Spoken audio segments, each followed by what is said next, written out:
Okay, guys, thank you very much. Thank you very much for joining us this evening. Today, we have a discussion like 2 hours. We want to talk about the gender-based violence that is currently being witnessed in Kenya, whereby people are killing themselves left, right, and center. Okay, thank you, Mahamud Hoyo Madina. Let me remove it.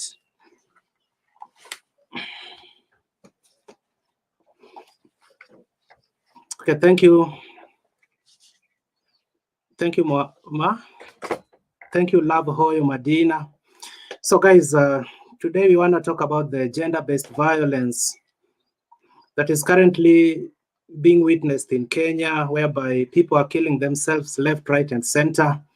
And I think we can get these ladies to tell us maybe what's happening, because maybe some of us, we don't understand where the problem may be, but with them, they know better than us. Na hata sisi maboy child pia, we are under siege. Hata sisi tunaonewa tu vile vile, so it is a discussion we can discuss today, and then we come up with a solution. We help young people like you, like me. So karibuni sana, asanteni na nawekea link hapa chini. Kama uko na point, unaweza click that link, either kama uko YouTube, uko Facebook, you can use the link below to enter the show so that we can at least link up. Ndio hiyo link nimeweka hapo chini, so you can join through that link, and then we can at least share our thoughts.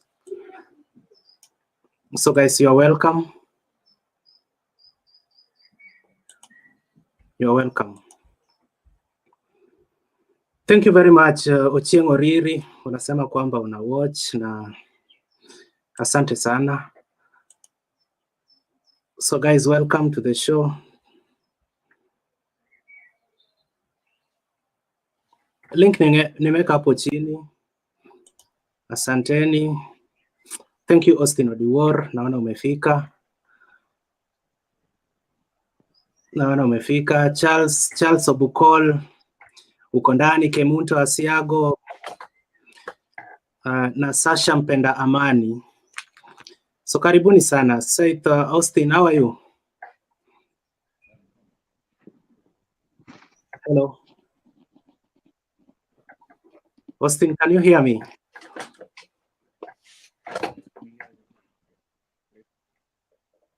Hello.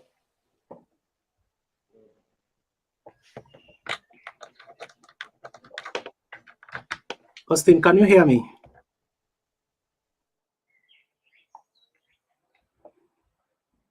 Can hear you. Okay, asante sana Eli Kirui, unasema uko ndani, karibu sana.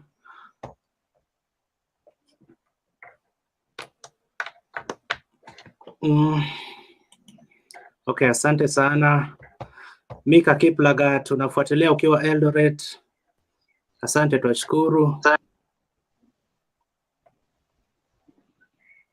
Austin, can you hear me? Yeah, I can hear you now. Okay, thank you very much. Faith, Kageni Faith, karibu sana.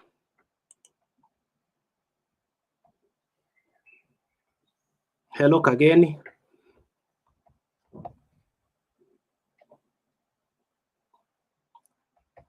Twini Lastborn, link nimeweka hapo chini yako tafadhali. Ukiklik hiyo link itakuleta moja kwa moja mpaka hapa. So Marisa Ruben, asante sana, unasema uko locked. Lavia da Queen, asante sana kwa kuwa nasi. Hello Philip.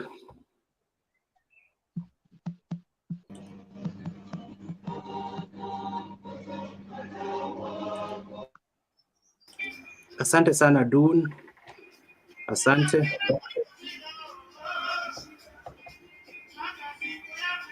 So welcome guys.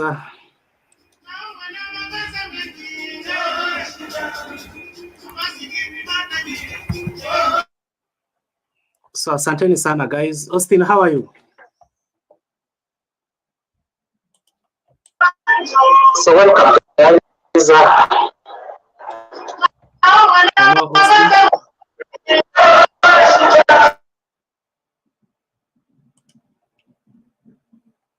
Hello.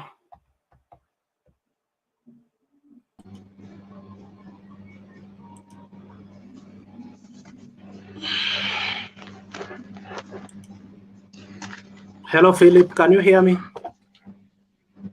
Yeah, I can hear you. Okay, thank you. Peter or the Pera. Pera, can you hear me?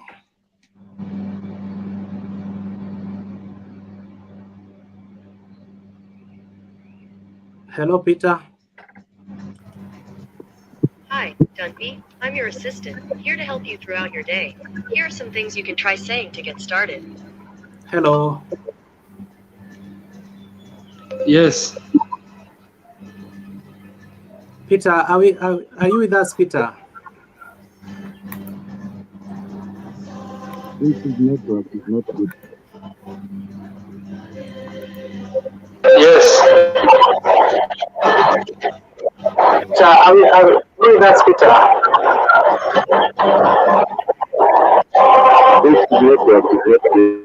Hello, Nelson. Yes. How are you?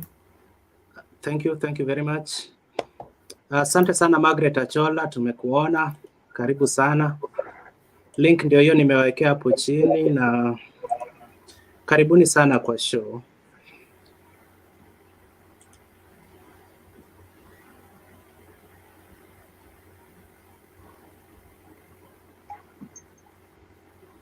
Okay.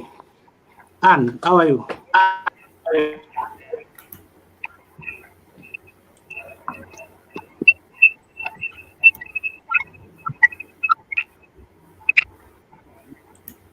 Hello, Anne.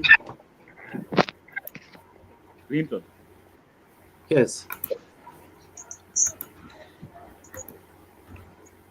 Mr. Clinton. You Yes. Anne. Anne, how are you? I'm fine, thank you. Asante sana, karibu. Faith, kageni Faith.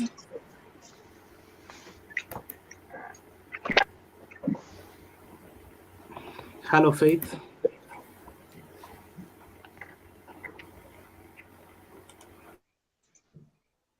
Okay, Philip.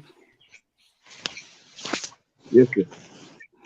Okay, so today we want to talk about the gender-based violence in Kenya, whereby young men and women are killing themselves left, right, and center. So maybe tuangalie kuna shida iko wapi, yeah? Where's the problem? Why is this thing happening more so to the youths?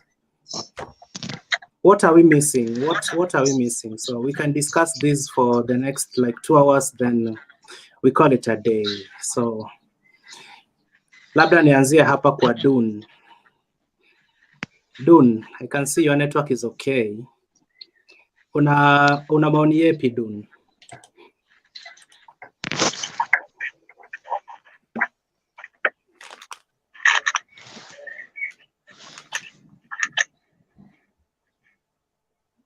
Hello Dun.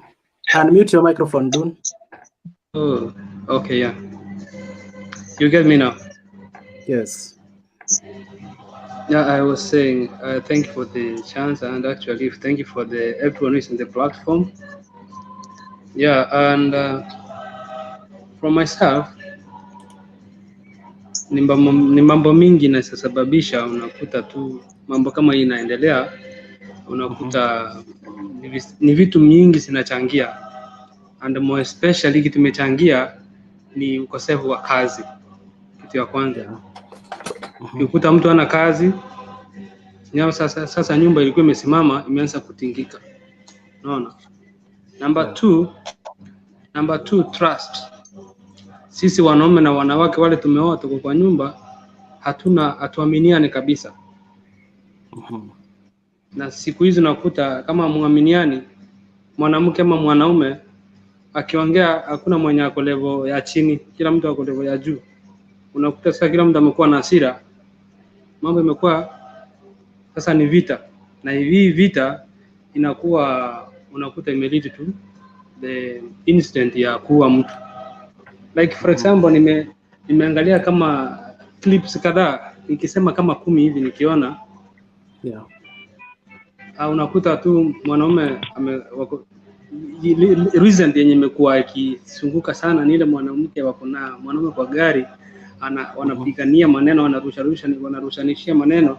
At the end of the day you find these people mahali watafikia, kama mmoja hatarudi chini, there is something serious will happen.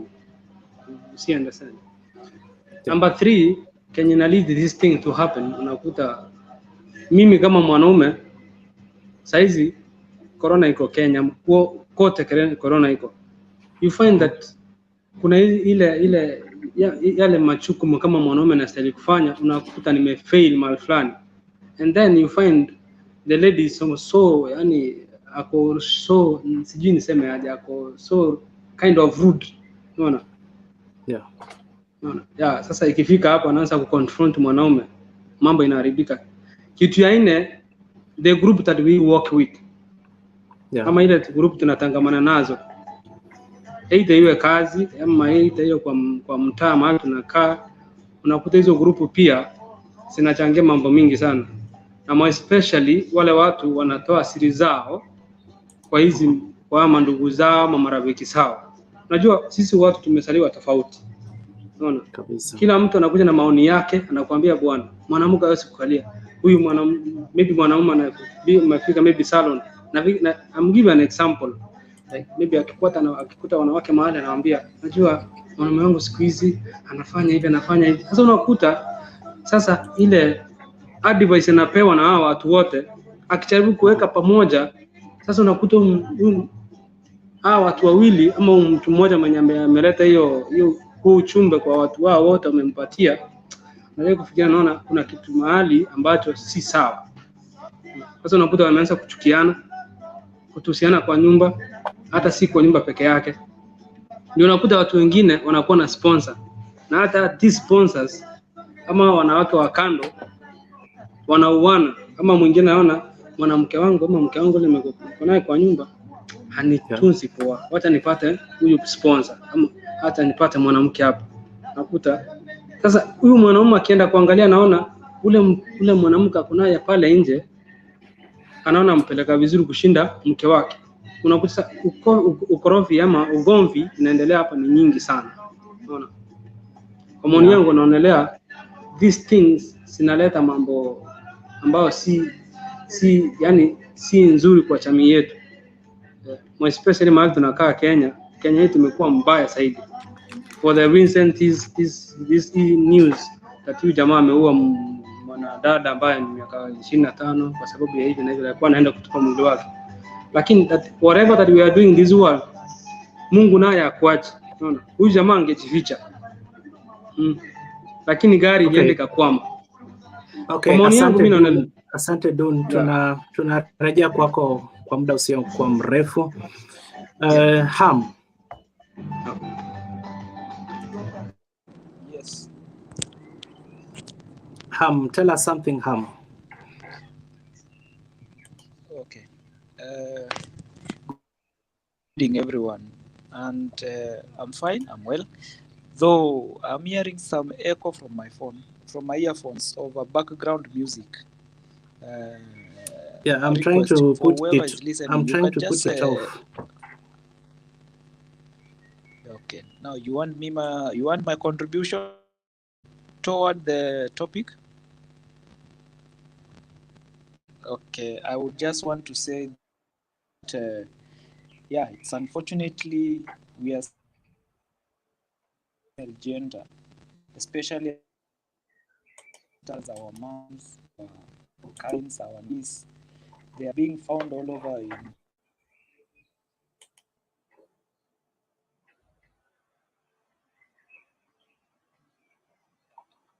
Hello, Ham.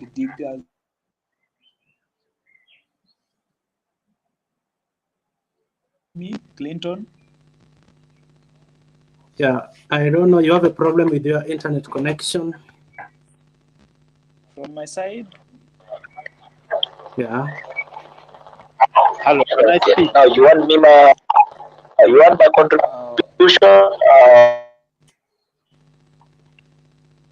Can you get me clear now?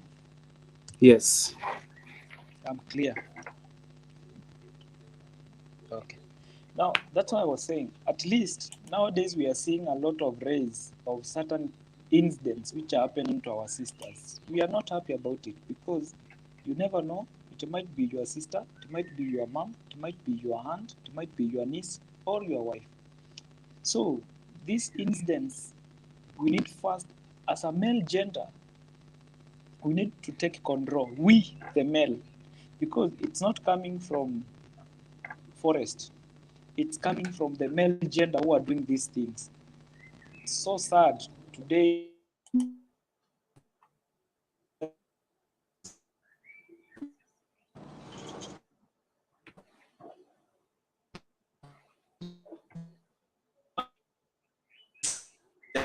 Days. The other day,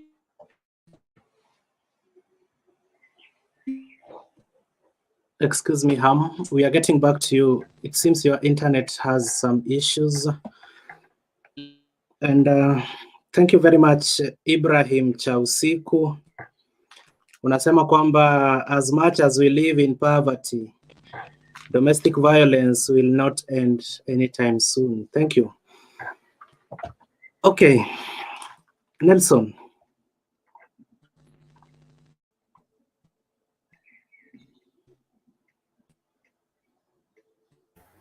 Yes, Clinton. Yes, Nelson. Tell us something. Good, thank you. Good evening, everyone. To begin with, if you remember clearly, I'm the person who called for this kind of a topic. I've heard my friend Dan's input, and to be honest, our society and our country today and our generation really needs this kind of a talk to be held with the urgency that it so deserves. Gender-based violence is not only being caused by men. We have seen ladies doing lots of unmentioned things, and we have seen men doing lots of unmentioned things. And all these people are not elderly, they are young. And having said that, it doesn't mean that even the elderly does not do them. Just today, we saw a video clip that was circulating of an elderly woman who is a mother in front of her kids, talking a lot of things that should not be mentioned in front of kids and juniors. And even the daughter was even telling her, "Mommy, keep quiet." And you can't imagine the things that she said. To me, it sounded like that lady she didn't have an option of deleting or even taking away the life of the husband in front of the kids right then. But if at all she had a gun, I don't know what could have transpired. To be honest, we need to talk about this. It has been going on, Clinton, there is somebody with a very weird echo. It has been going on, and we really need to talk about it. To begin with, I don't think unemployment is a cause, yes. But let us not forget that even in the past, our forefathers were not employed and there were no cases of these kind of things. I think parenting is a big issue, and our parents kind of sort of failed in taking up their responsibilities of bringing us up in a manner which is acceptable, agreeable, and a manner in which shapes people in the manner in which they were brought up. And this is a problem that started facing the people who are in their late 20s, early 20s, let me say the age of 35 and below. It's affecting them adversely, and that's why I would say, quote unquote, that it's not only unemployment. Some people just do it from, I don't know, ni ushetani ama ni nini. To speak of, to say the less, one, we need to know that it is not wrong to be rejected. You can be told yes and you can be told no. Just the same way, you can also tell somebody yes and you can also tell somebody no. We have choices to make. We have different things to do in life. You are not welded with somebody. Neither were you born with somebody such that you just have to stick with them. It's high time that we have to know that humanity calls for tolerance. Humanity calls for understanding. Humanity calls for maturity, sorry. You know, we just need to live with our brothers and sisters, telling them that we love them from the house. First of all, before they go out and get confused with other people, telling them that they love them so much, to an extent that they now feel, I feel like we are kids of today, youths, not only kids, but youths, and people are missing love from the word go, right from where they're coming from. Somebody's missing love from the mother, love from the brother, love from the sister, love from the father, love from the uncle, and even immediate family. So that when they go out and meet maybe Otieno, they meet maybe Njeri, they meet maybe Sammy, and Sammy tells them how much they love them, and they now feel like they can't do without Sammy. They now feel like if Sammy can't continue loving me the way he has been telling me that he loves me, and I'm going back to that den where nobody loves me. Clinton doesn't love me, Nelson doesn't love me, Jerry doesn't love me, Tom doesn't love me, and these people should love me. Then either I take my life or take the life of Tom. I think we need to tell our sisters that it takes more to love one another, and it takes more to just embrace the word love, other than just to take life and even kill others like that. Humanity is really missing in a rapid manner that we can't really accept. Clinton, if you're keen enough, my brother, we've been having these discussions, and today, if you can see, we have new faces. It means that people are really feeling that they have a lot of time to talk about Raila, talk about Ruto, talk about politics, other than talking about what is really affecting our economy, our society. You see, we can't have that politics tomorrow without talking about these things today. The daughter of somebody that you're giving acid to drink by force, remember that you might give birth to a daughter somewhere. The son of somebody that you're using poison to cook for so that he can die, remember you will give birth to a boy somewhere. We need to tell our brothers that other than so and so not loving you, we love you. And then there is also this part of rejection, how to deal with rejection. We face rejection in each and every day of our life. I have faced rejection before. I'm talking like a victim of a circumstance. And when I share this, I really want people to understand outside there that you are not welded with somebody's daughter.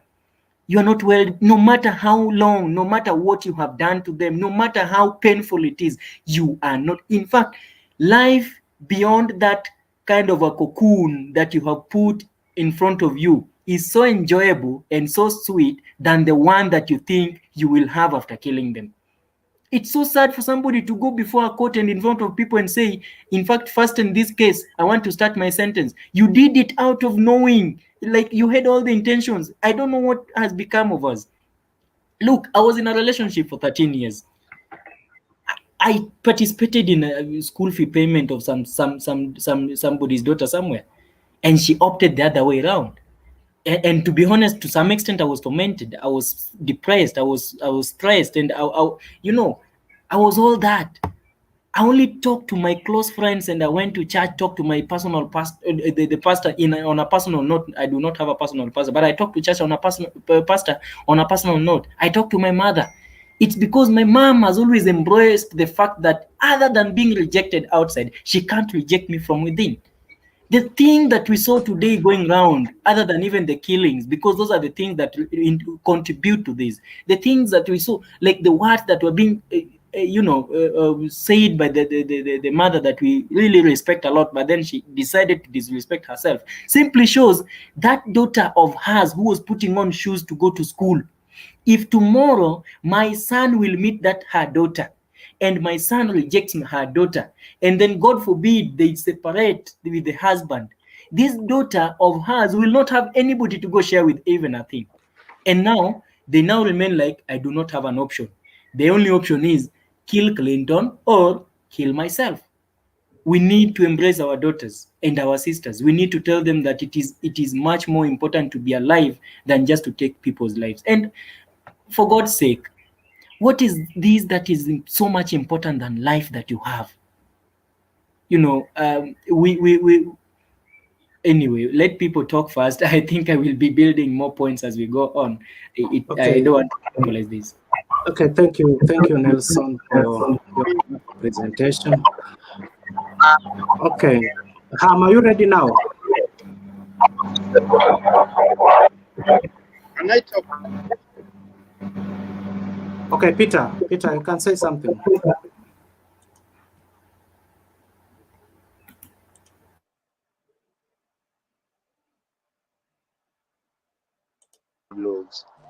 Hii problem ijaanzia kwa youth, inaanzia kutoka kwa leaders.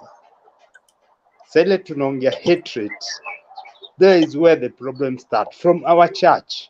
Our church nowadays, ukiuliza youth yoyote atakwambia hawezi enda kuchukua counsel kwa church because of the way ile picture church wana show.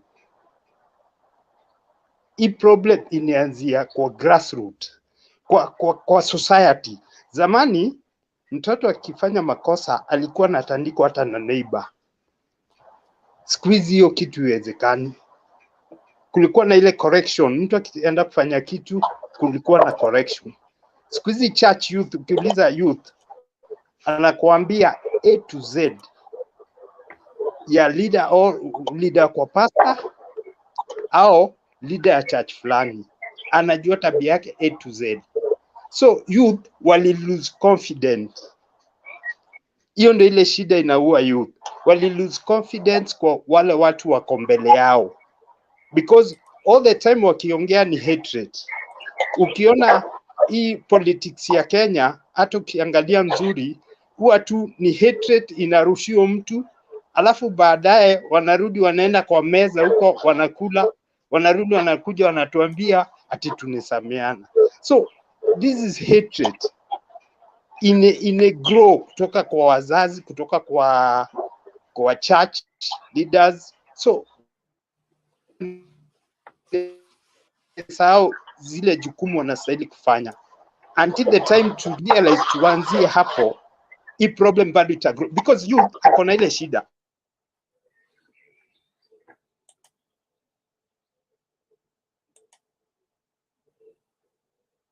Okay, thank you, Peter.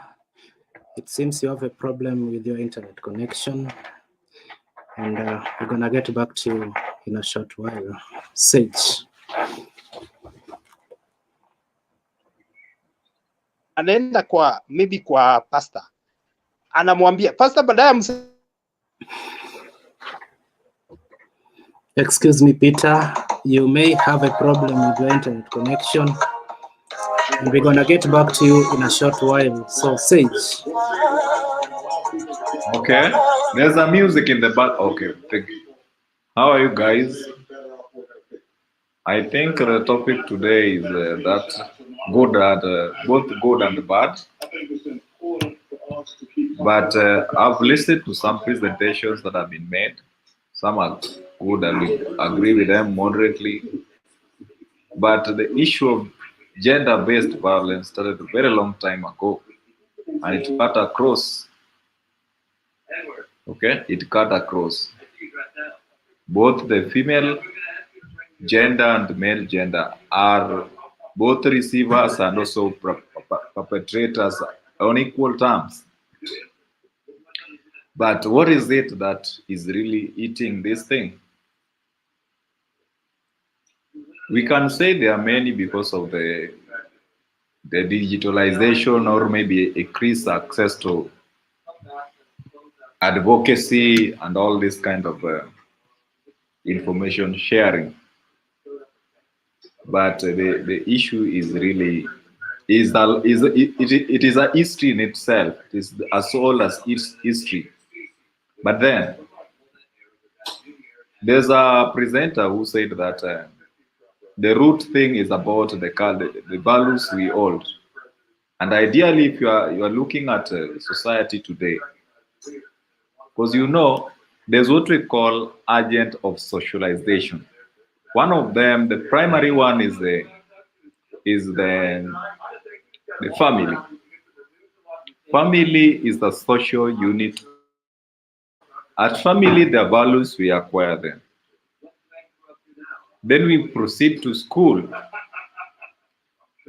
After school, there's the market or the government. Then the church also have, okay, from family we have school, then church, then government.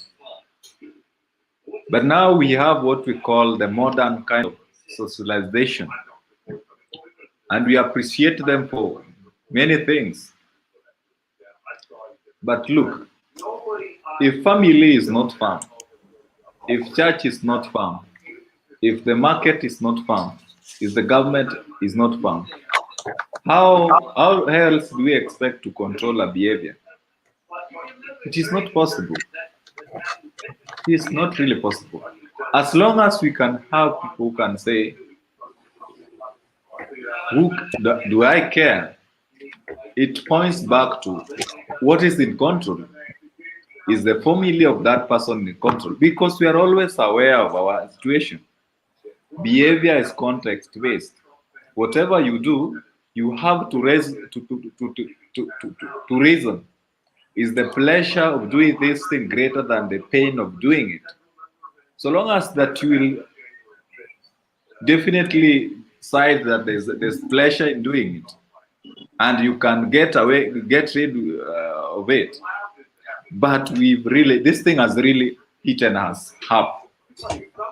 Okay?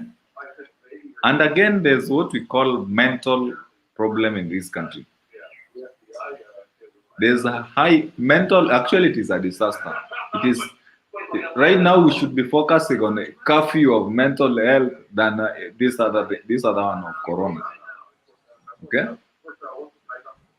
Because look at, how do we even handle a gun yourself?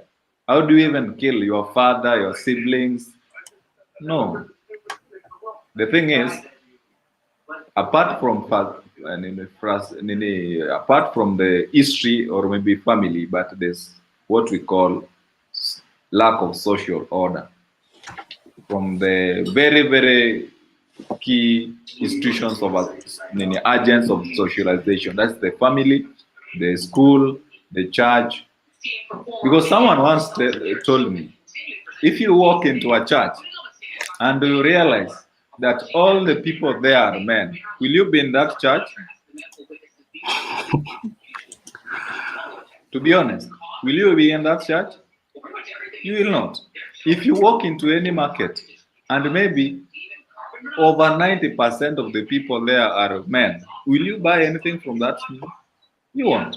If you walk into a club and you realize that almost there is a man, will you be there? All said and done, there are those ladies who are very good. There are those men that are very good. Okay? And we cannot criminalize. We have to be very, very, very, very, very objective in our reasoning. Okay? The fact that one husband killed his wife doesn't mean that all men are bad. There are those good men. There are those good fathers. The fact that a lady has hacked her husband doesn't mean that all ladies are bad. But we need to pick case and to be able to understand what is really happening. Okay, thank you, Sage. Sage, we're gonna get back to you in a short while. Cowgirl. Okay. Evo, excuse me a little bit. We hear from the other gender. Let's hear from the other gender, please. Cow. Yes. Okay, for me, I believe it's about our childhood, how we grew up. We see our parents fighting. We see our parents doing things in front of us. So we start from there. Then again, it comes to our church, like what Sage was saying. Okay, when you go to church to get counseling, mostly they blame women. You blame women like you're the one who's intimidating your husband. Nobody listens to us women.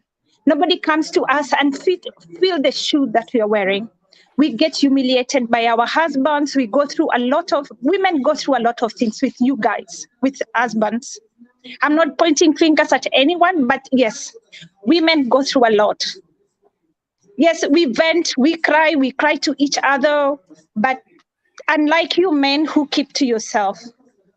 But yeah, I don't know what to say, but What I believe women should be done, what all women should do is be empowered. Don't get married when you're young, when you don't have a job. You don't even know what is marriage. When you get there, you get to know that man you're getting married to. And things are not rosy the way they were when you're dating. You find the person is cheating, the person is not the person you were dating. Someone has changed.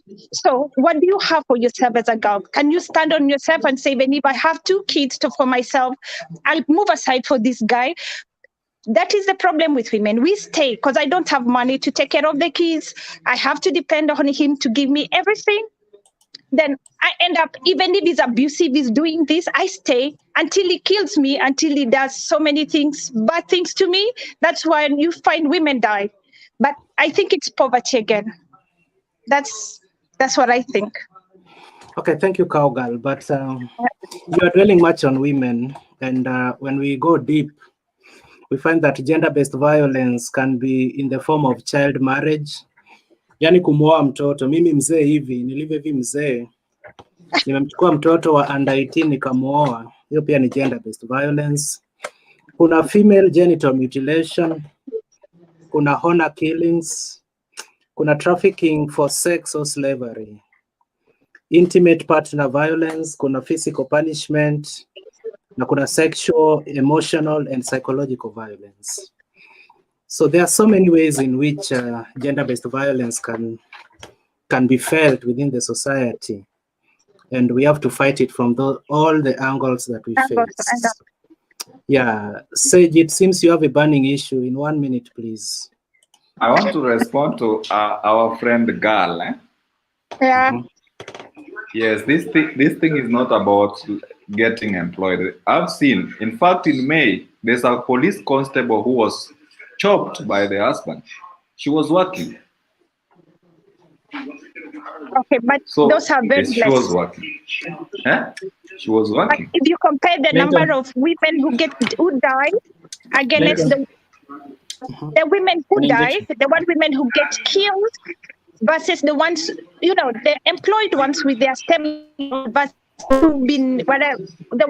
Compare the numbers. The ones who are desperate, the ones who stay in that marriage, are the ones who die, who don't have jobs. Clinton, okay, Clinton. There's a concept that you brought in, and I want us to understand the female genital mutilation, right? In Africa, we call it female genital mutilation, right? And it has been criminalized.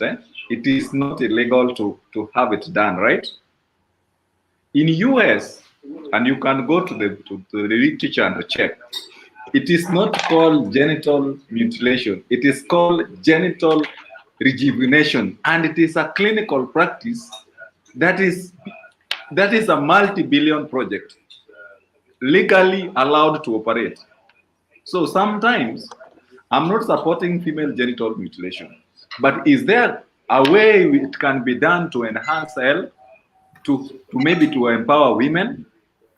Okay. Unanielewa? Are you guys getting me? Yes. Sometimes there are things that are really nice, because that is an indigenous knowledge. Okay. How many vaginal designers US is having currently? There are so many. Okay. Recognized. And not just ordinary go for them, very rich people go for them. In Kenya here, we have those indigenous vaginal designers, and they are being criminalized. Okay? So sometimes it's about how we conceptualize things, but some things are really nice. I'm not supporting, there's a way it can be done for health and also, thank you. Thank you, Sage. Cowgirl, there is a question for you here. At Clinton, kuna wale tunaowatumia fare wakuje, wanakuja. Akishafika ndipo anakuambia sikupi. Anapochukua by force. Ukichukua by force, hiyo pia ni gender based violence, Clinton. So yes. It is because it should be a mutual agreement. Maybe msichana, the girl doesn't feel the guy. Yes, umenitumia fare, yes, I've met, but it doesn't mean we have to. Umenitumia fare doesn't mean we have to do it. But Why must mbona you take the ulichukua fare? fare ukaenda? Uliendea nini? No, but I want to know you, right? We need to know each other first. Maybe when we go to the next level, can we know each other? Why do you send me fare and you just want us to come and do? We don't need to Clinton. do. You've been Clinton. dating for 3 years, cowgirl. Sasa Clinton. umetumia fare leo uende ukajipeleka, kufika pale ndipo ukasema sitaki na jamaa anataka. Akachukua by force. Clinton. Okay, we've dated for 3 years. Yes. Okay, then maybe there's something going on in our relationship. Maybe I'm hurting, maybe umenifanyia kitu, nimekasirika, and I'm not in the mood of it. Okay, cowgirl, hold it there. You be attacked by the boy child here. Nelson. Clinton. Yes, thank you. Burning issue. Nancy kidogo tu. Cowgirl. Yes. Hi, how are you? I'm okay. Thank you for coming through. To begin with, Clinton, there is nothing like kuchukua kama amekataa. Whatever thing you want to take is not yours. Whatever thing you want to take is hers. Now, there is nothing like taking. Love making is not about taking from the other party. Love making is about you guys having the ultimate pleasure of your romantic relationship. Having And said what that, I wanted to tell Clinton as well, yes, is that where there is no consent, it should be treated as rape and dealt with, whether you sent fare or not. That is rape. Consent has to be given. Yes. Women should not be treated as commodity. Yes. Nancy, let me finish. Now, having said that, Clinton, yes, there is this thing that is called sending fare. First of all, when you're sending fare out of a decision. You have a choice to make, either to send or not to send. No one forced you to go and send. That is thing one.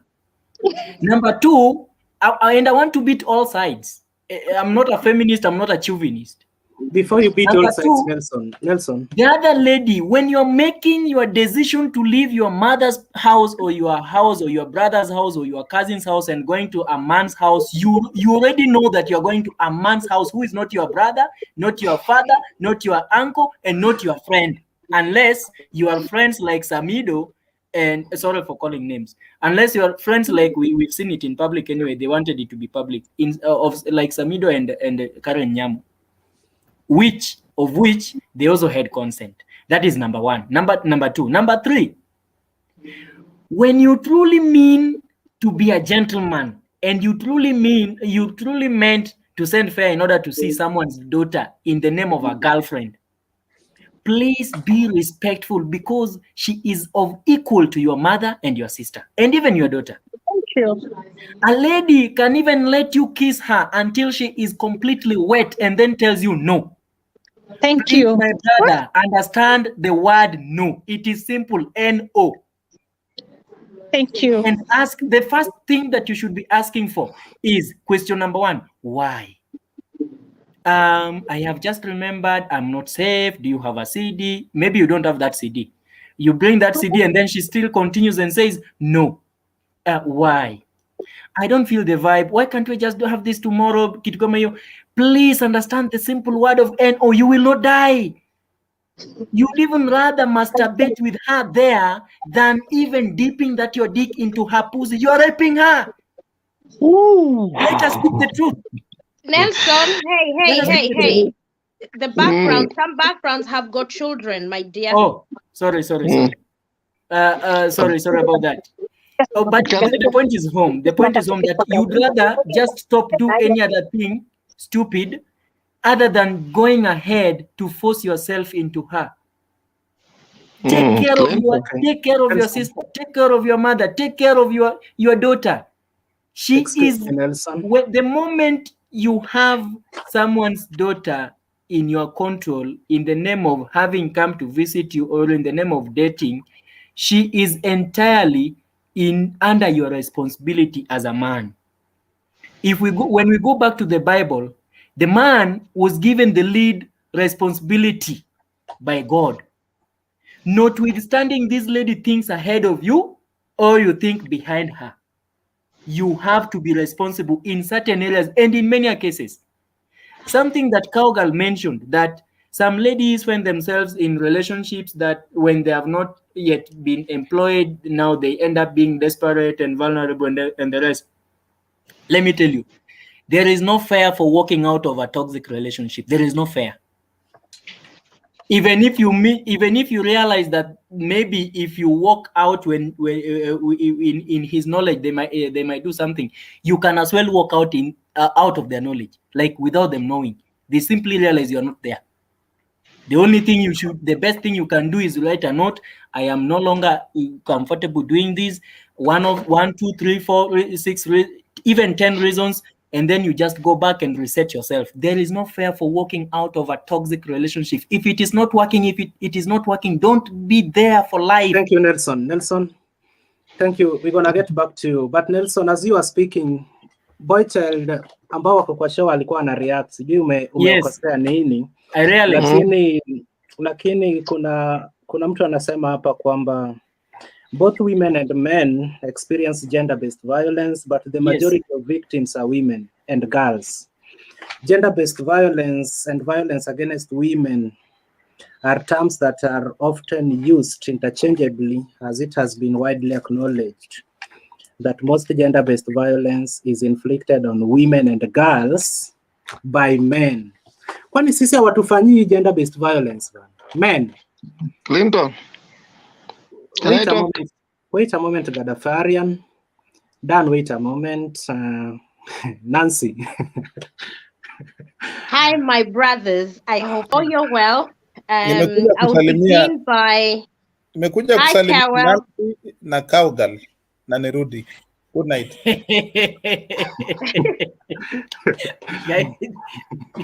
Yeah, I first wanted to pass my condolences to the 2 women who were killed in the last few days. And I also noted there was a third one. It bugs me and it pains me. Kenya is a patriarchal society. And the fact that Kenya is a patriarchal society, there is nobody in power seeing that women are dying on a daily basis. What the politicians, including, even I was disappointed to see the CAS for gender parity Elachi on TV, and she was more interested on BBI and some other nonsensical political stuff when she should not. Usiende hapo. No. Let me, you listen to my point and then you give me a rebuttal. Even a man was killed last week, not even 2 weeks. No, hang on. Let me finish my train of thought, and then I will get you to respond.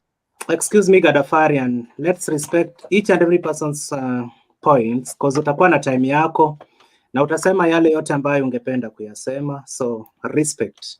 Tafadhali. So when we look at, that's what I was saying, she was on TV and I've not seen any of them come on the national television and even told us whether this is an emergency. It needs to be addressed by the politicians, by the human rights, by everybody. Men are also being mutilated. They're also being abused by women. But when you compare the numbers, women seem to suffer on the hands of men. And since time immemorial, if I remember, when I was growing up in the village, men have always perpetrated violence against women in high numbers. Whereas we have a class of women now who started asserting their dominance and saying, you're not going to abuse me when I sit and watch you, and they're starting to fight back. Women never used to fight men. Women used to be killed by men. And even now, that's what's happening. The government is culpable. It's compromised the safety of many people. I've had Cowgirl saying, which I really detest, that women are being killed because they sit and wait because of poverty. The question I'm going to ask you, Cowgirl, wewe msichana unagoja uliwe, si ulikuwa na kwenyu? Hata kama kwenyu mnakaa nyumba ya mabati na nyasi, you should never sit down for a man to even verbally abuse you. If you cannot resolve it, usigoje kuuliwa. There are times you have to put an end. Women of Kenya need to arise and stop the men and actually fight for their rights. Should not be allowed to happen in the 21st century. And what breaks my heart is actually men below 40 killing girls below 40. It's all of us young generation. This is an indictment of our society.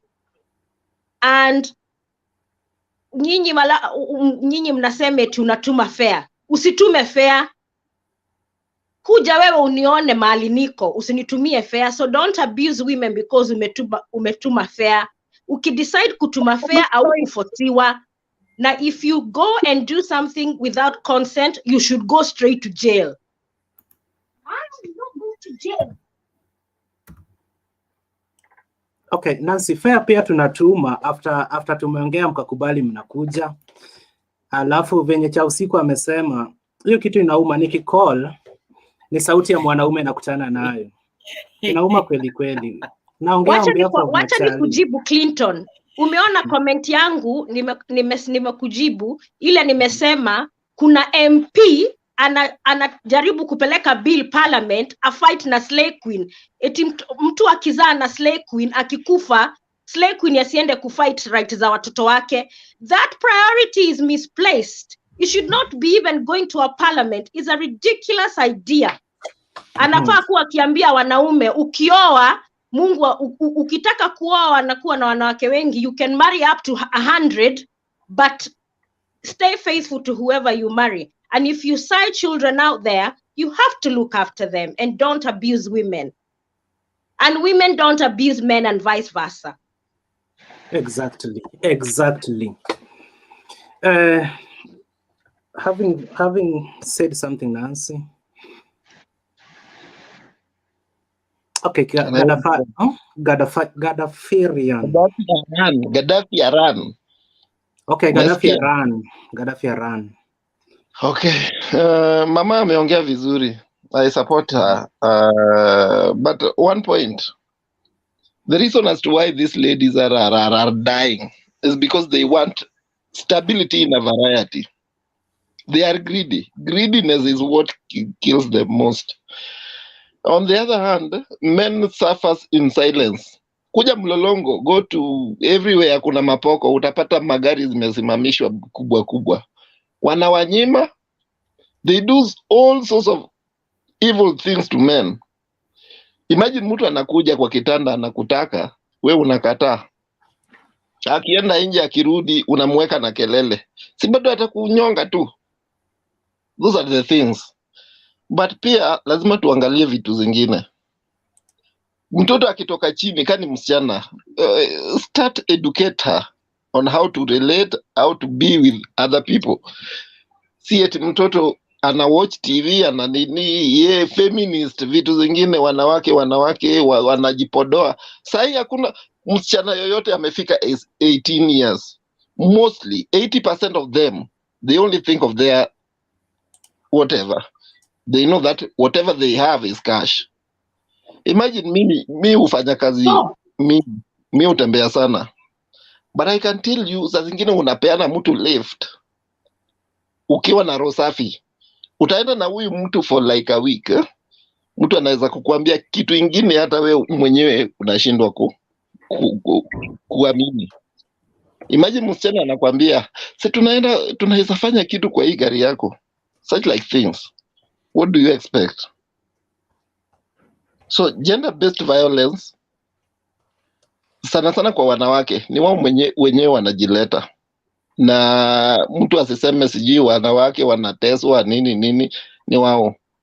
Wanaume pia wanateseka, vitu mingi zinafanyika. Question kwa Gaddafi. Wait a moment. Gaddafi, malizia. On the other hand, nimesikia akisema mambo ya wabunge kupeleka mswada bungeni, kukataa sijui mtu kuzaa nayo. Hao wabunge ndio wanaharibu wasichana wetu sana, na sio tafadhali. Nime-encounter several complaints about them with these young girls. They can't help. Msichana ukipenda msichana, chukua jukumu. Take good care of her. Hata cheat. ukilipia mtu rent, umbaie chakula, hata kama si bibi yako, anytime unaweza ingia kwa hiyo nyumba. Haezi fanya kitu inauma. Alafu kitu ingine tena Gaddafi, you are misleading the public. Umekutana na mke si wako, umbaie lunch alafu usiku ende kwa nyumba yake. That's what I was going to ask him. No, ask him yourself, Cowgirl. Cowgirl, ask him yourself. Wait, Gaddafi, wait. Cowgirl, ask that question. Gaddafi, you're telling us now it's okay to have a side chick. Yes. That unaweza kuja kunilipia rent and you have your wife on the side, so it's okay. It's okay. And you can walk into my house anytime. Okay, Yeah. me as a side chick, am I allowed to have another boyfriend on the side? Because now when you go sleep with your wife, uko kwa bibi yako, mimi niko kwa hiyo nyumba umenilipia, am I allowed also to have a man to come and visit me in that house? It's an agreement. It's an agreement that is between me and you. I don't agree with side chick thing, honestly. So either you live with your wife and be faithful, or divorce your wife and just be a single man. Have any woman, whoever you want with. Cowgirl. Yes. What are the reasons as to why mnatunyima? Wanyima in terms of okay. As a wife or as a side chick? Do you know why the thing child chick came from?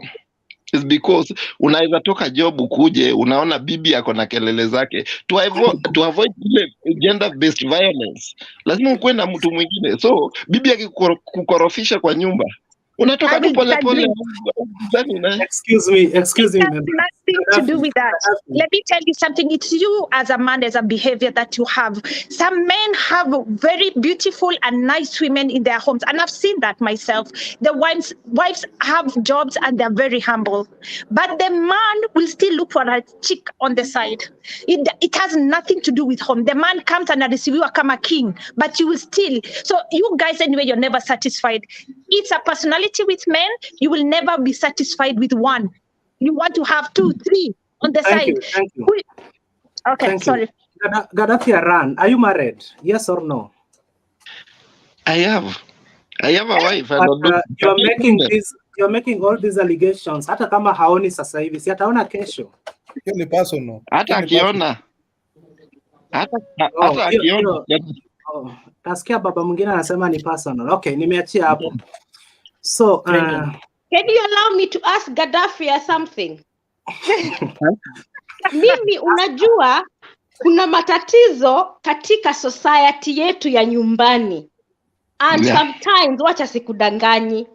Naambianga ule Mungu alinifungulia njia, nikatoka huko alisaidia. Because let me tell you why, and don't misinterpret that quote of mine. Amen, amen. Let me tell you, because if I was to be sitting next to you, Gaddafi Fiarani, or if you're my brother, you would never utter that word. Eti wanawake ndio wanajiletea violence. Me and you would have a proper and sober discussion. Kwanza uniambie kama uko na mtoto, uko na mama, na uko na sister. Because if you can make such a comment, how would you feel if a man mutilated your daughter? How would you feel if a man, another man, whoever it is, whether your dad or whoever, abused your own mother? Usiseme ni wasichana wanajiletea. We need to change our mindset and treat each other on a respectable level as human beings. Nancy, having said that, I had some points whereby unapata mtu unafanyia kila kitu. Mimi mwenyewe nimeaifanya hivyo. Unachukulia mtu nyumba, everything and all that. You buy food and everything. Unafika kwa nyumba, mtu akuletee hata chakula, anakutreat so badly. So these are the things zenye zinakuja kwa mwanaume afeel vibaya. Gaddafi, kwa nini hauna mikono yako ujiwekee chakula? Does the woman has to serve you too? Exactly. Tell them, Nancy, sorry for interrupting. Nancy, no. You cannot tell me you'll abuse somebody because umenunua chakula, umelipa rent. That is, unafaa umwambie it is enough rudi kwenyu, mimi nitafuta mtu mwingine ambaye atakuwa akini respect kama mwanaume, because a relationship has to be two-way respect. Na kama hakuna heshima and trust, musiuane, achaneni. Simple. Nancy. Gaddafi, one more chance. Well, like 2 minutes, Gaddafi. Say something in 2 minutes and then your time is over. A question for Gaddafi before he talks. Okay, ask him, Nelson. Gaddafi, your mentality is one thing. And please, anyone here, I can see from the comment section, people are telling me that I'm feminist. I'm not feminist. I'm just taking care of my daughter in future. I'm just taking care of my sister as well. I'm not. Gaddafi, your mentality is one thing in this sense. The reason why we are having this kind of discussions, when you're saying that men are suffering in silence, please, men, stop suffering in silence. Talk when it is necessary. Even cry when it is necessary. Don't send your fare and then start suffering in silence. Talk about it, okay? It is okay not to be okay. And that is the message that we should tell the boy child, that it is okay not to be okay. So when you feel that you're not okay because you sent your fare, talk about it so that you don't kill somebody's daughter because you sent fare, or they came and they demand you. Gaddafi, if you have a daughter and you have a wife, as you're saying, do you really think you can just come from nowhere, even if it is Sudan or Uganda or wherever, because you've talked to somebody who is a truck driver? Then you come and then you tell them nataka. What unataka nini? I want to see your face. Okay. No, Gaddafi. You are a man, man. I'm a man, man. Okay. Let me respond to you. Please, I have a very beautiful wife. A minute. Hello. Okay, Hello, I need to respond. I really need to respond. Sisi hatuongei ni kubaya. Okay. Gaddafi, nilikupa dakika 2, imebaki 1:30. Hiyo ulikuwa umepeana, hawa bado walikuwa wana respond. Okay, you have 2 minutes. Okay. Nami alikuwa anaongea. Okay. Baba, mimi pia niko na daughter. I have a daughter. I love her so much. I have a wife who is very polite. And let me tell you, wale watu wana... But you still had a mpango wa kando. Nelson, relax. Let me tell you one thing. Hawa watu wanajifanya faithful, very faithful. Hawa watu ndio wanaua hao wanawake wetu. Cause mtu ajai cheat, ajai fanya nini. Ile time amebreakiwa hivi, anafuata huyo mwanamke hadi penye anaenda. I had a certain cousin of mine, akaachana na chali yake, na huyu chali alikuwa anamfuata, akimpata na boy mwingine anamchapa na anawachapa wote. Because jamaa alikuwa so faithful to the extent haizi date mwingine. So wakati ameachwa alifili hiyo uchungu, na hiyo uchungu inakuwa mbaya. Ndio maana mwanaume siwezi kukuambia kana mwanamke mmoja wewe ukonka tafuta. Umesikia? What are you saying, Gaddafi, really?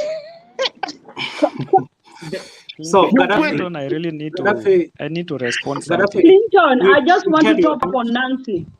What yes, Nancy Jane, was saying. Wait a moment, Jane. So, Gaddafi, Okay. we've heard your point and we know where you are heading to now. Mimi pia, Nelson, relax, or I relax you. Mimi nimenyamaza. Okay, nyamaza. So, Gaddafi, we also support you in a way because sometimes inabidi bana. Hata boy child, we are under siege. Kuna mtu alisema Kenya is under siege. Hata sisi tuko under siege. Juzi hapa moja wetu aliuawa. Tukanyamaza, hatujafanya maandamano. Na hata wanawake hawakuongea tu. Wale wanawake hawakuongea. Hii mentality yako unakuja kutuambia hapa in public, Gaddafi, kwamba lazima uwe na mpango wa kando and you have a wife at the same time. We have to show respect. We have to show respect to your wife and pia kwa mpango wa kando wako wenye umekuwa ukiwadanganya huna bibi. Maybe wamekuwatch leo wakajua una bibi. So ukitoka kwa hii show ni kesi utakuwa na solve mpaka kesho asubuhi. Na wale wanakufa kwa duty, siwezi danganya mtu kina senator pia tutawaongelea, worry less. Clinton, I need to respond. So, Clinton, give me some minute, please. Clinton, Clinton, yes, give me time. You're giving us too much. I need to respond to two things. One, In 2 I minutes, am a please. I am a very concerned dad of a girl. And I'm very much concerned if I hear a person in the name of Gaddafi talking and is trying to tell us he has a daughter. I am scared not to give him a leadership in my society. Bless me.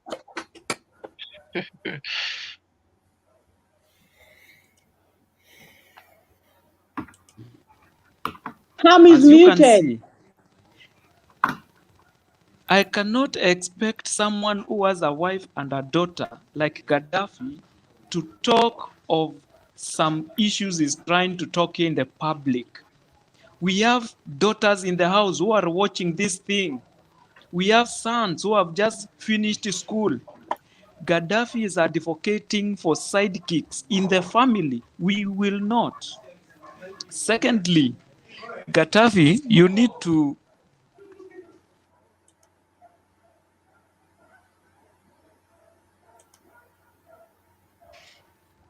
when you talk of a family is the first institution where respect, where understanding, negotiation, and balancing of equation is called upon. So, even though we have problems with our families and our wives, you do not have permission to call anyone into your family to solve your problem. Then I need to respond to Kalgal that the moment you take a decision to send hiyo inaitwa ticket to someone akuja kwa nyumba, whether a boy, whether a girl, at that time you fail to agree to have the act. The moment you force your way into that person, automatically that is a rape. And in Kenya, a rape is bound to 10 years in the prison, or you are going to be fined more than 50,000.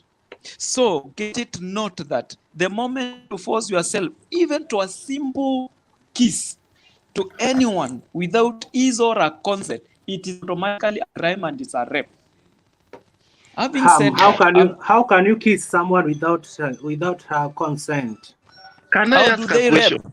How do they go to the engagement without their consent? Why will one rape while we have sex workers outside there? Can you tell me that? Gaddafi, Look at this answer. Gaddafi. Relax. Look, just Gaddafi. listen to this Gaddafi. I don't want this content. This kind of content, no. Please, Clinton. Gaddafi. This is not the kind of content that we can give the public. We can do better. Gaddafi, listen. And I need everyone to take serious. Where I am seated here now, I have so many people watching you guys. And we cannot sit here and talk things that cannot make a family. The reason you are seeing those being mad out there, no one is talking. It's first, we have neglected the position of leadership in our family. Two, we have refused to deny the position of suffering of this female gender. We have the economical, we have the social, the political ground, and the religious ground. The most gender violence is happening within the social context. Why? Because everybody is trying to say, you see, this is the life we are living in. No. Take charge first. Why are you sending fare? Where can you marry officially, whether customary law or culturally? Oh, go to the chamber of court. Or go to the church. Two, why are you putting yourself in a sidekick when you have a wife in the house? Where is the moral text of your family life? Then I want also to answer Nancy. Nancy, I'm very strong advocate of women leadership, both in Kenya and in diaspora where I'm seated now. But I want to be honest with you to tell you that, Nancy, not every woman is informed as you are. We have a case in Turkana where a person has forced a lady, a person who is elderly in the community has forced a girl of 22 years to be married when she is willing to pursue her education degree. So please, We cannot say, why are we in the house? People are in the house through their fathers and their mothers' demand, not because they want.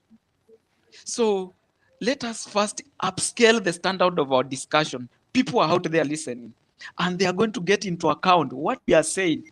And this discussion can heal the depressed Kenyan families, or this discussion can destroy someone's life tonight. I saw a mother abusing a dad in presence of a kid, and I'm sorry. Okay, Ham, your story unaisema next, tafadhali. Ham. Thank you. I salute my point. Can I just respond to what Ham has mentioned my name? Okay, in 1 minute, Nancy.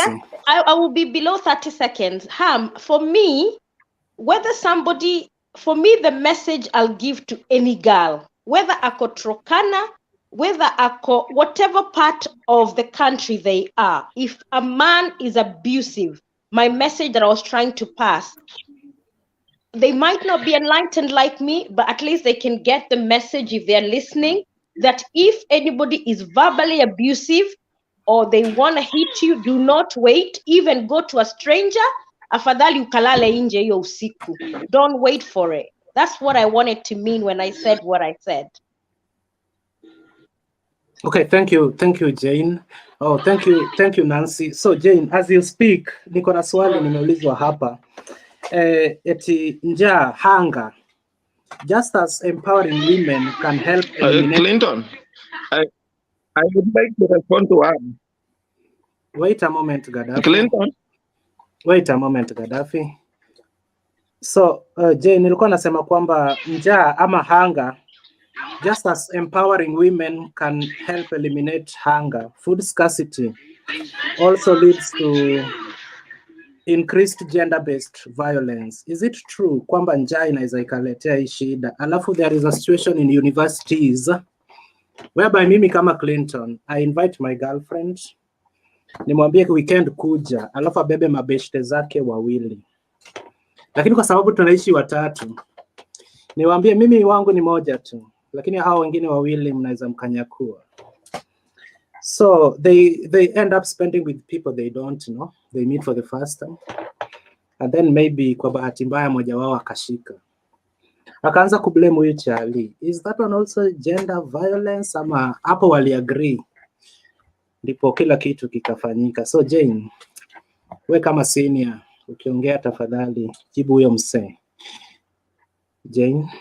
Yeah, to be sincere, mi sitaki kuongea juu ya au nini? Watu wadogo watu wa university, kwa sababu lose mwelekeo kusema ukweli. Kwa sababu sisi, mimi nakumbuka hata the first time ulikuwa unasema, by the time nilisema niko na boyfriend nikiwa 18 years, ilikuwa ni boyfriend lakini boyfriend amuongeleshani. Una understand? Unasema tule ni boyfriend juu hata neighbor yangu angekupata kwa kona, ati mnaongea na yeye atenda kukustaki kwa madhe na ako nini? Ako na right ya kukutoa hapo na kuambia enda home. Una understand? Lakini vile mimi naona sahi mimi kwanza muonanga hizi dating sites hizi za Hebrew TV, naona tusichana tunauliza mtu, uko na pesa ngapi? What's your net worth? Before at you nini utuniwe na Charlie, lazima mtu ajue net worth yako. Unajua? So hiyo hao wasichana wadogo mimi imenishinda, kwa sababu mimi wakati nilikuwa msichana mimi sikukuwa hivyo. Sasa mimi in fact ile kitu nilikuwa nataka kusema, definition ya family iko out of the roof saizi. People don't understand, definition ya family anymore. Alafu ile kitu iko watu walisahau, wanaume na mwanamke they come together to help each other, si ndio? Lakini hii story sasa, okay, ndio tunajua mwanamke ni helper, lakini sasa mwanamke isikuwe ni helper anataniwa kukua slave, and then this thing of place ya mwanamke ni kitchen. You understand? That one doesn't really go well with me. Alafu Kenya, men have a lot of free time. Wako na time mob sana free, kwa sababu unajua home watu wako na maids na nini, na hiyo ndio napatia time wanaume kuspend time huko nje, na ndio wako na hii time yote. Hapa ni different, kwa sababu mimi pengine ninafanya night shift, niko hapa kwa mlango na mngojea amalize, akimaliza kazi tunapitana kwa mlango, pengine anaenda night shift, mimi naenda day shift, kwa sababu kuna watoto kwa nyumba, lazima akuje tu swap over watoi. Akikuja mbele yangu ataanza kupika, nikikuja mbele yake nitapika, una understand? Ata change diaper, atafanya kila kitu. Sasa hatuna hiyo time, hakuna hata kuwa na time ya kwenda huko nje, tuko so busy kutafuta pesa hapa. Sisi wote ni foreigners, tunatafuta pesa, tunataka kujijenga.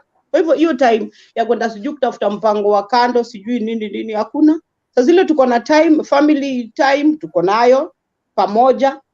Kama ni weekend mna decide mwende mpate weekend pamoja, lakini unapata sasa kama home mtu hawezi atachukua bibi yake aseme leo wacha nipeleke bibi yangu pahali. Hakuna. Afadhali aende apate mpango wa kando huko. Na mpango wa kando, what do they want? Ni pesa tu wanataka, si ndio? Kama una pesa huwezi kuwa na mpango wa kando. So mimi like kitu nasema, wanaume Kenya wako na free time sana, na ndio hiyo wako tu na hii time yote ya kuwa na mipango wa kando na wafanya hivi. Na mwanamke akisha notice bwana yake anafanya vitu kama hizo, hiyo ndio pali hatred inakujanga, alafu mapenzi inaisha, alafu ndio vita nyingi, unajua? So mimi nitasema hivyo. Alafu there is this one thing again, unaona kama parents zetu pia kuna place au uchangia, kwa sababu unapata pengine wewe uko na problem na na relationship yako. Kwa uko na problem hivyo, unaenda unaambia madhako, niko hivi na hivi, madhako anakuambiaje, enda kwa bwana wako, huwezi acha bwana, unajua vitu kama hizo. So those things are really bad. Unafaa kupata wale parents wana kusupport, si kukwambia ati rudi huko, huwezi acha bwana yako, na pengine unaishi unapigwa, unafanya kila kitu, huwezi acha bwana, hata kama ulisema hizo vows, lakini si ati ustafe hapo hivi sasa sababu unapigwa, utauliwa. Ukishauliwa alafu tena madhako ataanza kulia hapo hivi, naenda nilikwambia enda huko, huwezi acha bwana yako. Unaona? So hizi vitu pia zinafaa kutoka pia kwa parents zetu. Kuna parents wengine ni wakoloni sana, una understand? Unaona kama mimi saa hizi pali niko, mtoto wangu hawezi kuja niambie relationship, okay, I have a 26 year old, anaweza kuja aniambie relationship yangu iko hivi na hivi na hivi, nitamwambia relationship ni toxic, huwezi kana mtu kama huyo, si ndio? Lakini kama unaona si enzi zetu zile tulibring you up na wazazi wetu washughuliki. Sisi I can't remember time ile mama yangu alinihug hivi, ama mama yangu akaniambia sijui ananipenda. The thing, and that's why I changed kabisa. Nasema what I didn't get from my parents, I give it to my kids. You understand? Ni kama nilisema mimi mtoto wangu ataenda shule achapwe na mtu anyway, luckily niko UK, watoto wachapangu, una understand? Mtoto wangu angeenda shule achapwe vile si tulichapwa. Ati sijui na force mtoto lazima ajue maths, tunapigwa sijui gram tables nini. No. Hapa ile kitu mtoia anajua, hiyo ndio anafuatwa nayo. Una understand? Hiyo ndio anaambiwa enda na hiyo route. Hakuna kuforce mtoto sijui afanye nini kichwa ibust. Mtoto wangu ako 9 years, is a very good footballer. Una understand? Peleka huko, piga mpira. Kesho si lazima hata asome, atakuwa footballer huko akipiga mpira miaka 2. Ameomoka. Game shot. Mimi nimemaliza. Swali. In fact Jen, umenikumbusha kitu. Kuna mtu aliniambia hapa, relax man, relax. Jen, kuna mtu aliniambia hapa eti in Kenya tunapeleka watu university wasome wajue kutengeza train yenye imeharibika ama gari yenye ishaharibika, but in these other countries they make their own cars, they make their own trains. So huyo mama alikuwa anasema kwamba we import their used trains, alafu we train our children how to repair them, lakini si kutengeneza zile mpya. So it is also a challenge to those who have kids kwamba hata shule mwalimu anaangalianga, mwalimu angalia huyu mtoto yuko mzuri kwa nini, ile subject yako nzuri ndio anapushiwa, una understand? Hata games kama mtoto ukimbia anapushiwa kukimbia, hizo vitu juu. Wacha nikwambie life saa hizi si lazima masomo peke yake ndio itaweka food kwa meza, si ndio? Hata kukimbia. Angalia Mofara saa hizi, na Mofara hata si mtu amezaliwa hapa, amezaliwa Somali, lakini juu ni British, unaishi maisha iko aje? Ako na jumba hapa na ako na jumba Amerika. Anaishi maisha mzuri. Alafu niliona kuna demu mwingine hapo sijui anaitwa nani, anaitwa something Karanja, alikuwa anaambia Nancy ati Nancy, mwanaume afai kujipakulia chakula. Unaona, hii ndio backwardness tuko nayo.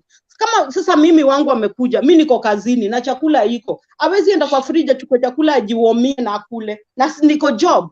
Una understand? Kwa sababu sisi hatuna maid huku. Huwezi afford maid analipo per hour vile pia mimi nalipo per hour. Kwa hivyo nitaenda nifanye kazi per hour, maid nimemwacha na watoto wangu 8 hours, alafu bado hiyo 8 hours nikuje nipatie maid. It doesn't make sense. Kwa hivyo huku sisi wote tunafanya kazi. Tangu mtoto wangu ako mdogo, babake ana change diaper, babake si Mkenya ndio, lakini ana change diaper, anafanya kila kitu. Kwanza hata alikuwa ana change diaper vizuri, akiweka mtoto hata kunishinda. Unaelewa? So watu waje hiyo mentality eti mwanaume si lazima ajiwekee chakula. Nyinyi mkikuwa pamoja, mwanamke na mwanaume mnafaa msaidiane kwa nyumba. Mulee watoto wenyu. Si ati ukikuja sasa utakuja wewe ni Collins, wewe ni baba watoto, mama ako kazini, watoto wana njaa, hautapikia watoto wako na ni watoto ni wako. Okay, thank you Jen. Exactly. Chukua haya maswali tafadhali. Evo.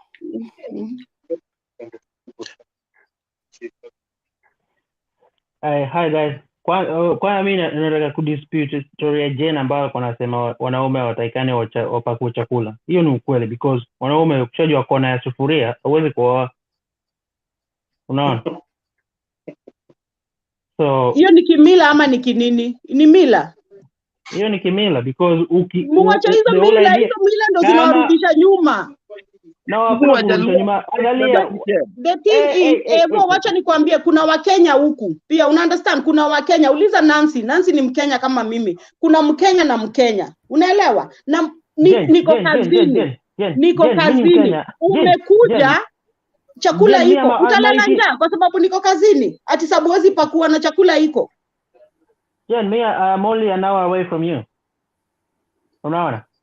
And hii historia kama unaanza kuweka wanaume wapike, what's the point of kuoa? I can't believe you just said that. Hey, this one I have to come in. Sorry, Clinton. No, nasema ukweli. Mbona tunadanganyana hapa? No. Let me tell you. Mimi tuseme ukweli.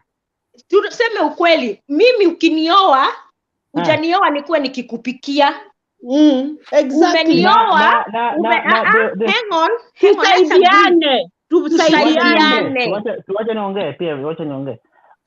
Kusaidiana. Mimi kwanza unaongea hivyo na uko Ujerumani. Uko Ujerumani?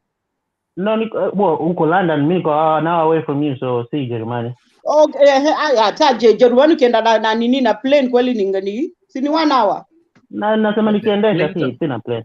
But sikizeni, wacha sisi ni Wakenya, wacha tusidanganyane. Unaona Ankuri amekuja tena. Ati hao mwanaume ajipakulie. Tusidanganyeni hapa. Sisi ni Wakenya na tuseme ukweli. Wacha history ya kuwa watu tuna embrace western culture. Western culture doesn't work with us. We are different. The culture is embedded in us, and that's a fact. Unaona? Uwezi kuwa one foot in the culture na the other foot unataka kuwa western. You didn't get what I said. You didn't get what I said. Sisi wote tunafanya kazi. You understand? Niko kazini kwa sababu huku unajua shift za huku. Si unajua? Si ndio? I know. Na hata mimi nyumbani mimi nikifanya kazi usiku nalala mchana, naenda kazi usiku tena, na wewe unafanya mchana. Si tunasaidiana? Nasema hivyo, but tunaongea hii ni context. This is what's happening in Kenya mostly. See, can I say something? Can I say something? Can I talk? Nipatie time pia mimi niongee. You are quarreling, bwana. Can you stop quarreling with women? Charles Rupia. Sasa angalia mimi Charles Rupia. Heshima tafadhali. I've stayed on the sides for long. Sikuwa mimi naweka tu point yangu across. Another thing is, we know culture ni deep because at the end of the day, unaona historia mtu amemention story ya kutuma fair nini na nini. Wanawake ndio wanajiweka katika vulnerable position. As long as una accept somebody is fair, unajua the men will always treat you, wao watakuwa na upper hand because unachukua fair. Ukienda huko, what do you expect? Unaona? Nitumie fair takula. Exactly, kula na usiende, but ukienda huko let's talk reality. Tuseme ukweli tu. Unatumiwa fare unaenda huko. Unaona? Sijakupa hiyo fare umenitumia, so kwa nini sikule fare? I didn't ask for it. Kula fare basi usiende huko alafu uanze kuulizwa maswali nini na nini alafu unaanza kusema oh no. Sometimes unaona wanasema what's the point? Ungeniambia no kwa simu usikuje, ungeniambia no kwa simu. You get me? You see, even you guys who send money without even asking for money. Without asking, you send the fare. Na siku zote, as long as una rely on somebody financially, he or she will always have the upper hand. We know that. As long as una rely on somebody financially, the guy ambaye anakupatia atakuwa na upper hand. Because anasema unaona anaweza kufungua hiyo tap whenever he wants, na akiona kama una retaliate ama unakata nini, all he has to do is just turn off the tap. You know what I'm saying? And we know that that's a fact. Haina haja tudanganyane hapo. Ushaona? So again another thing, na hiyo haimaanishi abuse regarding vile hii topic imesema abuse ya relationship nini na nini. That is a zero tolerance. We do not accept that na nini na nini. I will not want my sister kupigwa na mwanaume, na mimi siwezi kutreat another lady like that, because at the end of the day tumepatana kama sote ni we are all grown up, tumemeet, kama we are understanding haiko tunaachana hivyo kila mtu anaenda njia yake, unaona hivyo. Can I ask you something? Umesema uko UK. Tunaweza kuwa urafiki na wewe unitumie 100 pound na nikuje kwako na nijilete mimi. So, no, hang on. So you've given me that 100 pound. Yeah. And I come to see you because you've given me that 100 pound. Na nikuje kwako because niko hapa na sitalala na wewe. I can bet you because of the law huwezi nifanya anything. But because back home the law is a master to themselves, that's why they are able to abuse women. Lakini nakwambia unaweza patia mwanamke UK pesa na akuje na akwambia I'm not doing anything with you because the law here protects women. Nancy naelewa, but wewe unasema unaleta context ya friendship. Mimi nasema boyfriend na girlfriend. Hii ni situation ya ni boyfriend na girlfriend. Boyfriend anatuma pesa kwa girlfriend. Urafiki ni sawa. That's a different story. Mimi naongea kuhusu boyfriend anatumia girlfriend pesa. No, I'm talking about a boyfriend and a girlfriend. I'm not talking about urafiki. Hata hapa utumie mtu 100 nikuje uanze advances zako. If I'm not ready nitakwambia you can't do anything to me. But because you know but naelewa because the laws here another thing about inaleta watu down in Kenya is the law are not strict. Men wanna get away with a lot of things because wanna think what are you going to do, utanifanyia nini at the end of the day. The law is there na inamita support, unaona, that is a bad thing. Wakika a strict law where ukiraise your hand at somebody then the consequences pia ziko higher pale, then people will know that they uwezi kureact. It's the same. You can't start a fight with another man because you don't know, maybe utapigwa ama utapiga, and that is the way you need to approach kwanza kupiga mwanamke, unaona. The law, you need to understand that the law is there, na ukipiga mwanamke utafungwa pale ndani hata wiki moja na lose your job. If that is what happens in Kenya, na kuambia ule ukweli, hiyo story ya gender violence it reduce from whatever it is now to maybe something unprecedented like ambao watu hawajawahi kuona. We should not come here tukasema hiyo story of violence against men kwa wanawake. We don't like that because some of us, we have our relatives about tumeshaona that thing happening to them, and a lot of women wamesafa, wengine wamechomwa nini na nini. You can't expect that as a parent, kama wewe msichana wako ameenda kuolewa alafu next thing unaambiwa ameuliwa nini na nini ama amechomwa and wamemwagiwa acid kwa macho, vitu kama hizo. Those are things that should not be allowed to happen. But my point is, what causes all this stuff ni mtu kuwa vulnerable because umekubali one thing from somebody and then the other person and assume kuwa na expect something back and then he's not getting that thing back. But the problem is, so all these hiccups, understanding inatakikana iwe pale. But what I'm trying to say again is, as long as mtu anakusaidia na pesa pale uwa siku zote, they will always have the upper hand. It doesn't matter gender, labda ni mwanamke anakupatia do we mwanaume, they will always have the upper hand. Now another thing is, people need to be independent pia, kuwa independent. Kama mwanaume anaenda kazini for instance Kenya pale pia, wewe pia jitafutie at least kazi kidogo, unaona, ya kuuza kibandani nini na nini, jisukume at least uko na pocket money nini na nini. Alafu another thing that is happening, kuna mtu alikuwa ameongea mambo ya side chick. The reason why side chicks zinatokezea ni ile wewe umeshaolewa pale na ama umekuwa boyfriend na girlfriend ukarelax tu sana, ukaona huu ni wangu, hakuna mahali anaweza kuenda. Alafu anaenda anajipakulia chakula kwa jikoni na nini.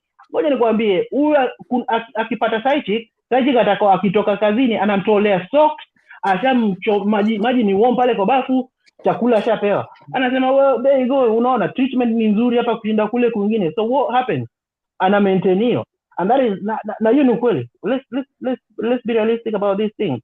Now, but my main point is mainly these are issues ambazo inataka ni address. It's deeply rooted. It encompass a lot of like it's big, enormous. It's just ginormous, unaona. So anyway, I'll let someone else jump in.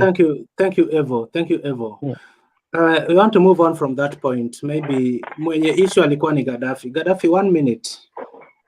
Na tusonge mbele. Gaddafi, 1 minute. Let me respond to So Rupia bana, don't make noise. Umesikia tumepeana chance kwa Gaddafi, you shout. Kuna kitu moja no, mimi naona sorry Gaddafi ndimo kala mgalisha mwingine omagik muda nikuyo temgik mugik gani ile ngana vitu za wazungu hizi mkiingia kwa urafiki watu wa huko ogik lazima mkwe na yani ni kwamba watu wao wana enjoy. Nani anaongea? Nancy hivi. Nilikuwa nasema hivi, mkiingia kwa urafiki lazima mkwe na self discipline, self control and understanding. Mtu anaweza toka hata Kisumu akuje Nairobi. Na akikwambia siwezi fanya hiyo kitu leo, you have to understand. Utalala vizuri na ulale kando yake. Bora tu muelewane. Another thing, mmekuwa mkinikasifu sana kwa zile mambo nimesema.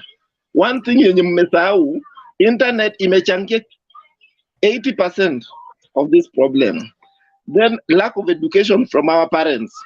Sai watoto wameachwa tu wana grow tunde, hakuna education. Hizi vitu hata tukipretend aje, lazima kila kitu isemwe vile iko.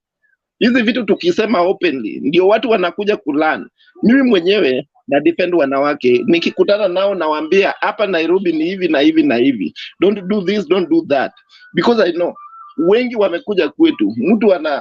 Unaona mtu anaingia job hapa EPZ, anapata mwanaume anafanya EPZ, haezi jiweka, anakimbia kwa nyumba ya mwanamke, anamwambia mimi nakulipa wewe, lipa rent, ubai chakula, mimi naweka pesa, tunajenga December.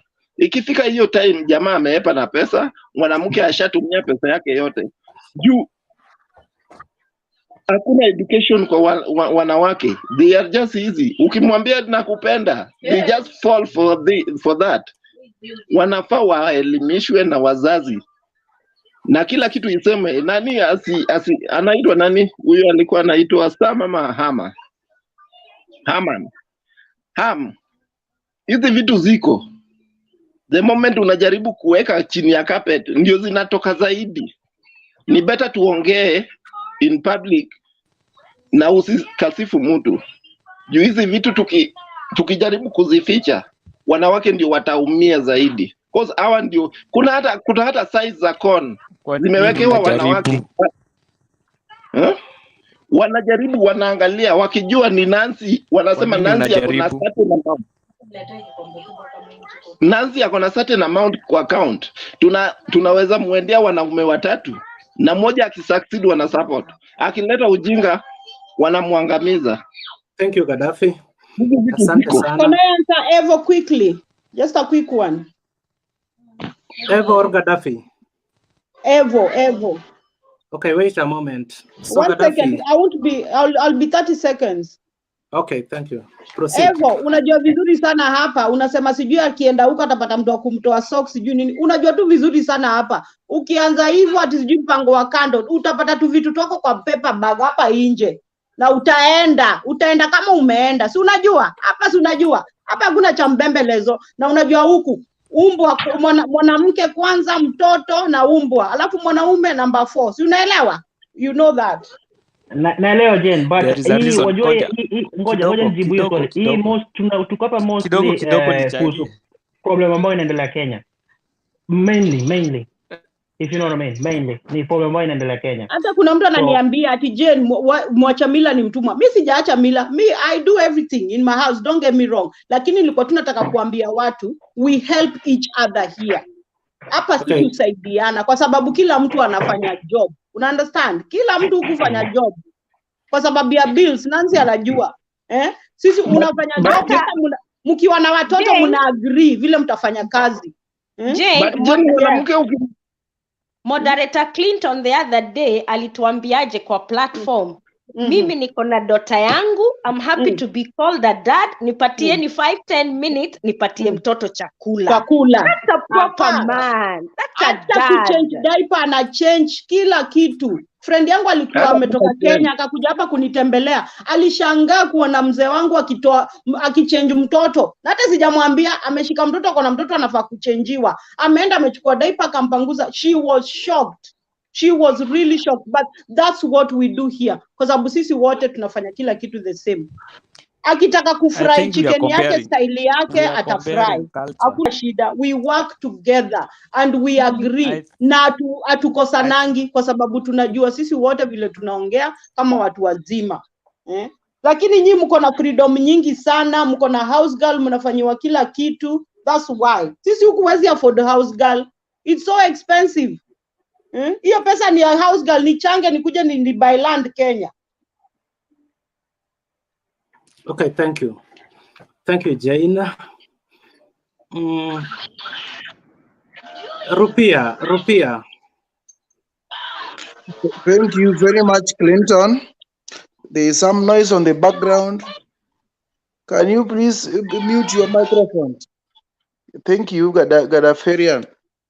And I have to complain first because I have faced time-based violence here. You have 3 minutes. I should have 6. I should have 6, not 3.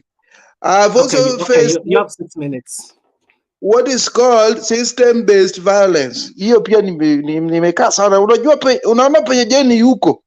Nimetoka huko nikakimbia hivi sasa niko hapo juu. It's a long time. And what I would like to say, Clinton, first of all, you should allow people who are local like us to say the real thing, because we have personally experienced real gender-based violence. These people in UK or in Germany, which violence have you faced? Have you even sent fire? Who can beat you? Who can really beat you? You, Rupia, surely. Evo, this guy called Evo. Have you sent fire to a Mzungu until it is eaten?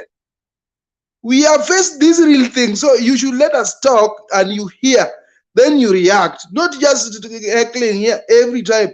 And we have been waiting for the time to talk. And I'm really wondering, why are men crying over gender-based violence? Why? Gender-based violence is simple. It's flabbergasting that you people are saying gender-based violence. A man can be abused. I am really wondering. Let me educate you now. If you are a man and you have married Jane, and Jane is putting you with things like kuchange diaper, sijui kufanya nini, oa mwanamke mwingine immediately, utakuwa you shall have solved that issue. Do you know the population of men and women in this world? Women are almost twice, so it means you are supposed to get as many women as you can. Only in Kenya. Gadaferian, listen, you don't know this thing. I'm just trying to open your eye and show you what you are supposed to do. You should not come here and complain to us that you faced gender-based violence. Which gender-based violence have you faced? And there are so many women outside here. Why should you have a side chick? Which side chick are you talking about? You should marry more women, not side chick. That is the correct thing to do. And you will never cry about gender-based violence. And let me tell you, women, you must, wherever you are, whether you are in Jupiter or in the moon, let me tell you, accept your role as a woman in the society. If you have accepted that, you will never be abused. You just accept it. That is that. Men, we are created differently. We are not created the same way. And if you want to argue where men are arguing, that is where you go wrong. And you start facing the abuses you people go through. Listen, if I'm educating you, let me finish. What I would like men to do. Hii kitu imeanza wapi? Hii kitu imeanza kwa Biblia. Ukiangalia Biblia, men used to go hunting, wengine wanaenda kuchunga ng'ombe, wengine wanaenda sijui wapi, wengine wanakuwa hata watchmen. Can a woman be a watchman at night? Which woman here can sit at the front of a shop at night and have a watchman? What can you watch? You will be in danger. Women do security here. Women do security here. Daytime. We know it is daytime. And you don't tell me even at night, Ruby, you need to get out of Kenya. Even night. Women do just security one here. example. Proper. You are wrong. Jen, can you listen? I know, uko ngambo, ama penye uko is not like here. But what we are solving is gender-based violence in Kenya, not in Europe. Hiyo kama iko huko, hiyo mnaona vile mnastatua. Sisi tunatafuta Rupia, 1 minute. Stop talking to us in such a patronizing way. We were also born in Kenya. We have our relatives back home, and we must come there and settle for even 6-7 months in a year.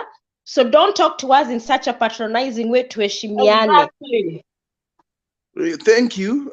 Okay, nitareduce kidogo. Rupia, wacha nikuninia. Can you listen? Sorry. Wacha nikashort. This same Rupia ndio juzi tukidiscuss Ruto na nini akasema Raila, mambo ya Raila ni tosha, si ndio? So that can tell you the whole thing. That can tell you personality ya Rupia. Yale sema whether regardless of anything Raila tosha. Unaona?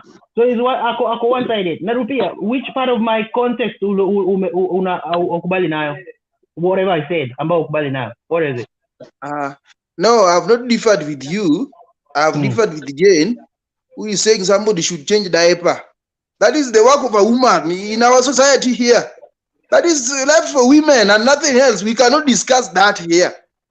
We cannot discuss changing diaper and cooking. You have to cook. Your wife is sick. You cannot if your wife is sick, you can't. If I have 1 minute and you are interrupting me, how many minutes am I going to have? No, but you're going to ask a question that's not acceptable. Women accept your position in the society. Hii kitu imetoka kwa Biblia. Sisi hatujaleta. Ni kitu Mungu ameleta. Sasa ukienda against the nature and what God has created, that is why you will get the problems. And somebody here was talking about vagina designer. My friend, hizo vitu sisi hatukubali hapa Afrika. Hizo ni za ng'ambo huko. Sasa kama uko ng'ambo unajua una face gender based violence. Excuse me, Charles Rupia, you are out of order. Wamekupea warning, hausiki. Asante kwa maoni yako, Charles Rupia. I know you have muted me because you are in Germany and I'm in Kenya. Thank you. Hiyo kitu umeonja leo bwana. Bye bye. Clinton, wacha nijibu Rupia haraka. Wacha nijibu Rupia haraka. Hakusikizi, hayuko. Sasa utamjibu. Okay, thank you. Okay. Anarudi maybe. Anarudi. Here is the comment and then asante sana Nasi kwa kunitaja. Mimi nilisema hiyo kitu na sikuwa nimemute microphone juu nilisahau kumute, but it's true. Niliwaambia hivyo kwamba natoka live naenda kupeana chakula and I have reasons. Mimi nilikuwa nayo, yes, nikapata huyu wangu kama unaweza muona, na tukakosania tu kitu kidogo, unajua venye they do. Akaniambia Clean, it is over between me and you. Then I said, Well and good, proceed. So tumekuwa tukiishi hivi tukiwa You are so watoto black and she's brown. mpaka tumefika Clinton, hapo. Mr. So Clinton, can I? we've been surviving, and thank you for praying for her. Wajua, we will meet one day, one time. So I don't even need the other gender. I don't even need her. So nani, kuna mtu hapa hajaongea, lakini kabla Mimi. hajaongea, Mimi. man, ukishout mimi nani. So Sage, in 1 minute. Okay, nimeomba ulishaongea. kama kuna nafasi. Okay, unaongea next tafadhali. Huyo mwenye anaongea Okay. sikuoni, lakini unaongea next. So Sage, Niko hapa. in 1 minute, let me unmute you. I think this is a platform of reason, and it is good we correct some issues that will raise tension. Number one, there's someone who said that men in Kenya have a lot of time. I really don't think that this could be the argument. Yes, we all have time. We can commit, because it is the same. Some of women will complain about men not giving them time and the rest. So it is not about men having enough time in Kenya. Number it was two, a lot of free time. it is still time, right? So you can add free or a lot of time, but it is still time. Number two, there's someone who talked about age. Age as a factor that it is good we talk these things. It is good we speak our mind without restriction. The other day I saw, even in Germany or in Europe, okay, as early as age 5, they can decide to go and visit their boyfriends and will do nothing. So why would you want to say that in Kenya you have to be 30 or whatever? No. Actually, there are even countries that you have a lower age of consent to be as low as 15, 16, 17. 13. So I think that should not be the case. The thing is, are they doing the right thing? And are you in communication with them? Do you track their programs? On another thing, someone talked about child check. I really don't think that's a term but I'm happy Nanias talked about it. Rupiah, but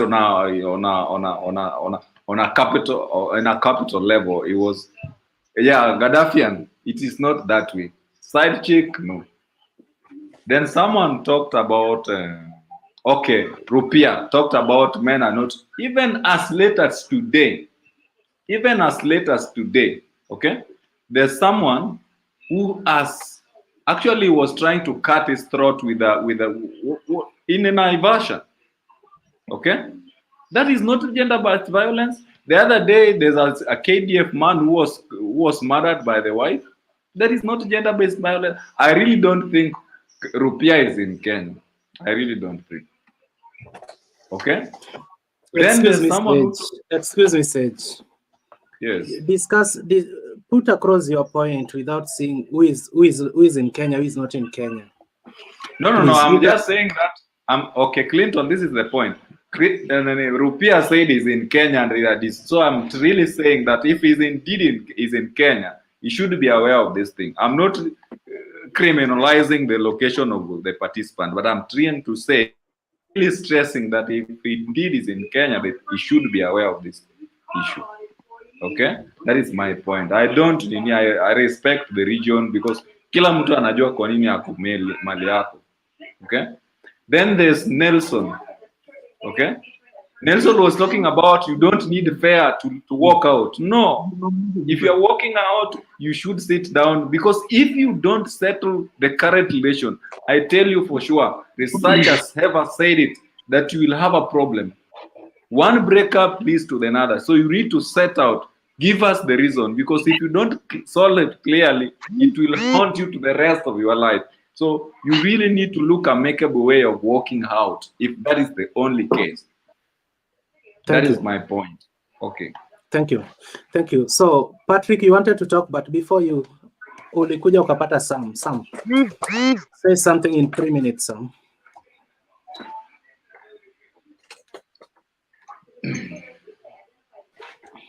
Good evening, everyone.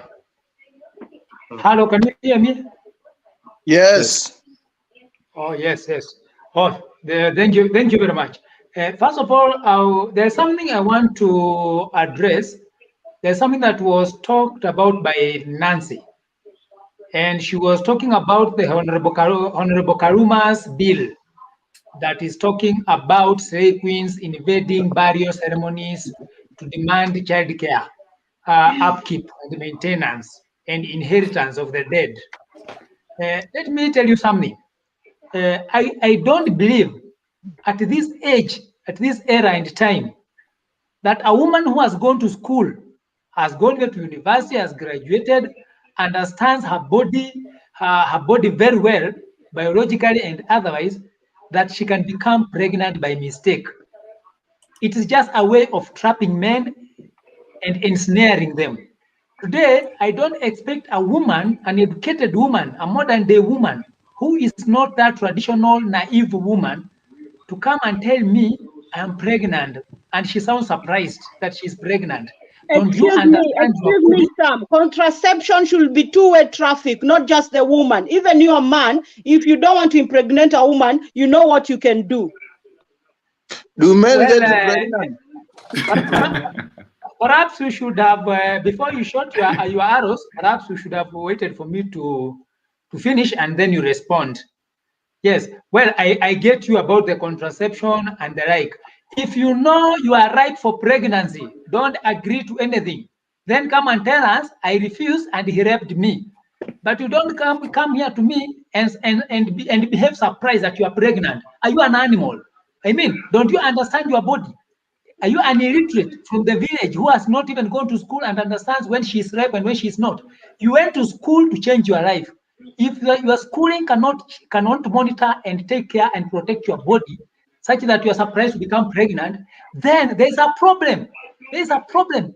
No woman should come and say, I am pregnant without knowing. How do you become pregnant without knowing? What don't you understand? Well, you respond to that later on. Sam, wait, Sam, you mentioned my name by that point. I do not I sympathize with your way of thinking. It's very sad, and that's all I can say. Well, let it be sad, but a woman should take care, a woman who has gone to school should take care of her body. You're absorbing, and this is why I said Kenya is a patriarchal society. You're absorbing men of all their responsibility as though grown-up men do not also need to understand what their position is in society. If you do not want children out of wedlock as a man, you know what to do. Don't make the women the blame. We are not victims. You are guys who have a lot of power, and what you're doing, you're using your power to abuse women. And that is why I told you the way of thinking is because Kenya is a patriarchal society. If it was the other way around, your argument is null and void. It is neither patriarchal nor matriarchal. It is neither of them. The thing is, men don't become pregnant. It's you becomes pregnant and you understand your body. When you are not ready for being pregnant, stop it. Well, don't you understand your body too? You, Sam, even you understand your body. You know, if you go with a human and with a woman without blah blah blah fish cake, what will happen? So this way, you don't blame a woman, blame yourself too. If you know that this is gonna come out, you understand? Prevent it. Then when the woman comes and say, oh, me, I prevented myself, so it's not me. You understand? Yeah. So don't blame the woman. Moderator, I'm under attack. Yeah, because we are women, and also that is why our society today, the moral concept of our society in Kenya is going to the dogs because of the way you're thinking. Can I just react, please? I have not agreed with my points. I was given 3 minutes. I was given 3 minutes. Let me move to Gaddafi, and you can wait as I continue with my other points. Well, that was one reaction. Now, let us talk about this gender violence thing. This gender violence thing, honestly, it's worrying. It is reaching very, very worrying levels. And I'm wondering why a man of 38 years or even 44 years would hack a woman to death because he's heartbroken. At 44 years, which heart do you have to be heartbroken? You have never been heartbroken all those years. Now you are getting heartbroken at 44 years. A man at 44 years should never be heartbroken at all. He's supposed to have a heart of stone. If a woman doesn't want you, walk away and leave the woman alone. No, it's worrying. In fact, it's childish. It's immaturity. It's very much. It's immature for a man to act physically on a woman who has rejected him. To me, that one very abhorrent and is very primitive. But then let me talk about another thing that I think is a cause of this gender violence. You should understand that a man is very frustrated. A man is very frustrated, and the modern day woman, especially in Kenya, the modern day woman, especially in Kenya, has made sex transactional. Sex has become transactional. It's a business. Unless a man does this, unless a man buys this, unless a man gives this amount of money, it is transactional. It has become a give and take. So what happens? The man has got very little resources. Maybe he has got 50,000 shillings. He showers a woman with all that amount of money. Then the money is exhausted. The man has no other money to woo another woman. Then the woman tells him, no, I don't want you, and she walks away. So the man feels all that he had, he has used it on that woman. I think the idea of frustrations and making sex transactional actually has brought all these kind of problems. But I would urge the men and even the women also. In fact, and even the women, please, guys, let us be sober. Let us approach relationships soberly. There are 7 billion people on this planet. Kenya has got only 50 million. If they all refuse, you go to Uganda. If they all refuse, you go to Tanzania. I mean, what the heck about killing people and killing each other because of Why are they refusing? Because of love. Well, thank you, Bana moderator. I think I'm done. I'm done. I've been silent and I've been mentioned, Clinton. I didn't.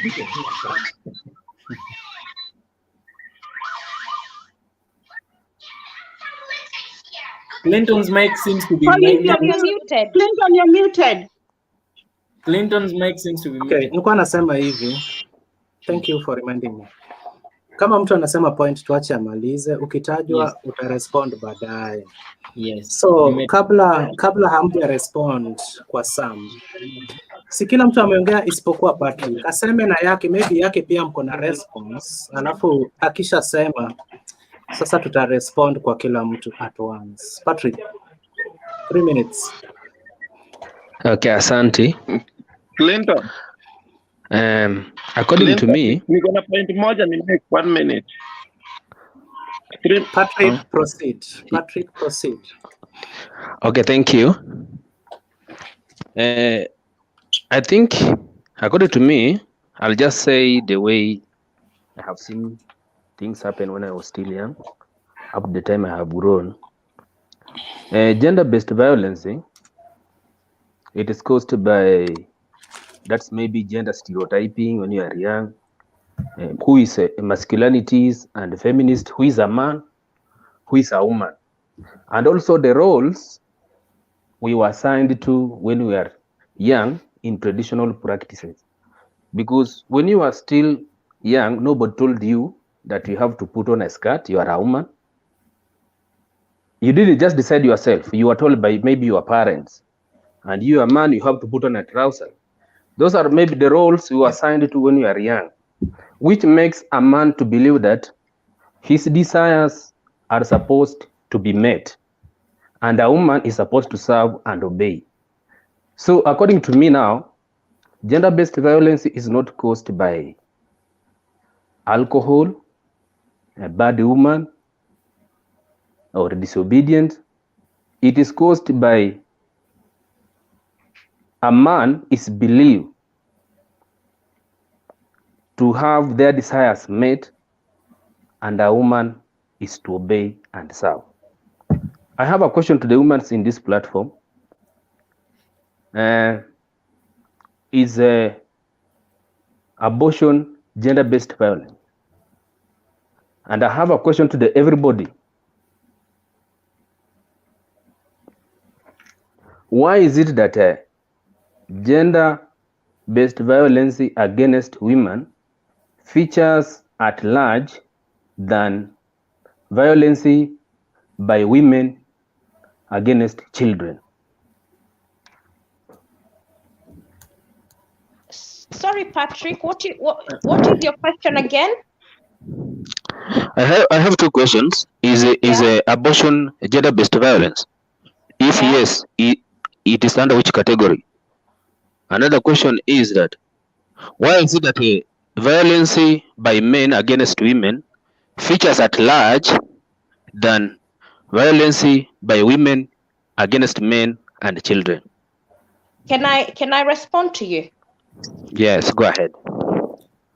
So when you say violence against abortion, are you saying women violate other children by doing abortion?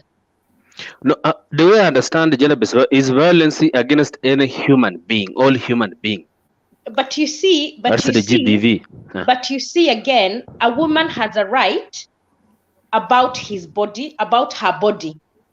And the abortion is a human rights issue where a woman decides they don't want a child for one reason or the other. Some women genuinely go for abortion because probably it was rape. Some others have been told their children have got severe medical issues and they are not ready. Or sometimes a woman thinks, I don't excuse abortion, but I know there's some women go for abortion because it's medically recommended by a doctor, or maybe because they don't feel ready and financially stable, and especially where relationships break down and men deny that these children belong to them.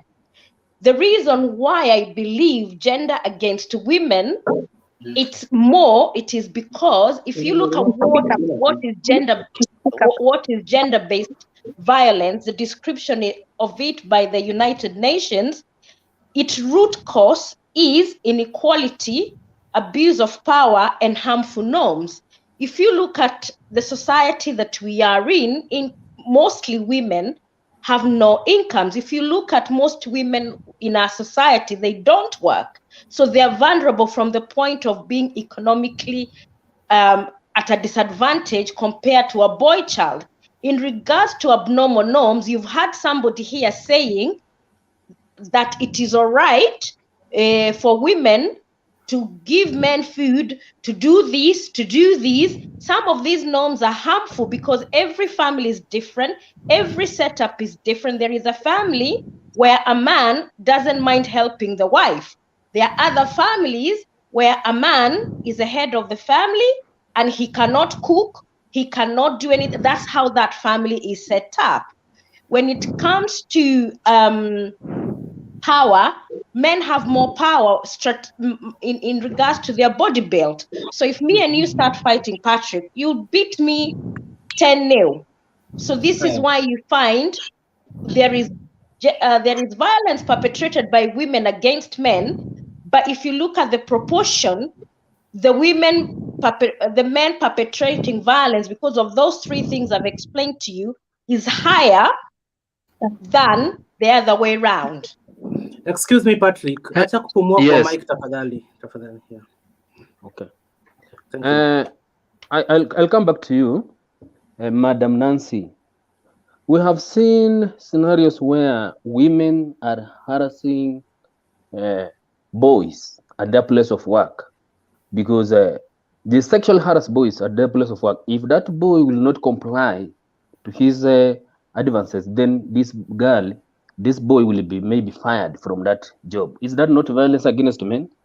No, but I've told you there is violence against men. We are not saying there is no violence against boy child. But again, where power is flipped and a woman is in a position of power, we know that it can also happen that way, because I know there are women, they're called sugar mummies, who hold ransom young men. So that is also what I told you. It's about the position of power. It can either be power by a man or a power by woman. but proportionality, the violence against women in our society is higher than men. And I can tell you the statistics. Why do we call it gender-based violence when it features all human beings? Because you can be any gender. The word gender is either male or female, because if I ask you now, what's your gender? You tell me you're a male. Gender doesn't mean female. But violence against women features at large than violence by women against men and children. But it's about the proportionality, because in the last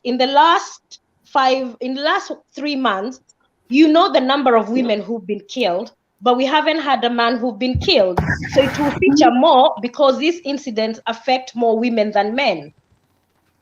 According to me, let me just finish it. Violence is violence. It doesn't matter what gender the violence is towards. That's what I can say.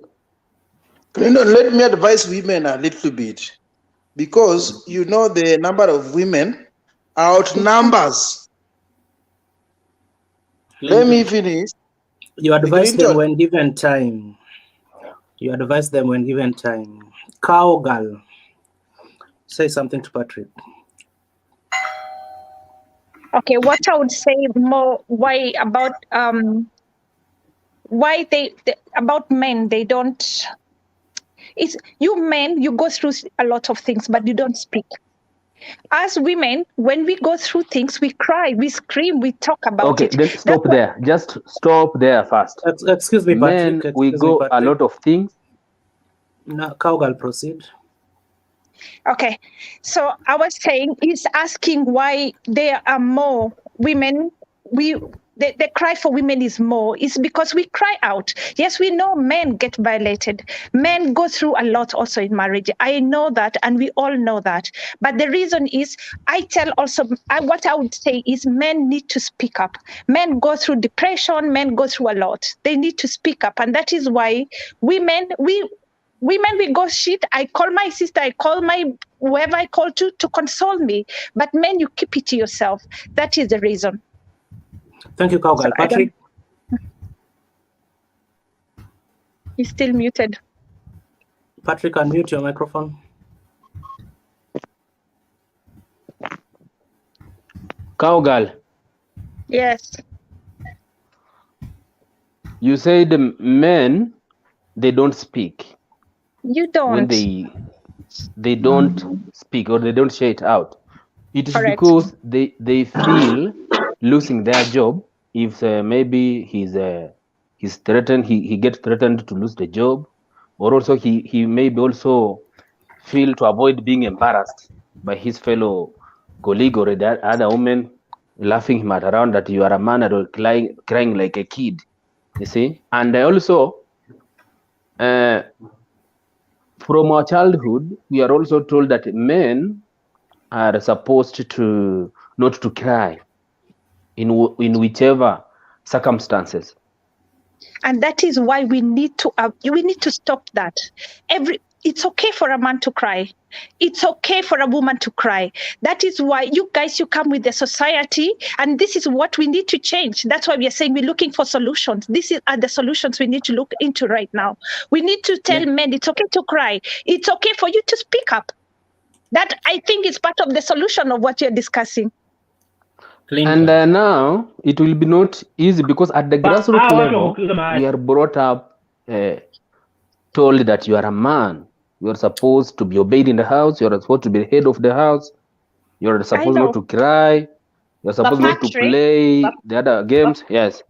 But Patrick, if I guess it right, I think you have children, isn't it? Yes. So if, like, for example, I'm a mother of 2 boys, it's my job as a mother, because I have learned the situation from the way I was brought up. I will change some of the things that my mom taught me and my brother. Like, if my son falls down, I don't tell him, get up, you're a boy, you shouldn't cry. I tell him it's okay to fall. He has felt pain the same way a girl feels pain, and I reassure him and get him to go. And then my responsibility is also to mold him to become a man, but it doesn't mean that his emotional feelings should be suppressed at the expense of proving he's a man. Thank you, Nancy. Okay, thank you, Patrick, and Nancy and Cowgirl. So thank you, Patrick. We're gonna get back to you in a short while. Charles Rupia, in 2 minutes. What's your reaction? Thank you very much, Bwana Clinton. But what I want to say about gender-based violence, I'd said it, and I will emphasize that roles and responsibilities are key, because in today's world is not even about gender-based violence against women, but it's against men. And women must understand that the number of men compared to the number of women is a serious thing to consider, because the girl child life has been emphasized so much that the boy's child is suffering, and that is a fact. The boy child is suffering because the women of this world, they claim that they talk, they shout, they do what? They have ostensibly taken away the boy child rights. And because they talk, they don't keep quiet, they will talk about everything that passes. Now the boy child is suffering. And that is the next thing that we are going to. However much emphasis are put on the girl child, the boy child is suffering. And you can even see there are only two here, inside here. And they have overwhelmed us. We cannot even talk. They are saying everything. But let me say this. Roles are very important. Cowgirl, and Nancy, Jane left.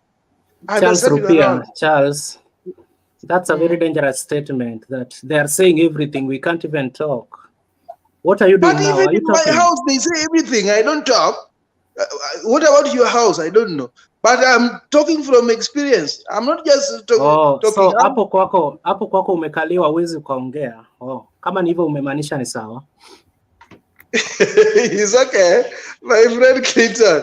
Let me just tell you, mimi hii kitu natoa kwa roho yangu, sitoi mali ingine, ni kwa roho. Sisemi nimekalewa, hata kama nimekalewa ni sawa. Ukikaliwa na bibi, hiyo ni sawa.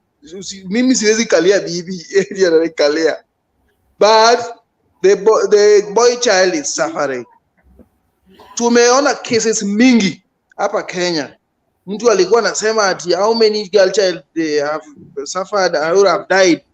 But in Kenya here, we have some mzungu who was killed and dumped in a nini. Was it a sewage or a water tank? We've seen those. And women are very keen on that. When once you excel in life and you've made some rentals, some flats in Nairobi, then they come for you and they finish you. They remain with the rentals. And you are dead, wao wanakula vizuri. Sisi tumeona hizo vitu. Sasa nyinyi wanawake, mwache tabia mbaya. Hii tabia mbaya yenye mko nayo mnatumlaumu hapa, na nyinyi ndio wenye tabia mbaya. Kama Mungu angewaumba, sisi tungekuwa tunaendelea vizuri. But because you are here and you cannot stop talking, you are addressing us as if you are the owners of this world. But nyinyi ndio mko na shida. Mbona unatumia fare unaenda kwa mwingine, alafu unaenda huko unasema mimi siwezi, uwezi nini? And then hiki history ya rape. Women just take it for granted. Mtu umewahi msichana akitikataa kufungua mapaja yake, unaweza kulala na yeye? Uwezi. Hapana. Kuna watoto bado. Sasa waje niseme yenye watoto hawatasikia. It's either urekebishe lugha ama umalizie hapo. I withdraw. Okay. 1 minute. 1 minute. So let us just be sincere on this gender-based violence issue. na tumalizie, lakini Clinton as the admin, hii kitu haiwezi isha. The nini, nature has its way of finishing things. Hii kitu inaweza isha tu na nature. Let me ask you something. Huyu mwanamke mwenye aliuliwa Kiambu akaekwa kwa gari, how did the boy child suffer in that scenario? Because unasema hata sisi maboy child sisi usuffer. So in that scenario we are referring to that as an example. Boy child aliumia kwa njia gani? In that case, the boy child did not suffer, but we have Top Cohen and the KDF officer who is attached, was it police or KDF, attached to Matiang'i's office, who was killed. And KDF also was killed. These are the stories, they are true stories that they are recent and that tumeziona. So don't think that it's only the girl child that we suffering. Now, right now, the girl child has overtaken the boy child. And that is a fact. So, watu wa accept roles zao, hii kitu ya equality pia iko. Huwezi kuwa na equality na mtu amekuleta kwao, unaishi kwao, unakula kwao, na una claim ati anaweza osha vyombo. Nani anaosha vyombo kwao? Thank you. Your 1 minute is over. Before you react to Charles, Bernard and Kizito, in the next 6 minutes. Bernard 3, Kizito 3. Oi. Okay. Oh. Nelson, wewe ni mwenyeji wa hapa. Nimekuwa na burning issue bwana. Okay, iseme basi Nelson. Asante, pole kwa Bernard na Kizito. Cha mwanzo kabisa, Sam mentioned several things. Bernard, how are you? Today, I heard somebody speaking like you the first day you joined us on the political arena. Sam mentioned something about the bill that Opondo Kaluma is sponsoring. A misplaced priority, something that should not even be discussed in a parliament where we are paying taxes, because we do not pay for them. We do not pay them salaries to go look for slay queens so that they go and make some bills in order to protect them from the slay queens. And Sam, I wanted to remind you that the moment you're impregnating someone's daughter, whether they like it or they want it or they don't want it, know that you're making a life. And once you've made a life, whether it is accidental or not accidental or intentional, you have to be responsible for that life that you have made. And we need to talk about this thing all the way from church. Actually, our problem starts from church, parenting, and all that, childhood as we're growing up, as our kids grow up. I have seen in the first hand with my eyes, and I differed with my pastor seriously, to an extent that we had to have another caucus of a talk when one member of the church faced a rejection just simply because she was a lady of age, and then she engaged in a sexual intercourse, and she was now pregnant, and the church was saying, the pastor was saying that she has to be deregistered from the church. So I said, the person you're rejecting here is not the lady pregnant. The person you're rejecting here is the unborn child who is now facing rejection right from church before he or she is born. And she is completely innocent. How cruel will this world be to this kid when the kid is born? We need to talk about that all the way from church. A lot of things has been mentioned here. Bill of Rights. Nancy, you mentioned something to do with Bill of Rights, and Rupia also mentioned it, and somebody else. May I remind all of us, in as much as we all know, that your right stops the moment it infringes another person's right. You do not have a right that oversteps on another person's right. No matter how much your right is luxurious and freedom, so to speak, it stops the moment it infringes my right. And to be honest, perhaps we fine-tune the term violence. Even on this platform, I have felt some sense of violence, because one person is talking who is a guy, and I mean, I'm so friendly even to ladies. One person is talking who is a guy, Jane the other side, Nancy this side, Cowgirl this side. That is violence. We need to fine-tune these things. There is no one who said that if you just give this boy child time so that he speaks what you doesn't agree with and then amalize, alafu wewe pia sasa ukuje useme ile yako ya kumfine-tune haitasikika. Violence is in very many aspects. And excuse me, Nelson. Yes. No, I hivyo disagree that is violence. Inamaanisha kwamba hata Kenya Gaddafi alikuwa anasema eti mpango wa kando lazima uwe nao 4 ama 5. Venye walikataa hiyo pia ilikuwa violence. No, Clinton on Gaddafi, I beg, even in fact, if it was my wish, he could have not even been in the show. In fact, I really wanted to respond before he went. Thank you. On Gaddafi's issue, Gaddafi had nothing to tell this show other than give us his life experience, what he does, how he treats the wife, how he treats the family, the kind of example that he gives. And even Ivo also said something so weird.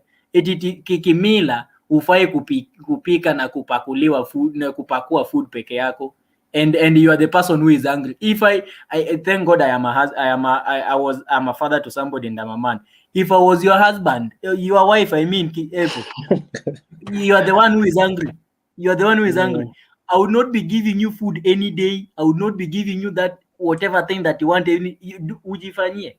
Because some of these things are just stupidity. Nelson, you have 1 minute. Okay. Anyway, I got lost and then I came back with a lot of content, but let me just highlight a few. I will talk later on. Now, yes. Consent of sex on intercourse. In some countries, somebody mentioned that it is 16 years, 13 years, 14, and in Kenya, it is 18. To be honest, we need to talk about this. We need to educate our sisters.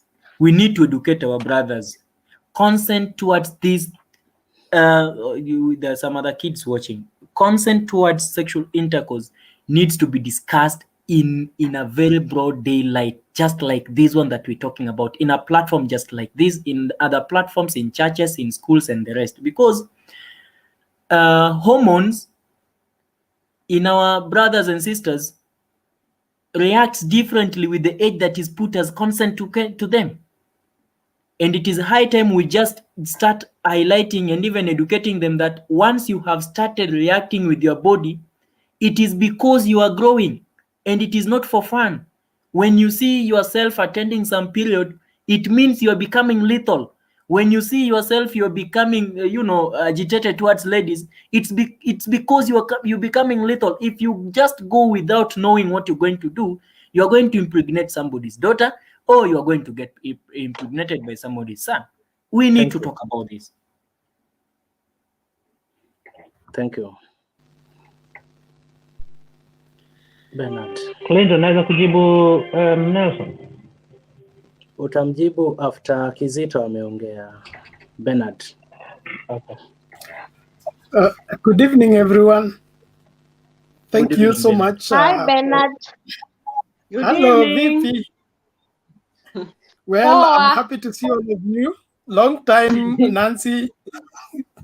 You need to be on our side, Bernard. I'm voting for Bernard, you. Bernard, tumeambiwa watu wa diaspora tusikuwe tukicontribute. Take it easy. I will be in the middle of the road. Okay. Now, it is a very healthy subject and it's overdue. I'm happy that we are talking about it. And I will just begin from the beginning. Violence always occurs when we have crossed some boundaries. Nothing just happens. Everything is made to happen. And if we don't watch the boundaries that have been set, we will always find ourselves on the wrong side. Is a story somebody gives about a traffic, somebody walking to the traffic officers or whatever office or minister of transport office and say, why do you allow accidents to take place on our roads? And then the minister response is, do you think that I am responsible for all the accidents that take place on our roads? He said, there is no way I can be responsible for those accidents. But the response of the minister will be, take out the traffic rules book and show to the person and say, this is the book that governs how people operate on the road. It has all the rules and the regulations. Anytime a rule is violated, an accident has been engineered to take place. In a marriage setting, we have not been sent to experiment and see whether it works. Marriage has been given by God, and God has said how marriage should function. If we want to be married and stay married, we must comply with the author of marriage and follow the rules he has placed. Anytime we violate those rules, we engineer these accidents to take place. To start with, marriage is an honor, it's not a right. Nobody has a right of marrying anybody. You get into marriage as an honor. You are honored to marry that lady. She's honored to marry you. So we begin our marriage journey on the premise of honoring one another. Not, I have purchased you, you are my property, I have every right over you. Or I have got you, I've been chasing you for many years. Now that I've got you, now I own you. That is the beginning of trouble. Our marriages are supposed to be built on honor. So when this honor is lost, the respect is lost, then we are free. I mean, we have already opened the door for things to begin to happen. So I would that we all retrace our steps. Are we doing marriage God's way, or we are doing marriage our own way? And if we are doing it our own way, do we have the capacity to rearrange God's order and still succeed in having the marriage that God wants us to have? I don't think so.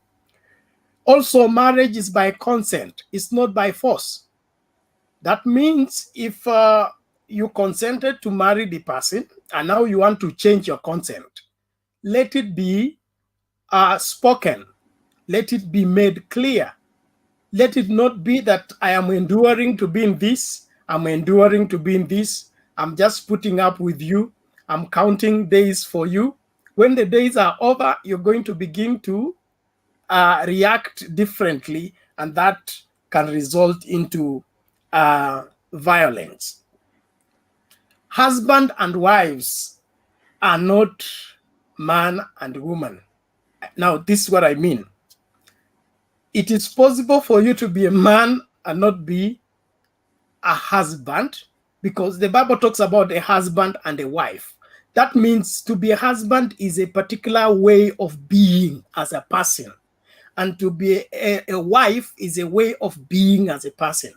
What is happening today is that nobody's working out to become a husband, and nobody's working out to become a wife, in the sense that you wear the mind of a husband, you wear the mind of a wife. You are just in because you are male and you are female. The problem is we have male cockroaches, we have male hyenas, we have male elephants, and they are not men. So we need to get back to grooming people to say, you are my boy today, you are a man today, but now you need to be made into a husband, so that when you take on the role of getting married, you understand this is my responsibility as a husband. What is my role as a husband? What weighs on my heart because I have accepted to be a husband? Because it's not just a matter of I'm over 18, now I should get married, and you get somebody who is also over 18, and you end up together not knowing what is it that you're getting into. So it is important that we take being a husband as a lifetime responsibility, and being a wife a lifetime responsibility. And it's not something that we can swap, okay?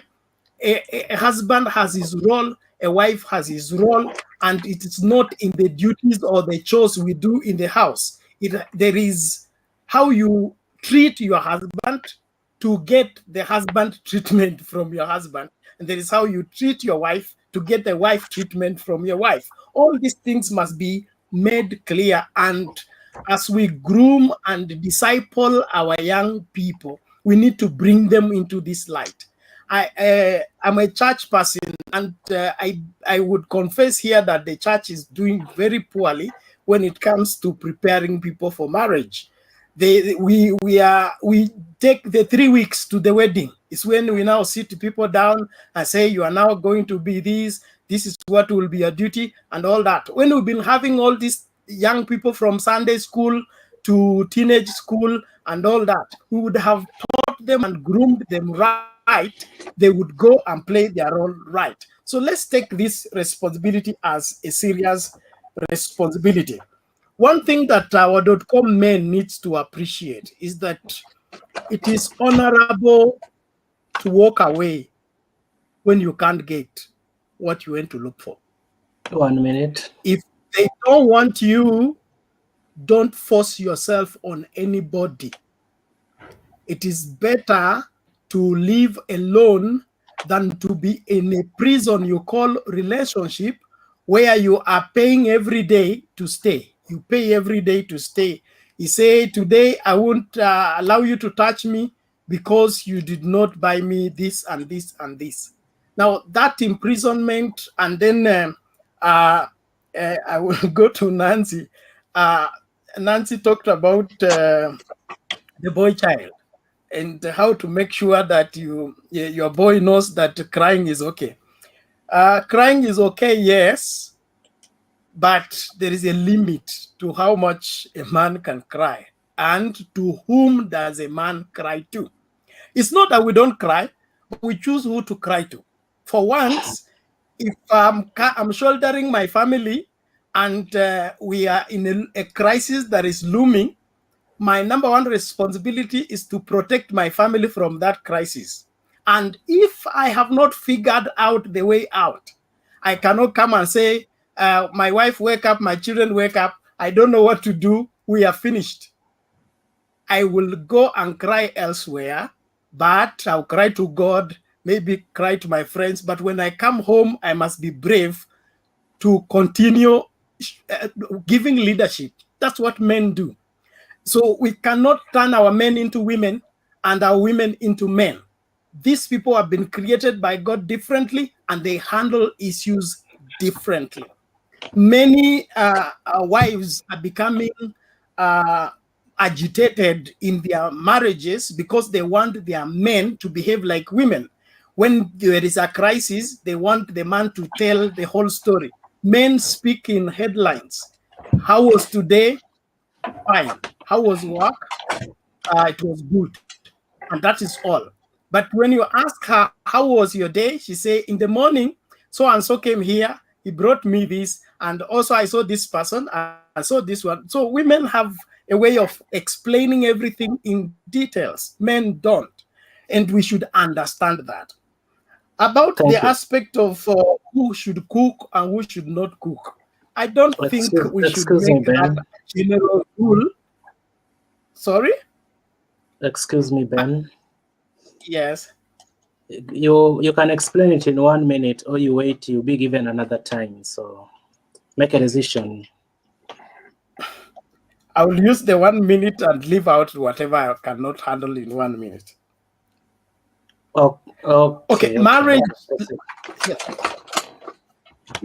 In a marriage setting, we don't do tit for tat.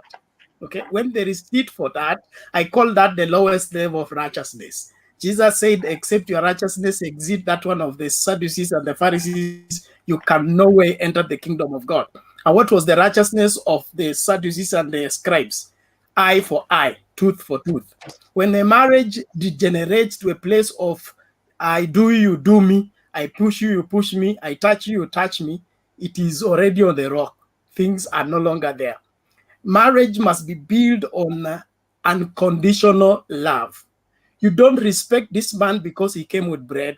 You don't respect this husband because he's charming and he's sweet and he takes you out and he does he will do those things when he can. but that does not make his office. His office as husband remains the same, whether he comes with bread or not. And disrespecting his office will provoke violence. In conclusion, I'll say this. To a woman, to be loved is to be cared for, to be given attention, to be, look out, how are you doing today, and all that. But for a man, what he calls love is respect. So when you cease to respect him, he has already concluded you don't love him. And that is the beginning of the problem that we have today. We have a lot of wives who are disrespecting their husbands on the grounds that awana pesa, awaletangi pesa, ama awalipangi rent. Please, if we want to be godly, let's do it God's way. But if we want to do it the other way, we should also be prepared by what we are talking. You put your hand in hot water, you get burned. We will not disrespect the men and expect to be, to be pampered. Nobody's going to sponsor somebody who is planning on how to put them down. So don't let your man withdraw from you. Don't let your man look like you don't care. And just 30 seconds, please. There is this aspect of, as a man, you have had your job and you have taken care of the family for the past 15 years. Then a crisis happens. You lose your job. Okay, then you have to depend on mama's provision. And the 6 months when you did not have a job, your house now turns into hell. There is how that our sisters don't remember the former days. They believe in the Bible. Remember not the former things. They don't remember how much you have suffered all these years taking care. Now they say you have left everything for me. You are a useless man. What kind of man are you? Please, let's not do that. The definition of a wife is a helper. Let's help our men, especially when they are their lowest level. Don't go and push him in the ditch and tell him you never become anything. He's somebody's son and you are somebody's daughter. And let's be in our lives for each other, not be in our lives against each other. Kama iwezekani, afadhali tuache, badala ya kuishi tukizozana kila siku, tukitafutana. Nikikuja nimechelewa unatoka wapi? Nikikuja mapema, wanaume wengine wanakuja wamechelewa. Unakujanga mapema kuniangalia jikoni nikifanya kazi yangu kwa nini? Let's talk more later. Thank you. Clinton, Okay, can I ask Bernard a question? Thank you, Bernard. Yes. Bernard, ukisema kwamba the definition of women is a helper. Hata wao wanasema watu usaidiana cause watatuambia tupike bana. What I'm saying is there is no blanket rule on the men should cook and women should eat, or the women should cook and all that. Every marriage is tailored between the two people in the marriage. And then when it is out of honor, okay, like I have arrived home mapema, I can tie lasso in my kitchen and prepare dinner, and my wife comes in later and she will begin by apologizing for letting me in her kitchen without consent. Tailored between the two people in the marriage. What's crazy? What apologize? Like I have arrived home mapema, I can tie lasso in my kitchen and prepare dinner, and my wife comes in later and she will begin by apologizing for letting me in her kitchen without consent.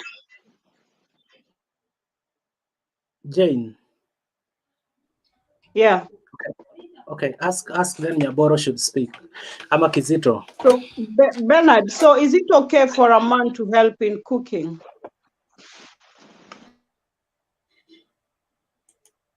You're muted, Ben.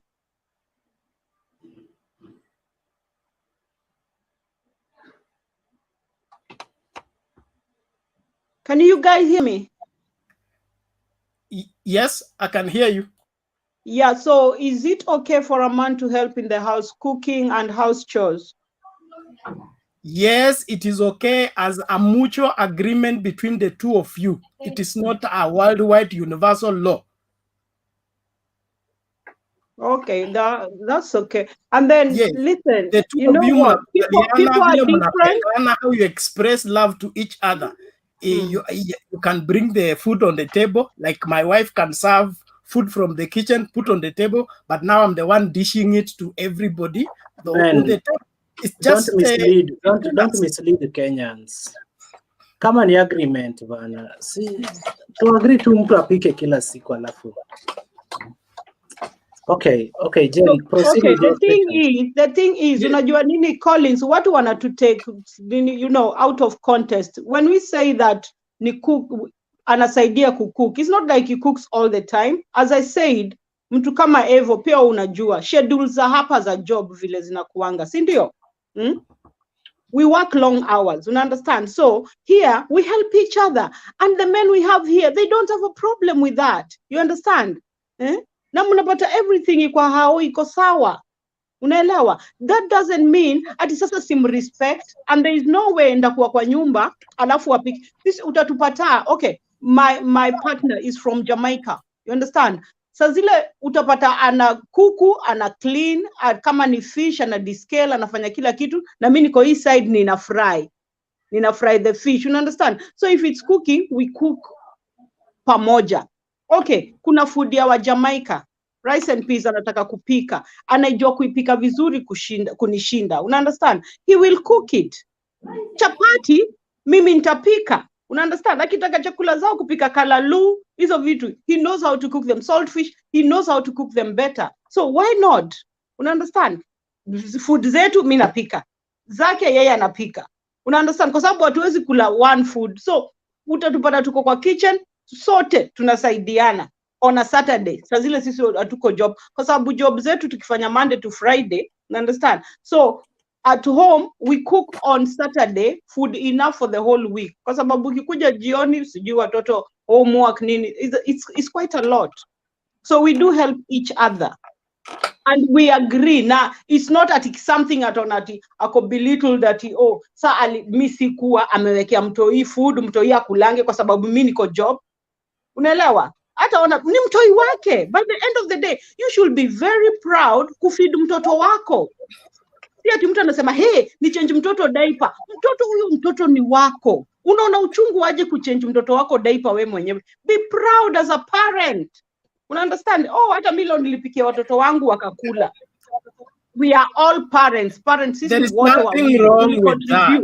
That is all fine as long as it is the mutual agreement between the two of you. But and you are enjoying what it. Rupia is saying. Because of the constraint Rupia is not living in the 21st century. Hold on. Let us not make it a law. Acts of love should be made acts of love and not be turned into a law. Because of the constraint of time, families don't have time to get out together. So when you cook together, you are having a family get together. That is still healthy and it's okay. But we should not make it now because somebody cooks now, everybody should be cooking. There are cultures that allow that. The other cultures that don't allow that. And those cultures that don't allow that, they are not in any way evil. My wife does not cook for me because I'm punishing her to cook for me. It's an honor for her to cook for me. It's an honor for me to cook for her. So it is just our love for each other. It's not a matter of I'm paying back for her cooking and I'm paying back for her taking care of our children.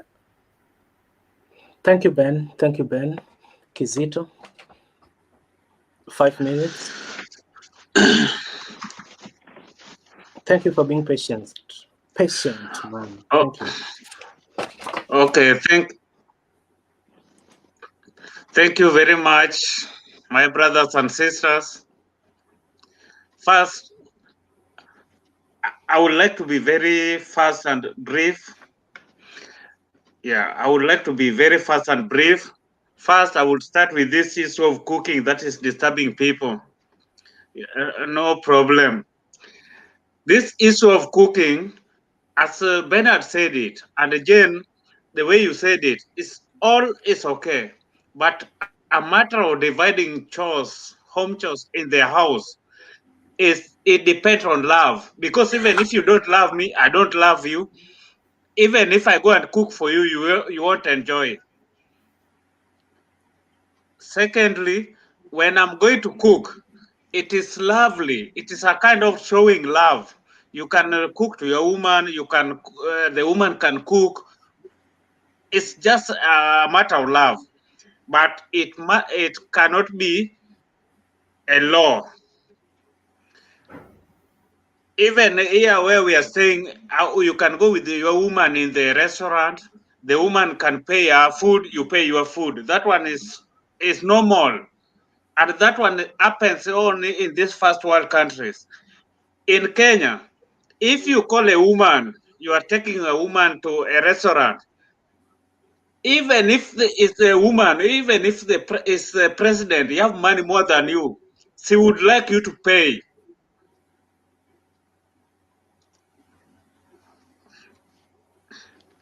Okay, me about that one, it depends on love. I'm going to balance equality.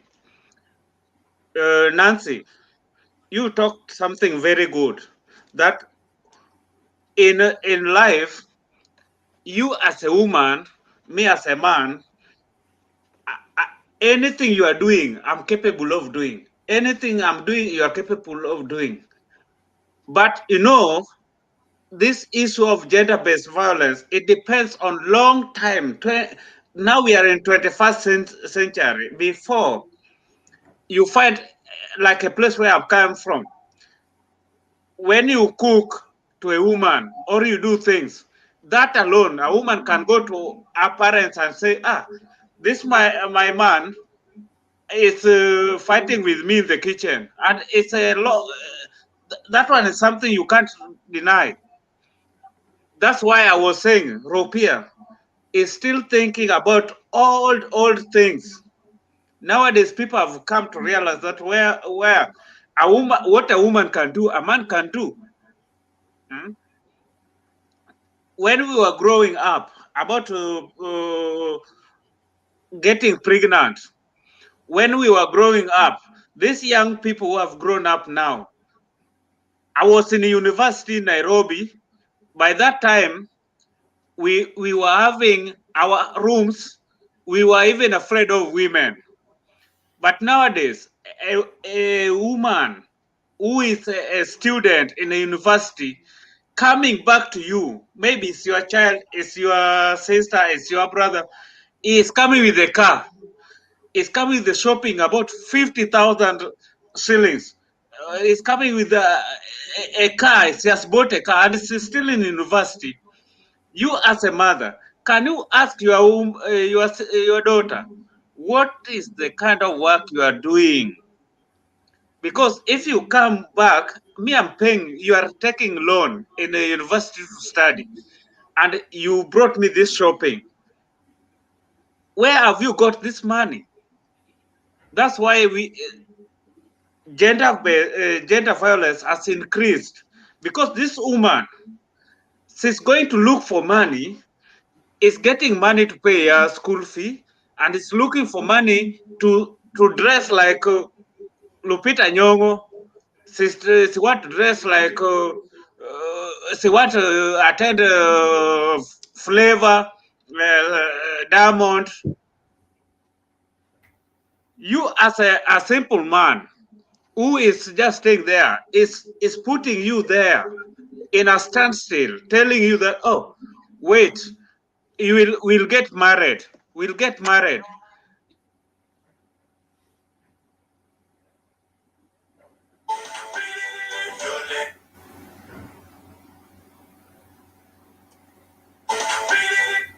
You have muted your Kizito, microphone. you're mute. Kizito, you've muted your microphone, and maybe we hear from Okay, sorry. There's a thing that, you know, what I was explaining. All these our women, the violence is increasing because a woman you are showing that you love is putting you there for what to do. It's just putting you there to keep you. If our women can say, okay, I'm already married, I have my ring, because Nancy can attest, even Jane, there are people who stay outside. If you go to seduce even a woman, once you see the ring, you will never talk to her. You will just say, okay, this woman is married. But with us in Kenya, even a woman with a ring, you will still follow her. Even a man with a ring, you still follow. You know very well this is somebody's husband. After he has done all those things, nobody, no man do anything. Nobody, unless it's your father, can do you something for free. Every man who does you anything, even if you can afford or you cannot afford, but once he has done anything for you, that one you have to pay. If you don't pay, there are people, not like me, there are some other people who are, me, I can buy you anything you want, I can buy you that aeroplane, I can buy you that anything you want, but I will never ask you because I did it. Me, I'm a dual man, we know how to spend. I'm coming for the aeroplane, Kizito. Kizito unachoma bwana. But this woman, a woman, the more you are too soft and the more you do anything good to them, is the more they don't value you. You may find a woman who is being mistreated, is under this gender-based violence, is in toxic relationship. You, who is simple, who can treat her good, go and talk to her. She will never accept. She will go there because she has got something which is keeping her there. Because kwa Kiswahili tunasema wanabangaisha, anabangaisha until the day ameuliwa. But we also as men, we suffer, but it's only that we, just the same way Nancy said that men are masculine, men are this. Yeah, we also suffer, but maybe we have also heartbreaks. But some people take it, they cannot control themselves. Thanks. I think my 5 minutes is over. I will come back again. Thank you very much Kizito for keeping time. Kizito, hiyo mistake umefanya ya kupeana promise. Unapopeana promise bana, hata ukienda kukatiana, peana zile zenye zinawezekana. Nyinyi ndio mnatupea shida. Mnapeana huko kubwa wa Yeah, thank you very much. Thank you very much, Clinton, for talking about promise. No man, a woman will accept when you don't give promise. And if you, all men, they give fake promises. For you to get a woman, you have to give fake promise. We you agree, will never give Kizito. a right promise. I agree with you Kizito, but ukimpea fake promise ya aeroplane, mimi kesho nataka kumpeleka out, si atachagua aeroplane. So tuweke promises zile rahisi, at least ndio kijana next akikutana na yeye, or else tutakufa tukiwa single, because atahitaji ndege kwangu pia bwana. Thank you Kizito. Evo, what's your reaction?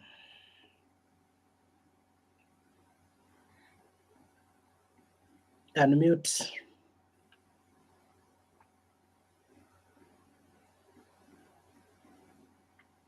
Okay, Evo is not with us. Ham.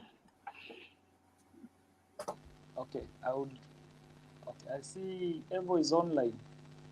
Ham, proceed. Evo, okay, how many minutes have you given me? 2. Or how many do you want?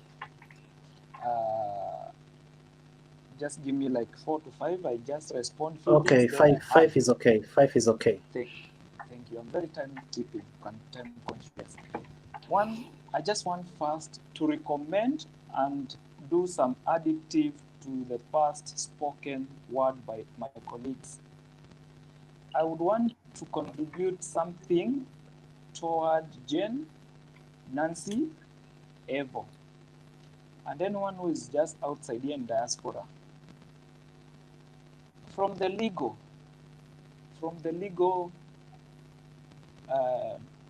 amnesty, the law is clear that the federal law protects female gender, especially in a well-organized system.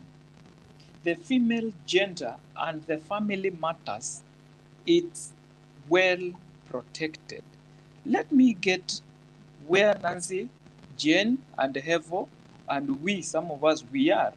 We know that the federal law of United States of America, if you are very much into law firms, and United Kingdom, that the first protection to their community, it's the family, and within the family, the first protected person is the lady, followed by kid, then man is the last. So what am I saying? I'm saying when Jen is telling us how he is very happy with this man and how he's very happy with what he does, and Nancy, when she says they are enjoying to be where they are with their men, remember, you people, you are protected by the law of federal state that says, one, there is a clause that talks of prenuptial agreement. The prenuptial agreement in Kenya, it is not there, and if it is there, it is not open. In America today, if you happen to marry, or Europe, or UK, and today you decide to divorce, you go to a court of chamber, and you agree that anything you own, you share equally. Then in second line, whoever is going to be with the kids, whoever is taking that step of moving out of the kids, according to the law, you will submit a certain percent to the caretaker who is having the kid at the moment. And if it happens you have a house, it is always protected for the kids. So, having said that, let's come to our motherland back in Kenya. This thing is not protected. That's why you find if a girl, she was the one who found that wealth, a man can stand and run away and sell everything. So the new prenuptial law, it's not open so much to Kenya. It is only open to those people who are well informed. Thank you. Another thing I would want to talk about, it's addition to what my sister Nancy said, that in America, there is no culture. We see it and we know it, and every time you see them going to draw their bodies, how do you draw your whole naked body in front of your son, in front of your daughter? They do it. But in African context, our culture does not permit me and you to see the nudity of an elderly person. So when we are discussing these matters, let's put some limit of comparison with our country. Right now, everybody is looking for what we call cultural identity. It's not about tribe. It's about who are you. If you live in diaspora like I am 100% that at one point I will go back to my ancestral land, and that is Africa, specific Kenya. That is an identity to me, and that's why when I'm out here in diaspora, the white color cannot allow me to mingle within their community. Neither at some point, those extremes, they will not allow me to come closer to their girls. So when we talk of cultural law and norms, that's what differentiates Africa and Europe and United Kingdom, because they adopt our culture, but they fail to implement, not like me and you, who is direct inside the culture. Let me give now my view about when we talk of men and women in relation to their house. We talk of culture. We have different set of cultures, because the gender-based violence, it's on different levels: economical, social, political, cultural, and religional. But where is it amplified in these categories? It is more amplified on social, it is more amplified on political, it is more amplified on economical, and to some point it is coming up in cultural. In cultural, to some extent, people think it's a violence, but let us understand ourselves first. If where I come from, I've been taught in a cultural way that a man is to be served, that one does not mean I am doing gender violence to my lady. I'm only doing what I was taught. And you will not compare a culture with a very rich country like US where there is no culture. And to me, I know my culture entitles the man to be the head of a family. I'm not advocating for any violence within the family. There is a way we should agree. But when we talk of cultural values, let's observe those are the small nitty-gritty part of life that differentiate you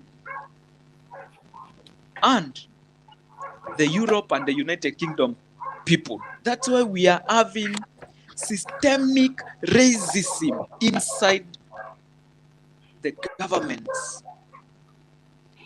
That's why you're seeing right now we have identity crisis. Africans are going back to their homes so that you are not black sheep on the streets of Europe cities. Why? Because it is cultural traits, norms, and privileges. Thank you. So let's not put extreme to what we are saying. Thank Clinton, you, Clinton. Please, Clinton, please, 2 minutes. Okay. I do not agree with your point, Ham. I respect your opinion. It's your opinion. You're entitled to it. You say that we are abandoning our culture because we live in Europe, and you said that there's some things that are done in the Europe that will never apply in African culture. Let me explain to you. When I left my motherland, there are things that will never depart from me. But there are things that my people and back home we do. I have abandoned them because they neither serve a purpose that is respects me as a woman and give me the basic human rights. The Europeans used to be in the same position where an African woman is now. They never used to go to work. They were never allowed their right places in the society. And when you find now the girls who are coming up, the university students, they are fighting for their rightful place in the society. It does not have to be perpetuated in a different way. It's just women trying to assert themselves in the society where we are, where many, many years, that's where the European women used to be, that they did not even have the right to vote. In regards to relationship, it's a mutual understanding and respect, and this is personal according to each person, how they want to treat their wife. My culture and how I relate to my husband, it's how my husband, we've agreed how we're going to treat to each other. And as long as we love one another, I should respect him and I should love him. The culture that I have learned, I will any day abandon what is there that is wrong in Kenya, and I buy what I think is right, because there are things that are abhorrent that are still happening in our own countries. And when we come on this platform, it's about trying to mirror and trying to help one another. What have I learned here that can help somebody who is down there, so they can also try and start building something? And whatever we think is not right here. We don't try and tell those people back home because it will never apply there. So Yes. the Thank you. the That the is other a bit clear because I understand when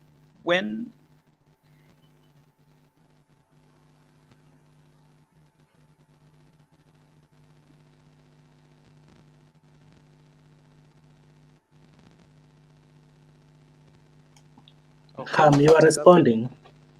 Yeah, I was saying, that what she's saying, I'm very much open to No, what we she's cannot saying. hear you, Ham. We cannot hear you, Ham.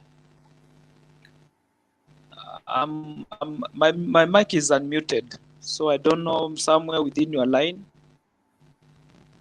Okay, proceed in 1 minute. You can hear me? Yes. Okay, I was saying, I agree with her, what she's saying, and that is very correct. That's what I'm saying. When we are committing ourselves, this platform, it's educating a lot of people. It's not you guys who are talking. And I believe a cultural value should be applauded in one way or the other. And we are here not just to sweet talk ourselves, but we are training someone. McHugh, I know when I'm talking this one, there is a whole of my in-laws and my sister-in-laws and my family who are watching you. So we need to talk sense. The reason you are seeing some of our sisters and brothers suffering in Kenya, the country is depressed, is under depression, and no one is talking. No one is telling them the way forward. They are just doing it on their own way, the way they understand, because somehow, somewhere, people have decided to live the way of their trained cultural ethics. The time of our parents, some things worked better because of their cultural ethic trained. Today, we have missed that goal. Hamo, today, you know, Ham, you know when the statement Yes. you've made, it can either be correct or incorrect for one reason. When I was growing Which up one? as a young girl, what you said that Which statement violence, I have said? the last statement that our parents were ethically trained, and that is why violence was less. When I was growing up as a young girl in a village that was full of many homes, there's so many times I saw women who were violated, their rights were violated by men and vice versa. But because there was no reporting, and also women were not aware of their human rights, the only thing I hear, and I hear it so many times, is people making excuses for violent tendencies. We have to accept our society has violence tendencies that have to be condemned at any point, at any minute, because there should not be nilimtumia pesa sijui what sijui women are trying. Women are realizing that they can be more equal, they can do more the same as men, and that's why you find when they're trying, I'm not talking about slave queens, that's a different topic, but I also see that women are very empowered now back home. Women want to hold their own jobs. The men are refusing to meet them halfway, and this creates a culture shift. And this is why I'm saying there is nothing wrong by agreeing that women can be allowed to be a bit more free, men also to come up and try to support their families in a mutual understanding, whereby if my wife is working, as Bernard says, it's all right for a man to be cooking for the kids, if possible. But if that's not an arrangement within their marriage, then that's fine, but it should not be frowned upon by the society. Etu mwanaume amekaliwa, and everybody start bashing that man. Nancy, it's about may I ask you realizing a our question? society is changing.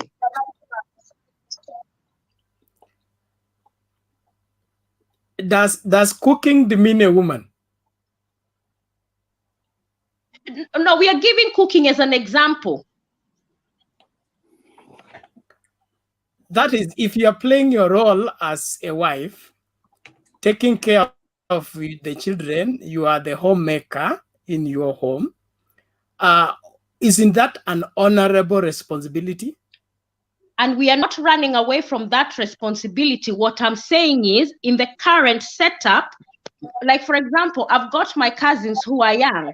They hold jobs the same as their husbands. So in Kenya, there is a luxury of them having house girls, fine. But let's say both of you are earning an income that is not enough to bring up a family, take school to private, so you don't have a house girl. I can't see anything wrong by a husband being a supportive partner to their wife in whichever setting.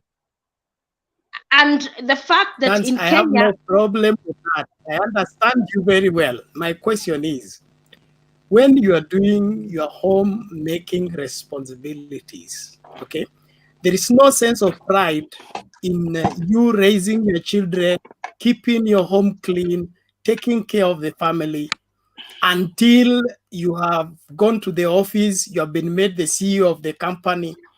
There is no honor in homemaking. No. That is not what I'm saying. If I have the luxury of being a CEO, I'll still do my mandate, whatever my responsibilities were. But also, if I'm a CEO of a company, I expect my husband to be a supportive husband. If I have a night meeting, he should pull up his socks and not society telling him that now amekaliwa na mwanamke and vice versa. If my husband did not have a job, I would support him fully because he would Nancy, also support me fully. Nancy, there Thank is you, a simple Nancy. question you are being asked. I think you didn't get the answer. That's what I'm expecting you to give us the answer. There is a simple question you have been asked. Which one? But Which you one? didn't give us. Bernard, can you repeat that question? It is very simple, and we need you to answer as it is. It is assumed from what I'm hearing, the undertones is that it's assumed that if you are a housewife and you're taking care of your family, you are not maximizing your potential, you are not doing much, so that is left for the semi-literate village girls. But the learned career woman is better off than this homemaking. In my opinion, I think both places you can still be a homemaker and be satisfied as a homemaker and find your pride in the same. Not to say that those who are taking care of their home they are lesser than those that are working in the office. Those are the words that have come. That's not what we are saying. Those are your words that have come from yourself. Exactly. What I'm saying to you is, if my agreement with my husband is to be, in fact, I would like a man who tells me, Nancy, stay home, be my wife, I'll provide, look after the children, clean, cook, and do your matrimonial duties. I'll be happy more to do than that. happy, and I'll sit down and I will serve you with diligence. But we know in the current society and the financial constraint, it is no longer possible. Women are going out there to work, so the men also have to understand we're human and actually come along and let's work together. That's what I've been saying. I'm not saying they're lesser women or not. Asante, Senator. Kioko, karibu kwa show. Thanks for being patient. You can say something in the next 5 minutes. Kioko, kabla hujaongea, guys, tulikuwa tunataka tufanye hii show for 3 hours. Tumeifanya for 3 hours, 13 minutes and counting. So Kioko akiongea na kila mtu achukue time yake kusema neno la mwisho, hata kama ni dakika 5 itakuwa ni poa kabisa. Unajua kesho watu wanaenda kazini and we can extend it during the weekend. So please respect. Kioko. Thank you, Clinton. Thank you for this opportunity. I've been listening to this show since it started, and I have written my notes, and I want to respect Clinton's time. I am not going to be able to elaborate what I've been writing down, but I will just say a few things. If you are here and you call yourself a father in this platform. Excuse me, Kioko, excuse me. Yes. Nimeona nimekupea dakika 5 ka complain. Hizo vitu zote umeandika zitakuchukua dakika ngapi? Because we want to hear all of them. Unataka kama ngapi? Give me like 8. Okay, Yes, proceed. I want to be very respectful to your time. And so for Okay. me, I want just to say, if you're in this platform and you are a father and you have you have a child or you have children, please take that responsibility. Changing diaper, feeding your children, and bathing your children is not going to make you a lazy man. That's what I can say, because this is an opportunity for you to bond with your child. That's a bonding time. You're going to create that bond, and that bond is not going to finish even if your child grows older. Most of us, we grew up when our fathers were not around. We used to see our fathers like once a month because they will be working in Nairobi and we are in the village. But now, since you are staying in the same house with your family and with your children, use that time to bond with your children. And you can only bond with your children if you be part of their life, like just, like feeding them if they are available to feed, changing their diapers, taking them to bed.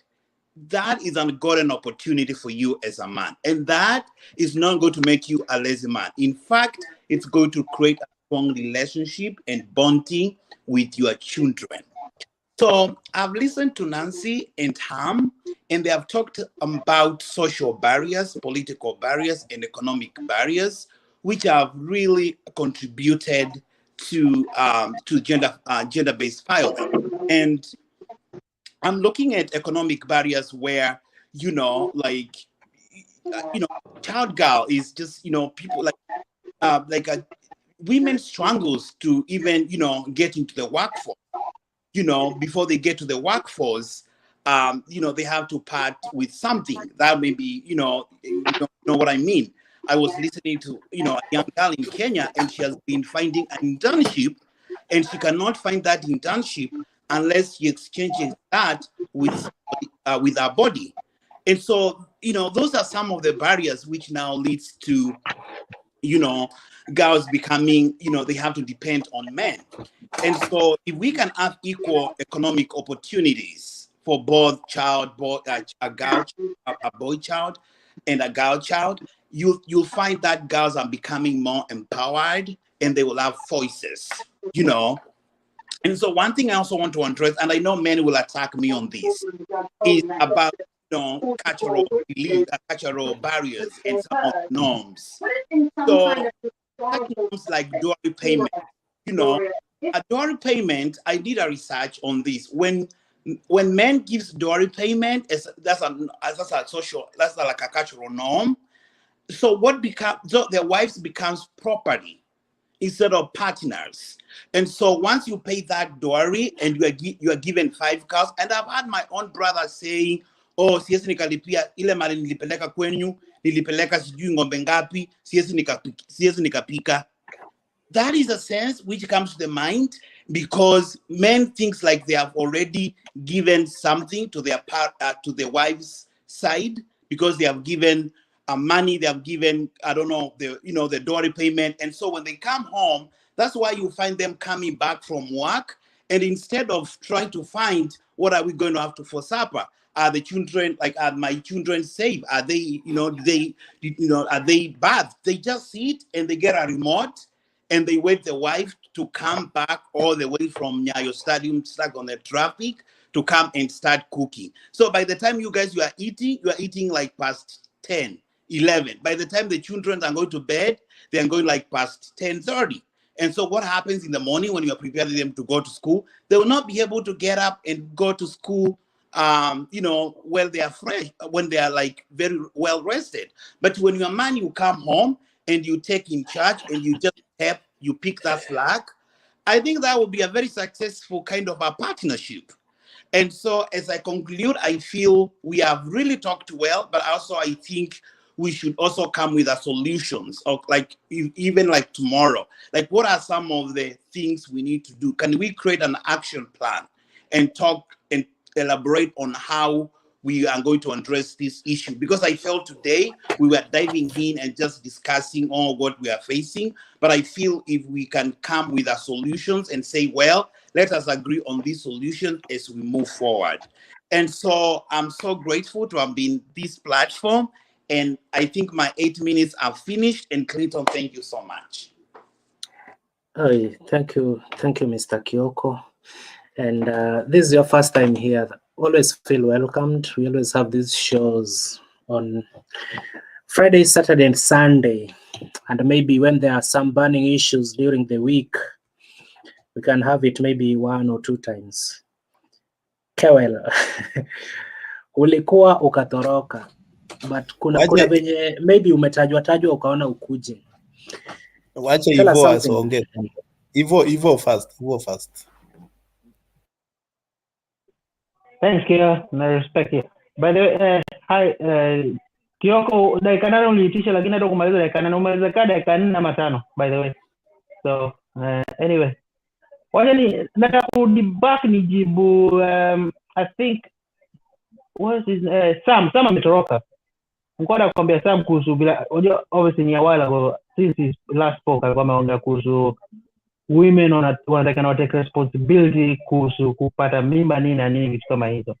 But nilikuwa nataka kumcorrect niseme it's vice versa. It's both ways. It's not just necessarily women. Unaona? Men pia wanataka wachukue responsibility. Alafu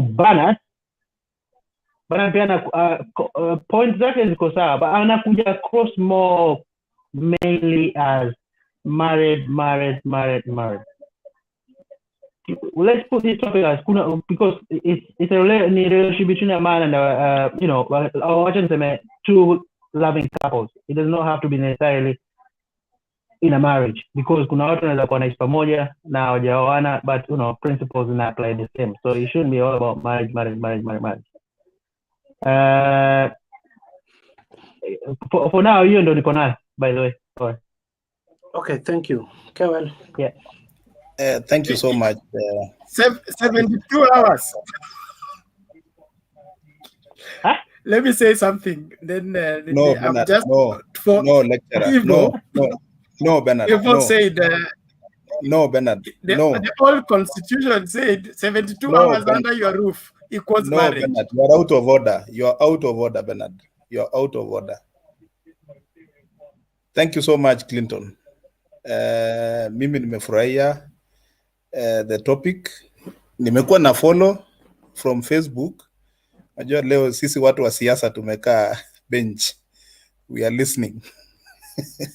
And we are very happy seeing now kina Kioko and Patrick and the rest of kina Ham. Naona hata Ham ameplayed nywele yake. So you guys are giving us good tips and nuggets of wisdom. We are happy.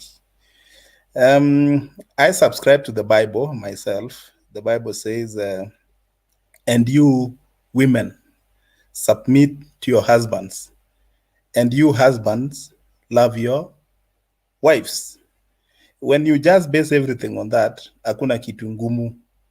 Just do what you're supposed to do. Me, I normally tell mine, of course, I'm a lala, and I'm happy. Ngekuwa kelele.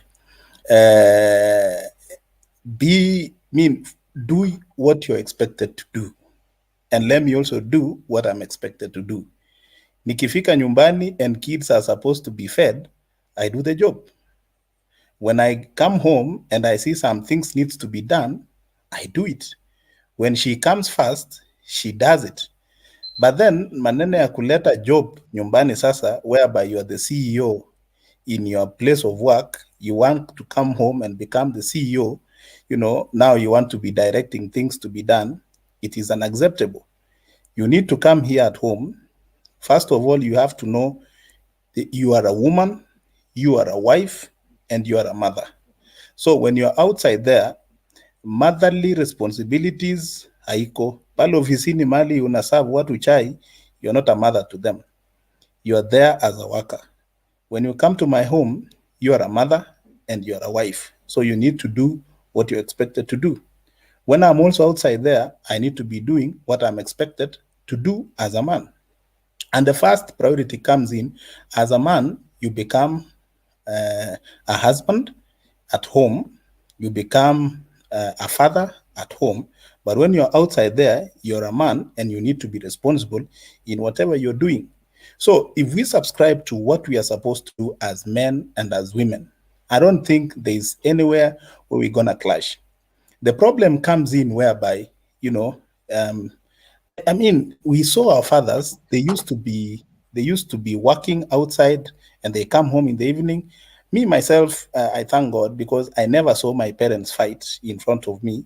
Is because I think my old man, realized that what is expected of him is becoming a father at home, becoming a husband at home, and becoming maybe now a responsible man outside there. And I think this is something that our people need to subscribe unto. Maneno ya kufikisha nyumbani, unakuja unataka kudirect everything. Wewe ndio mwanaume, uoshi nyumba, uoshi watoto, ufiti watoto, ufanye chochote. I mean, and you see women as the lesser character. You know, that is being a male chauvinist, and that is what is bringing in a lot of issues. I saw today a clip whereby Mutembe had posted in the morning of a family which they had some quarrels. There were some arguments. I don't know if you guys watched that clip. And really, that is what is happening. And what I understood is that they had some issues which they needed to be handled in the bedroom. But the mzee came whereby, I mean, when they were having breakfast, na akatusi mama. How do you expect mama hata yeye ametusiwa na such a vulgar thing not to respond back? You know, that was so, irresponsible of the old man. When there are issues, take them to the bedroom, address them. When you don't have, when you see you cannot manage those things, you have friends. Before even you go to parents, you have those close friends whom you can address these things. The first family or the first friends, you can address these issues. You can handle these issues. No man is an island. We have issues with money. We have issues with, finances. We have issues with other things.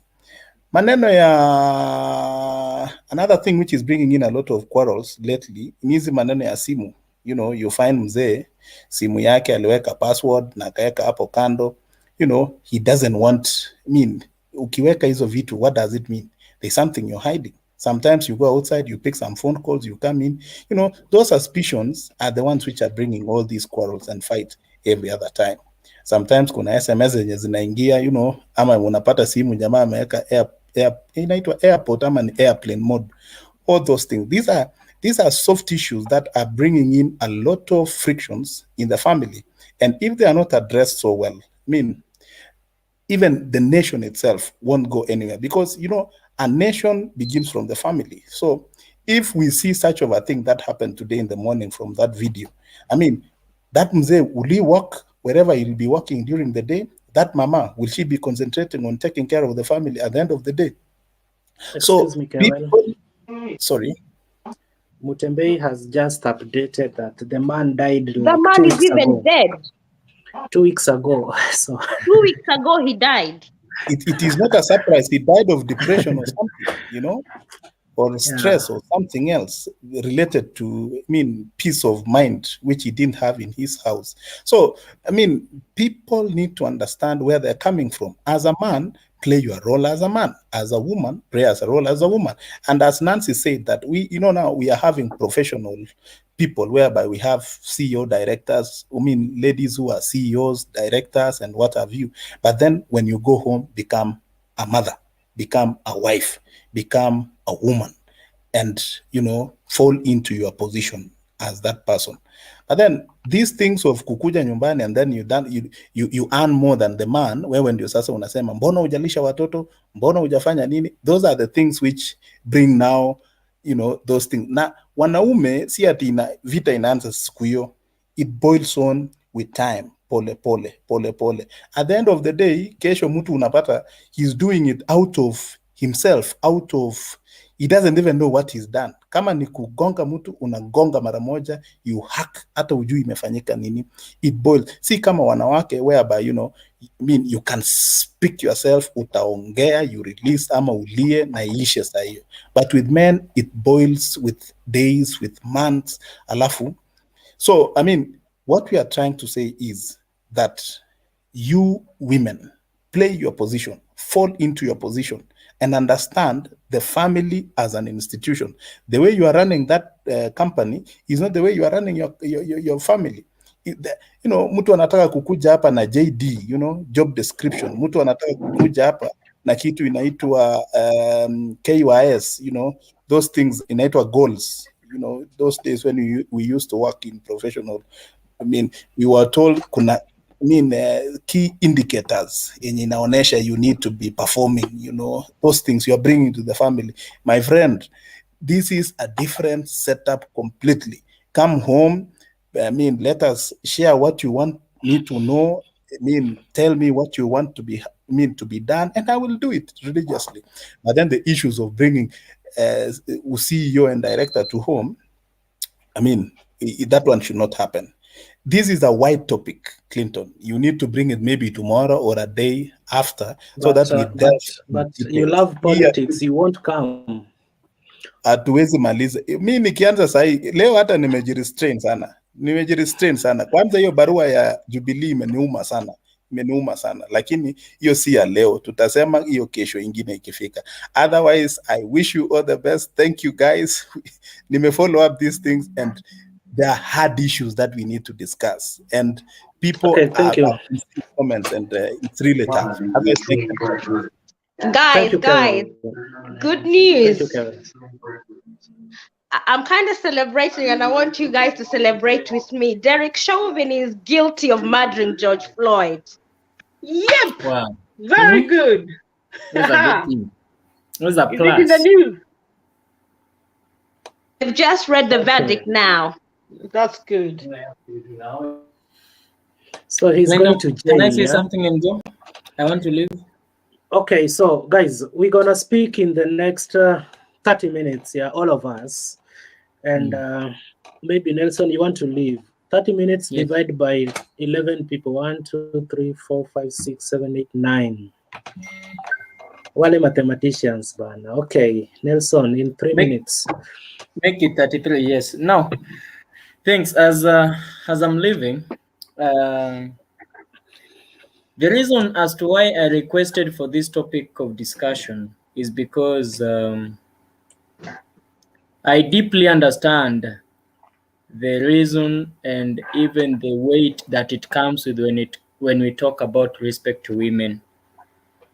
And when I said it is okay not to be okay, I meant it. And when I said that men need to speak up when they feel that they are not okay, so that we stop this kind of syndrome of we suffer in silence and then we go and, pay up our suffering, all in the name of murdering or taking away somebody's life. And even ladies as well doing the same on the other end, because it is not only ladies being killed, even men too are being killed. And that is a fact that we can't run away from. I personally have played a role of being a woman and a man in the life of my son for the past 3 years. I stay with him alone. And when I talk of this, I understand even what it takes to wake up early in the morning, in the middle of the night, change diapers and all that. Since when he was 5 days old up to today, he's 3 years old. I thank God for the life that he has given us. So I really understand deeply when we talk about respect to women. And that's why I was, to some extent, vehemently talking, or rather replying to people who are talking about things to do with, a lady must cook, a lady must do what. Either way, with regards to the topic of discussion, I stand corrected, but I feel like we somehow slightly moved out of the main tissues that we needed to discuss. As Keweli has said, this is a very wide topic that really needs lots of talks. And I think maybe the agenda in question was a little bit vague, and it gave us a leeway of slightly going off board. The main reason as to why we really needed to talk was the rise in number of death cases out of romantic relationships. That was our key, because all the things that we have touched today These are challenges that people are meeting in relationships and marriages. These are just challenges. But I think if we now talk about the main reasons as to why people are killing each other, I think therefore we need to talk about where have we lost our sense of humanity? Where has our humanity gone to? Because with humanity, we can't slaughter each other. With humanity, we can't take away lives. And what should we do in order to regain back our humanity among our sisters and brothers? And Keweli mentioned that he appreciated God. He never saw his parents fighting when he was growing up. I think we share that with you. My dad never even raised his voice on my mom until he died. And if at all they had issues, they could sort it out after we went to sleep, and we could come back early in the morning, find when things are just okay. Not like they were just enjoying life. Marriage is is not a bed of roses. It has its own equal challenges. And what are the red flags that would show or even showcase a toxic relationship that would lead to death? These are the things that we need to ask ourselves. These are the solutions that we need maybe to have in our second discussion coming up. And at what point should you quit when you see these red flags? Because somebody might call you names, Nancy, oh, nini, then you think like, ameniita tu jina, iko tu hivo. And then you don't know. Somebody told me that it does not require fair. You have to sit down and solve. What if the moment you're sitting down to solve whatever thing you saw as a red flag and as a sign of toxicity leads to your death? I say this. You don't need fear to walk out of a toxic relationship. And I say this with a lot of pain and with a lot of weight in my heart. It pains me to see young people losing lives left, right, and center. It pains me to see people just dying or killing another person just simply because they have been told no. We need to learn how to deal with rejection. This is also another thing that we need to talk about. We need to tell our sisters, we need to tell our brothers, we need to tell our young kids growing up how to deal with rejection, because rejection is everywhere in life. It doesn't mean that if Nancy has told me no, if Clinton has told somebody no, then that person can't be without Clinton, or I can't be without Nancy. I feel as I'm going, as we closing, I feel that those are the things that we really need to address or rather look into deeply. And somebody also mentioned something to do with sex being transactional. We are the people who have made ladies in the society to feel that they can transact sex because we take them vulnerable. We make them feel that if we present them gifts, if we corrupt them, if we show them, then they can be in a position to give. And so with time, it has sunk into their minds. But brethren, sisters, let us question, where have we lost the sense of humanity? What are the red flags of a toxic relationship?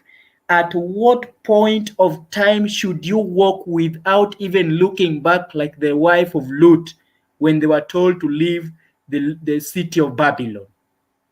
I rest my case. Thank you, Nelson. Thank you, Nelson, and may God bless you wherever you are. Who feels that? Can I go on? Oh. Okay, Jane, Malaysia. Yeah. Let's keep time for others to get time so that they can leave, please. Yeah.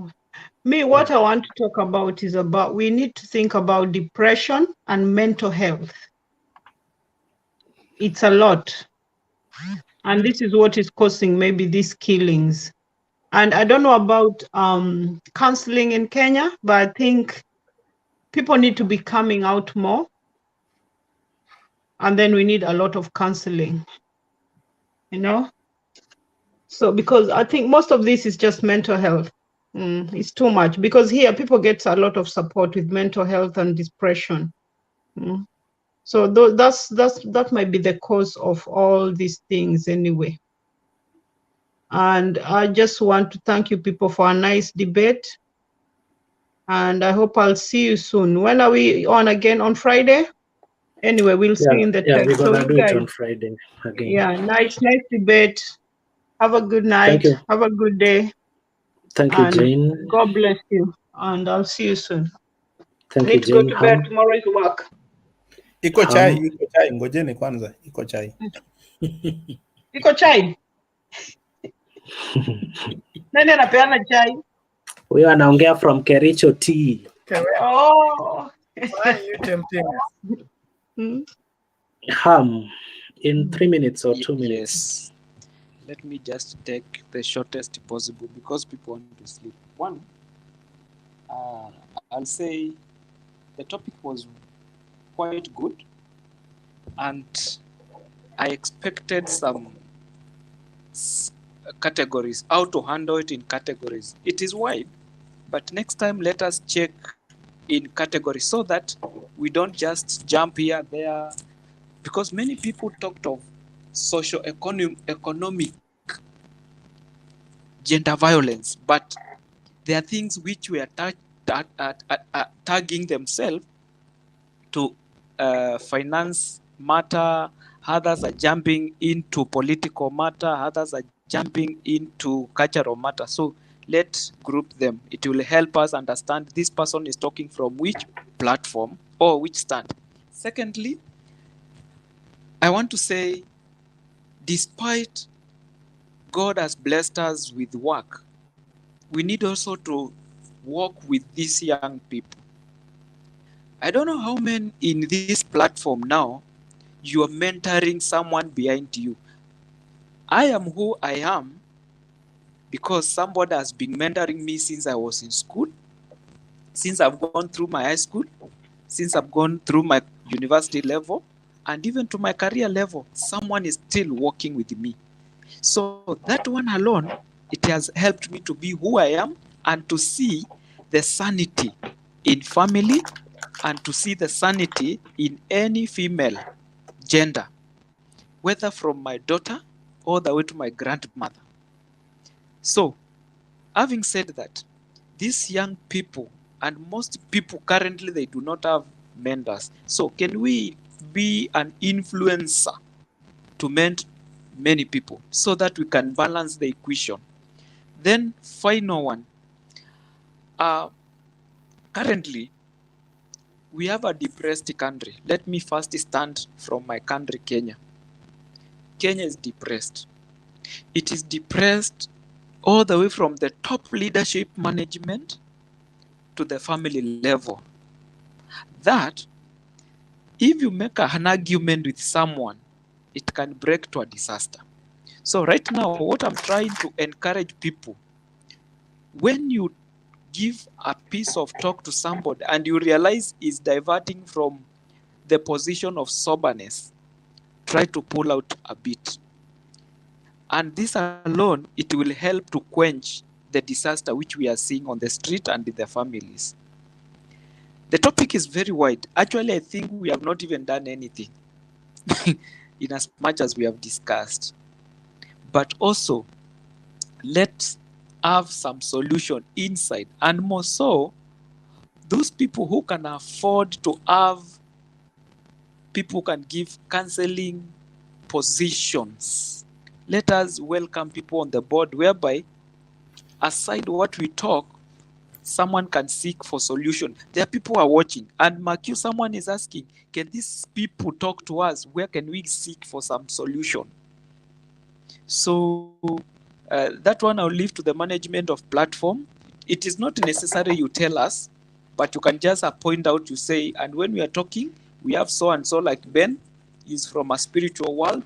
You can seek for spirit affairs from himself. By so doing, we are going to help a lot of people because this platform is being watched by a very big number, and we cannot talk reckless. Clinton, Bernard, anyone listen, we cannot talk reckless in this platform. We have university materials who are watching us. We are the fathers of today.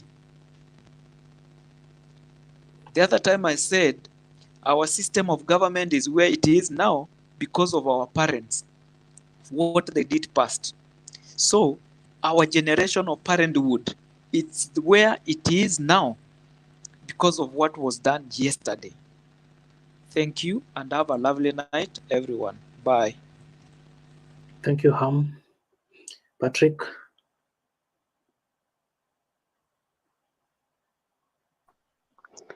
Okay, thank you.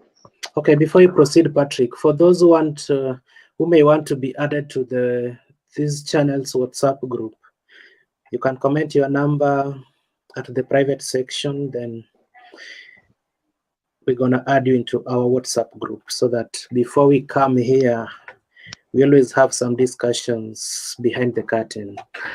Thank you, Patrick. Proceed. Okay, I have also noted that. I want first of all to differ with the person who said that we men were the people who do bribe ladies with the gifts and maybe money.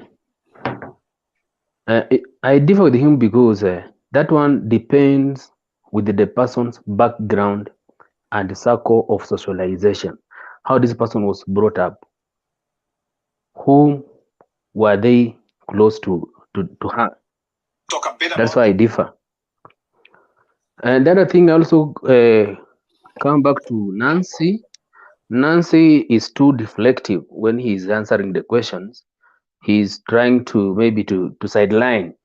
Like there's a time he said that slay queens are not women, that he's not talking about the slay queens, and the slay queens are in women. So when we talk about the gender-based violence, the slay queens are among them. They're also the women. So we are talking in women. We are talking about women in general. We don't have any specific women we are talking about. And on this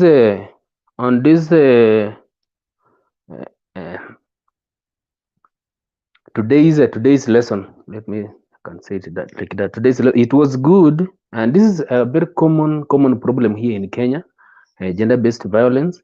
But as Ham said, we can do it again, but be specific on maybe a topic like domestic violence, because that's what is common and that's what is affecting us here in Kenya even today. That's what I have for the night. Thank you very much, Patrick. Thank you.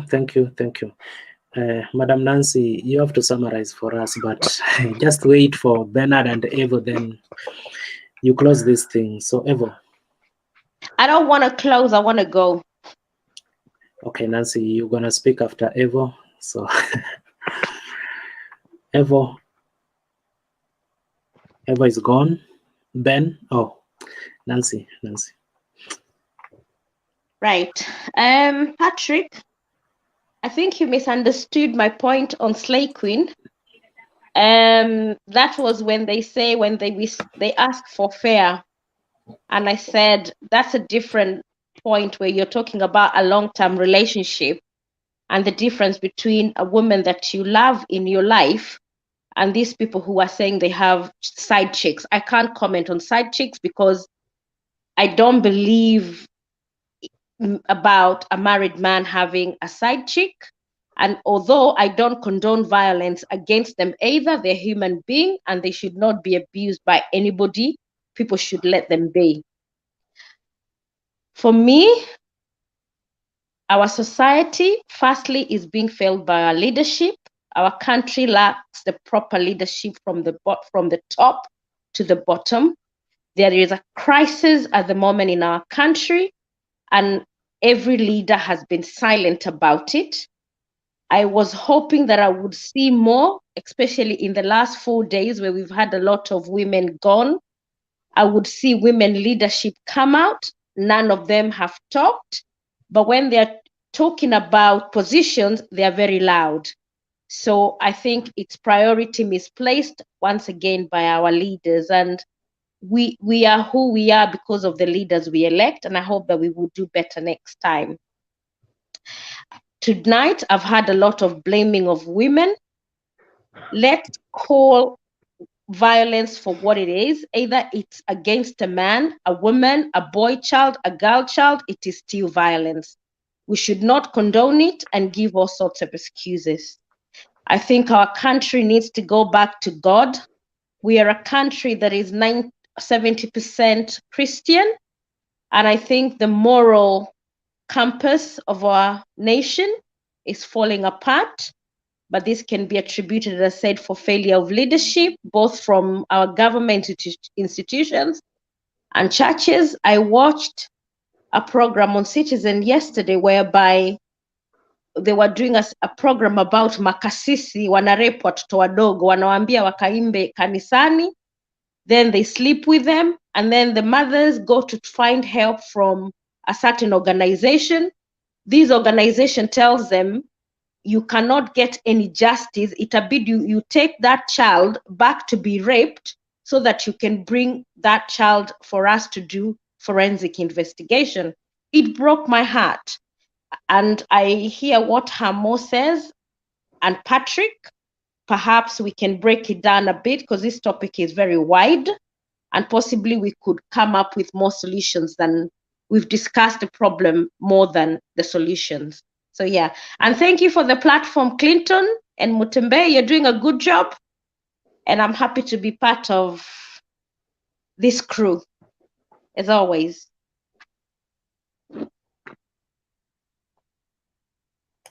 Okay, thank you, Senator. Thank you very much for your time. Thank you for everything, Nancy. What? You called me what? We really appreciate. Nancy, utakuwa senator na maybe nitakuwa dereva wako. Na hakuna siri, so anza kuzoea jina yako bana. Ushakuwa mheshimiwa. Anza kuzoea. Unapeana position yangu kwa nini, Clinton? Wewe pia unataka kuwa senator?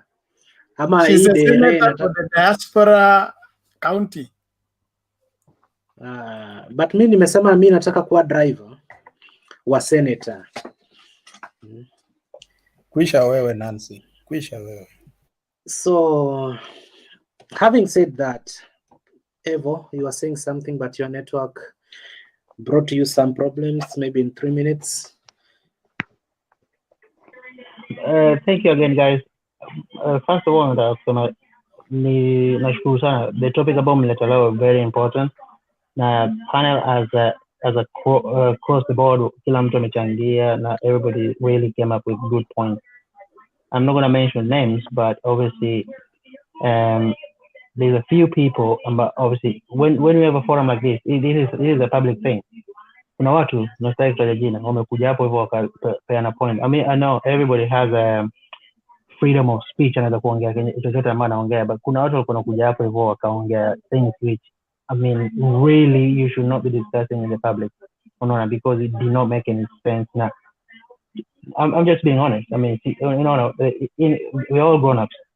Kuna vitu ambavyo unaweza kuwa una hold wewe mwenyewe. You don't have to air them in the public. You just keep them to yourself. With that said, everything really appreciated and on board vizuri leo. Ni katikati ya wiki, we are all working tomorrow, but you manage to push paka na dakika mwisho. Normally sky hivi. So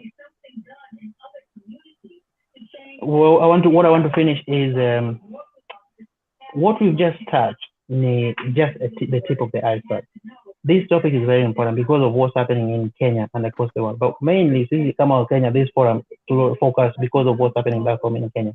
A lot of things contribute to gender violence. It's tofauti.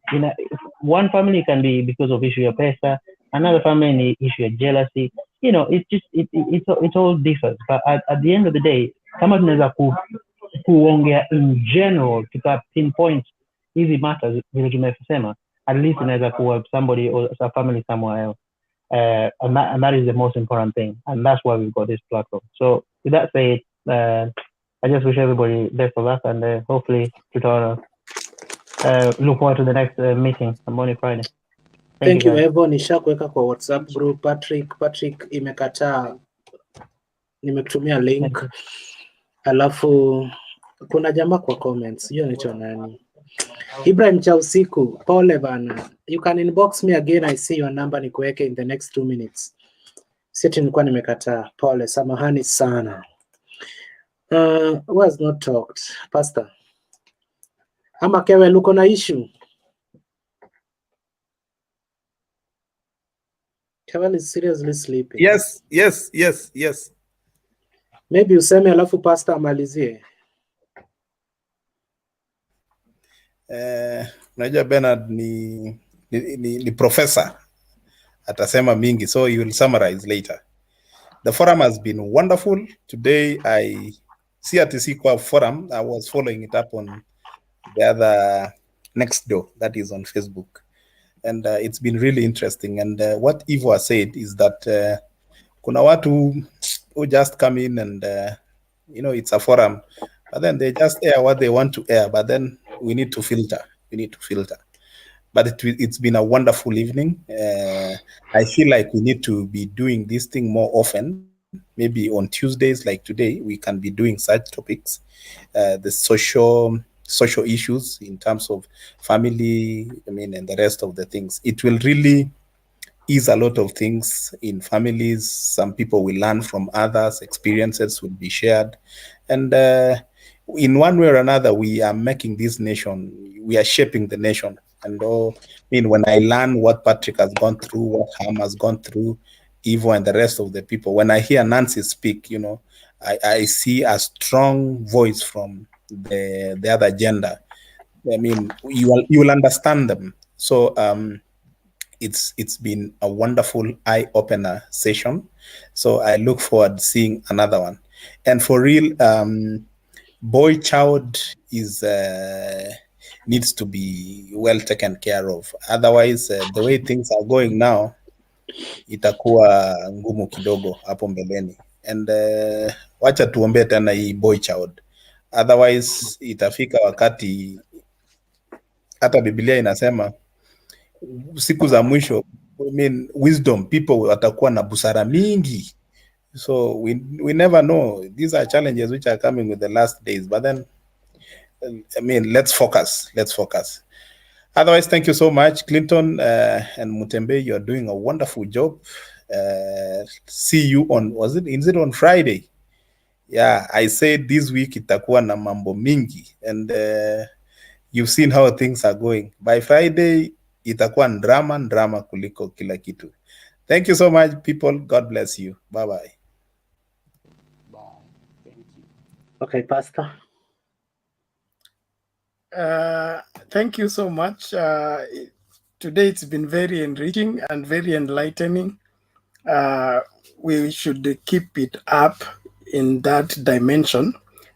In support of Kewell, we should have a specific day for this kind of things. Then we can make a political noise over the other days. Just to give a summary, I would begin by appreciating that we all need to understand that the human race did not begin by man and woman. The human race was begun by man. God made one man called Adam. Then from Adam came Eve. From Adam and Eve came children.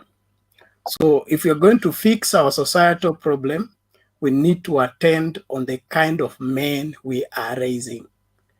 We are having the problems we have because the men we have are problematic in the sense that their upbringing has not been thorough. We came up with the affirmative action, ambapo tulikam conclusion sema mtoto ni mtoto. And then now we began to raise the both genders the same way. Boys are different from girls, and they should be raised differently. In the past, the raising of these two genders was not the same as being done today. Men were hardened and were supposed to be depended upon. They are the foundation of the human race. So they need to be tolerant, to be painstaking. We need to take in more without breaking down. And that is produced by the process by which they are put through while they are being trained. So we need to revisit how we are training our young men before we even begin to find fault with what is happening. There is something amiss with the foundation we have laid of raising the boy child. Let the boy child be raised the right way, with an understanding that the society has expectation over you. The woman you're marrying is coming to depend on you. The children that you are giving birth, they're coming to depend on you. So you must have a muscle, a heart, and a mindset to take in more pain without breaking down. Number two, the wife, from my understanding of the Bible, there are only two helpers in the Bible. One is the wife, next is the Holy Spirit. So I always say that wife is to husband what Holy Spirit is to church. And that means that the Holy Spirit has come to help the church become. So wife comes to help the man become. So she needs to accept that responsibility and support the man to become. And there is what Proverbs says, a gentle answer turns away wrath. When a man is rising his temperature, raising his voice, you are able to cool him down by giving a gentle answer. That's why I'm for the idea that marriage setting and relationships are not relationships of rights. They are relationships of privileges and honor, whereby we accept each other and we help each other grow. So let us not bring in that I'm getting married and these are my rights as a wife. These are my rights as a husband. There are no rights in marriage. There is service. We serve each other. We honor each other. We support each other. And we don't even expect payment from what we are doing. That's what molds the relationship. That's what bonds the relationship. Because I'm laying down my life for you. You are laying down your life for me. So we are intermingling, not I did this, you do this, I did this, you do this. We need to move away from that, and we'll go down on the on the violence and the kind of mess ups that are taking place. Next, we need to revisit the sacredness of life. Life is sacred, the sanctity of life. You have no reason to take anybody's life for whatever reason. It doesn't matter whether she sold your house or sold the plot or took your salary. You can always earn another salary. You can always buy another land. You don't have to take anybody's life to do anything. Even if she took all the money you were sending her, you are in Obodoibo in the diaspora, and you'll be sending money for her, and she eats the money or she builds her village. Please, you don't have any business taking anybody's life. Life is sacred. Life is valued by God. Let us value life. And where there is life, there is hope. Where there is life, there is hope. A living dog is better than a dead lion. So let us not kill each other or kill oneself. There is one man in our village who killed himself simply because that the wife prepared the chicken and ended up eating what belongs to the man, imondo. And he just went behind his house and hanged himself. Now that's madness. So let's not get so much into, taking life lightly. Life is a serious business, and God has given you life. Value it and value another person's life. Boundaries, tolerance. Let's be tolerant. You can put up with some misbehavior. You can put up with some insult. Don't be too quick and too fast to run your hand or to take your coat and walk away. Be tolerant. In tolerance, we build ourselves. In patience, we become better people. So the Bible says a man who has control over his spirit is better than a warrior that captures a city. So if you can control yourself and be able to withstand some insults without breaking down, you are becoming a better man. So let's be a tolerant society. We have gone very low when it comes to tolerance. We are quick to throw the leg, to pull the gun. We are so trigger happy. We don't need to do that. It is time for us to appreciate that tolerance is important for our relationships to be right. Our expectations also needs to be controlled. Many people go into marriages with expectation, I expect in 2 years' time to have a car, a 2 years house, to have built my own house. And then my husband will have taken me to this part of Hawaii and we have treated each other this way. Let's forget about those expectations and the vain promises that who was he was giving, aeroplane and the rest. Please don't be extravagant in your promises and raise somebody's expectation beyond your capacity to deliver. Marriage is built on trust. So the moment you begin to lie and bring in lies, the trust falls aside and things may never be the same again. Lastly, the company we keep. Birds of the same feathers flock together.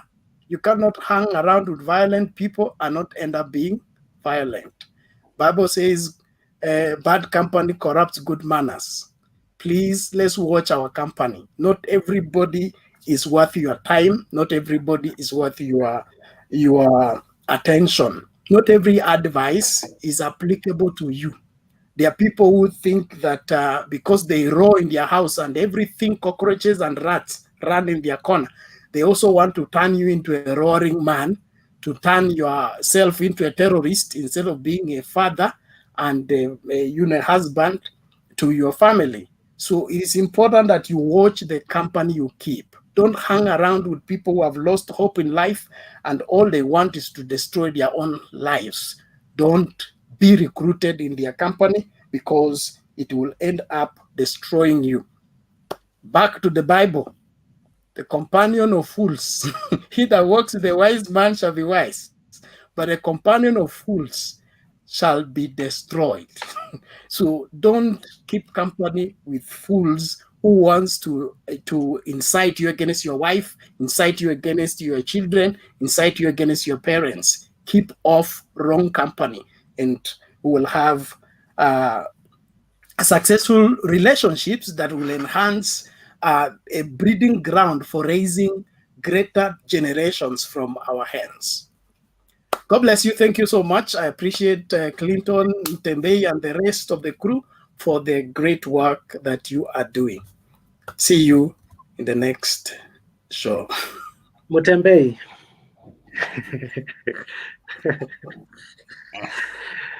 Sema kitu bana, hata kaa ujui topic bana.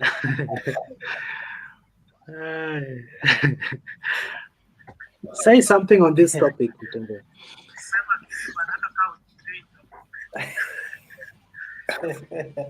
Kuna kitu anajua huyo. Kuna kitu anajua. Kevela kwa hapa ameongea. Amesema na yako. Hii mtu Kenya mzarapi. What happened to the guns bwana? Yangu ni kuambia naweza ongea kidogo.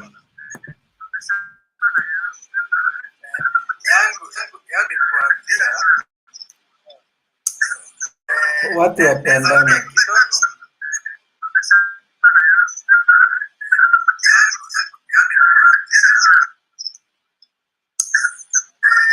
I think there is a problem somewhere.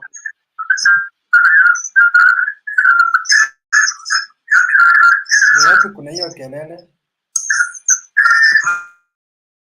Ni wewe Mutembei, waje kutuenjoy.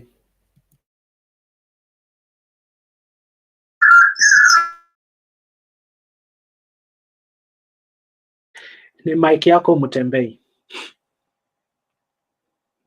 Acha nijiweke backstage alafu endelee. Huyu jamaa ana beam vitu mingi sana, hata ajui gani iko live, gani iko on, gani siji. Ana beam vitu mingi sana, hata ajui gani iko live, gani. Mutembei, wewe itabidi tukumute mpaka utafute hiyo shida yako. So guys, si tumeridhika ama kuna venye magirl childs wamewakalia? You just accept what they are saying. Okay. Unajua bado tuko live, my friend. Anyway, it was So a good. guys, let's hope for the best tomorrow. Kesho maybe tutawaletea siasa ama Friday. Juu kuna siasa mob sana, lakini tunaweza tukafanya hivi, because there is too much noise when we are very many here. Kama Kewel uko na issue that is different from mine, I will let you, that is same as mine. Nitakulet ukuje kwa show so long as ume represent mind yangu. Si eti we think the same, lakini sisi sote tumekaa hapa. But we do discuss in the group. Yeah. I think what we can do, you just bring in a few people, discuss, then you open now the forum. Like three or two. 4. Because this screen can be made to be for 2 people, like this, like this, like this. This is what I meant when I said, what are you exploring? Oh, no, my mouse, I sat on my mouse, so it was just pressing all these things. Kwani Mutembei amepotea tena? Anang'ang'ana na shida yake huko nyuma ya curtain.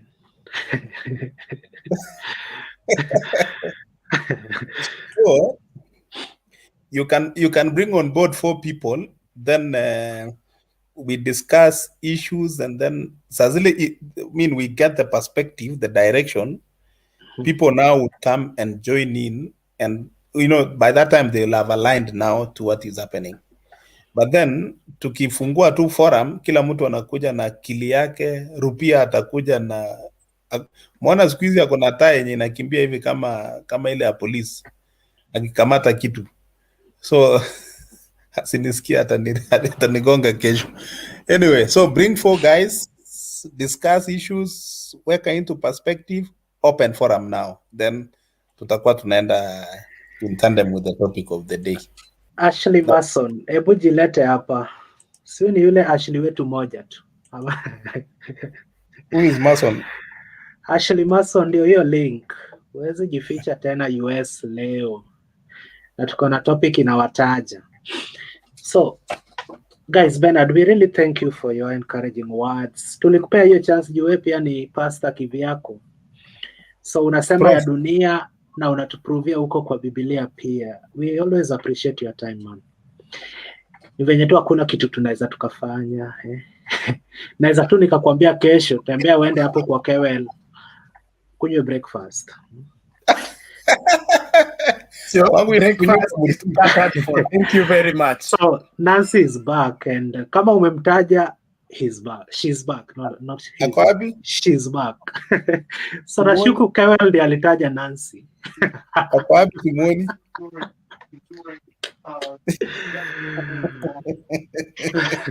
Niliwaambia let's not discuss anything to do with your topic. Nancy, imagine Mutembei ameingia eti hana point. Nimesikia mukitaja girl child ati amewakalia. I told you Clinton. Na bado mko live.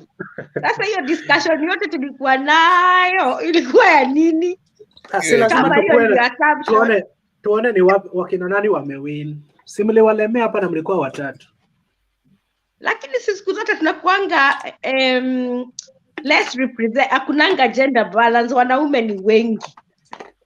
Uliweka wapi your friend Ashley? There was Ashley, there was Nyanyuki, there was who? Nailante, I saw her, she had a patient. We thank God amekuwa released from hospital. You were several people. Nyinyi ndio hamjajipanga. Kuna mwingine amekuja leo anaitwa somebody girl. Si amepeleka wasee mbio. Cowgirl. Hajapea rupia time. How are you? Niko poa, lakini pointi zako nimesikia ni za mandimu wa majusi wa Kenya. By the way. Let me tell you. Mandimu wa Kenya, Nancy, mandimu wa Kenya, they take pride in kupikia wanaume, kuwafulia nguo, kufanya kila kitu. kama mimi bibi yangu najua siku zangu anything, kazi yangu ni kuamka na kuvaa tu na kuanza job. Mutembei, unajua nyinyi wote mume misunderstand the argument I was trying to make. Mimi unasema wanaume waende kwa kitchen. No. Kuna mtu alisema wife yake ni chief executive na akikuja nyumbani ana expect the same role the wife plays to do. Nikasema aje, relationship ni kusaidiana. Kewel akasema mimi nikifika nyumbani na mama yuko nje, if the kids need feeding, I don't find a problem with it. And another man said the same. So it's about understanding your personal situation. If your wife is happy to do it, fair enough. Lakini ukiangalia the commotion in the society in Kenya at the moment, because remember we come home often. Like me, I come home very often. Naonanga mademu wengi siku hizi wanatokanga job wanaenda kupiga kachupa. Of course, yes. Now they have their own life, they have their own jobs. So what they expect, it's like unisaidia na mimi nikusaidia. It's sio kama the way our dad used to be. The society is changing gradually. Now that's why I said, whether you guys like it or not, the woman is fighting for her place in the society. Ndio unaona wanaume wengine wanaona hii haiwezekani, wanaanza kuua. Which is wrong, Nancy. That was my point. I wasn't saying that kuosha na kupika kuna ubaya. Hapana, yule anataka kupika na kuosha na amekubaliana na bwana yake, so be it. Kama Kioko alisema kwamba he's okay with everything. Yes. Oh. Another thing mungekubali nini inaitwaje, polygamy. We are Africans. Polygamy is good. In fact, many cases mnaona si shida ingine ni kuwa the goat wife ama hao wake wa mbuzi, they are not accepting the second wives. So unapata hiyo ndio shida tu, vita inatoka hapo. But Africans lazima tukubali sisi ni Waafrika. Mzee akileta another goat wife, ameenda amelipa mahari, just accept her kama the second wife. You cannot, let me tell you Motembe, if I became your wife today, you have to discuss it with me from the beginning, that for me, I am a polygamous woman, and it's for a polygamous man. And from the beginning is for me to decide whether nitakuja. Ndio unaona Shiro wa GP ameimba amesema wale wanasikianga Kikuyu, nedarega kuhikiririo, because that is a stand. Everybody has got their own standard. Amesema nini?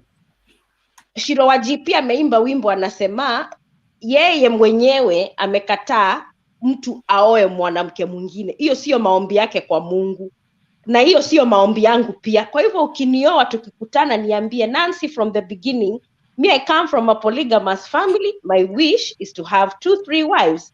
Then I'll tell you, Mutembei, hata kama ninakupenda, mimi siwezi kubali. Then I'll go and find a man who will stay with me as one wife.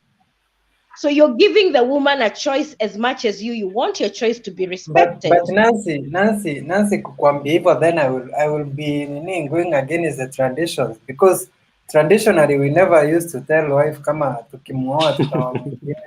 You just came there after maybe 2-3 years, mtu anaona place ingine anakuja tu anakwambia tunaongezea fulani hapa kusaidia 1-2-3.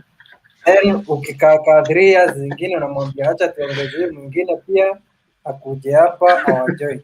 So traditionally tunafaa, you see hii kuacha traditions ndio inaleta hizi vita zote. Nancy anataka aambiwe saa zile una start, that is in the third year of the 7th month of the month of God. No. But on also, the 6th year, on the second month, ukikuja ukiniambia unaleta second wife. Nancy, mahali umetoka, si kuna watu wameoa 3, 4, 5 wives. Hebu enda Hapana, ulizia their kwetu hakuna. Kwetu Kwani hakuna mimi ni Nancy, let me tell you something. Wale mimi Wamboi, nimezaliwa hang on 1 minute, you two are too many. You know Motembei, me as a wife, ukiniambia utaoa wife mwingine na mimi nitakuambia my dear, mimi nimeondoka, nimekuacha na second wife. Kwa hivyo utakuwa umenipatia choice. Usiniue, niache nirudi kwetu au niende nikaishi maisha yangu. Kama wewe huwezi nikubalia niwe na mwanaume mwingine, hata wewe usiwe na mwanamke mwingine. Sasa Nancy ndio nakwambia wewe unafikiria with mind ya wewe. We are talking about Africa. Tradition. There is no tradition. There is no tradition. Hata wale wanawake wengi wako Kenya ni wachache sana wanakubali second wife. Kuwa kati ya hao wachache. And that's the problem. Sasa kutokubali second wife. It is Nancy. The need for the second wife is a husband need. It's not a wife need. From the pastor himself. You see?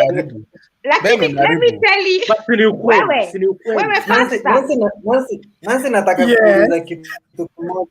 Wewe Ben sasa unaharibu zaidi. No, I want to ask Nancy. Nancy unakumbuka nani wakati aliomba wisdom? Solomon.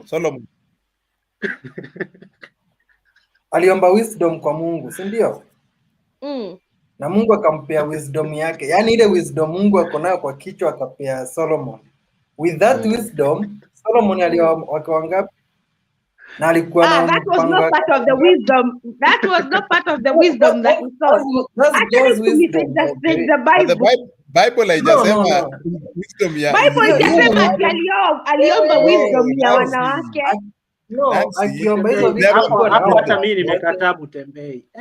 Hapana, endeni kwa Biblia msema. Let me strike the balance. Let me strike the balance, please. With the wisdom of God, he had 300 wives and 700 concubines. Mpango ya kando.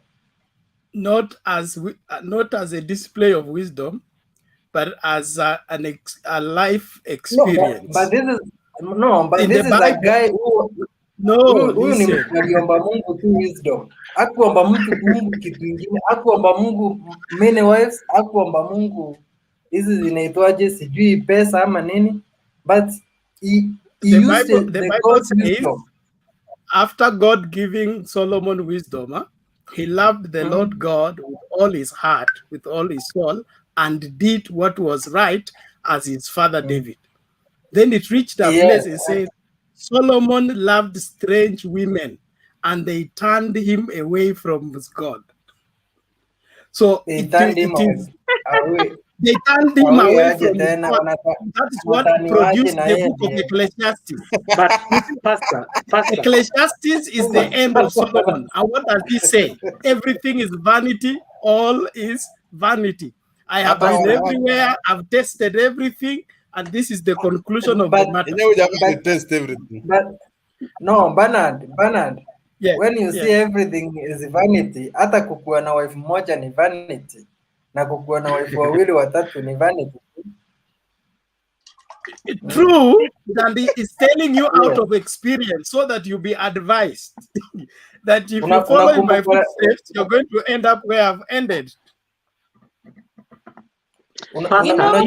Hiyo wisdom Solomon alipewa after kuwa na wanawake wengi ama before? Hakuwa na wanawake wengi. No, he wasn't. Was he married? No. He was married. Acheni niwaulize. Let me ask you guys, because you like men love being selfish at any point that they can be and pretend they are clever being. Let me tell you. Hang on, hakuna tradition. Na mbona mjaweza kuendeleza hiyo nchi na tradition hizo zenyu kuwe first world? Acheni mambo yenyu. Acha kuingilia sasa. Ndio mmekataa, hata wasingekuwa tunaendelea sana. Bernard, when God created the world, from day one, aliumba Adam na akaumba Eve. Akuumba Eves. Okay. So God in his wisdom. But you see the same God alikuja akatuambia twende duniani tukajaze dunia. How can you fill the world with one wife? With one woman, not with 100. One. Utafilaje dunia na bibi moja? Why? What is where kama unataka watoto, there is no limit to how many times a woman can be pregnant, is there? Hata Abraham alikuwa na angalia that brings us sasa kwa issue ya polygamy. Abraham, Jacob, hiyo majamaa wote walikuwa wanaenda 2 3 4 hivyo. Alafu wajua shida ya Nancy. Nancy anasema eti unajua Kewel, let me tell you, Abraham alikuwa anaongea na Mungu direct, si kama sisi hapa. Na sisi tunaongea na yeye kivipi? Tunaongea kupitia sisi hata tuongeangi naye, wewe unaenda unaomba hapo unafikiria tu atasikia. Abraham alikuwa anajibu hapo.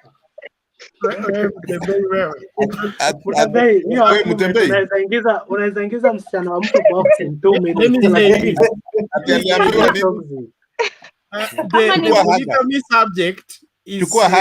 Chukua haga.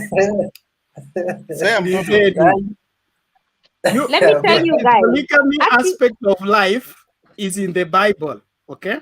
It's also but it's not a commandment to be obeyed or to be observed. Some of the things that are written for our examples. So if you look at Abraham's life and look at Solomon's life, look at David's life, and you want to end up the way they ended up with many wives, do you have the capacity for the same? The only thing that forbids you from polygamous life is if you are a church leader, okay? Yes, and exactly. You want to be polygamous, you don't stop going to church. You only cease to be a leader in the church. Why? You are setting a wrong presidency. In the beginning, it was one man. You are not a church leader. But you will not go to hell because you have a second wife. You will not go to hell because you have a third. How? You can't. Unaendaje hell juu ya bibi wa pili? Angalia hata huyu Jacob. Ni Jacob huyu mwenye alikuwa anaenda kwa mtu mara 7 years, another 7 years. Motembei. Ama ni nani? Motembei. Una msichana na una sister yake. Jacob alipewa yote mara 2, mara 1. Hiyo usiku na asubuhi. Motembei, do you have a wife? Yes. If you have a wife, sasa unataka kuwa wa pili au ni watatu? Uko na wangapi? So that we know whether what you're preaching. Hii story si mimi najua naongelea Wakenya the way they are reacting. See mimi example ni Wakenya. So do not preach wine and you don't drink it. Nancy. Unajua madamu wa Mutembei atawatch hii kitu kesho. He's very tactical that. Ulikuwa unataka kuweka mtu kamba kwa shingo. But si bwana ameleta topic. Si bwana ameleta topic kama Dan alikuwa anaitwa nani? Daflaman au nani? Gaddafi aria. Gaddafi anasema mke wake akiwa hapo. Na anatuonyesha picha ya wife kwa background. We Mutembei. Unajua Jacob married Lea hiyo usiku. Asubuhi akapewa Rachel. Ama ilikuwa after a week akapewa Rachel. Alifanya 7 years. No. Alipewa immediately. Kila asubuhi aliamuka Lea hayuko sawa. Aka-launch complain. Asubuhi. Hiyo complain National Executive Committee ikakalia na akapewa Rachel. Direct. So when he had go and check the account. Umesoma Biblia mwisho lini? Jacob's father-in-law was Laban. Okay, he was a shrewd man. That's why I'm saying he wanted Jacob. He was being he gained in his business when he made Jacob to be the one in charge. So he saw blessing flowing. Then when Jacob asked for a wife, he knew the only way to detain him here is to make sure that the promise is postponed. No, it was So he cultural. arranged for It was Leah. cultural. No. It's cultural. It was cultural. The first lady, I mean the firstborn, ata oleka kabla the second born. So what happened? And read your Bible. You people are not reading your Bible. Jacob was given Rachel immediately. Wachana na maneno ya 7 years. When he served 7 years, he was serving 7 years when he already had Rachel. No. No, wewe enda uangalie the book of Genesis. He wants to marry Rachel. Fungua. That one I can bet. He wanted to marry Rachel. You can bet. Yes. No, not serious. Yes. You can also bet. Yes. But I know that the difference was 7 years between how much? the two marriages. How much? How much? He asked for Rachel, and he was told the only way to get Rachel is serve me for 7 years. Then I will give you your verse. Your verse. Ebu niwaulize guys, are you debating this because there is a crisis of Kenya men wanting to marry 2 wives, or what is the crisis? Mutembei ajibu hiyo swali. Ni Wakenya wamemtuma saa hii. Exactly. What do people are living in a pretense, and they know very well they are polygamous, but mtu anajiforce kukaa na msichana mmoja, and that's why unaona vita every now and then. Juu mtu hayuko comfortable. People want to have as many wives as possible. That is so natural. That is so African. That is so Kenyan. But then if you talk to your wife and she allows you to marry a second wife, then there is no quarrel. Is when you speak to her and she says no. You see, wife akiallow, there is no problem. But because of this imekuja hapa ya feminism, you see hakuna mtu anataka kukubali. So men are stressed. Hata kina Clinton hapo sasa anasikia kichwa inamuuma, but sasa he can't do anything. Ataka hapo tu. So wakati italipuka tu kama amechinja mtu hapo. Let me tell you, Mutembei, whether you like it or not, even Africa, the uprising is coming. Women are fighting for their rightful place in the society. Mtakata, we are moved. Kenya will not be a third world anymore. I had Fred Ngatia, the CJ, being interviewed today, and he told us that his dream is Kenya to be like, we started the same place 60 years ago with Singapore. Singapore left us because our own set of way of doing things. If we were going to move towards a society that is inclusive, a society that empowers a girl child, unfortunately, your ideas will be medieval in about 20 years to come. Nancy, umefanya vizuri sana sasa kutukumbusha mahali tulianza na Singapore.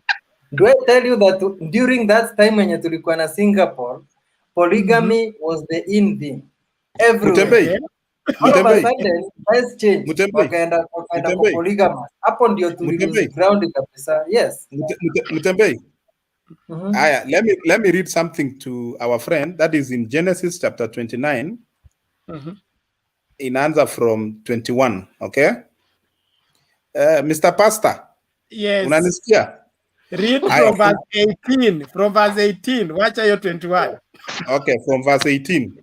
Yes. Jacob loved Rachel, and he said, I will serve you 7 years for your younger daughter.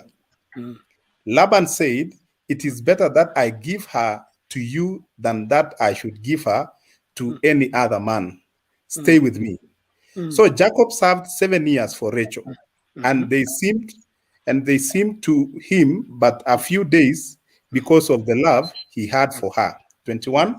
Then Jacob said to Laban, give me my wife, that I may go in to her, for my time is completed. So Laban gathered together all the people of the place and made a feast. But in the evening, he took his daughter Leah and brought her to Jacob. and he went in to her. Yes. 24. Yes. Laban gave his female servant Zilpah to his daughter Leah to be her servant. And in the morning, behold, it was Leah. And Jacob said to Laban, what is this you have done to me?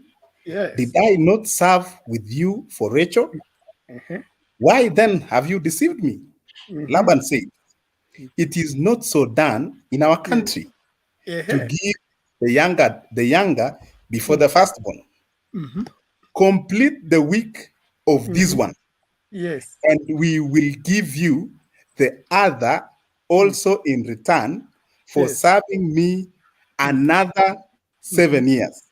Good. Yes. Jacob did so. Total of 14 years.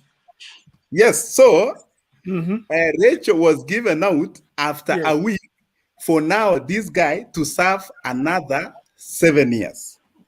Okay? No. Wrong interpretation. Hapana, it is significant of 7 years. Mutembei, me, I come from a community whereby ukitaka kuongeza bibi wa pili. Umeelewa? Nimeelewa, it is a span of 7 years, then 7 years. But you that see, is why Leah had more children than Rachel. No. He was given after 1 week. After 1 week. Soma vizuri. The Bible interprets itself. After 1 week, what happened? The next verse. After 1 week, anaanza kuserve for 7 years. Another 7 years. Yes. So Rachel was given 7 years later. Oh my goodness. I don't know what you're understanding, my friend. Listen, from 25. It is so done. So to give you, 27, complete this week for this one, and we'll give you the other also in return. Tutakupatia huyu mwingine in return for serving me another 7 years. Jacob did so and completed her week. Then Laban gave him his daughter Rachel to be his wife. Yes. That week means 7 years. It doesn't mean 7 days. So, Mutembei, kitu nilikuwa nataka niambie Senator Nancy ni kwamba I come from a community whereby wakitaka kuongeza bibi wa pili, si leo ni Wednesday, mke anaambiwa kama leo weka hapo, mke mwenza anaingia Friday. Exactly. And that's African. Yeah, and you don't complain. Wewe unangojea lakini you guys Mutembei. Yes. Mutembei. You Clinton, I will not deal with you because you're speaking to just have fun. You're in Germany. Jaribu kuleta mmoja. Walai, it's very true. I'm saying, but to you, because you've traveled, that way of thinking is not right. Na Mutembei, ile kitu inaua wanaume wanaua wa Kenya, wanawake Kenya, it is not because they want to marry second wives. It is because there is different things affecting the society at the moment. It's nothing to do with polygamy. Because I cannot even think how a man cannot educate children of one woman or even afford one woman can provide for 2 or 3. Most people are broke. If I listen to people complaining, Gotire, acheni story zenyu. Nancy, that's where you go wrong. Let me remind you, there's a story of a pastor in Mombasa who killed himself with a wife on the pulpit, where the quarrel was the wife wanted to take over the church because there are some things he had discovered about the pastor. And now he wanted to either finish the pastor by exposing him or he relinquishes the church to her. So wakafika pulpit, ibada ikaanza na mzee sasa amekuwa fixed, hana choice. Huyu mama atamwaga beans kwa madhabahu ya Bwana. So what happened? He is under pressure It ended up what? Killing himself and killing the wife. So there are things that if they are not well managed are the ones resulting into this. But then nothing tells you that man whatever happened did not happen because of polygamy. There is a lot of entrenched issues that are affecting people today rather than polygamy. Because I would be very surprised if women are being killed because they're refusing a man to marry a second or a third wife. That would be primitive of men. The African man doesn't appreciate threats from a woman, especially if the woman is right and the man is wrong. You know what, guys? I think I will wash my hands because the way of thinking, to me, I don't understand it. I cannot see. You have every right to marry as many wives as you want, but me as a woman has every right to choose whether I want to stay with you or not. Now, my human right is my human right. You are even supported by the Bible. You didn't give me my life. So if I don't want to stay... Huh? The Bible supports you. If you are comfortable, you stay. If you are not comfortable, you are free to go. So why kill me? No, the killing is confrontational. It's senseless. So Motembe, there your answer. It's human. It is unacceptable. Nobody can support the killing of anybody. Hata kama aliuza nyumba yako, akauza shamba yako, akakwambia watoto hao wote si wako, it's still okay. Let her go alive, you stay alive. You don't need to kill anybody. Mutembei, nikuulize kitu. Hata hii kuongezea mke wa pili, pia kuna human rights zao hapo tumebreak. Hapana. Yes.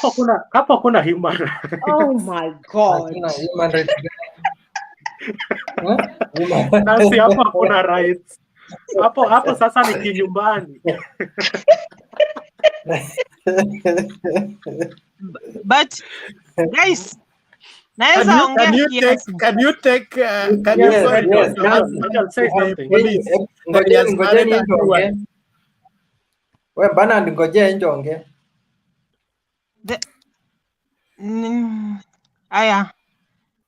Hello guys, hope you are fine. The only problem with nowadays is that mwanaume akioa mwanamke wa pili si shida. Shida ni kutunza hawa wanawake, anawatunza aje? You see? Cause unapata mtu he's not well up, then anaoa second wife. Anadambu wa kwanza, anadili na second wife. Unaona? Huyu watoto hawasomi, haprovide, analalia side moja. But if this man anaweza provide, nyumba zote mbili zikule, zioge, watoto waende shule, haina shida. Thank you. Lakini sasa nowadays pesa imekuwa kidogo. Unaona? Ukiangalia the situation, the way life it is, unafika mahali unashindwa. If sisi hata nyumba peke yake hatujajenga, sasa akioa bibi wa pili, nini ingine tutafanya? Itakuwa tu ni kukula peke yake. But Angela, with that way of thinking that you're thinking, I have no problem if you support polygamy, but you as a first wife, you should be given a choice, and before the second wife moves in, uende kama unataka kuenda, si mtu akuue. Hapana. Hatujai uwa mtu Nancy. Kama umekubali kuishi. Yes, kuwa nayo, hiyo ni hatia. Unaona Nancy, somebody like me, I've been brought up in a polygamy family, but thank you. As long as mi niko sawa na mwanaume akitaka kuoa wanawake, even if it is 20, as long as nakula, watoto wanasoma, nafanya maendeleo. Juu hata ukimzuia Nancy, hao wanaume ni wajanja sana. Utashinda umepiga mdomo, at the end of the day wakati anakufa unaletea watoto 6. Hallelujah. Wacha nikwambie So Rich. mi huona hakuna haja naweza jipea pressure ya bure sababu ya mwanamke. No, let it be the way anataka, Angel, badala ya pressure mingi. I respect your opinion, but I bet to differ. My self-esteem and the way I'm brought up, there is no way naweza kuwa wife ya pili. Let me feed my kids. Let me feed my kids and myself. Ona huyu Ashley venye ameharibu mpaka traditions za Africa. Hakuna tradition. Insecurity. Surely. Who does that? You know, actually, me, I don't know, because I've been in a polygamy family, I don't know, but mi huwa siwezi zuia mwanaume kuoa juu hata nikimzuia atajificha, ataoa, hakuambii. And let me tell you, men are very funny. They are cheeky. Anaweza kupanga na ukapangika. Hakuna siku atalala nje, lakini akona mwanamke amezaa naye watoto. Lakini siku nao wako hata na second wife na third wife na bado wako na slay queen. If you feed into these people are animals. Unasikianga ule mama anaitwa Anu wa Moradha anasemanga mwanaume ni mnyama. Ukimkubalia atakupanda kichwa. Let me tell you, wazungu huku si eti hakuna wanawake wengi kuliko wanaume, but na msiniambie eti westernization, hata hao ni wanaume wameumbwa vile nyinyi mumeumbwa. Hiyo ni westernization. Hakuna westernization. Kwendeni huko. You guys are just selfish. That's what you are. I know of a family. I mean, the gentleman is a polygamy, and then the first family, hawajui the second family, but the second family knows about the first family. Wanajua the first is family. Yes. Yes, and they are living happily. Mzee is a pilot. Sometimes anaenda, he flies out, but then anaenda for 3 weeks, lakini hiyo wiki ya mwisho ako kwa the second family, and the but first who is family living a lie? It's him living a lie and his children. For the first family, itafika point atakuja aseme hivi ndio vile maneno imeenda, and watoto wamemaliza university. Hiyo ujinga, in fact hiyo ni ujinga na primitive na wanawake wale wanakubali second wife. Stop calling our traditions ujinga. There is no tradition. It is selfishness in the 21st century. If you listen to Angel was raised very well. Yeah. Nancy, mimi my grandfather wakuzaa my mom had 5 wives. Mimi mamangu amezaliwa na bibi namba 3. Na wewe sasa tuko nao hapa. That's good. Angela, huwezi compare. No, wait. Huwezi compare mababu zetu wa zamani na wa mikora ya siku hizi. You can't. And that's why I told you this. Our babu zetu had hekima. Unaelewa? Walikuwa na kalika hekima. Yeah. What is the but issue, nowadays hakuna hekima. Hata kidogo. Unaelewa? Yeah. Hawana hiyo hekima. Unaelewa? Babu zetu they were equal.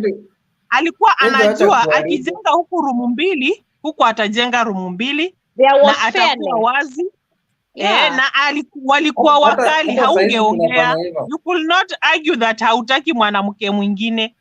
Alikuwa anakuambia kama hautaki mwenzako, you just move out, mwingine aingie. Unaona? Huyo mke wa pili maybe atakuja na hiyo hekima mnatafuta. Exactly. No, inategemea. You see Nancy, sometimes inategemea. Like my mom ni second wife. Na ukikuja kwetu, it's very rare ujue hii boma ina mama wawili. Unaona? I'm the first born, remember that? And my mom is a second wife. Na it's very rare for you to know that hii boma hao watoto si wa mama mmoja. Unaona? Mama wa kwanza ako na 7 kids. si tuko wanne. Unaona? Lakini hautajua huyu ni wa mama fulani, huyu ni wa mama fulani. Unaona? Mzee amewakalisha chini, amewaambia you have done this, you have done this, you have done this. This is the reason why nimeoa huyu wa pili. Angela, so, but you know, whether rain or sun, you just accept the situation, then uishi, utakula, utaoga na watoto watasoma. But Angela, no, Angela, you cannot compare 1900 with 21st century. You cannot. The environment is different. The perspective is different. We have to critically argue points to an environment that is similar. You cannot take one scenario from one environment and apply it on the other one and want the same result. That does not work. Empirically, the way our forefathers used to live, you cannot apply to the current society. And if you do, you are either destroying the children of the current generation, because they will never. You've seen how many politicians have even hidden second wives, and it's only when they die you find that these children come up and there is a lot of animosity and happiness. Men need to think critically what they want about the children that they bring to this world. And then that's why I said the moral compass of our society, we need to rethink. You cannot argue that 1900 applies to 21st century. You're kidding yourself. We are moving on with time. We need to accept that time is demanding it and it has to be done. Motembei and your crew and your men, tell them, the women of the current generation, very few will allow second wives.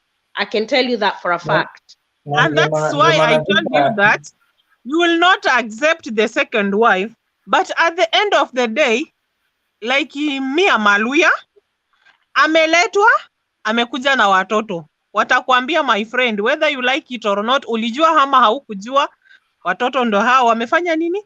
Wameletwa. Anything small, you will have to share. No. I don't argue about the rights of children. Kama ni baba yao, zile vitu baba yao ataacha, wacha watoto wagawe. Me, I have no problem with the rights of children. What I have a problem with, it's somebody marrying me and telling me halfway the journey what I did not commit, then I need to change my commitment to allow somebody else. Hell no. Nancy, the rights of husbands. Sisi acha tuendelee na conditions. Nancy, mbona unaongea na uchungu mwingi? Because nachukia sana vile naonanga madada zangu wananyanyaswa na watu wa nyumbani, and especially this violence that is taking place.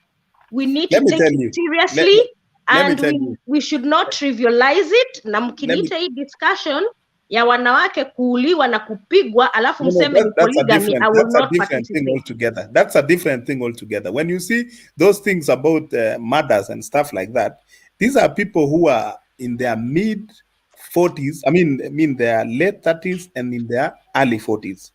Hawezi pata baba ya 55, 60 na mama mwenye at that age wakifight.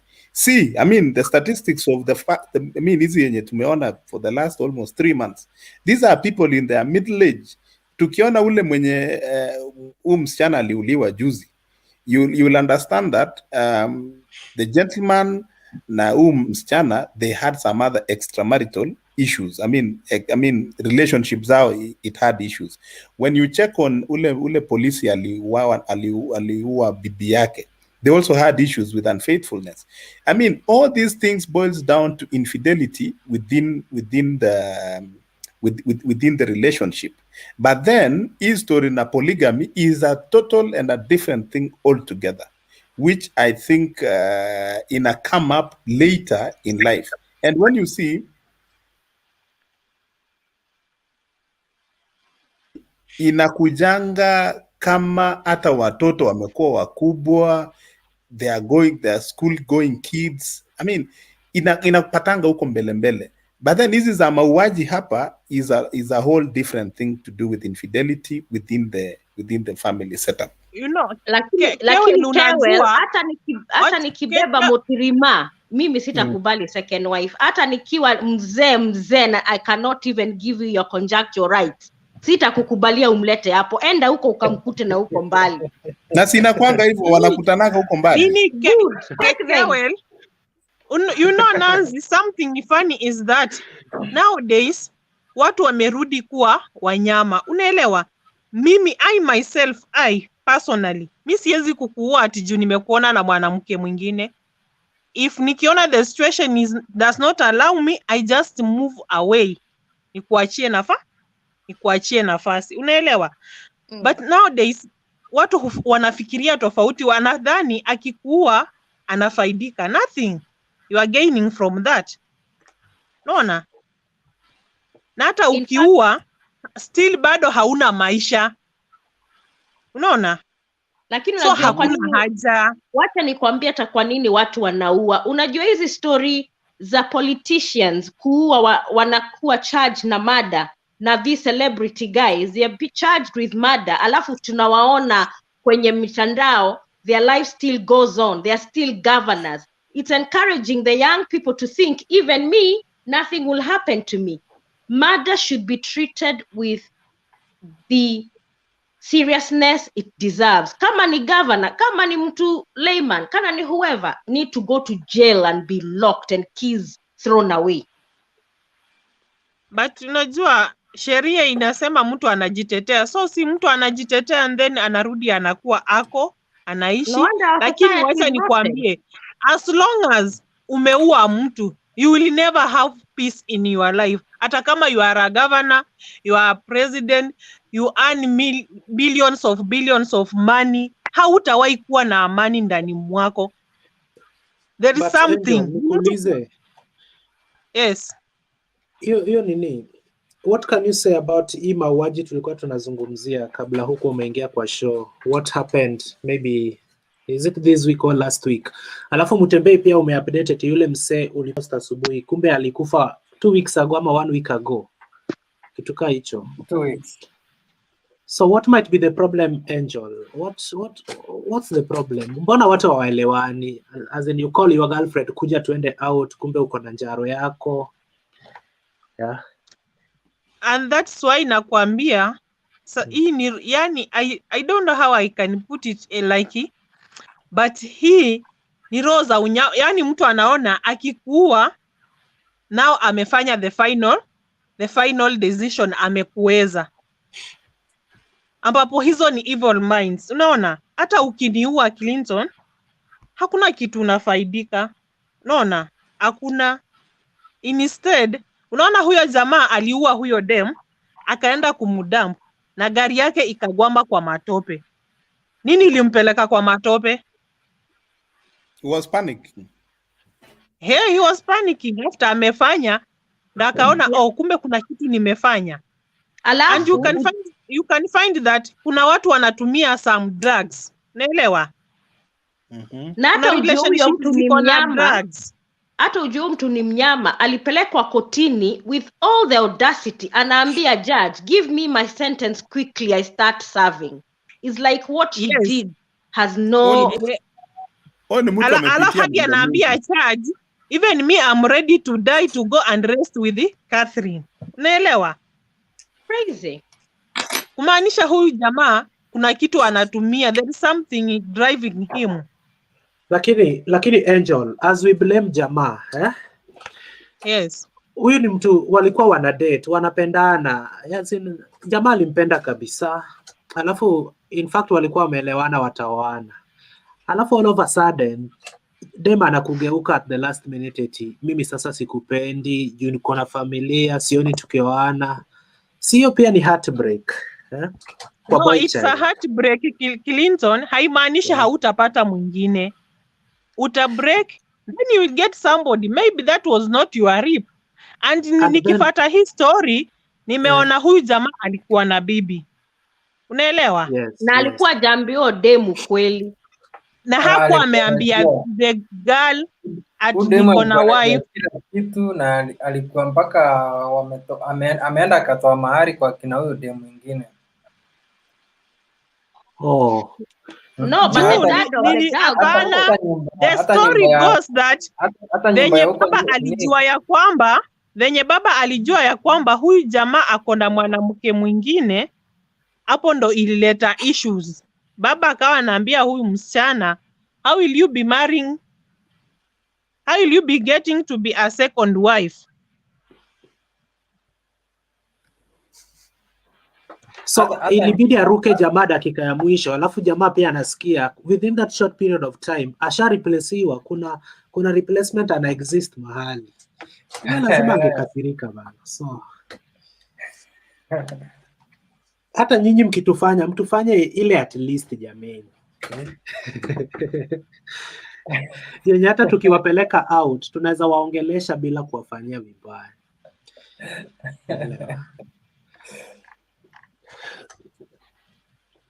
Aya, sawa Clinton. Otherwise mtembei, si tumalize bana. Kuna issue. Malizia. Mimi nimelala. Senator, ile discussion ya kwanza mliwin, lakini hii eti nini? Na hebu niambie ni kwa nini mnaniita senator? Unatosha. Si 2022. Ati what? 2022 senator. Umetosha mboga. Hapana, nishaongea na Mr. Moses Kuri akaniambia nikuje 2027. Allah, Kuri kwani anaweza kupangia siasa? Unangoja endorsement. Sipati endorsement, nikupanga kadi mapema. Unasema nenda KANU ngoje huko endorsement. Na nimetoka sasa sikuungi pia hata shinda. But anyway, Clinton, huwa mtu haina shida. Clinton, me once I was in a marriage and tukawa na ups and down. And I remember my guy told me that one day I'll just have to wake up. Nikukate na watoto wako. Oh my God. Kitambo your mom atoke Kitale akuje Bungoma, nitakuwa nishakuzika kwa mandizi. Nancy, I was nowhere to be seen with my kids up to date. Well done. Usiwahi rudi. Well done. Na utai rudi. Ambia mtembee hivyo. Up to date. It is now 4 years. Hajawahi niona. Na hatawahi niona. Lakini uko na kwa nini tufikishane pale? Kukuona unaweza muona in public, kumpeleke watoto aone. Hata kwa market. Now Clinton, I have no that time ya kupelekea mtu watoto. Wenye angetaka kuchinja. How serious are you? Angel. Surely. Angel. Hao watoto na walea wafike 18 years, they have a dad. Anybody who will see that anataka kuona babake ako na right ya kwenda. Angel. Yes. Lakini uko na mwingine. Sijaoleka bado. No, I mean, why are you asking such a personal question? Nilijua tu Senator angereact. Huyu wa Beijing huyu. Huyu wa Beijing. Wewe, Angel. Yes. Hatuja kuona sura, hatukujui. Senator, msikize kewe. For 4 years. Ndio nashangaa. Anauliza maswali gani hiyo? No, tuna discuss. No, for 4 years. Me si kuona like it is not, yani si kuona like kuniua sasa anafaidika na nini, ndo tufikishane pale. Just move away. Ukiona una date, if you see that you having a girlfriend na umeona amepost ako na chali mwingine, why ndo umuue ni ya nini? Just move on. Hata pia wewe utafanya nini? Very good. Hata wewe ni polygamist. Utapata mwingine. Alafu hata wewe ni polygamist. Wewe ni wa mwingine na uko na mwingine.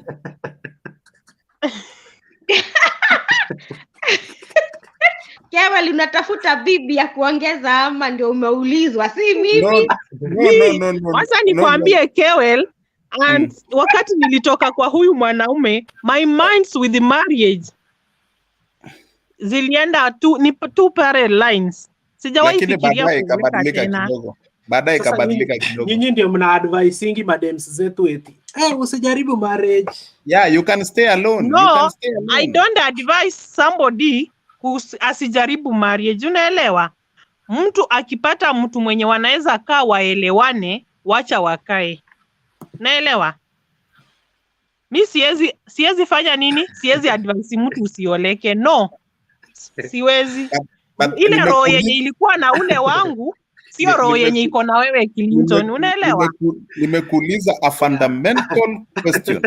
You moved on, right? Yes, I moved on. As a single mother. I don't need to ask more questions. I don't need to ask more Senators questions. are voting. Senator Wabaringo. I don't need to ask more questions. Kwa hiyo motion ya Kewel. Yeah, I don't need to ask more questions. Nancy, You moved on. Do you vote yes? And we are sure. Hiyo tuko sure. You are a polygamist. Me, I'm brought up with a polygamy family, so mi nilimwambia nimekanyika kubwa.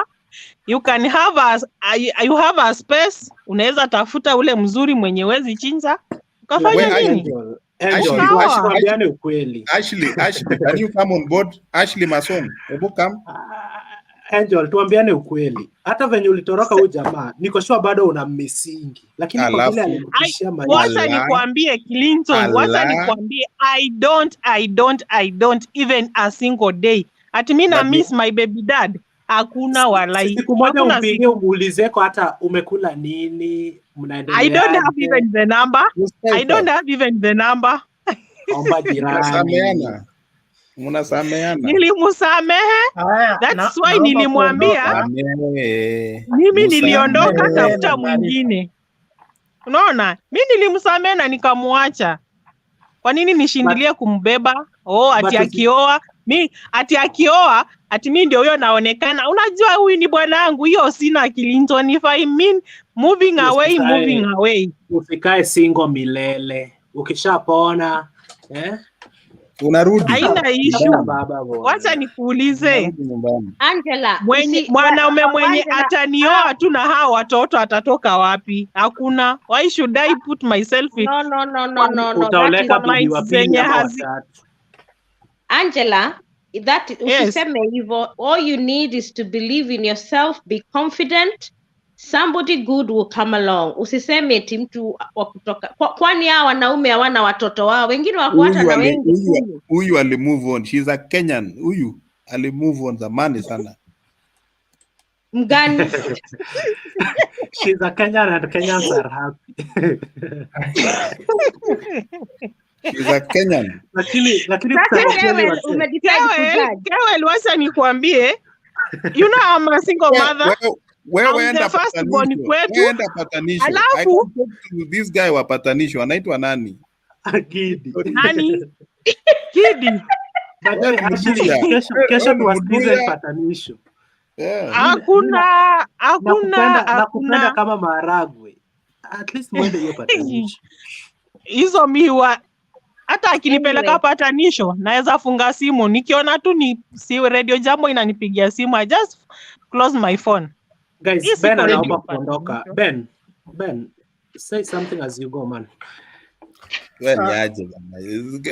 Hii ni masaa yetu ya kuongea kama watu wakubwa. Kina Rabai walienda. Wewe uko na haraka.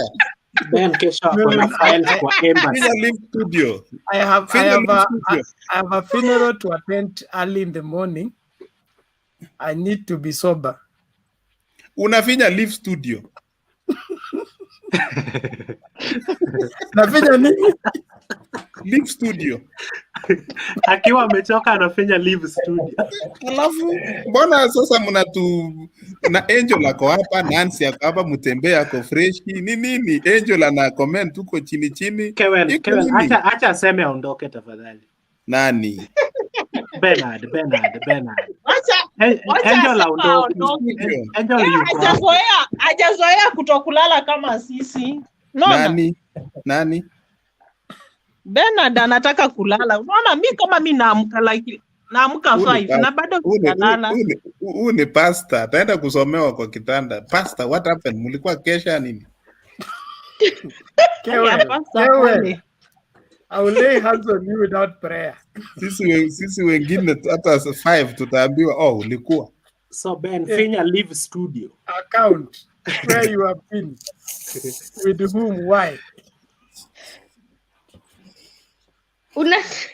It is well, you guys. Thank you very much. Let's link up later, please. Na utuombe pastor. On a serious note. Yes. Okay. Tunaombea inji. Huyu anataka patanisho huyu. Huyu anataka patanisho. Huyu hapa. Angel is finally Mimi sihitaji patanisho Kewel. Senator na Kewel. Venye Mutembei ametetea hiyo. We are both senators. We are both senators. Na Nancy. The next watakuwa bodyguard. In 2027 tuko bunge na Nancy. Haki ya Mungu. 2027 mimi nitakuwa nimezeeka hata siwezi endesha gari. Mutembei, si utanifanyia campaign as long as niko na pesa. Itakuwa free.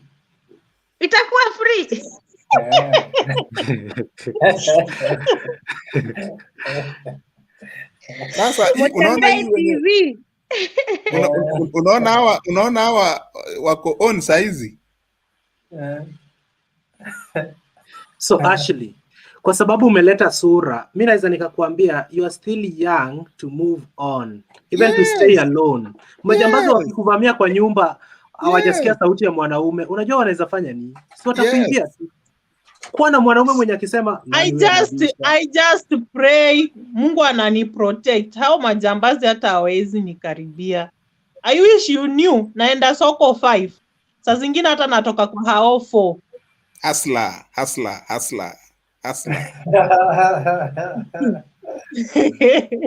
So Angel, wacha nikwambie Clinton, nilikaa chini nikaona if nitakaa chini nisemee watu wako na mabwana, mimi nimedivorce, singekuwa nalea watoto wangu. Ningekuwa na stress. Ningekuwa niko kwa stress. Lakini nilikaa chini nikasema what has happened, it has happened, let it be. Let me accept myself the way I am. Ona? Na firstborn wako wacha nitafute kazi yoyote ile yenye itapatikana, bora tu nitapata pesa. Whether nitaofua nguo, whether nitaokota takataka Nairobi hii, as long as I'm getting money. Na nijue vile nitalea watoto. Na miaka ngapi? Class ngapi? Mimi nimeolewa na 22 years. Na saizi uko 40. Na nikakaa kwa ndoa for 4 good years. Then nikamove away. Conditions hazikuniruhusu. Unaona, that's why I've been telling Nancy that if a man decides to do anything, he can do anything. Me, I saw it personally. Wacha nikwambie Nana. At that age of Wachana Nancy kabisa, you will be misled. Wacha nikwambie kitu. Kewa wacha nikwambie. Niambie Nancy something I experienced with that age. Mimi nishailetea mwanamke kwa nyumba Nancy, na nimechinja kuku akakula na akalala. Believe me not. Hiyo mimi nilifanya. Wewe Angela, let me stop you there. If you bring a woman to the house where I live, in my house, Goja. That was irresponsible. That is very irresponsible. It is wrong. It is the disrespect of the highest order. Nitaita polisi au mimi nitatoka na mimi hata iniona tena. Because it is very disrespectful. There is no way to do that. Anatengeneza hiyo story. That's not the reality. Boy child no. Hata right now I can give you the number of somebody. Umpigie tu simu muulize how was. Hii ni maneno ya patanisho. Si maneno ya patanisho. I'm telling you the reality. Boy child namtetea mpaka mwisho. Wewe mtetee tu. Huyu jamaa angenichapa angenichapa nilete kichwa, ningechapwa. Ushaiona mtu akichapwa? As much as hatukukuwa age mate, yeye alikuwa like akona ananipita na kitu 10 years, unaelewa? So mi ni mtoto, naogopa hiyo, like unaona, nikiona hiyo kuchapwa na tense, mi nabeba mikono, nafanya chenye nitaambiwa. Angel, ungetafuta rika yako. Sasa wewe ndio ulifanya mistake. Yeye alikuwa anataka mke mwenye amekomaa. Haina issue. Hata mtu ukiwa mkubwa na umeoa mtu mwenye si rika yako, kuna hizo relationships zina work, Clinton. Unaona? Whether it is not your age mate, but bora muelewane, mkue na understanding, mkue na uwazi, muna move on. Unaona? Mi niliona chenye Nanzi hujawahi ona, na mi niliona na macho yangu hivi. And ndio nimekwambia, it all depends with your inner self will. Nimekwambia na mimi akiingia na huyo mwanamke na mimi ninatoka. Simple. Lakini senator, mimi naizambia Ashley from my point of view kwamba Angel maybe aliambiwa eti kama leo ni Wednesday, eti mke mwenza anaingia Friday, akazusha.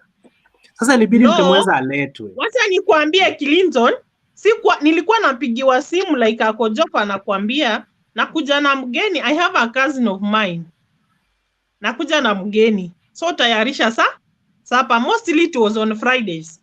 Wewe utatayarisha sapa, anakuja na mgeni. Huyo jamaa anaingia kwa nyumba, hiyo ni saa 3 ya usiku na huyo mgeni. Hiyo ni pressure direct. Hiyo ni pressure direct. Kazi senator haizi fanya. Unaona venye anacheka. Huyu hatari. Hii ni Anyeri. Kairetu Kanyeri. Mimi nilifanya. Lakini so ukifika like umepanga chakula kwa meza, unaenda kulala unaambiwa, so the situation is this one. Hivi na hivi na hivi. Ukubali ama ulale nje. Ni mara ngapi nimelala kwangu nje? Nikifanya hesabu. Siku zenye nimelala nje kwangu kwa baridi ni mingi kushinda siku zenye nimelala kwa hiyo nyumba. Angel, I have a question for you. Mbona ukakubali mtu anakuchapa? Mimi mtu hata anipointie kidole tu siwezi kaa hapa tena.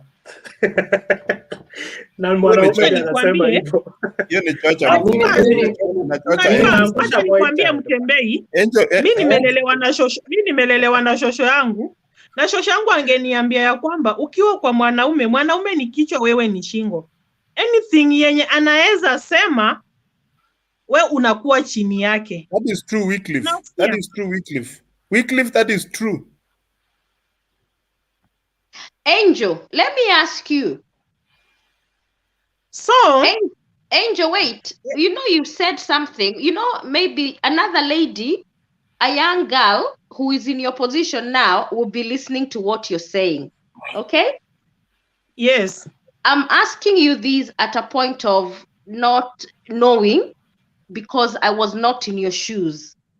You said nimelala kwangu nje mara mingi, nikitry kufind way. Wakati unafanywa hiyo mambo yote ulikuwa umezaa watoto wote 4? No, niko na watu wawili Nanzi. Uko na wawili? Yes.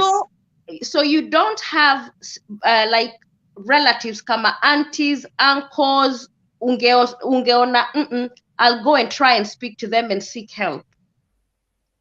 I could call the guy. Baba alikufa, mama alikufa. Oh, pole. So the only person ako pale ni wale ma relatives wake, ungewaita, unaona? Ati nani alipass? Ukishawaita wakuje mkae chini, msort out the issues. Wakishaenda na kuuliza, so venye umewaita wamekuja, ni mimi ndo nimekuoa ama ni wao ndo wamekuoa? This is my own home. After wameenda, wamesort out the issues, wamemwambia, amesema nimesikia. Wakishatoka, yeye ni kwako. Uliwaita wakuje kufanya?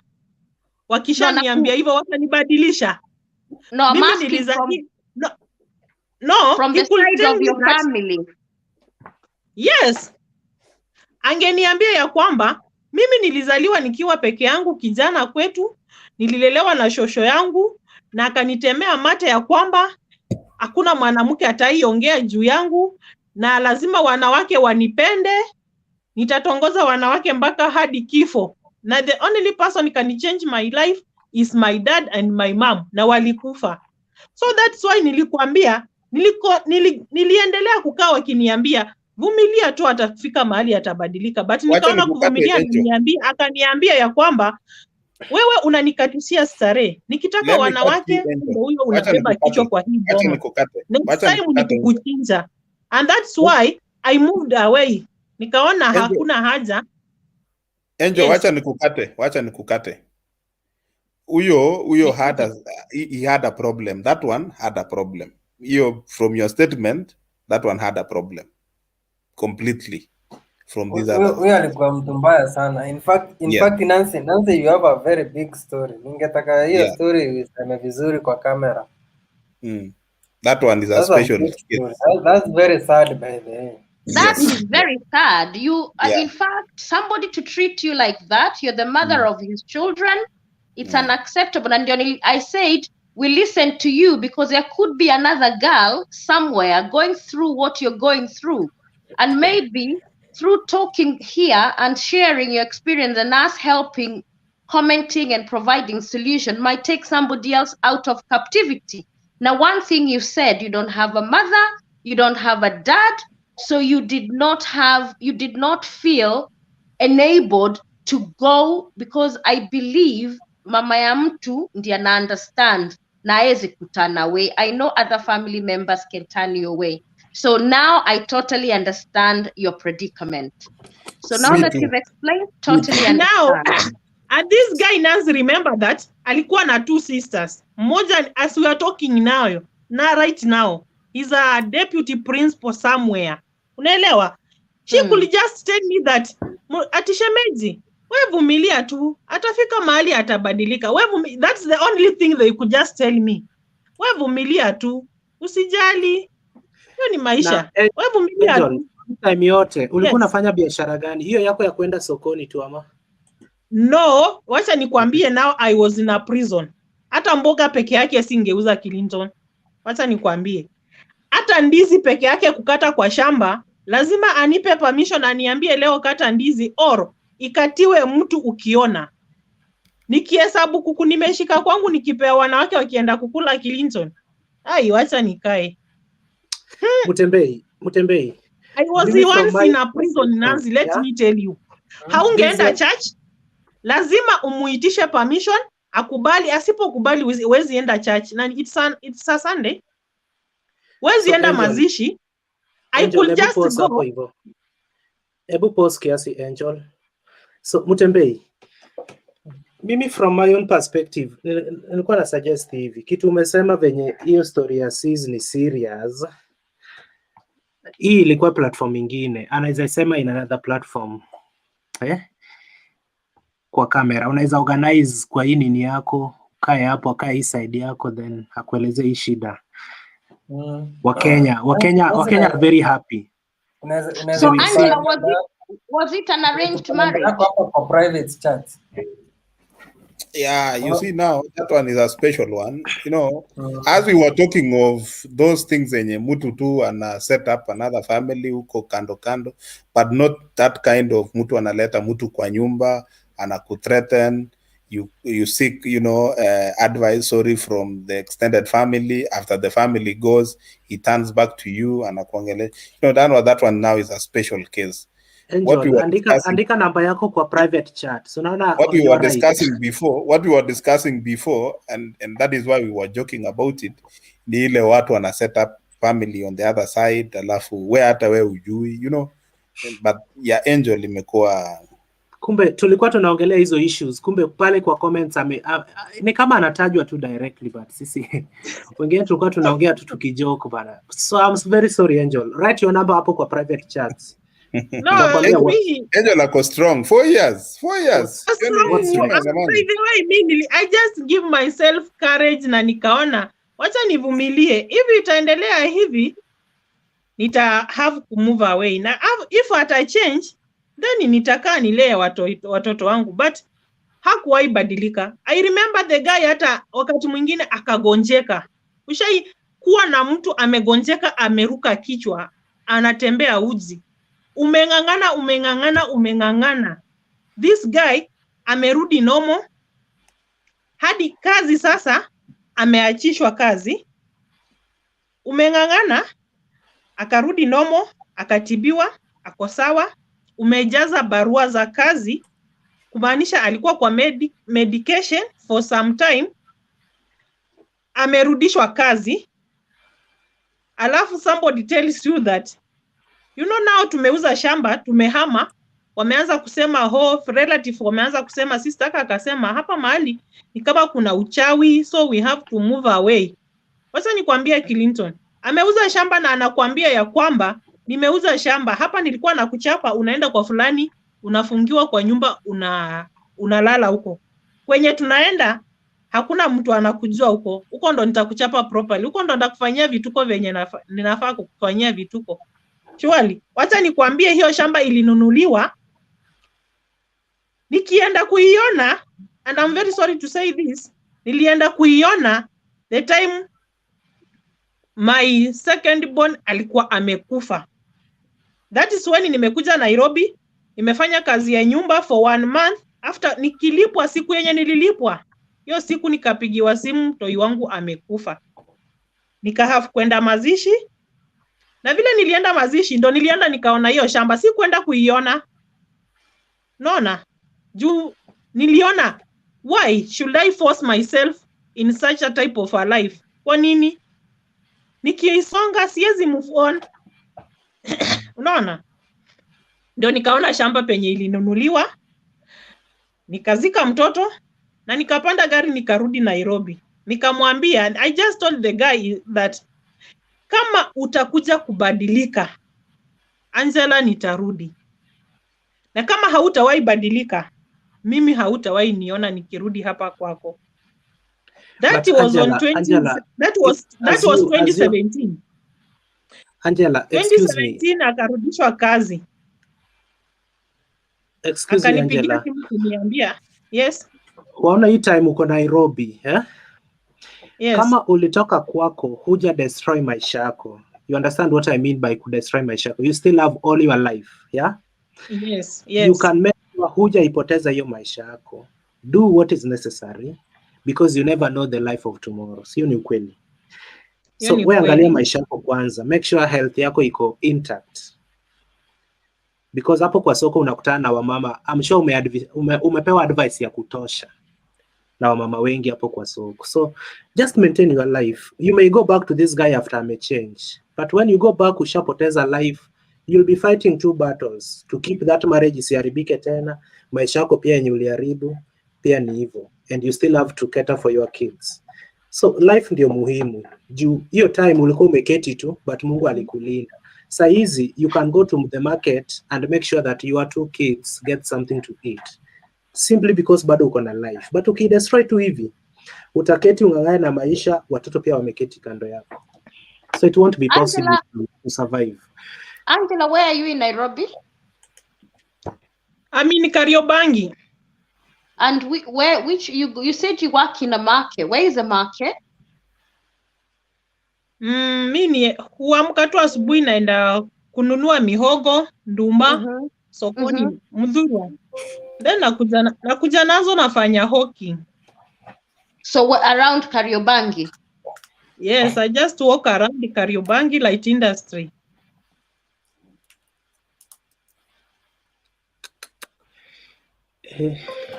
Wow.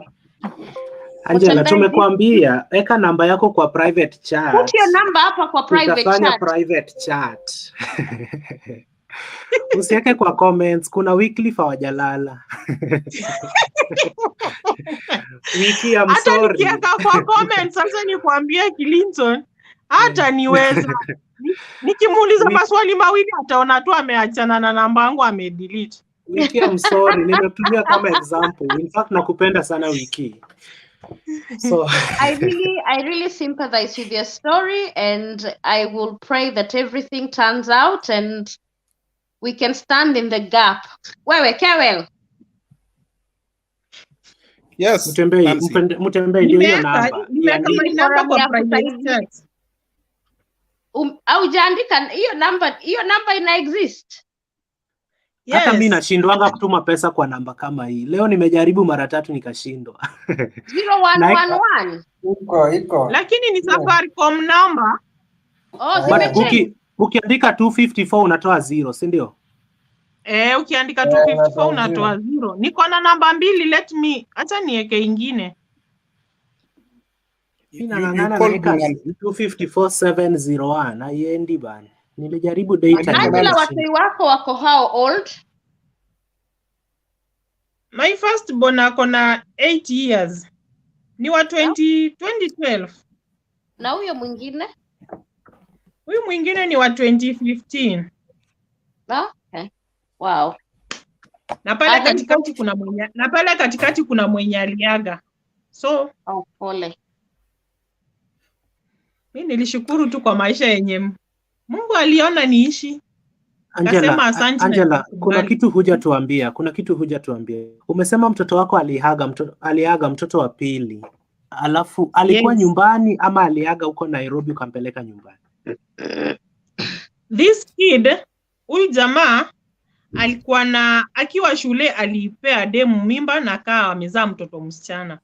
So, nikiwa kwangu huyu msichana alikuwa ameoleka, akaniambia mam, nipe dau niende nikae David niende niishi na yeye. Nikamwambia kama nakupea David uende uishi na yeye, it's well and good. Because environment ilikuwa hostile, like tungegombana na my baby dad, hadi amegombana na watoto. Hamtakula, watoto hawana amani. So nikaona, wacha nifanye nini? Nimpe. Akaenda na yeye. So mimi nilipigiwa tu simu Clinton, mtoto ameruka kutoka juu akaanguka chini, na vile alianguka hakuamka. Kutoka juu ya nini? I don't know, ni mtoto aliruka juu ya yani niliuliza maswali na niliambiwa tu aliruka, alikuwa anaruka. So sijui aliruka kutoka kwa kiti, aliruka kutoka kwa stool, aliruka kutoka kwa miti. I don't know, but niliambiwa tu mtoto aliruka na akaanguka chini, na vile alianguka chini tukamumwagia maji, hakuamka. Na amekufa. And that was the story. Na ikaisha hivyo. Pole. So asante kwa kutupea namba yako Angel. Asante sana. Angela, surname yako ni? Unajua mtu anasemanga namba yangu ni hii na jina yangu ya Mpesa ni hii. Kuna mtu anaweza sikia story yako aguzwe. Jina yangu ya Mpesa, jina yangu ni Angela na Njala Sindani. Okay. So ilikuwa tu hivyo Clinton, but nikakubali hali na nikaambia Mungu, nimeshukuru kuona haya. Sitasema kwa nini Mungu nione haya nikasirike. No. Don't worry, Mungu nimeshukuru. The most important thing, you're alive, you're looking after your children, you're trying to make ends meet. And we pray for the best. What can I say? Hivyo tu. Mutembea, unaona platform yako inasaidia. Angela leo amepata watu wa kuongea na wao, labda hata atapata. Eka Angela WhatsApp group bana. Amekuwa member. Kevin, kwani umevaa mask? Unaenda wapi?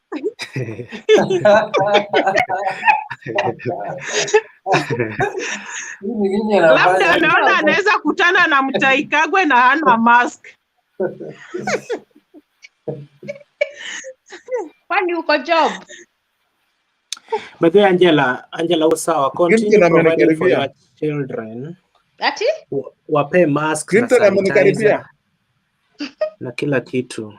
By the way, hata Clinton, Nairobi siishi na watoi. My kids wako nyumbani. Mi Nairobi nakaa tu hivi peke yangu, kuhustle tu, tafuta pesa, wakule, wasome. Like ukiachia madhe watoi nyumbani lazima umsupport. Waende shule, wakule, nini, 1 2 3 inakungoja pale nyumbani kufanya. So unang'ang'ana.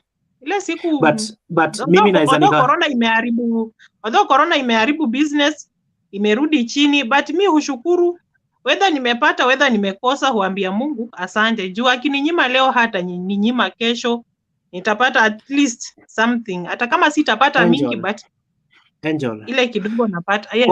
Kwa hawa wenye wametazama sasa hivi na wale wenye watatazama kesho, mi nataka nikuulize tu kitu moja tu kirahisi tu. Umesema unaendaka kununua hizo vitu asubuhi ukiho kama sielewi hiyo lugha ya Nairobi vizuri. Ukiho nakuja nafanya hoki kutembeza. Unafanyanga savings zako, si ndio? Ikienda sana ni maybe 200 300 in a day. So mimi nataka nikuulize swali rahisi. Mtu akikwambia nataka nikusaidie uache kwenda kutembea, kwenda kununua zile vitu asubuhi, ukuwe na business kidogo yenye unaweza fanya hapo kwa mlango yako ama pale kwa soko, kama umeketi, ikifika jioni unapanda piki ukirudi kwako. Have you ever thought of such a business? Hata ukifanya savings useme nataka ni save leo ni Januari mpaka December nianzishe ile biashara nyingine. Kama hujai kuwa na intention kaa hiyo, biashara tu kidogo unaweza pata 200 yako na umeketi tu unapata 500. Just a business idea. Nataka unipe hiyo idea. Ulifikiria mimi kesho nianze hiyo biashara ama next year? Ulifikiria gani? Business gani unaweza fanya? Anyway, Clinton. Ama kwa hiyo plot mnaishi, ni kitu gani mmekosa? Makaa, unataka kuuze hiyo makaa ama mmekosa nini kwa hiyo plot yenu? Without going far. I've been anyway, let me say this. Corona imeharibu biashara ikarudi chini. Nimekuwa na another small business somewhere, hadi nilikuwa nimetafuta dem nimemweka pale, alikuwa ananisaidia, but nikafika mahali nikaona like venye biashara imerudi chini, wa hiyo corona imefanya wameweka lockdown, wameweka nini, so unapata na ni biashara ya chakula. So biashara ya chakula ina move kama hoteli zina operate sawa, si ile ya take away. Unaona Clinton? Huwa na save, nafanya hiyo ka small business, unafanya apart from mihogo, bado huwa nauza viatu za mtumba. Naenda Kikomba na okota pea 2 3 za viatu. Ukipita along Outer Ring Road, Equity Bank pale utanipata nimekelea pale kwa barabara. Unaona tule pavements twenye kanjo wanatuleteshanga kipindi utu, utanipata hapo, bado niko hapo natoroshwa mbio na kanjo saa zingine bado. But mimi nataka siku moja watakutoa mbio na maybe utapoteza vitu unauza. Nataka business yenye umeketi chini ukiifanya, asubuhi jioni unaamka unaenda kwako unauliza watoto mmeamkaja, jioni hawajaamka, mmeshindaje, vitu kama hizo. Kama hii biashara ulikuwa umepea huyu demu, si unaweza kuchukua pesa nyingine uweke pale, sasa mkue wawili na utulie kwa hiyo biashara. I still bado niko na hiyo bado idea ya kutamla. I'm just looking for anywhere, any place yenye naona nikiweka kitu fulani inaweza, hata nikiuza machungwa inaweza move nikiweka kwa aka stall. Yes, hapo hivyo. So bado sija give up ati wao venye nauza mihogo I'm satisfied na hizo mihogo, no. Bado natafuta place naweza kaa tu na ni settle kwa kitu kimoja. Okay, nimekusikiza dadangu. Nimekusikiza vizuri sana. Sasa najua. Nanzi, unaona hati nafanyanga bidi waka. Ukikuja Kenya ndakushonea serviette holder. Unaona? Unakuja lini uniambie? Unaona? Ati utanishonea nini? Hii ni serviette holder. Wanafanya bidi waka.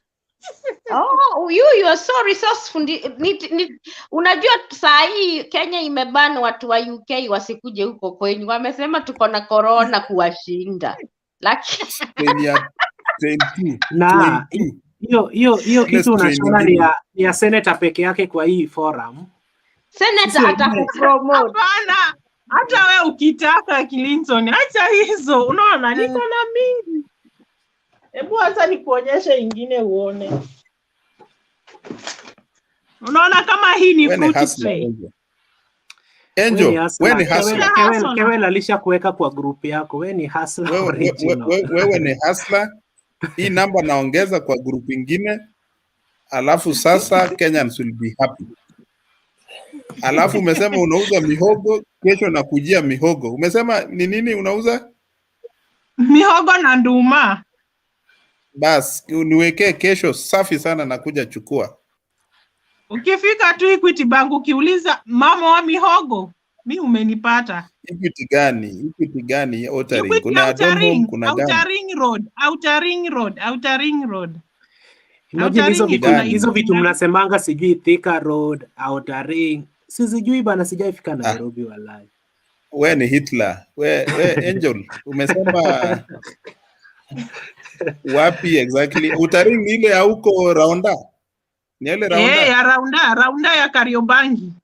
Ukiingia Light Industry. Hapo karibu na Barclays. Hapo karibu na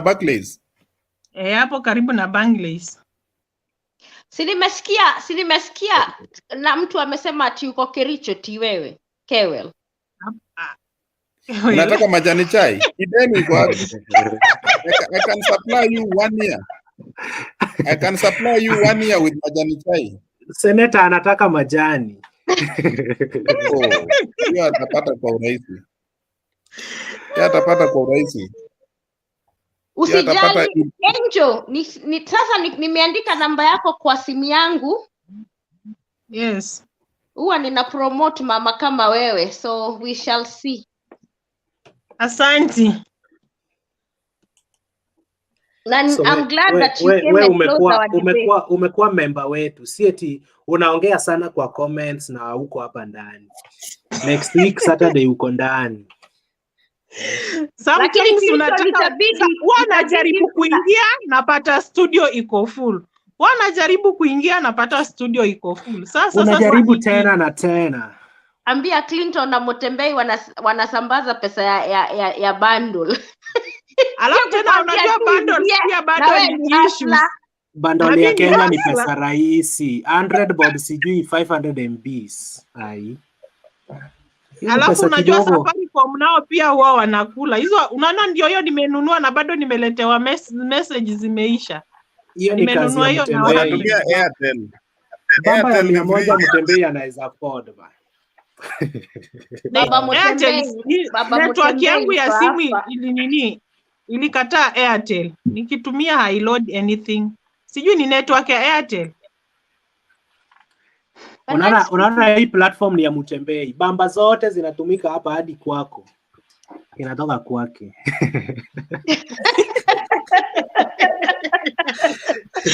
Akikuweka kwa WhatsApp group na una data, scroll tu hapo juu utapata jina lake. Usimsalimie, tuma tu eti data. Winbox ukisema tu data. Namba yangu ya WhatsApp yenye natumia WhatsApp ni hiyo ya 07. Hiyo 01 siitumii na WhatsApp. Si ndio sijairegister na WhatsApp. So Kewel amesema kesho hata kunywa chai. Ni uji wa mhogo ama ni ugali? Uji ya mhogo iko very strong. Mhogo is cassava. Yes. Senator, rudi nyumbani. Mhogo ni cassava.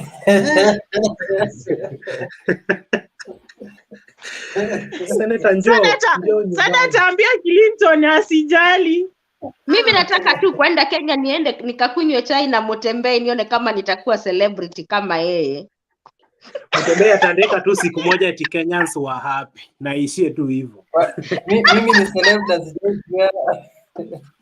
Eti what? Mimi si celeb.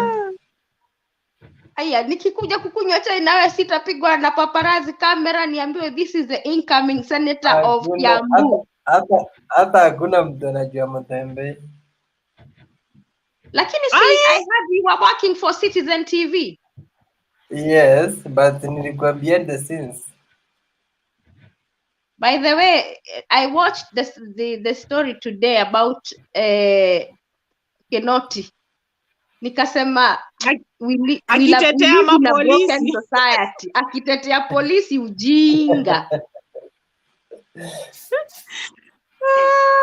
Unajua hiyo kitu anasema it's not only in Nairobi. hata huko area tu za huko Ushago bado hiyo kitu yenye hiyo story imekuwa inaendelea, by the way, iko tu hivyo. Hata nimeshangaa Mutembei huku andika hiyo story, au ulishare link ya DCI kama amekasirika, ni kama anataka kupiga mtu. Hata mimi moja yuko hapa kwangu. Kewel, hii ndio dawa poa ya mosquito. Unaona hii inajiita Arrow. Unaona hii ndio the best. Angel, nunua neti iliyotibiwa na ulale ndani. Neti iliyotibiwa. Sijui hiyo advertisement inakuanga aje, iliyotibiwa vizuri ama iliyotibiwa. Clinton niko na neti. Wewe Clinton niko na neti. Wewe unajua Nairobi ni nini? Na hii dawa unafanyia nini? Si upe sisi watu wa nyumbani. Mutembei. Sasa nini afanyia nini kama umekaa tu hivi bado unaumwa na mbu? Wewe unajua Nairobi kweli wenye mbu inatembea? Angel, ngoja kidogo. Mutembei. Yes. Mutembei. Unaona hii kitu Nancy amefunga nayo kichwa ni kama Angel anaumwa na ng'ombe. Hii ndio. You guys you are joking. Angel anaumwa na umbu. Unibaie neti, ni neti sina. Reverend. Saizi Brazil ni saa 7 mnakula lunch. No, nimemaliza kula spaghetti na maragwe bana. Maisha ni magumu bana. Ni lunch ama nini? No, ni ya usiku. So naona taa inawaka hapa bana. Oh. Ni saa 2:22. Kama maisha ni ngumu siwende Kenya ama kwenu kumechomeka. Ai maze nitoke digital niende analog. Niende kwa wheelbarrow. Bana. Hiyo hata wheelbarrow tuheshimiane bana. Kwa nini? Sio mlisema achana na watu wa wheelbarrow. Yaani seneta umeturuka ama nasikia nini? Eti achana na watu wa wheelbarrow. Reva kwa wapi? Niko Brazil. Sasa amesema haezi toka analog haezi toka digital. Sao Paulo. Niende niko Belo Horizonte. Meneja rais. Huko watu wanaanguka kuanguka, kumeimprove. Bana huko mazee, huku corona bana. Corona metuweza huku bana. Yes, I want to ask you about that. Mimi mwenyewe nilipigwa na hiyo corona. Mimi mwenyewe nilipigwa hiyo corona January nikakaa kwa mashine for 2 weeks. Wow, pole. But you're feeling bana sasa hizi ni kulikaba hata mguu ndio bado iko weak. Sasa mguu nyumbani kuja kufanya nini? Labda Ruto anitumie fare.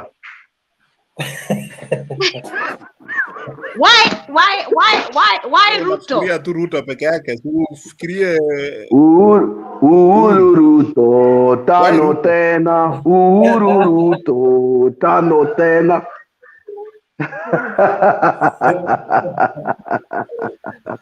Why Ruto? Because Nancy, Ruto is money bag. Money bag.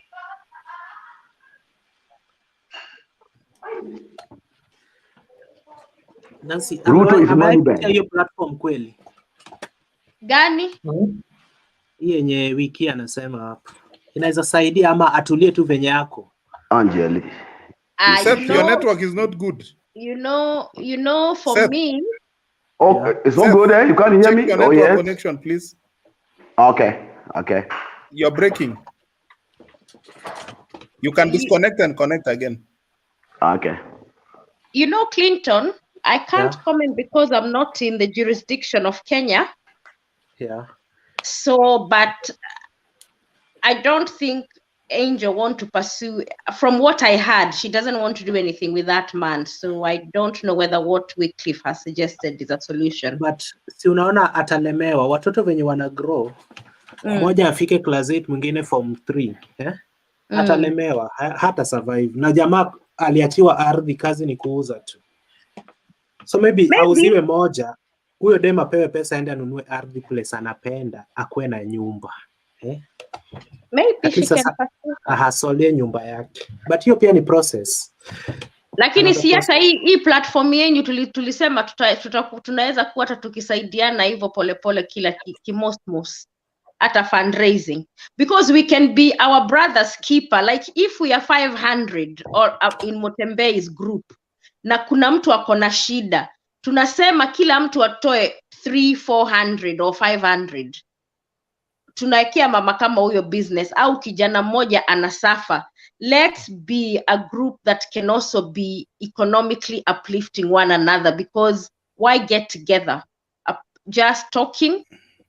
So for me, I would want for us, as we increase in a group, come up with a way of helping one another, because people like Angel and maybe other people who come here, kuna mtu hata anaweza kuja na tusikiza na maybe hata amelala njaa, but it's about genuine cases and getting Mutembei and people to check that it's a genuine case na si mtu, you know, as you know, we can get many people, but we need to see genuine cases that we can come up with a way of 500 Clinton.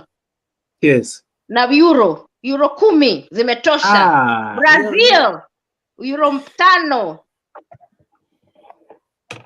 Hiyo ni rahisi senator. Hiyo tunamaliza tu kabla tulale. So senator, kama hii issue ya hapo kwa comments itakuwa ngori, but tunaweza muuliza Angel, hao watoto utaishi nao kwenu, wakifika 18 hivi itabidi wapeleke kwao, watole huko boma. What's your plan in the next 5 years from now? Ruto akimaliza hivi kuwa rais. Clinton. Tafadhali si siasa. I've just no, relax, hold your peace. Nimekuja kuchelewa, and I want to know what's going. I want to know what is going on. I want to know what's going on with Angel. Oh, Senator. Okay. Nani, Seth, utasikia tu venye anatujibu.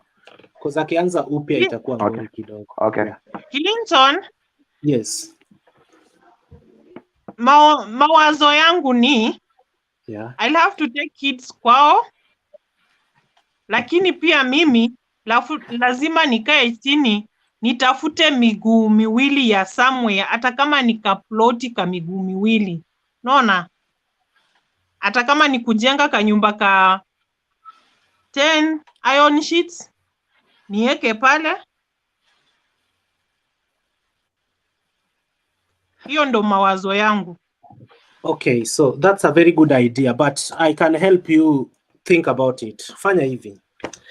Kama umefanya uamuzi hawa watoto hautawapeleka kwa babake, ni wewe utanunua hiyo ardhi, ujenge nyumba inakutosha na watoto wako wawili, ama kama kutakuwa na watatu pia awe ndani.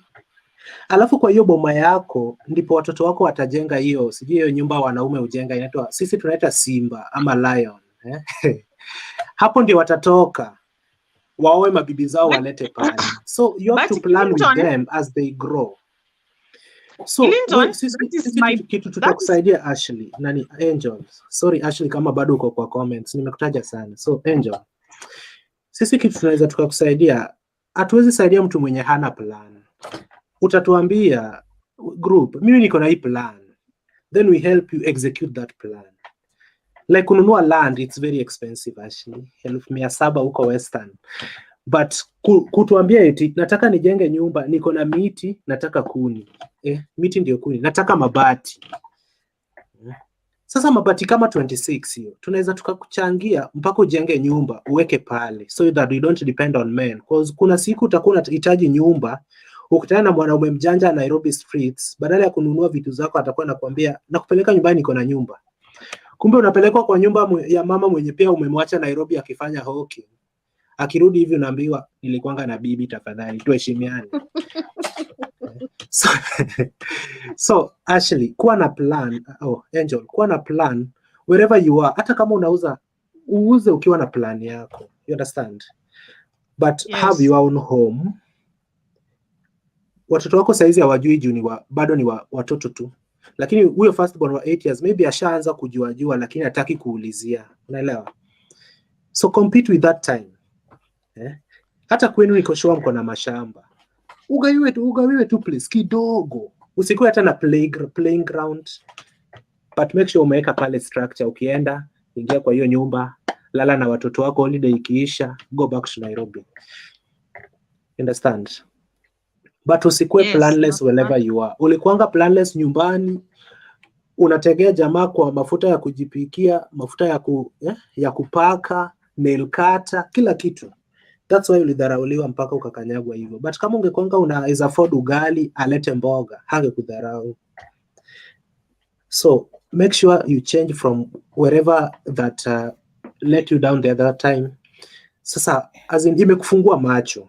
You understand? Hata mimi story yako imenifungua macho, na situation kama hiyo nikiona mbele yangu nitairuka. You experience umeshare na sisi. Jacoredo. Yes.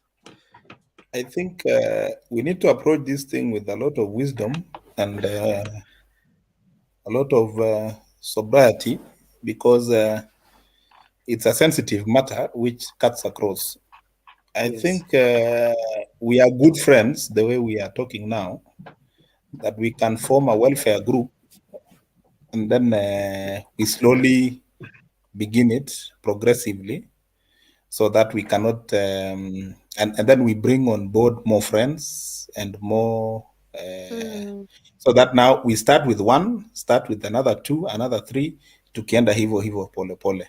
So maybe and Angel will be our first case to test drive.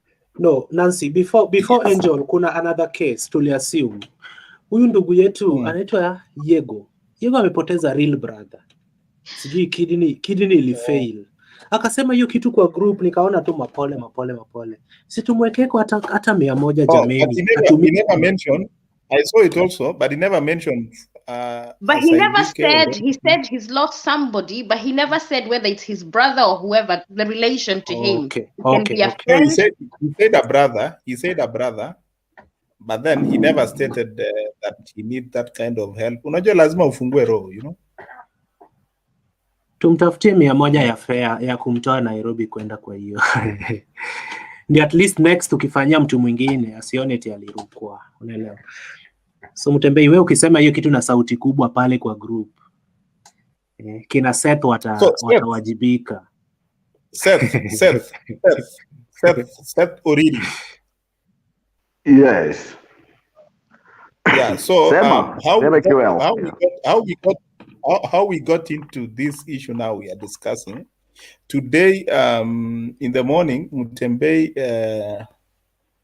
how can I say, alikuwa ameiweka some clip of some family which had issues, walikuwa na kelele, and then I mean all over the news kumekuwa na issues of gender-based violence, ladies wanauliwa, mabibi, mzee anauliwa, all those issues yenye zina affect jamii.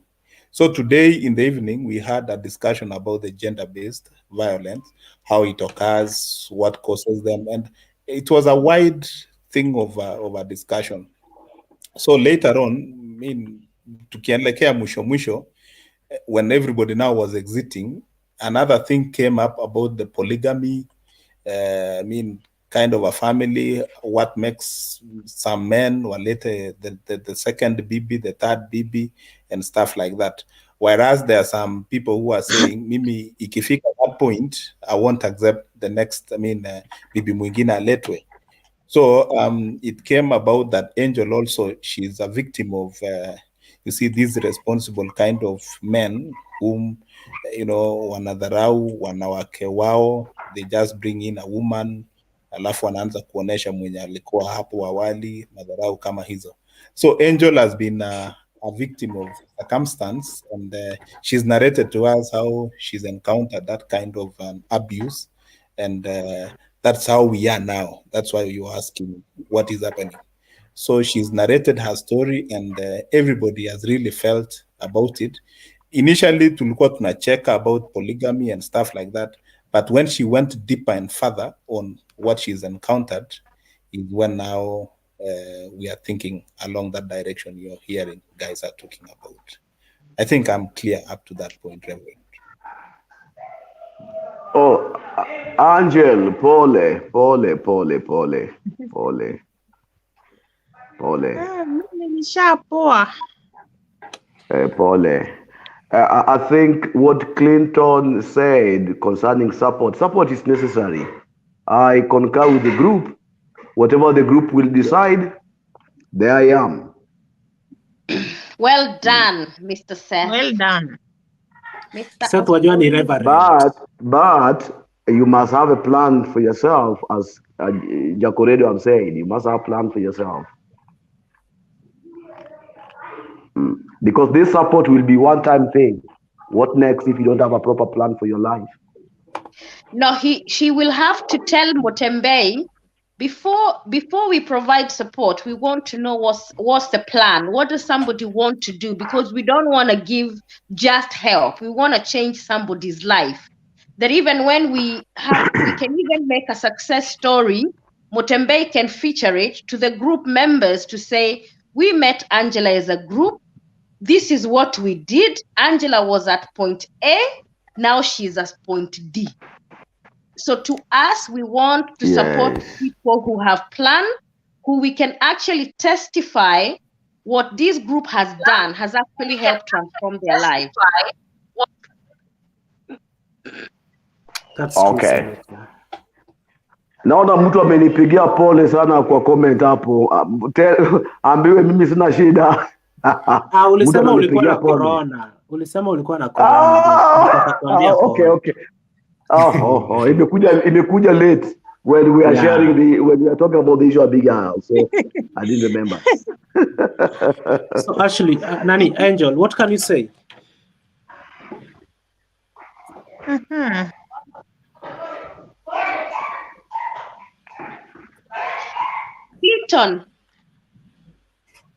Clinton? Yeah? Why can't we give Angela tonight to go away and think about it? Yeah. And then ataongea na Mutembei I also thought the same. Yeah. Because it's very hard for her to tell us now. So she'll go away. Mutembei will counter check the story for us. They talk. If it is Mutembei comes back and tells us, oh, checked, we are good to go. Then she tells us what her proposal is, and then Mutembei can put it in the group. I don't know what you think of that. Ona hiyo Ashley ameandika. No, hiyo atajibu huko kwa Mutembei. Unaona hiyo Ashley atajibu kwa Mutembei. Catering course, since she seems to like the cook. All right. Huyu ni yule Ashley wa America. Hata mimi nashuku bana. Huyu Ashley aseme ni nani? Juu tunamwongeleshanga kama yule wa education level. Maybe she can be taken for catering course since she seems to be like Ashley, I've been in catering. Ashley ndio hiyo link. Ashley. Hiyo link. Anyway, Ashley wacha nikujibu. Mimi when I came Nairobi, sikuwa najua anything. But I had to ni express aje. Ilibidi nijue na hadi chenye sijui. Now, like ukiniuliza story ya catering, actually I've been working with outside caterers. Nimekuwa naenda hizo kazi. But since corona ilipoingia, is when nilichange minds. Nikafanya nini? Nikaingia kwa business. Naelewa. But I've been working with outside caterers. Although they have a lot of challenges because ni wanaume unatembea nao. So, nikawa naambia Mungu, as much as I'll be working as a caterer, still bado I need to have something to settle nayo mahali. And that's why I came out with the issue ya kuuza viatu za mtumba, mihogo na nduma. Thank you.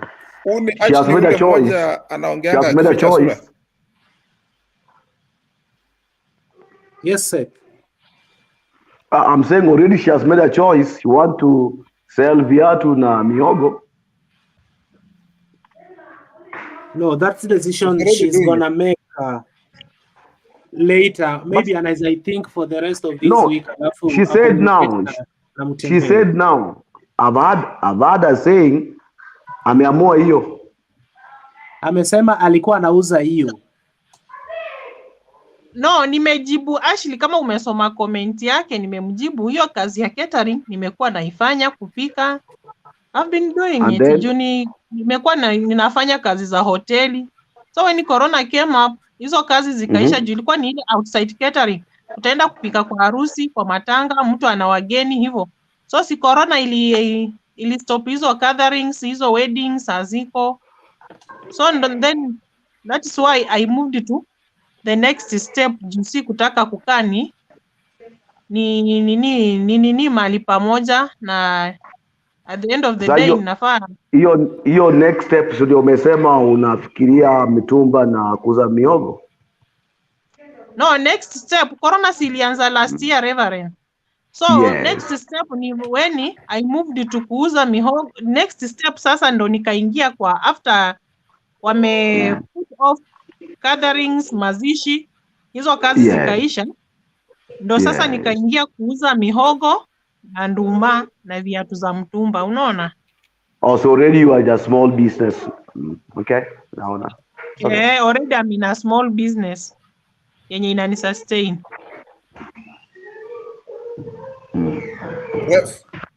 Yes, kuna idea sasa, kuna idea. So maybe yes. Yes, Kiwel.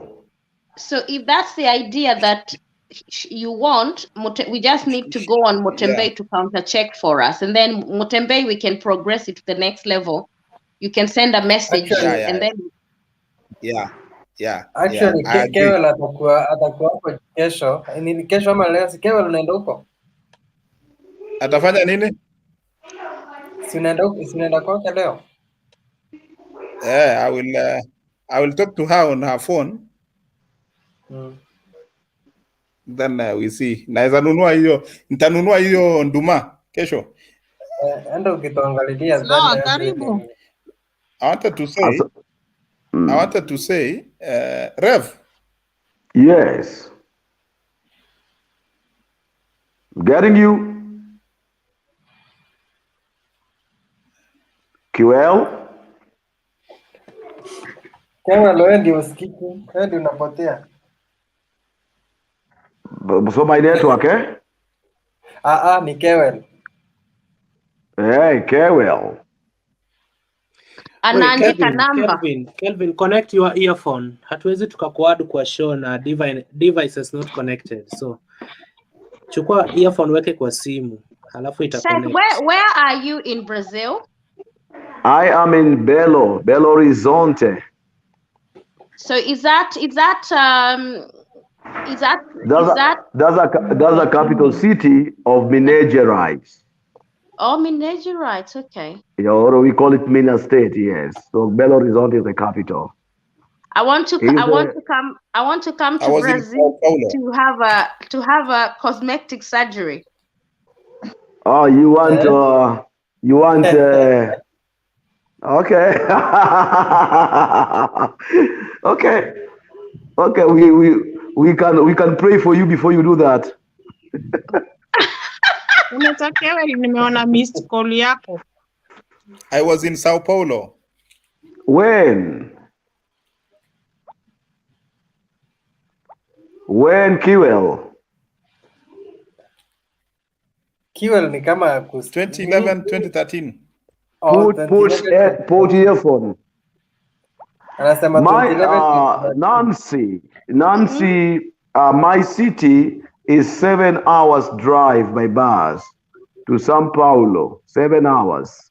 Okay. Private car could be 5 hours. Rio de Janeiro to my place is 5 hours by bus. No, you know, So yes. I was joking about cosmetic surgery. What I wanted to tell you is that I've always wanted to come to Brazil to buy hair for business. You know, the extension. Yes, Brazilian weave. Yes, so the Brazilian weave, because in Kenya they spend hell of money on it. That was why I wanted to come. I want to come to Brazil once COVID is over. Welcome. My wife will take you to the places where you can get them with a good price. Oh, good. Yeah. She'll take you if you want. Of course, in São Paulo, you can get a good deal in São Paulo than my city because It's a big city. It's a big city, densely populated.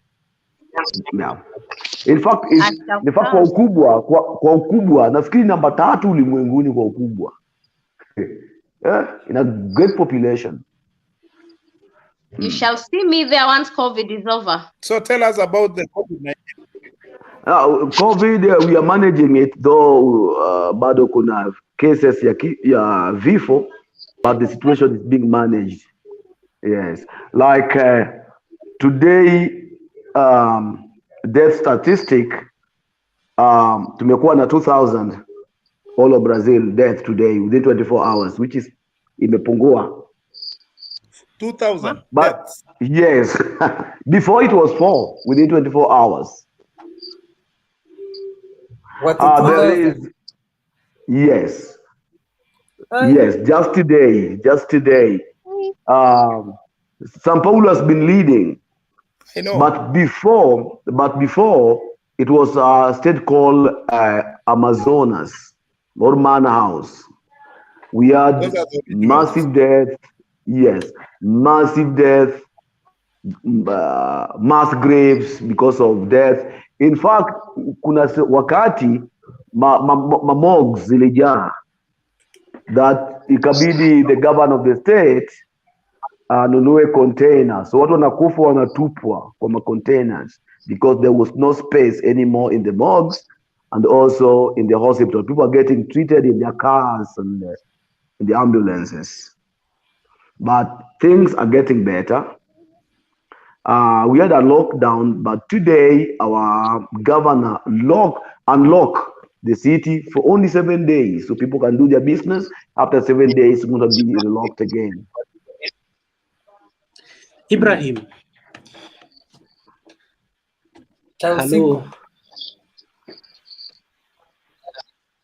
So tell us, Reverend, how was your experience with the COVID? COVID. Yeah. Very, very interesting. Initially, I was diagnosed with pneumonia. So I went to my doctor, akanipatia treatment, akanipatia dawa nitumie for 7 days.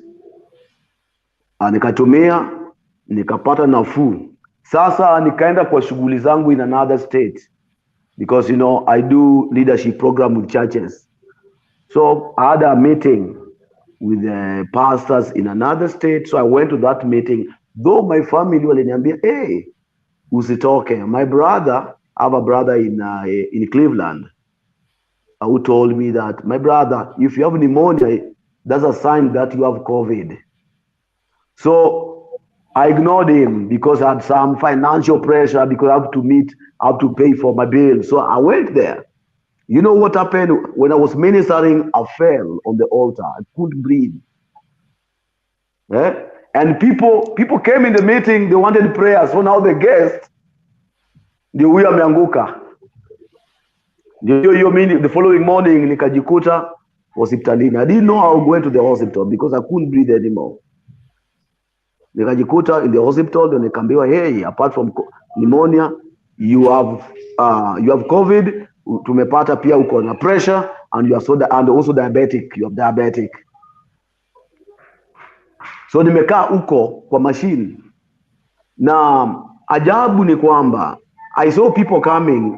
They are very strong. Then after 3 hours unaambiwa yule amekuja hapa tu amekufa.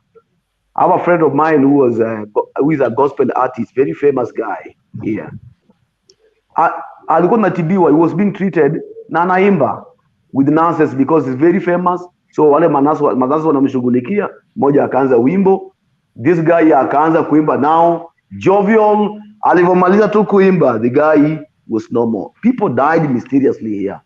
Unaona mtu analetwa tu hapo, very strong. The following morning, it is so and so passed on. So what I want to say is that ukisikia tu wewe una problem ya koo, don't even waste, usingoje wakati, see the doctor. Because I never knew that thing can happen to me. I knew that it was just pneumonia and I've been given the medication. Going there, another thing altogether. Mungu ni mwaminifu. Wow. That's the word. God is faithful. He is faithful. He's faithful. So that's what, that's actually what happened to me here. But thank God, vile huyu dada amesema God is faithful indeed, he is faithful. Mimi nimenuzurika. Maybe one of these fine days I'll pass for you my video. My video. You see it. Mungu amenitoa mbali. So COVID is not a joke. Wakati umesikia baba akona COVID na amepona, mtembei peleka mbuzi. lakini Seth, baba ni warupia angekuwa hapa ndo angepeleka. Seth, ile kitu ilinishangaza. Rukia yupi? Rukia Fara.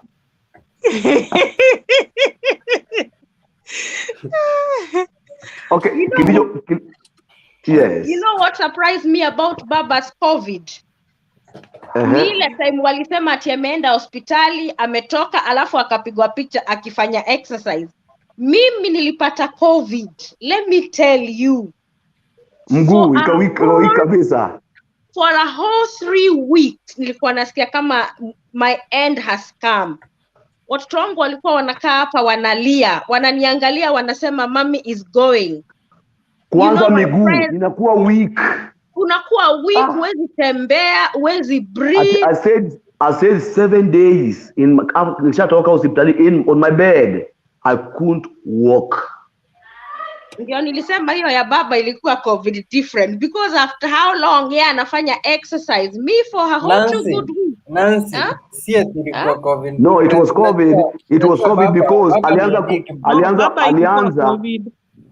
it was COVID. Alianza mazoezi after 7 days. I watched it 7 days. Watu wale wote walikuwa around hawakupata COVID. How come? Nancy, Kidero alipata. Hata communication officer ni siasa. Alipata. Mtembei unaongea ni kama kesho utapeleka mbuzi. Mimi naweza mpelekea mbuzi.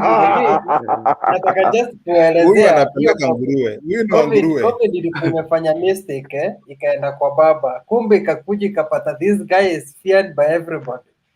No, in fact, the country of Kenya should have been banded and and people go home. Nigeria, the country was disbanded. I was a lockdown. Kioko, Mr. Kioko Charles. Sema kitu bwana. Mtembei. Kidogo tu. Niko na ranch hapa ambayo inauzwa. Ranch. Inauzwa, manyumba zinauzwa hapa. If you want to own a property, Brazil is wide open. You can come and own a property. Right now, and again now, dollar is very strong. So you buy things here using a dollar, then you get your house very cheap. Like for example, you can own an apartment of 2 bedrooms with how much? Maximum with $10,000 US. Oh, 10,000. Hiyo ni kidogo. US dollars. Yes. Hiyo ni pesa ngapi ya Kenya? You can own milioni moja. You can own a 1 million. 1 million. Yes, hiyo ni 1 million. And you can also own a home, well-furnished home with the 2 million Kenyan money. And once you own a property, you'll be facilitated with the residential status. But what is the returns on that property if it's rental a month? Good, because you rent it. You rent it. Good, yeah. For example, here, like my house is a 3-bedroom house. I'm staying with my family, and I'm paying 1,000 real. Right now, that 1,000 real is about 22,000 Kenyan money.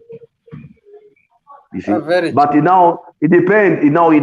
Yes, it depends with the how your house is. Maybe your house is good, then your rent go up. You can charge 1,200, and people pay rent.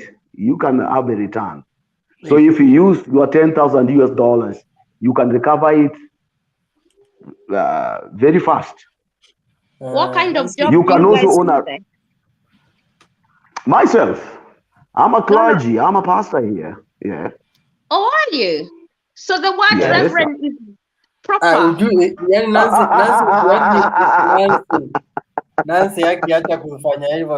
Usikia hata alianguka akipreach akiwa na COVID. Alikuwa ametoka. Alikuwa ameenda msalani. How do you call it? Msalani. Mimi ni Jaluo. Msalani. But hiyo 1K bana, huku kwetu 1K ni 110 ya Kenya bana.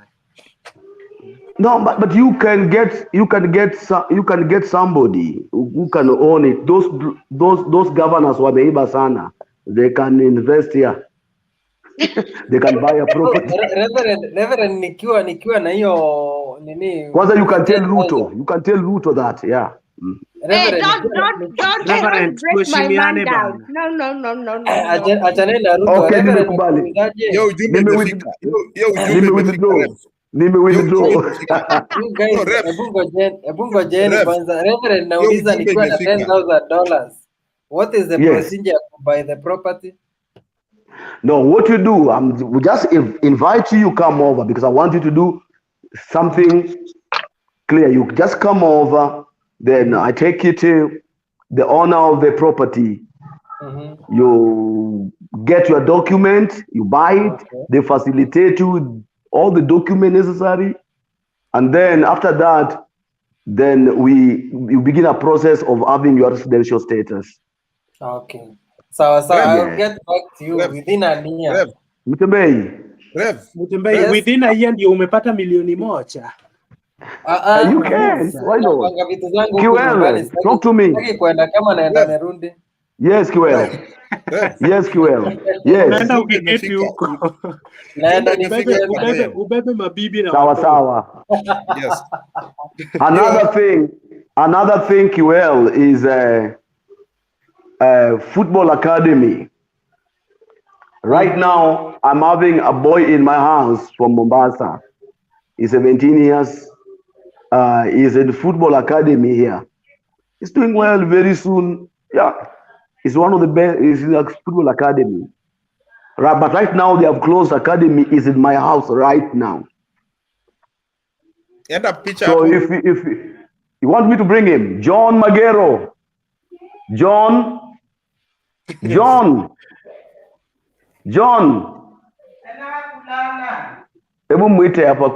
people see him. John is this. Yeah. In fact, I'm not good, but my kids are perfect in Portuguese. I'm trying, but the kids here are perfect. Johnny, kuja. So Johnny comes from is a lawyer, but he comes from Mombasa. He's now 1 year in the football academy. He's doing well next year. Oh, he's asleep. Next year, he will get a club, maybe move to Europe, and then maybe try his luck with the Rambe Stars. It's good. So there's a chance if you know anybody who has a talent, then because even the paying for the academy is not expensive. Per month, it is 17,000 per month. Kenya money. That include accommodation and everything. He stays there. That is where I was headed, Reverend.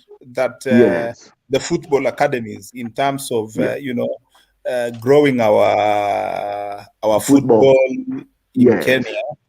I don't know if we've had that kind of partnership or a government-to-government sponsored programs whereby you see Brazil, they're doing so well in football, and we all know that. But then have we tried to venture into that kind of an program between the Brazilian government and Kenyan government so that we tap the potential from that age of a boy or a girl, of that child? I mean, when they are still young, they can venture into that thing, because Because honestly speaking, football is not our thing. We are struggling with it here in Kenya. We put a lot of money, a lot of politics, a lot of attention, but we are not doing it good. So when you mentioned that thing, I got an attention about it. Can it be done? And how can it be done? Wow, maybe I don't know. It can be done if the Ministry of Sports there can approach the Brazilian government. We can do a little, but that is now that call for government to government. The Ministry of Sports can do that. Me, what I can do as an individual, invite somebody. Like right now, if you have a son, I will write a letter. Then he comes here with a tourist visa. Then when he arrives here, I take him to academy, he gets admitted. Then with that admission, I take the letter to the police federal. And I will tell the police federal that this boy has joined the club here, so he's not going back. So they will facilitate him with ID, with the residential ID, temporary. Until that time, we will finish up the program with the academy. That's what I can do. That's what I can do. Yes. Is there a way now when you talk of a private, organization? Is there a way you can work with a training or a club whereby the 17,000 can be still subsidized so that maybe more can come and that economies of scale can be met?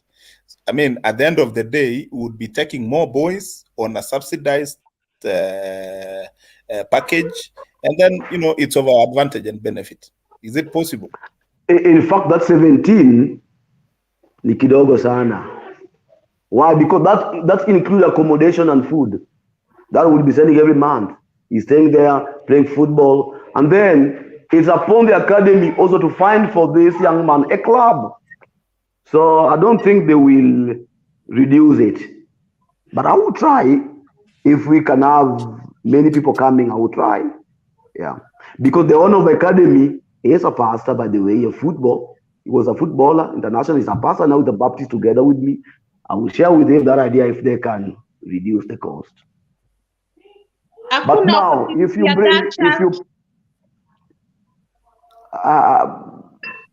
we have got clubs for girls here. Yeah, we have got football for girls, also academy for girls. They are there. Another important thing also is universities here. Universities here, high school. You don't pay anything in high school. You don't pay anything. You don't pay. It is free here. Primary and high school is free. Now university, there's an exam. About government imeweka, ukipita your exam, you study for free. But if kama hujapita your exam, utajoin the university of your choice, but you will be paying. But the fee haiko kubwa sana. I think yes, that is brilliant, Reverend. And we look forward Ruto implementing such kind of a program in this country. Right. Then I can work with him. I can work with him. Share your statement to our mute. Don't mute. But now, Kiwel, education part of it is very, very important now. Because now in the university you can work and pay for yourself. Reverend, kuna mtu anajiita Joseph Bobby hapo anauliza, I have talent boys, how can they be promoted? As I said, what I can do, if their father can part with that amount of 17, then what I can do is just to write a letter that they are coming for a visit. Because if you begin all this procedure, it's very difficult. It's going to be a long process. So when they arrive there, I take them to academy. They get a document from the academy. I've done that. I take to the police federal. Then they're going to be facilitated with temporary ID. And How in old school. is Johnny? How old is Johnny? Johnny 17. John, he's asleep. Wake him up. Wake him up. Yeah, John is 17. I wanted to ask you something, Rev, about, you see now, they have to go to school here in Kenya at that age. You see now, if they come there, they'll have to disrupt their academic here. Is it possible for, a post-high school student to still join an academy? Yes, because even Johnny is going to join this, is going to finish his high school. He has not started, but he's going to finish his high school here. What they do, they play football in the morning, 6 in the morning until 10. And then football again, training at night. Here in high school, people go for only 4 hours. So you can choose your time to go to school. Okay. So here's Johnny. He's mad with me that I've woken him up. Sit here and try to talk to your brothers and sisters. But don't msiongee kibaloya hapa hata elewa. Halo. Johnny sasa? Halo. Nzuri, habari zenyu? Nzuri, how is Brazil? Good. Just adapting. Wonderful. Nasikia unaweza pepeta mpira kabisa mpaka hata Ronaldinho anakuogopa. Najaribu. Wewe ni ule msee, nasikia. Kung'ang'ana tu. We are proud of you bana. So how do you find the academy? Academy iko nzuri, hata nimeimprove a lot toka nikuje huku Brazil. What do you learn in the academy? Sana wanatufundisha tacticals, wanatufundisha hizi basic stuff ili tuzimaster. Alafu unaweza kacheza in the professional level. Wewe wanataka watu wa miaka ngapi? Can I join the academy nikiwa 60?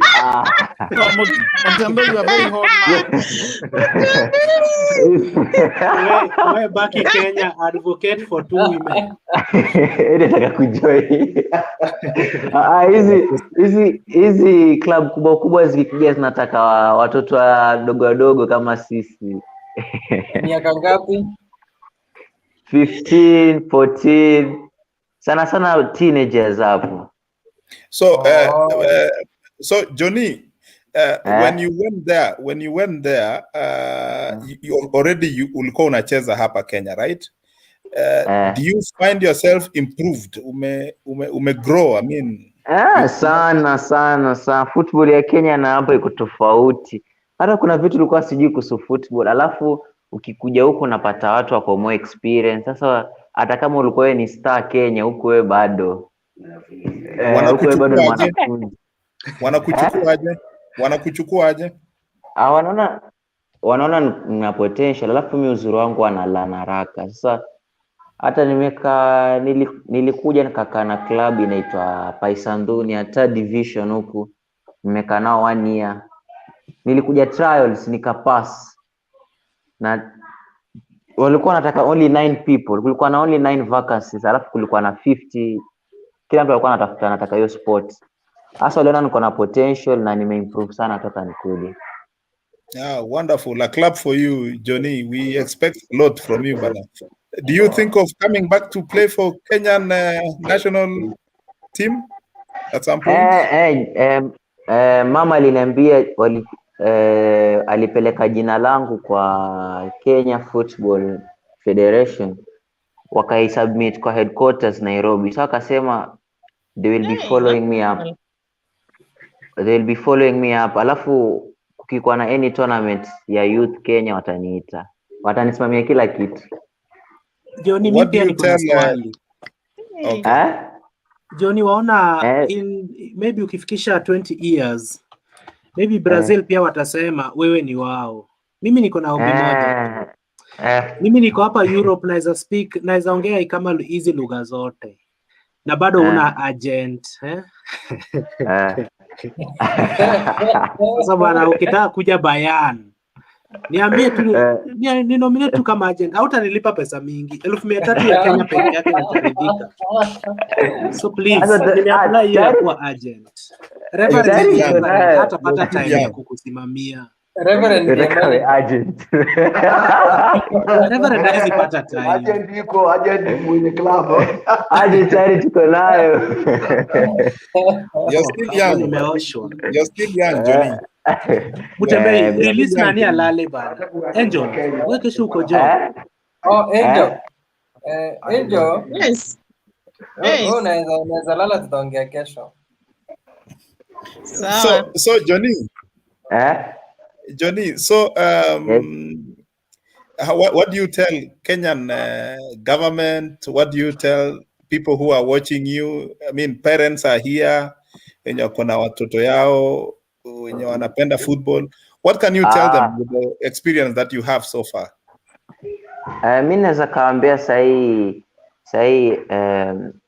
kwa wale wazazi ambao wako na watoto, education ni muhimu, yes, lakini kama mtoto wako ako na gift Mungu amempa, hiyo gift ako nayo ndio itamtengenezea room kwa hii dunia. So kama uko na gift, waache tu watoto wa improve on their craft kama hiyo. So mnakula nini huko kwa academy? Tunakula the same, si chakula tofauti, lakini nadhani wanafanya hivyo kwa sababu ya diet. Tunataka tusikue wakubwa. Sasa tunakula rice, beans, proteins, chicken, meat. Hizi hawajui ugali huko. Ugali ni hapa tu kwa mkono na kula. Okay. Ugali ni hapa tu. Johnny, Nancy has a question for you. Maybe she can pose about the culture. Wako na swali. Eti about what? About the culture? No. Girl child. Yeah. Oh, I was asking, in the academy, do you have girls who are playing football at the same level? Yeah, we have, not in the academy, but girls also play football. We have professional clubs for girls here. So okay. It's equal. But Johnny, inasemekana hujamaliza form 4 Kenya, si ndio? Ukipata chance hapo ushaingia national team, unalipwa maelfu ya pesa. Don't make a mistake. Hiyo shule yeke pending, cheza mpira, utaretire ukiwa na 37 years, ukiwa na mali zako. Ukitaka KCC wache mchezo, you will know. Masomo ni baadaye. Anaweza soma on the side. Usimwadvise hapa. Eti? Did you convert your academics?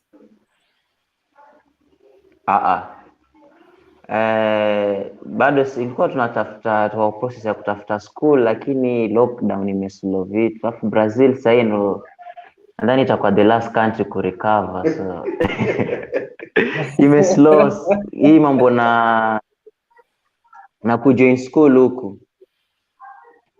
Okay. So Johnny, unapenda football ama uko na mchezo mingi? Unapenda masomo ama uko na mchezo mingi? Napenda masomo pia. Before ni realize gift yangu ya football ilikuwa nataka kwa daktari. Lakini nataka niendelee kusomea hii. Ukiulizwa utakuwa unashinda kwa street huko Kenya. Kisha imekuwa ngori, unailoa mpaka kwa mwalimu. Asa nilikuwa nataka nichukue hii course ya in the future hii ya computer engineering. Jana engineers, achukua tu mpira. Mpira. Hiyo itakuwa ya kando. Akiretire. Sasa nataka plan B. Serious. Akiretire na kwa coach ama referees whatever. Ukipewa option uchague kati ya Brazil na Kenya, chagua Brazil. Exactly. It's been wonderful. Sisi tutakushabikia tu huko jueni Mkenya. Lakini Revo, you've done a wonderful job. You've done a wonderful job, Revo. Let me ask you this, Reverend. Yes. Reverend, nimesema hapo mambo na agent ukashout huko nyuma eti wewe ndio agent. Sasa wewe ni baba. Wewe ni babake. Wewe mwenyewe unaweza kuwa tu agent ya clubs kama Sofapaka. Nasikia kuna club mingine sijui inaitwaje huko Kisumu huko tena. Sasa Rev, unaweza lakini hapa unajua wewe hujulikani bwana. Rev, wewe ni mzazi wa huyo mtoto. Na mimi nimeomba kazi kama agent. Si wewe bado utapewa tu pesa yako kama mzazi. Sasa agent you must be registered with FIFA. Wewe umekuwa registered. Sasa ninatafuta certificate bana. Lakini Clinton pia wewe si uliomba kazi ya senator kukuwa dereva wa Nancy. Sasa Nancy amesema Kuria amemwambia aende 20. Umeacha mambo kuwa kwenda na Nancy yako. I was actually driver. Sasa tena umejump tena another. Yoko Nancy ameruka eti 2022 ataki mpaka 2024. Kioko, well done. What mimi nashangaa nimekuwa jump ship halfway. Tunaenda na kitu imekuwa ready bana. Nancy bado hayuko sure. Sasa Clinton, so yes. Kama kuna mtu anataka kuleta mtoto bas I'm ready to help.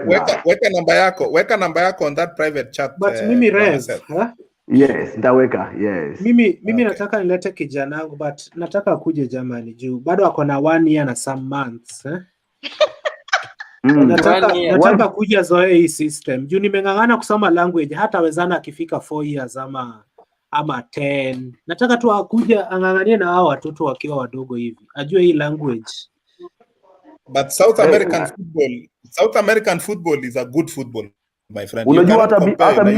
Unajua hata mimi hapa bado nacheza mpira. At my age of 47, I'm the ball. Rev, concentrate kwa kuhubiri. Achana kwani itakuwa na ubiri mpaka usiku. And by the way, hapa mpira inachezwa usiku. Mpira inachezwa, all football na played at night. Eti utakuwa unabiri mpaka usiku. But sasa ukipata injury hautaamka na hiyo miaka yako. Kuna ile football ya wazee. By the way, kama kukuumiza kama vile ulianguka ikakuwa football. By the way, Kewel, yes. Even the old people are playing football here. Mtu anatoka na jamii wanaenda kucheza mpira every night. Every area kuna quadro kucheza ball. You just go there with the football. Nifanye agent wako basi nilipe hata 10k. Si kama Kenya ambapo watu wamekaa tu. Hapa people playing football. Hata wanawake ambao wajamzito they play football here.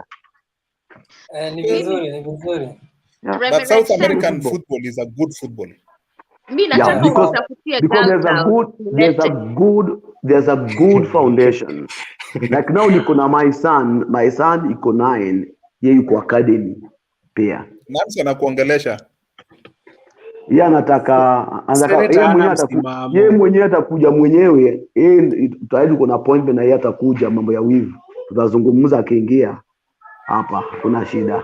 Sinataka kwanza nilete girl child mmoja akae huko Brazil afanye kazi kama ni hizi kukuja. Unajua huku kwetu kulifungwa, mtu hawezi kuja. Sasa unajua hapa pia jambo moja lazima ujue. Huyu msana unamleta mpaka awe ana tabia nzuri, kwa sababu in Brazil sex is a sport too.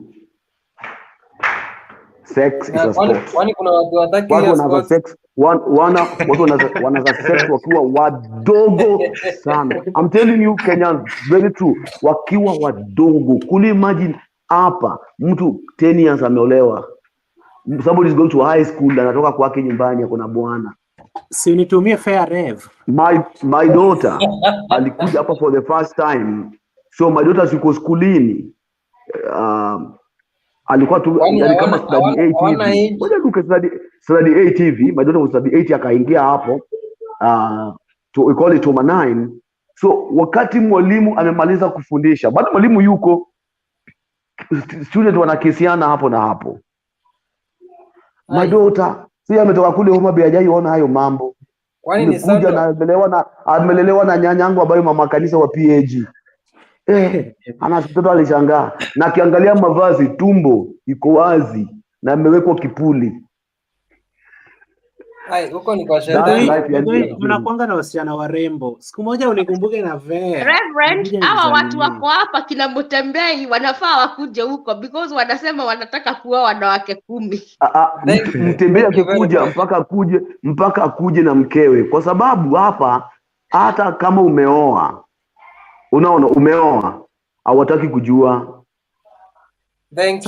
Umekuja, hawataki kujua. Imagine unasema hivyo na hujanitumia fare. Sasa advisor wa Ruto bana nataka fare. Ruto ni huyu seneta ananiangalia hapa. Supporter of Awiti Rabolo. Gavana Homa Bay. Jean bwana Jean, umecheka sana Jean. Kiwel. Ama wewe pia unataka kwenda Brazil? What is the AIDS prevalence now? Come again. AIDS prevalence. Iko aje? In Brazil, they don't even talk about it. Yeah. But is it there? They don't even, it is there, but they don't talk about it. Utasikia wanasema mimi kuna ile ugonjwa wa damu. I've got tenyo tu ile doenza di sanguínea. Doenza di sanguínea. I have that sickness of the blood. But they don't talk about it. They don't talk about it. AIDS is there, but no. They're living good, they're eating well. Mimi nime withdraw interest yangu. Wewe bado unataka. Kwani Brazil wako nyuma kuliko Kenya? In what way? Brazil iko mbele, by the way. Mbona media too. No, they don't talk about it. They stop talking about it. They don't. But sometimes back they emphasize it. Ukienda kwa slum, they talk about it. But nowadays, yeah. So what makes COVID-19? What makes COVID-19 to be that rampant as of now and killing so many? Okay, you know, when this COVID came, our president hakuwa serious. Alikuwa tuna ile mentality ya Bolsonaro. Akasema tu hiyo Bolsonaro akasema tu hiyo ni homa tu, ukifanya pressure up, yeye ni mwanajeshi mpaka he was showing by action, anafanya pressure up, anasema if you do pressure up COVID hakuna. So the governor of São Paulo alianza kuweka lockdown, akaanza kupinga governor of São Paulo asifunge São Paulo. Another problem of Brazil is we evangelical pastors. When the governors open the city, tunapiga kelele. We want the cities to be open and churches to continue as normal. December, the president went on swimming in Rio with thousands of people. So hii kitu imekuwa strong because government hawajakuwa serious na hii mambo ya COVID. Wajakuwa serious na hii mambo ya COVID. And also the church also imefanya hii kitu inaongezeka here because wana complain, wanafanya mkutano yao kwa nguvu. Understand? That's the biggest problem here. So president and the church shida kubwa sana. Amekubali sahihi, amekubali iko sasa ama bando? Sahihi amekubali. Unaona amekubali kwa nini? Amekubali kwa sababu there's a political tension. There was a old president called Lula. Lula is out of prison now. Lula is like having masses with him. So so he's accepting to counter the wave of Lula. Ni kama hapa kwetu na Ruto. Hizo. Ruto tano tena. Ruto alikuwa kwa jela gani? Jean, hebu sema kitu bwana Jean ama Gene. Let's hear from you man, tusikufungie nje. By the way, Ruto is a good man. Yes, he is. I'm only blaming deep state. Ruto is a good man. He is. And to me the biggest problem of Kenya si mambo ya hii big state, si mambo ya katiba nini ni deep state. kwa sababu we are voting good people and our votes don't count. Wanaichagulia wenyewe. So even if we hata tukitengeneza katiba, we don't deal with deep state. Tunafanya kazi ya bure. Where do you vote? Do you vote in Kenya? I'm voting in Homa Bay. Very good. Come vote William Ruto 2022. Kama atakuwa tu kwa debe, kama Atwoli atakubali akuwe kwa debe. What is Atwoli? Who is Atwoli? Atwoli. Hey. Atwoli. Rev, acha tumsikize Gene. Okay. Jean. Okay. Yes. How is everybody? We are fine. Glad to see you guys. I'm happy to be on the fora again. It's been a while, And today I'm just here to listen to you guys. Are you on a helicopter? Uko side gani dunia hii? I'm in Brisbane, Australia. Wow. A very nice country, lakini nasikia kazi yao walifungua lockdown. Jin, walifungua? No, not internationally though. But we've been having a bubble with New Zealand for 2 weeks, but we just had a case, I think yesterday in Melbourne, so I think they're going to lock it down again. Because here it's very sensitive, even for one case, they would lock the whole state, which is okay because we are trying to flatten the curve. I remember you had 0 at some point. Sorry? I remember you had 0 cases at some point. Yeah, at some point. But I think a while ago they allowed people to jet in, I think, from London and America, the Australians who were stuck outside. But when they immediately jetted in, there were more cases. So it's been up and down just like everywhere. Yes, Clinton. Nikisikianga Australia nakumbuka moto. Ile moto ilikuwa inachoma wanyama. What was the cause? In fact ndio imetuletea hii chakula cha Waluya Kenya inaitwa aje? Hii nini yenye ilikuwa ina fly hivi. Ilikuwa inaitwa mende ama nini? Hii kitu ilikuwa inakula mimea bana. Locust.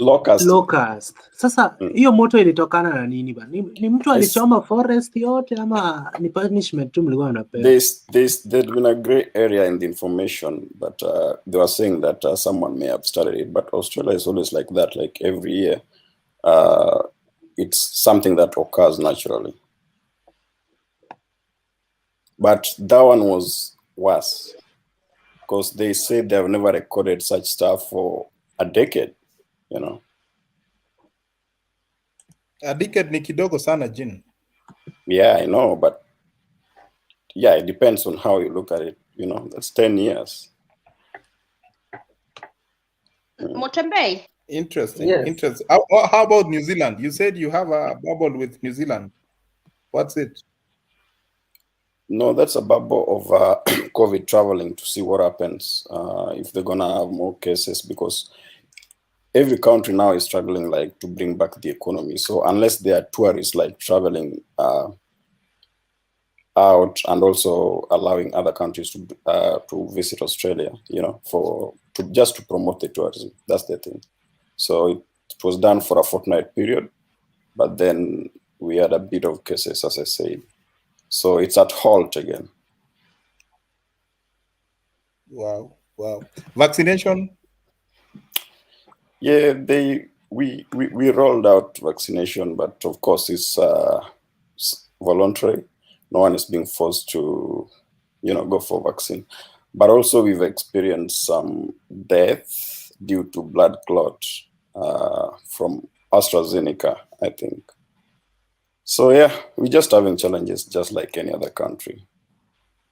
But when you say you've had deaths, how many can you have they counted for as Australia? 1, I think. 1 so far, yeah. Now, how and many? It's just a suspect because for some reason they're not sure whether it was the vaccine. So it was a result of vaccination, or maybe it was just the old age. But have they given the number of the people who've taken the AstraZeneca vaccine? No, it's not clear yet. Oh. Yeah. Seth, how is vaccination in Brazil?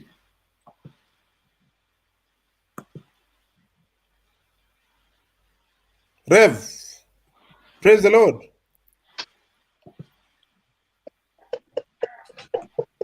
Yes, QL. Amen. People are getting vaccinated. People are getting vaccinated. Yes, it's going on. Sasa wanafanya na umri. Sasa wanaodungwa saizi ni wale ambao wako 61 years and above. Next month watakuja chini paka 40. So people are getting vaccinated. Yeah, somebody is calling my name. Yeah. Where are you? I'm in West Virginia, US. Huko pia Trump alitaka kutuibia kura lakini governor alikataa. Unajua hata Pennsylvania kama ilikuwa gani ile kubwa yenye walikuwa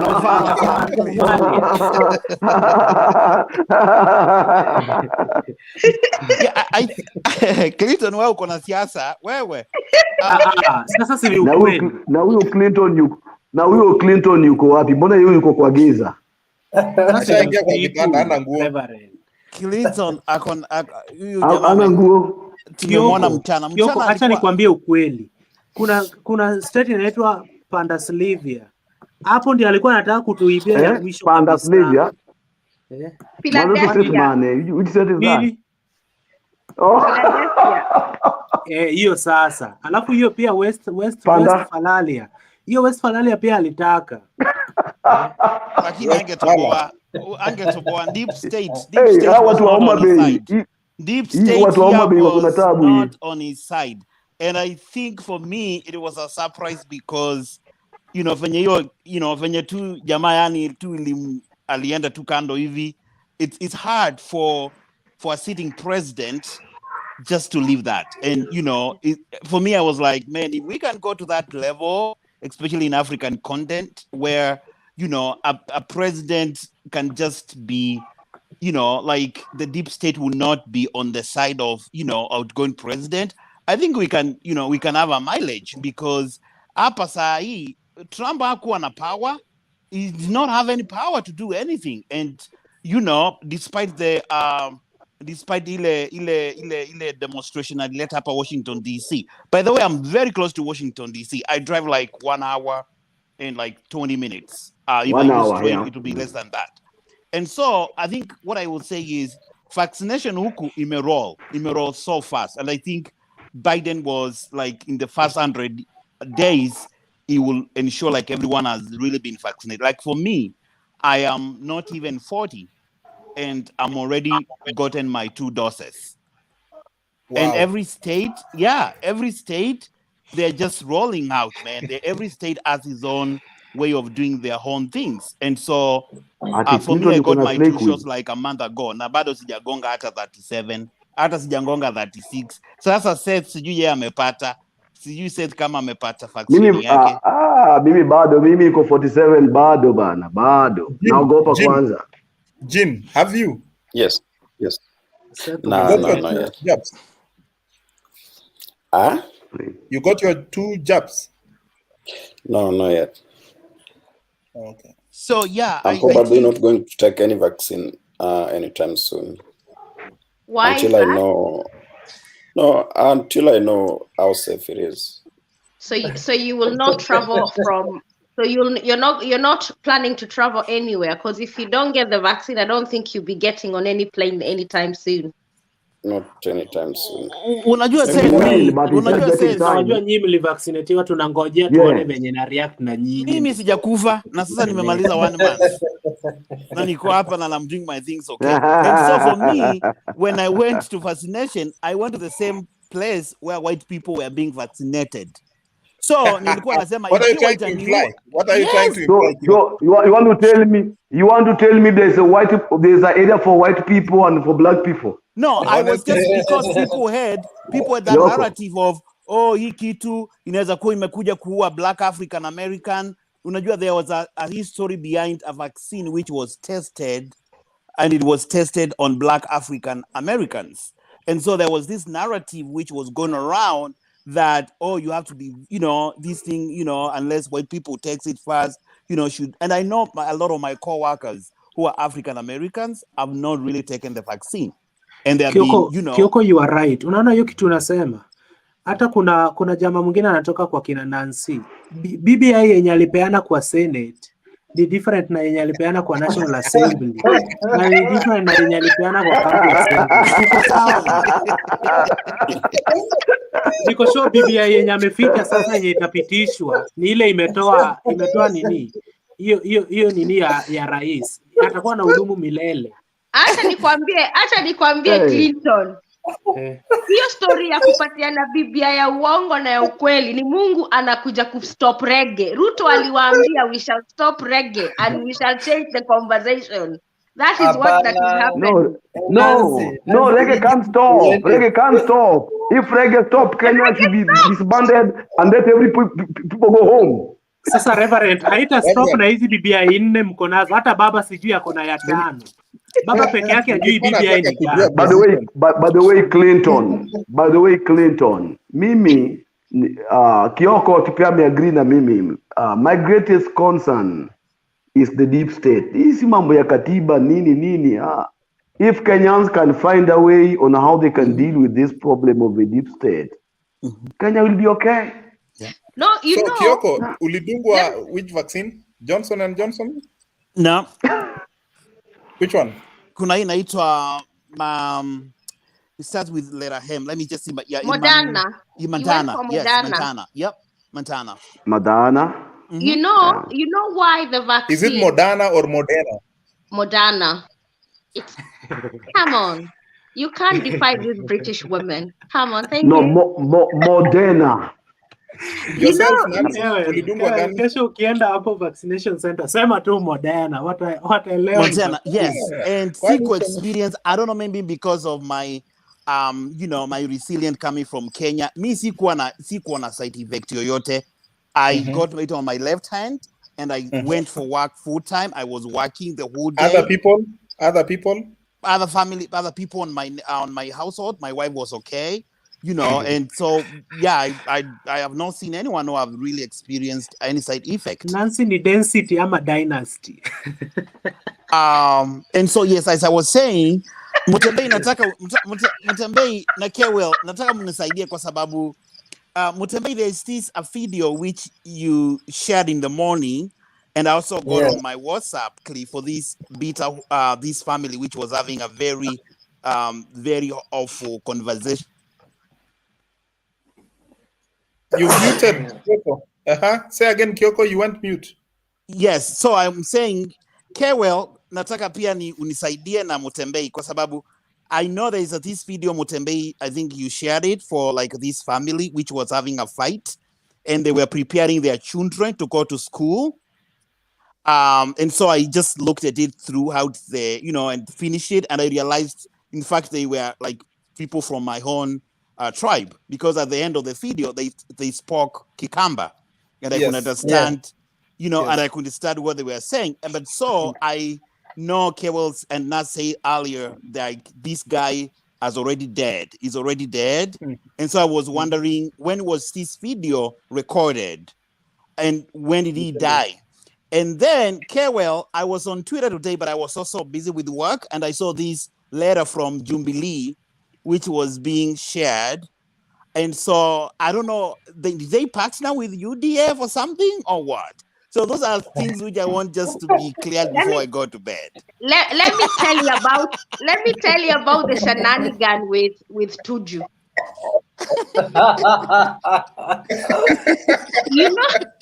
I saw that coming, Kyoko. I saw that coming. Nancy. You know Tuju. Karibu Wangugu, our brother from States also. You know Jubilee. You saw anyway. You don't understand Kikuyu, so you didn't see from Sunday the interview, Moratha's interview. Moratha alluded to this divorce on when he was speaking in Kikuyu vernacular on Sunday. So the only thing I was waiting today for a letter, and true to it, the letter came. Deputy President did an interview on Thursday, and he said about the coalition between PDR then with UDA, and he said if Jubilee doesn't stand, there is always an option that UDA could be an option for him. So to me, they think they want to outsmart the deputy president. But let me tell you, these guys, all these stupid deep state nonsensical. Mutembe, listen properly.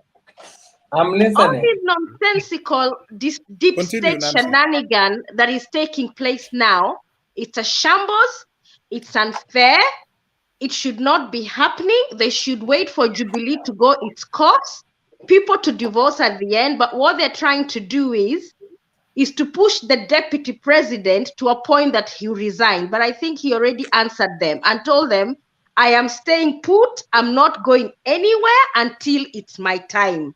And I know that the deputy president will resign at some point, but he will resign with the masses that will follow him. And if they do not steal the votes, DP Ruto with UDA and PDA wamefukuza, atakuwa president wa tano wa Kenya, because this, you see, even they've started doing, since they started looking for a CJ, they've now told us the electoral body is not properly constituted, and Uhuru should have told us that back when Rosalina Kombe left the country and went to America. So it's all a game plan they're trying to execute, ready to steal our votes. But as Kenyans, we will not allow them this time. We can see their game plan and they're trying to execute, because saa hii wameanza kusema Chebukati atoke, sijui nani commissioner nani atoke, and then they want a new commissioner. It is not gonna work, na ni juu Chebukati anakataa mambo ya BBI, because hata amewaambia the delineation of boundaries will take more than a year. So their game plan, it's dead on arrival. Unless they re-strategize, I don't think they're going anywhere. Hata wakidivorce PDA na UDA. Nancy. Huyu umesema hivyo, acha nikwambie Ruto one thing, kama anaweza kuwa president maybe 2027, then in June expect June ama July, August mwisho expect BBI itapitishwa na kila mtu. In fact over 2000% of Kenyans watapigia BBI. So hii ingine unasema ya kufukuzwa kwa Jubilee, this will happen very soon. I don't think kama itafika June Ruto atakuwa ametolewa Jubilee. So sijui ataenda na chama gani, juu UDA nayo is not sellable in Mount Kenya, is not sellable in Coast. Sijui ataenda na chama gani, maybe ataform another party. Motembe, so who is your candidate for the president? Can you tell us? Who do you think will be the fifth president of Kenya? The man who defeated Corona. The man who defeated Corona. I'm telling you, yes, we can have this discussion in 17 months. Raila will never be the Kenya president, because if Mount Kenya votes against Raila, nobody, he can. They have always voted, and Raila has always won. Come on, Nancy. Raila has always won the election. Order, Reverend. Order. You see, Kyoko brought the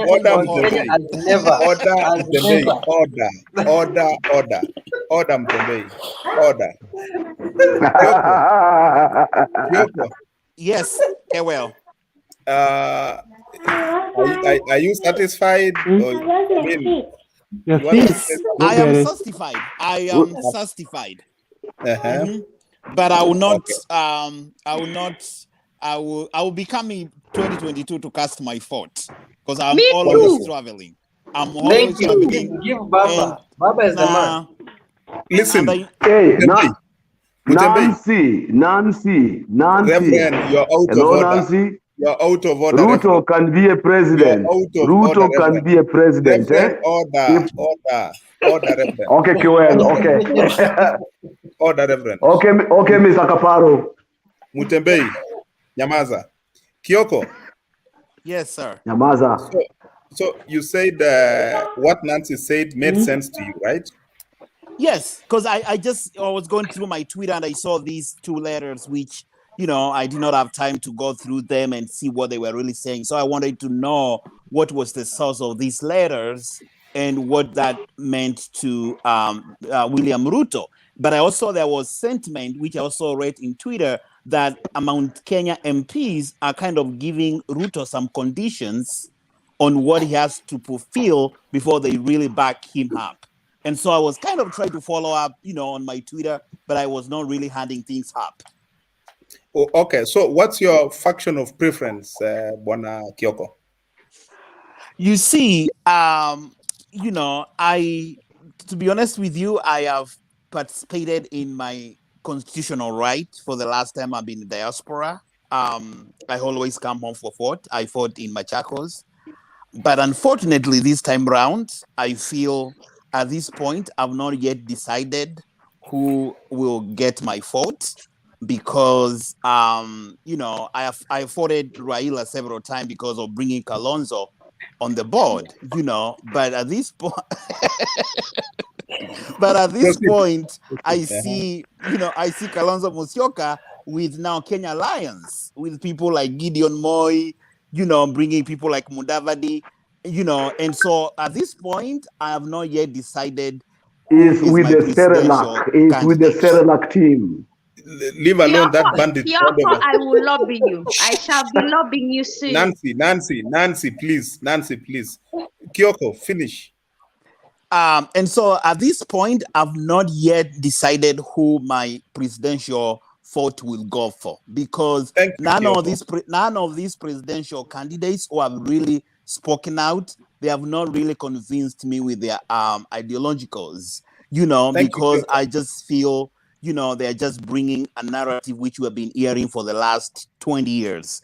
And so for me, if I see a fresh mind, I don't know why people despise Mukisa Kitui, but for me, if Mukisa Kitui could have really stood up and be strong, I would have gone for that candidate, because for why me, why not Kivota Kibwana? Where this bandit here. Yes, Kioko. Kivota Kibwana has been I know he has really said he wants to go for presidential candidate, but he has not really convinced us, because he has not really come out on he has not really convinced me that he wants to run for it. I just feel he's standing up so that people can come and buy him and say, hey, look, we are going to form alliance and we are going to give you this tech. But for me, I don't think he has his independent mind, because he was also supporting BBI. He was opposing Katiba and everything. And at that time, he changed his mind. And then just for him changing his mind, kind of withdrew my attention to him.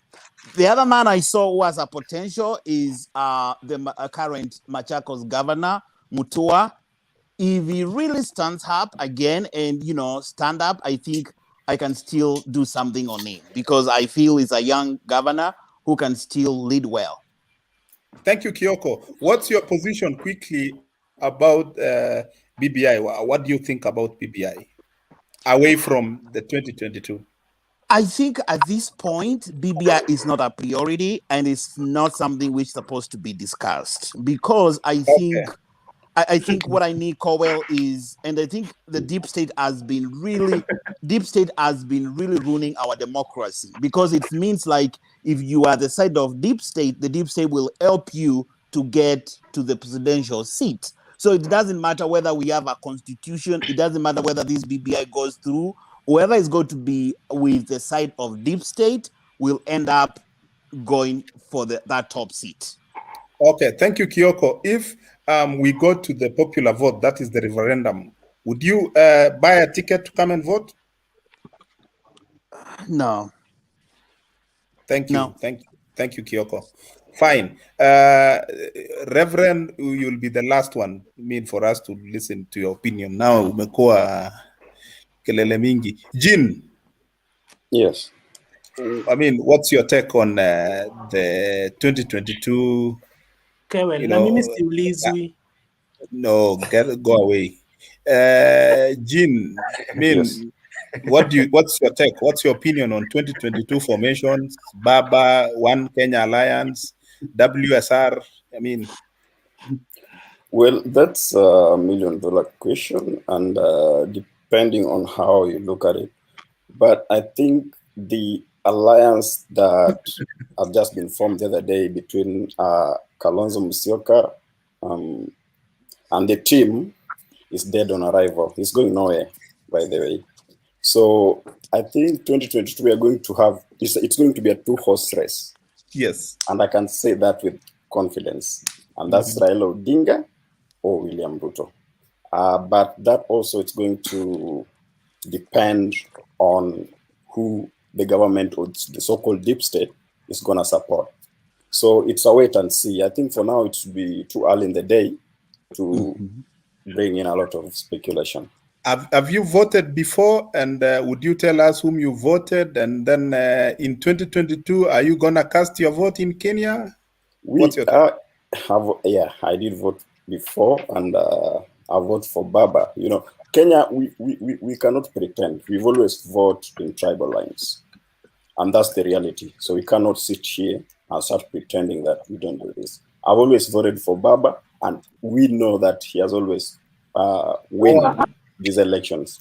So 2022, possibly if I'll be home, of course, I'll cast my vote. If yes. Okay. Your BBI. Yeah, but you guys, I think we should also request on that note that our government that we love so much, because we have embassies all over the world, they should arrange for us to be able to ask that people who live in diaspora to cast our votes from here.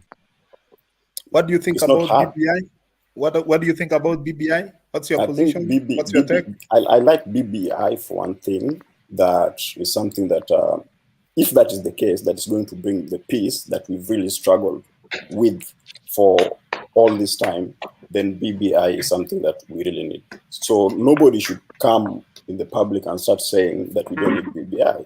Actually, we need it if it's bringing peace to us. We are tired of shedding blood. Same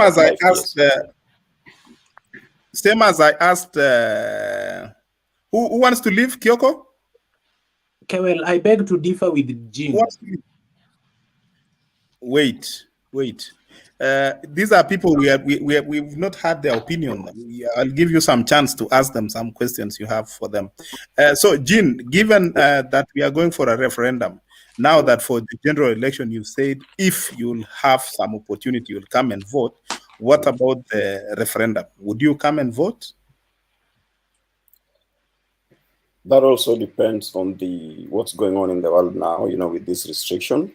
So even if I would want to come and vote and there's still a lot of COVID and the restriction, that's going to gag me from coming, but I would wish to come and vote.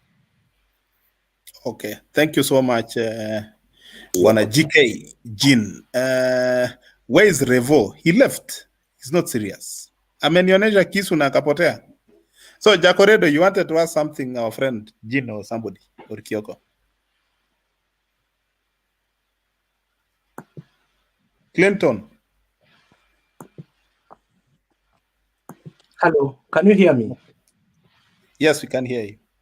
So, mi ningependa kuambia Jean, aache kusema kwamba BBI italeta amani. Eti BBI will bring peace, ndio maana hana shida na BBI. Shida ya Kenya since 2002 imekuwa ni Baba. Twende kwa hiyo election nimeshindwa, ama seti nimeshindwa. Analeta kisirani mara amenyang'anywa mara nini. Baba akiritaya tu hivi, utaona venye sisi vijana tukivai tukishindwa tunakubali. Hiyo ndio shida. Okay, lakini baba akikubali aende nyumbani, my friend, we will have peace forever. Can I ask Clinton a question? Ask me, Jim. JK. So are you saying that get ready? Are you saying that the last two elections that we've had and Raila retaliated about them, he did not win them? You don't have an evidence that Raila won the election. It's not about evidence. Let me tell you something. So are you saying Kenyans are mad to just wake up and retaliate? Let me ask. Even Uru's supporters angewaita wa retaliate. He does. Yeah. Of course he does. So kitu iko ni hivi, JK. Unaona Mount Kenya peke yake wanasema wako na 8 million votes. wote wakipea Uhuru Kenyatta. Kiambu County hiyo 700,000 votes zao, unachukua Homa Bay, unaunganisha na Migori na part of Kisii, ndio inakuwa Kiambu County peke yake. Na hizo ndio strongholds za baba. Sasa baba anaunganisha counties kama 4 afikie Kiambu County. Na hapo bado anatuambia alishinda Uhuru Kenyatta. Kuja pale Nairobi, Wajaluo wote ubeba mattress na familia yote eti kutakuwa na vita. They don't vote. Wako kwa basi wanakuja nyumbani. So hata kama baba alishinda Uhuru ni maybe 100 votes. Aache kupiga kelele sana. Lakini tukiangalia numbers, Rift Valley peke yake, Ruto anatushinda sisi kama watu wa Nyanza. Alipeleka tu 2 million Mount Kenya 8 million votes. Na Uhuru anapitishwa na 7 million. Kwani wengine hawakuvote. Na hiyo 8 million vote Uhuru alipita nayo ndio tunangoja kwa baba alikuwa na ngapi next year. In fact tulienda kotini na hii kesi ikatatuliwa na koti. Hao watu waliiba. So sielewi ni nini unatetea hapa bana.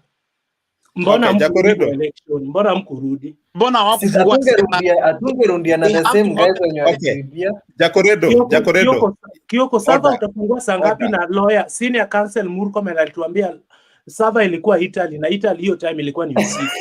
No, the servers before we go for another. Jacoredo, stop. You're out of order. Now, Jean, you never told us what you think about the formation. You heard how Kioko was so specific. I mean, he was somehow so clear that if this person or the other person position themselves and stuff like that, there are these chances. They've got chances. What's your take in terms of? I think that formation is dead on arrival. Those are just political showbiz. It's not going anywhere. As I said, in 2022, we are going to have 2 people, and that's Raila Odinga and William Ruto. All these other busy bodies that you see around, those are just politics. There's nothing there. Because you never know. We may even end up Raila working with William Ruto, or maybe William Ruto joining that Kalonzo Musyoka Mudavadi team. But Jean, ukiwataja hao watu wawili unaanza na Ruto. You start with the strongest candidate. Ni Ruto na Raila. Ni Raila na Ruto. Please. I actually don't know who is stronger than who. I'm just saying. Because you are not in Kenya, but sisi wenye tuko ground tunakuambia ukweli what's happening. Ground gani Clinton? You're in Germany. Okay. I'm moderating this thing. Mutembei, for the longest time you've been talking of unajua wewe unapendanga ile kurusha. Let's give you some 2-3 minutes. You tell us also your observation. What do you think? Putting chances here and there. What is it's in your mind? Mimi hakuna story ya chances. Mimi anyway mahali baba yuko. That's where I am. So of course, you have to tell us something about the One Kenya Alliance. You see, one Kenya Alliance will be with the baba. Hiyo ni kitu Uhuru atawaleta tu pamoja hivi. Atawarekebisha waambie guys, support Raila. Ruto atabaki tu peke yake. In fact, hata Kimani Ichung'wah atakuwa side ya baba. Mtu kama Rigathi Gachagua sasa hivi wameanza kutafuta reason ya kuacha Ruto kwa kuja saidia baba. Moses Kuria mahali huko sahii anatafuta reason akuja saidia baba. Same case with Kionjore. Yani these guys wanatengenezwa tu, ndio maana wanaanza kusema they are discussing, they are giving Ruto new demands. Uwezi kuja ulale na mimi leo na kesho tulale na kesho kutwa tulale, then kesho kutwa ndio unakuja kuniuliza by the way mimi ni girlfriend yako, lazima uniambie kama mimi ni girlfriend yako ama mimi si girlfriend. Mimi ndio nitachagua and I can decide niseme after all nimshapitia hapa, let me find someone else. So at the end of the day baba will be a very strong team. Na ndio maana waambia mimi hata sishughulikangi, hata sifikiriangi mkifikiria these stories, na ngoja tu the day ya kukimbia pale kwa election. Nikuulize Mutembei, au wote kuungana si mbaya, but why against William Ruto? What do they fear? Wakikwambia kwamba tunataka tuchunge mbali yetu, will you vote for them?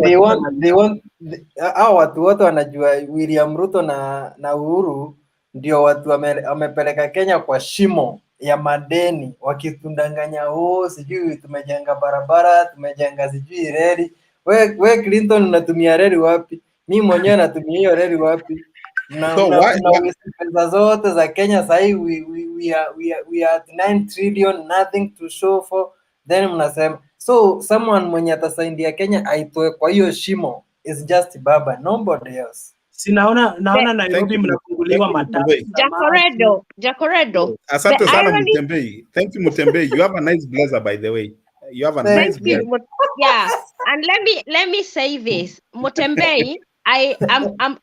I'll get lost with people's argument because the person that you tell us will take us out of debt, Mali alikuwa MP for more than 30 years, hata hakuna choo. In fact, unajua that is no, Nancy, let me answer that narrative. Hiyo imekuwa Nyamaza Mutembei. Mutembei, you're out of order. No, but Nani, let people stop lying, eh? Kibra Mutembei. was better off Nancy is speaking, Mutembei. Okay, Mutembei. Nani Raila amejenga hapo, the new building. Nancy, proceed. The new people. Mutembei, stop. Thank you. Mutembei, Nancy. Mutembei, acha kutudanganya in broad daylight. We all know Kibera. We know that if Raila really cares about the person at the bottom pit of the pit, angekuwa ame-improve Kibera. Anatuonyesha, unaona vile nili transform this city. This is how I'm going to transform Kenya. Let me tell you, and I can see this from a very far. Raila will not be the president of Kenya come 2022. You've told us Kimani Ichung'wah, Rigathi Gachagua, they will all defect Mwangi Kionjori. I can tell you, and I can bet, take this to the bank. I know people who are ideologically driven and people who can flip-flop. One person I know cannot support Raila is Kimani Ichung'wah. Dead daylight. Rigathi Gachagua will never cross the line. If you talk about the others, I might agree with you. But the question you need to ask yourself, all these leaders have been supported by Ruto all along. All of a sudden, he's become the dog of the estate, that he's going to finish Kenya. A second, Nancy. Nancy, 1 second. Mutembei, also highlight what Boniface Murangiri has said, because you just highlighted here your server. We need to be fair in what we are highlighting on comments hapo chini. Ebu pea huyo Margaret Achola time aonge. Continue, Nancy. Nancy has not finished what she was saying. Okay. So all of a sudden, Ruto ni umbwa ya kijijini itakula kila mtu. All I can say to you guys, Raila will not be the president of Kenya. Mark my word. I'm not going to say who will be the president, but I can tell you, if it is true, Mount Kenya sisi ndio wengi, hata haezi ingia president. Labda nyinyi wengine wote muungane against one tribe, Mount Kenya and Kalenjin. 2 against 41 again. Nancy, to us on never you. voted for Baba. I don't know the next president of Kenya. Who is speaking? Who is talking? Nancy has just concluded. I need to pick somebody. There's a lady called Margaret Achola. Yeah. Achola, can you hear us? Margaret, unatusikia? Okay, Margaret, labda hiyo kidogo bado nasikia. So, I mean, Kioko. Yes, Kioko. Sijataka Kioko. So nipe dakika moja. Yeah? Clinton. Okay. Nipe dakika moja nishughulikie Kioko pia. Wacha, unajua Clinton is also good to sometimes also to give others an opportunity. Sasa opportunity ya kupiga rais utarajiwa bana. Because I feel with our mind from where we are following this siasa kwa mtandao kwa Twitter. You guys, you have a very what I call grassrooted information. And we as diaspora, we are also having part of this information, you know, because we are following through Twitter, and the internet is everything. And so we are aware of what's going on. So for me, what Nazi have said, yes, we can bring a new, fresh-minded person. And that's why I started saying Mukisa Kitui, for me, was somebody who I thought I could have campaigned for, even here in diaspora. But it seems like he has been doomed because he's not even nowhere to be seen again, you know? And so for me, I think Nazi has elaborated like all these Kimani Ichung'wah. For me, what I understood is that Kikuyu... Kioko about this guy Mukisa Kitui. No. Kioko, continue. You see, no, Kioko anaongea mambo za Mukisa sana. Mutembei, wait, Mutembei. Acha nimjibu mambo ya Mukisa ni nyamaze. Kioko Mukisa Kitui, when he was the minister, kazi yake ilikuwa kuchapana na Muskari Kombo. Nothing. That guy hata MP yenyewe hawezi chaguliwa. He never did anything. Huyo kazi yake ni kizungu mingi tu, nothing else. So it is his choice. Wacha auze. Yes, continue, Kioko. But let me also say this. For me, I said when I was, I voted for Baba because Kalonzo Musyoka was behind Baba's president. He was the vice president. And so for me, what I understood with Central Kenya, I don't even think Baba can campaign in Central Kenya. Baba does not expect any votes coming from Central Kenya because these Central people, they vote block. They go for their own. And so if Baba brings a running mate like Peter Kenneth, if Peter Kenneth runs as a running mate for Baba, Baba will get it in daytime. Thank you. But the other thing I also want to say is this. I think also you don't despise Ruto. And the reason why Ruto is being, people are being, like scared of him, this guy is an intelligent guy and he has been in the government for now 10 years. This is somebody who has served as a vice president, and as insider, he knows how these institutions and all these political games plays around, and that's why he scares these other candidates because he has been insider for 10 years. And being an insider, don't despise that because he knows. Kama hata mnasema aliimba kura na Uhuru aliimba kura, he knows what entails for somebody to become a president because he has been a vice president. And so that's why you cannot despise him. You cannot despise his energy. You cannot despise his charismatic. He's also a smart guy. And that's why if they are not careful, he might be able to penetrate. And that's why now you see all these allegations coming and trying to see if he can be kicked out of the government because he knows the more he stays in the government, the more he's understanding and the more he's preparing himself to be able to contest. Point pregnant umesema. Ruto can penetrate. So Kioko, let me answer you.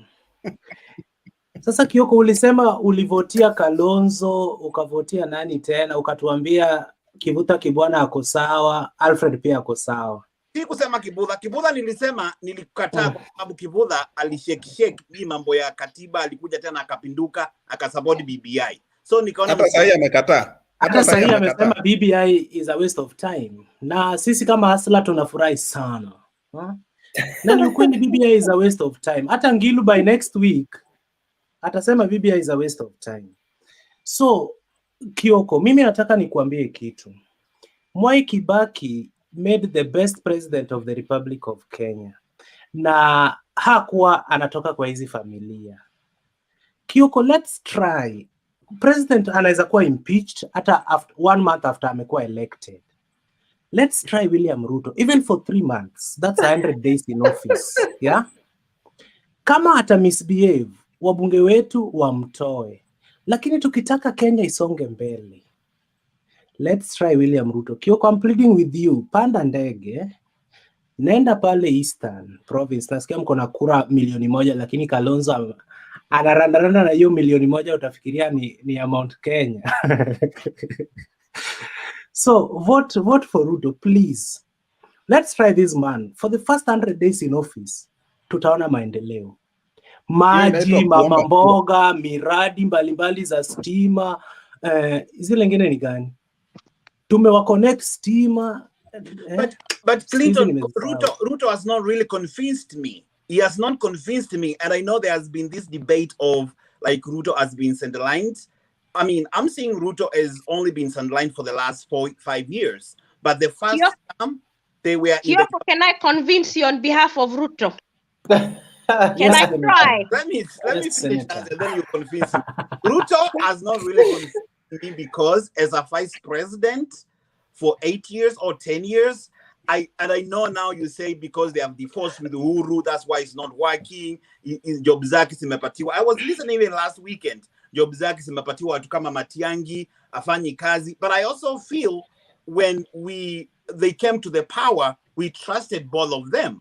And I think for me, at this point, he could also be fighting for the Kenyans. Despite a vice president, he could also be, coming out and speaking and saying, well, how are we going to address Corona?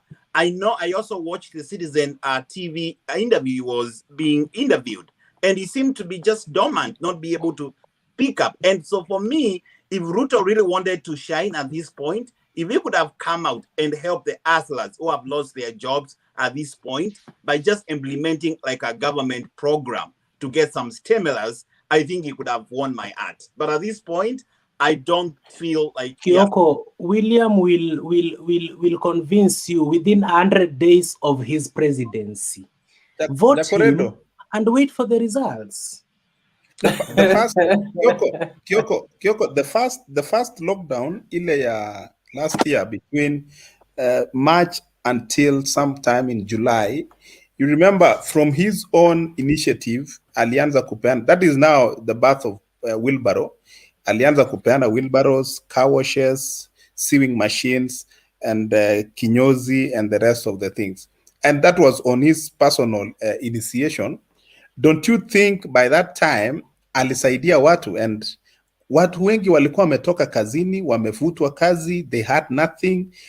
I mean, anything that could come by would have really, helped people to wasukume kurudumu la maisha. How many car washes were established? How many people got to benefit from sewing machines, wale wenye eateries, hizo ma wheelbarrows, mikokoteni, kulikuwa na bus at some point ilipeanwa, don't you, does that not make you see this guy in a way that he really wants watu wawe empowered? And if he had chance, na kama amekuwa sidelined, he would have used the profile, the platform ya Gava kusaidia watu, but then he chose out of his own will and wish to use his own resources kusaidia watu. Doesn't that convince you, Kioko? No. Kioko, fine. Can I say this? And I'll tell Carol why it doesn't convince me. All right. Me, I believe in policies. I believe like something which can be done to reach a big. I saw that was, like people were coming together, and you know how tribalism works in Kenya. No one saw the lockdown coming. Who saw it? You saw it? Talking about how these groups, he was seeing them at his residence and how he was meeting these people. For me, if he could have implemented a policy which said, well, the government has money, all this IMF money you are getting, all this COVID money. But you see, is the deputy president. Wait, Kevin, let me finish. I let you finish. If he could have said every citizen who have lost a job is going to be receiving 5K a month, I think he could have won. He could have won my heart. At least that time, at that point, he could have reached more people than collecting individual groups and giving them all back. For me, I'm looking of a long term, because if you give now, angalia hii lockdown, mwenye alipatiwa hizo vitu zote saa hii, naona biashara kila kitu imeharibika. What is he doing with that? So you want a deputy president atoe 5,000 as a stimulus to implement hiyo ikuje through government. No. Kioko, that is not correct. If you watch the deputy president, Kioko. If you watch the deputy president, those are the things which come with the president. If you watch the deputy president's speech, he told us something that many people never listened to him. He said between 2013 and before the 2017 general election, he will take responsibility for anything that happened because his office as the principal of the president, he was given all the mandate to do the work. And he asked Linus Kaikai, tell me one mandate I was given by the president as his principal and his advisor, and I never executed. Then he said, from the 2017 onwards, they created a super CS. All the budgets, all the overseeing roles were taken away from him.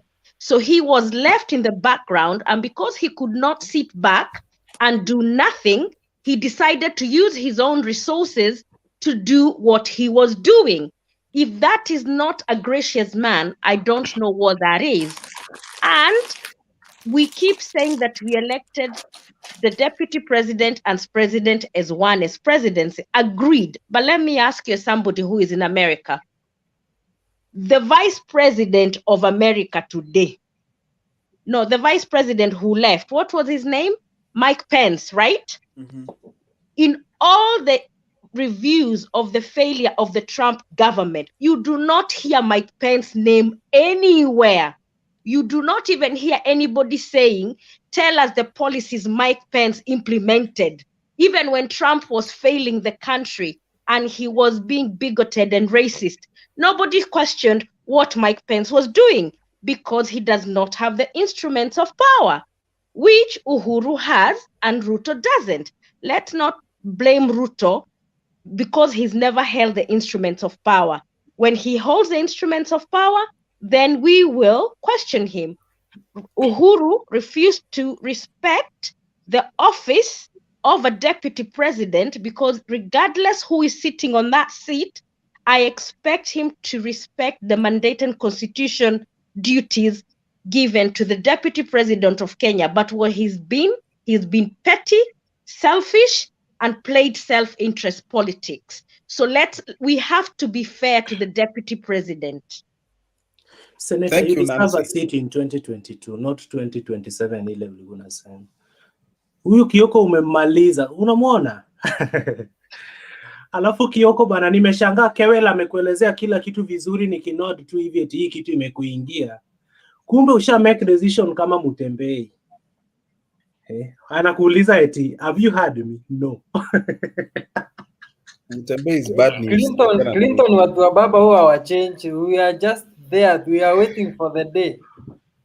Nyinyi ngojeeni kumue position. Niliwaambia Ruto as president na baba anapiga kelele hapo kama position. Bana lami itajengwa in 1 month. One thing I will tell you, Jacoredo, Baba will get nomination to Bunge and he will be given a PM post. That one, take that to the bank. Under Ruto's government, ama nani? Exactly. Baba sipokuwa kwa debe si Ruto atakuwa amepita asubuhi na kina Mtembei. Baba is the only genuine competitor we are having. Na sipochunga hivi venye anapelekewa mbuzi hivi. Anaweza changanyikiwa aseme mimi sasa sitaki hata urais, naenda kuchunga mbuzi.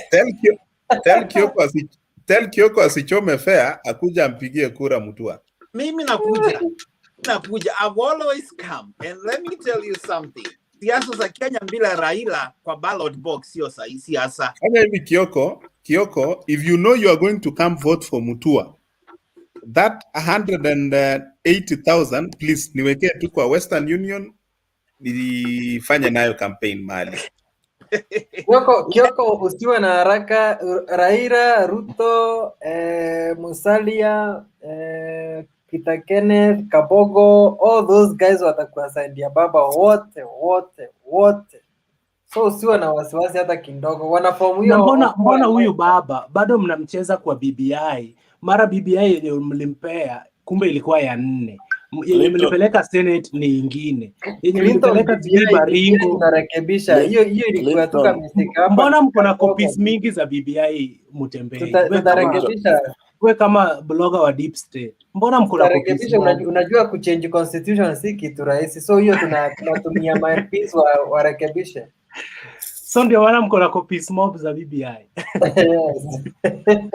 Hii BBI baba atakuja kuikataa 11th hour kama akikataa tunaitupilia mbali kwani nini?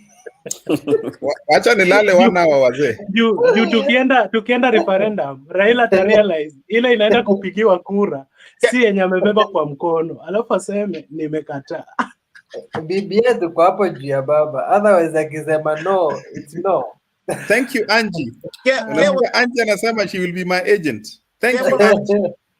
Kama inaonekana siasa zinakusangamsha, penye nilileta hiyo barua niliona ume Kewel agent ya nini? Wewe pia unataka kitu. Hiyo mambo ya siasa ni kama tell me I can campaign for you. Bwana. Lakini ukue kwa ODM. Nani sasa? Kioko ana blame Ruto. Na kuna mkamba mwingine anakuanga hapa anasema Kalonzo alitujengea tu jela.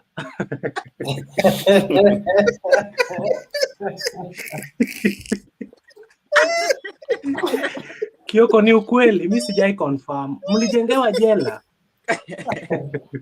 Clinton, do you know you guys I was campaigning for Mbona here to be a governor of Man, acha kulenga story yangu. Una blame Ruto.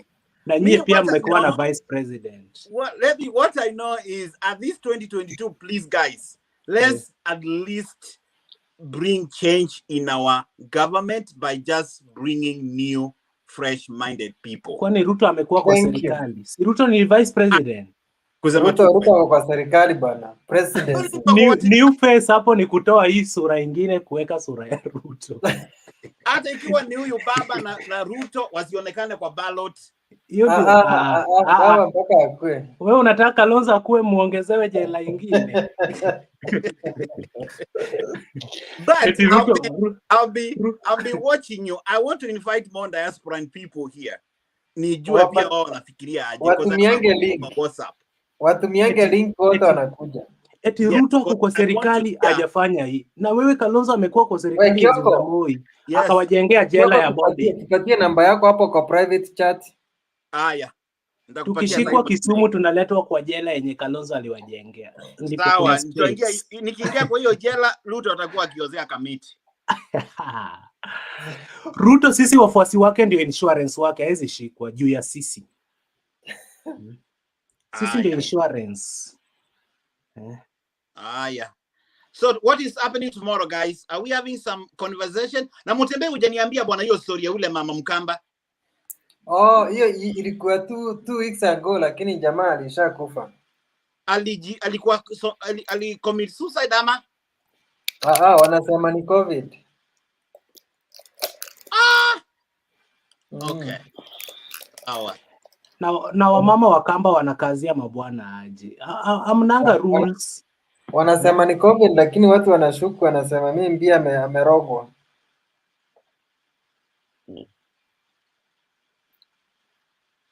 Mutembei, support Ruto if you want to be in the next government.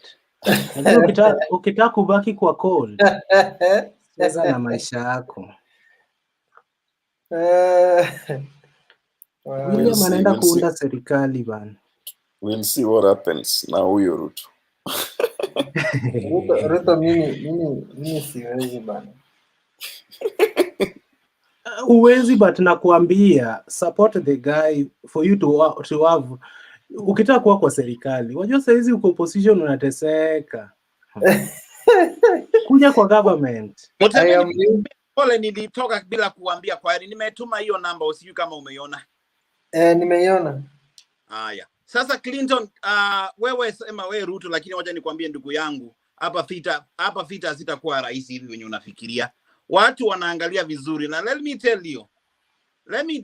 Don't despise the voices of people like Morathe na Atwolis.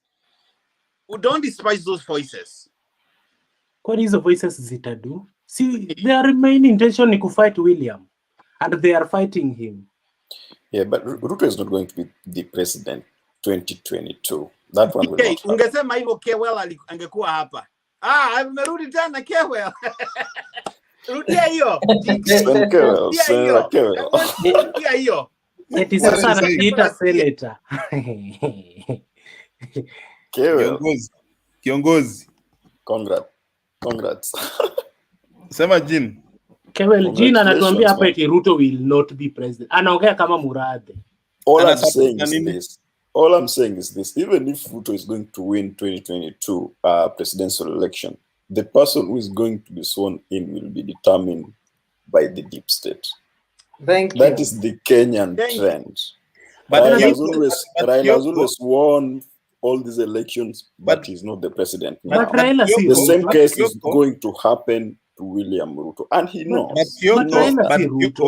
But Kyoko has just mentioned to us what happened in his state with the deep state and Trump. Si ametuambia tu sahi. Yeah, but that's America. Kyoko. Kenya is Kenya. Yes. We anytime deep states, if deep states is going to be neutral, then there is no way, But here, the deep state was not with the president who was like outgoing. And so ni kama Trump aliwin, lakini deep state Kenya, walikataa. if deep state waves and bends towards one presidential candidate, whether I may win, whether I may lose, huyo ndio wananchi watapewa. So unajaribu kusema Trump aliwin lakini deep state walimkataa. No, the neutrals, hiyo policy bwana zinafanya bwana. It was neutral and it was going for the law. Sasa 2022 policy, hizo policies Kenya zitafanya for the first time. No, they are not going to It's work. been a trend. It's been a trend in Kenya. It has been a trend. It has been a trend. Kyoko na GK. Tayarisheni muone William Ruto akiwa sworn in na mzoe rais wenu wape. Bobby amekuwa akipiga kelele. Hebu tusikie maneno ya Bobby. Habari zenyu. Welcome Bobby. Okay, nimekuwa nasikia vile mnaongea hapa. Na mimi pia siko Kenya. Na kuna point niko Norway. Norway. Yeah. Na kuna point Kyoko naileta hapa na mna watu wanaitoroka. Sasa shida kuna watu wawili. Kuna kwa senator na huyu Jacoredo. Nasikia? Kitu ya kwanza tushakuona unaelekea senator Mungenya katile COVID ilipotokea atu watu walikuwa napewa vitu. Nasikia? Hatuna evidence, hatuna concrete evidence, tukaletewa mtu akasema okay, hii ndio wheelbarrow nilipewa na niko nayo paka leo. Nasikia? Hakuna. Kitu ya pili, zile zilikuwa tu mimi nasema zilikuwa PR. Alafu kitu ya tatu, Jacoredo uko hapa, mimi pia mimi ni Mjaluo. Nasikia? Jacoredo, I promise you pale unatoka Umabay. Come selection day, hata baba yako mzazi atapigia Raila kura. Wewe peke yako utabaki na Hustler Nation. I tell you for free. Maana unanijua unaweza fanya watu wa ODM ngoja wacha nimalize. Sikia, hiyo nakwambia for free. Hiyo kura ya Hustler umeweka kwa mfu, unaongelea hapa, baba yako itafika tu atakwambia mera kikikeli na ujinga. Utaambiwa. Udanganyi. Utaambiwa mwisho. Sasa ngoja kweli kwambie. Umejua ukivote against baba yako atakuambia, hata anaweza akakwambia bomoe nyumba yako ukajenge nyumba yako huko. Ndio sasa ile kitu mimi nasema siasa Kenya. Kioka amesema hapa vizuri na muunderstand watu wameongelea. Deep state ditaamua. Nasikia? Sasa ishaamua ni Gideon Moi. Ishaamua ni Gideon Moi. Sikia, deep state ditaamua. Ndio maana unaambiwa usiweke Atuli kando, usiweke Murathe kando. Alafu huyu mwanamke amekuwa hapa, mimi sikupenda vile amekuwa anaongea juu ya hii mambo election to mambo kuhusu Raila. Pia mimi siko sana kwa politics ya kinaifuata. Yeye tumine zaka kuambia amekuwa anaongea kila kitu anaiput on tribal line. Unaona? Which is not good. Ngoja utaongea atakupa time. As Kenyan tujaribuni kukuwale watu tukienda kwa election, tuchague the best leader, tusiangalie ni kabila gani uko nayo. Unaona? Tuangalie ni the best leader. Lakini mtu akikuja hapa na tuambia ati Mount Kenya haiwezi kapigia Raila kura. kwetu, semeni ukweli, hizi election zote zimepita tangu ile Raila alivia na Kibaki. Raila amekuwa kishinda election, semeni ukweli, amekuwa kishinda. Ulisikia ngoja kweli niambie, amekuwa kishinda election, na hizi elections zimekuwa zinaibwa na deep state. Kumbukeni la Kibaki, Kibaki alikuwa sworn na giza saa moja usiku. The first thing will happen all over the world, president kukua sworn na giza. Bobby, to make matters worse, Kioko ana clap eti Kibaki alikuwa sworn na giza. Obera lingane, nyamaza kwanza Jacoredo. Nyamaza nikuambie Jacoredo. Ndio nakwambia. Unaona vile sasa current situation hiyo ya politics Kenya vile iko. Mimi nawaambia na nimwambie mimi ni neutral. Mimi naifuata tu vile iko pole pole. Ruto has already been sidelined. Mupende musipende. Yeye yake imekwisha. Yake ni history. Kwa sababu atakuja ajaribu kuvia Uhuru Kenyatta na deep state yake, ule mtu atashinda na atashindia kura. Nasikia? Na ile kitu msiaribu hiyo narrative ya hasla na hasla na dynasty. Sisi wote sasa tunaishi, wengi wetu tunaishi abroad. Kioko wewe ni dynasty. Unasikia? Rene ni dynasty. Mimi ni dynasty kwa sababu sisi tunaweza tukajitegemea. Unasikia? Tunaweza tukajitegemea. Sasa hii narrative ya dynasty ni mbaya zaidi kwa sababu unasikia Kioko huko kwenye huko Machakos. Wewe Bobby. Vitu kitokea watu watasema Kioko anaishi Amerika. Huyu ni dynasty, tukavunje duka yake. Nasikia hiyo kitu tuwekeni kando, so danganyi. Itachoma inchi. Itachoma. Na Jacoredo wewe nakwambia hapa tena. Kwenyu unaenda kupiga kura wewe peke yako, kura Ruto. Baba yako, nyanya yako, makazi zako, hakuna mtu atapigia Ruto kura. We are voting on tribal line. Niko na shida na wewe ukiniambia hivyo kwa sababu Nancy akisema Mount Kenya hawatapigia Raila, unaona ni tribalism. Mimi ukiniambia watu wa kwetu wote watampigia Ruto isipokuwa mimi, hiyo si tribalism kulingana na wewe. Sikia, get me right. Nimesema hata Kioko amesema election Kenya ni tunaivote on tribal line. Si ndio? Sasa mbona unakasirikia yule Nancy? Get me Jacoredo.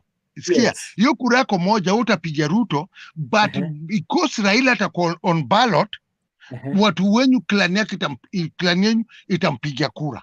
Nimezoea hata 2017 niliwaambia ni Uhuru, station yangu alipata moja. Wengine wote walimpigia. But yangu ili count kwa zile kura milioni 7. Jacoredo, kuna kitu Kioko amesema, mimi nakubaliana na Kioko. Tushakwambia na nitakurudia deep state. Kwisha. Hatuongee kitu kingine. Mimi pia na hiyo deep state yenu nawaambia in 2022 Kenya is going to have a free and fair election for the first time. Nyinyi endeleeni kula mbuzi mkingojea endorsement, sisi tuna campaign. Ongea kuuliza. Kuleni mbuzi kabisa. Are you sure? Siona hata wewe uko sure, but mimi hapana, mimi nakuuliza are you sure hakuna deep state? Si deep state ina support Raila kulingana na nyinyi. Sikia. Kaeni na deep state wenu. Mungu moja, mimi nakwambia election. Hiyo election ndio nakwambia ile kitu hujajua. Hiyo election itakuwa against mtu mmoja. So wewe mbona umtaki Ruto? Just a point. Okay, ile kitu iko nikwambia reason. Okay, mimi nakwambia mimi siko Kenya sahi. The reason why sioni ile kitu mimi pia hata Kioko amesema hapa ani convince nayo. Aweza kaniambia ameserve almost 10 years, anakuja kutuambia atakuwa better kikuwa president. Mbona akuwa as a second in command? Mbona akuwa kana kuja na idea naambia president tunaweza come up na idea tukiimplement inaweza ikainua watu wetu. Akufanya hiyo. Sasa nataka kutu convince after 10 years that I'll be better than your government tukotorana watu wengine. Never. Competitor wake ameserve kwa miaka ngapi? Yeye ndio hiyo ameserve kwa miaka 8. Competitor wake miaka ngapi? Ngoja kweli kwambie. Alafu kitu moja pia umenikumbusha. Unaona, when Raila was MP for Kibera, yeah? Raila alikuwa MP wa kurepresent hao watu. Raila hakukuwa MP wa kwenda kujengea watu kwa private plot zao macho. Haiwezekani.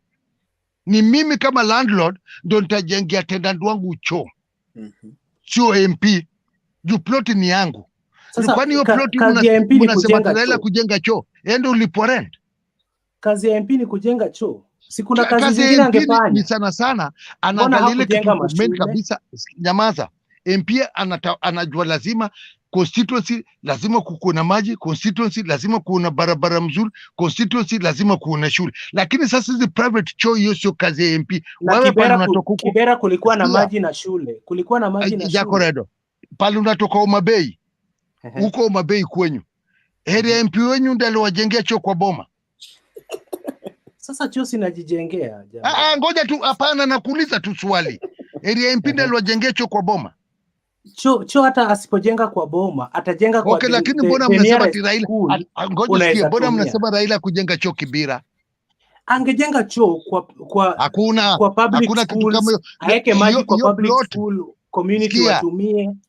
Hapana, by the way, when Raila was MP, the best primary school by then ilikuwa ni Olympics. Olympics. Kulikuwa na buildings hapo. Ngoja kweli. Kwa education kwa primary Olympics imewin hizo siku zote Raila. Mimi nikijua Raila ni MP. Raila si mwalimu, naambia sikieni. Ngoja kweli kidogo kwa mambo ya choo tuwekeni kando. Tujulizeni, ile alikuwa MP alijenga barabara, alileta maji, alileta stima. Hizo ndio vitu tunafaa tuangalie. Lakini mimi kitu nitawaambia, poleni mandugu zetu, ndugu zangu, Wakenya wenzangu. Mimi naambia mimi sitakuja kuvote. Reason why? Ngoja usikie. Mimi sikuja kuvote, reason why ni kitu moja. Hakuna change itakuwa Kenya. Unasikia? Hata Raila wako akichukua. Hata Raila wako akichukua kutakuwa na change. Hapana, mmoja sasa pia vile tumesema sisi watu tuko nje, hatuwezi tukapromise kukuja home kwa sababu ya corona. Mimi sijadungwa. Unaona? Nijibu Bobby, you have a point but you fear saying it. Kulingana na wewe, tukienda election tuchague viongozi, unaona hakutakuwa na change, si ndio? Hayo ni maneno yako. Nikakuuliza, si unampinga Ruto, haizi akaleta change. Nikakuuliza, Raila wako akipita kutakuwa na change. Hiyo pia huoni. Msimamo wako ni gani? Nikujibu. Mtu wa baba na mtu wa uor uwezane nao. Achana nao. Mtu wa uor na baba. Ngoja kwambie mimi, wacha seti mimi nakwambia mimi najabu kuwa neutral. Okay, baba ajai fika hapa, ajai kuwa tested. Nasikia alikuwa tu tested nyakati akikwele prime minister, lakini function zote zilikuwa kila kitu inaraniwa na au watu Kibaki. Lakini Ruto pia sikia, nyamazu sikie Jacored. Ruto akitaka platform akiweza kutumia ile platform, anasema jameni wa Kenya, mimi nataka kusimama kama urais na nataka munijaji kama Ruto, musinijaji ile previous regime. Tutamsikia kwa sababu the more amaza kusema ati anataka kwa president ataleta change, na alikuwa kwa mess imekuwa hapa nyuma. Mungu moja iweze kan convince. Unasikia hii mess hapa nyuma. Alafu kitu moja niwaambie kitu moja, na hii ni kweli, especially watu Ruto taki kuiongelea. Ruto was so smart. Ngoja kweli mtapatia time onge. Ruto was so smart. Nyakati walisikizana mambo Jubilee kugawanya government ya 50-50, alichukua zile department, amejua kuna pesa. Unasikia? Moja iko treasury. It was being alleged huyo CS wa treasury alienda aka withdraw 4 billion cash. Unasikia? Tukakuja pipeline. Watu gani wamekula pipeline? Tuambie ukweli. Mimi sijui bana Bobby. Hakuna mtu amepelekwa kotini. Nani amepelekwa kotini? Nani amepelekwa kotini ndio alikula? Hapana, hiyo sikia, nikwambie kitu moja. That's why that system in Kenya is rotten. Utabai time na advocate na mara unasikia tio client wangu waweza kuja kotini ni mgonjwa. Ndio mimi nasema sasa hii law ya Kenya sasa ndio tufagie kila kitu. Ingekuwa ni kesho naweza kamka nikapewa hiyo responsibility, nitasema hakuna any case of corruption, hakuna bond. Yes. Kwa bahati nzuri, period. President. Kwa bahati nzuri. Unakuja kwa koti, nikikuona hivi nakwambia 100 years, alafu tunaenda tunachukua vitu zako zote. Ilibwa, ulisikia ilibwa? Wewe nikuulize, si ati ilisikia imeibwa. Hizi vitu ziko katika everywhere in public. Nani yako kotini? Umejua sasa, umejua hiyo kwani Rotich hajapelekwa kotini? Sasa si hiyo ni moja. Amefungwa. Sasa ni moja. Hapana, si aliwachiliwa na bond. Ndio nimesema case ya corruption tutoweni bond. Na hiyo kesi inakuwa concluded within 3 months. NYS nani yako ndani? NYS nani yako ndani? Okay, NYS hiyo ilikuwa NYS ilikuwa imebeba, isikia, ilibeba watu wote walikuwa wako involved. Nasikia? Eurobond ndio pesa iletwa Eurobond, hata mtu wenyu wapi nimejua alikula. Kioko, this is my last point to you. Before ni hao wengine wakuulize maswali. My last point to you is this. In as much as you differ in opinion with somebody politically, tukitoa tribe, jaribu uangalie huyu mtu anasimamia nini. These are 2 seasoned politicians that are going to square it out in 2022. Yoko can be a potential convert. Raila na Jean na Bobby. It is upon us to decide our two wawili wote wametuzia sera. Itabidi tuchague kati ya William na Raila, nani atasimamia rasilimali zetu. Na yenyewe, if you are very smart, uangalie historia ya William Ruto, cause hata mimi si kwa eti napenda William Ruto, but nafuatilia cause William Ruto amekuwa mzuri mpaka after Maraga amenalify election. Alikuwa mtu mzuri kabisa, but immediately wamekuwa sworn in, watu wakaanza kutumwa, muite mwizi, muite nini. Sijaielewa ameiba nini. Hiyo kitu Westgate ama ile hoteli yake inaitwa nini? Hiyo hoteli hakuijenga after 2017 election. Kama ni mwizi juu alijenga hiyo hoteli, si angemdrop 2016 aseme you are not going to be my running mate juu uliiba hiyo hoteli.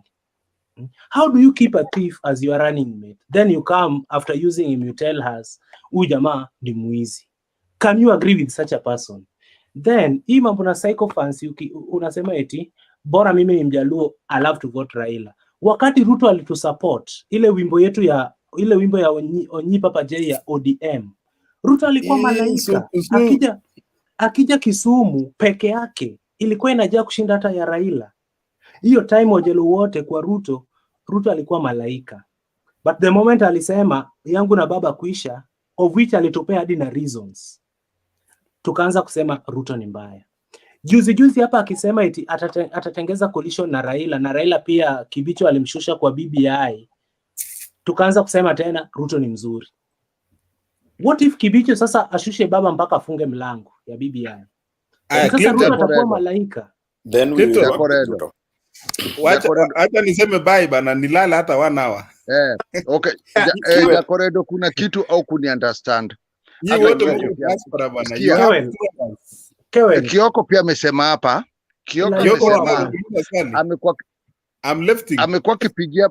Amekuwa kipigia baba kura kwa sababu baba alichukua Kalonzo Musyoka. Bobby relax. Ndio Kioko. Yes, Bobby relax. Kewe unasema? Jina alikuwa ananiuliza swali. Unajua nataka kwenda. Where are you? I know you're living. I'm in Nairobi. My guy. Oh, okay. I'm in Nairobi. Okay. Niko ground. GK, hawa ni wale watu wamefungiwa barabara. Sione tu wameketi hapo. Wamefungiwa, hakuna place wanaweza enda.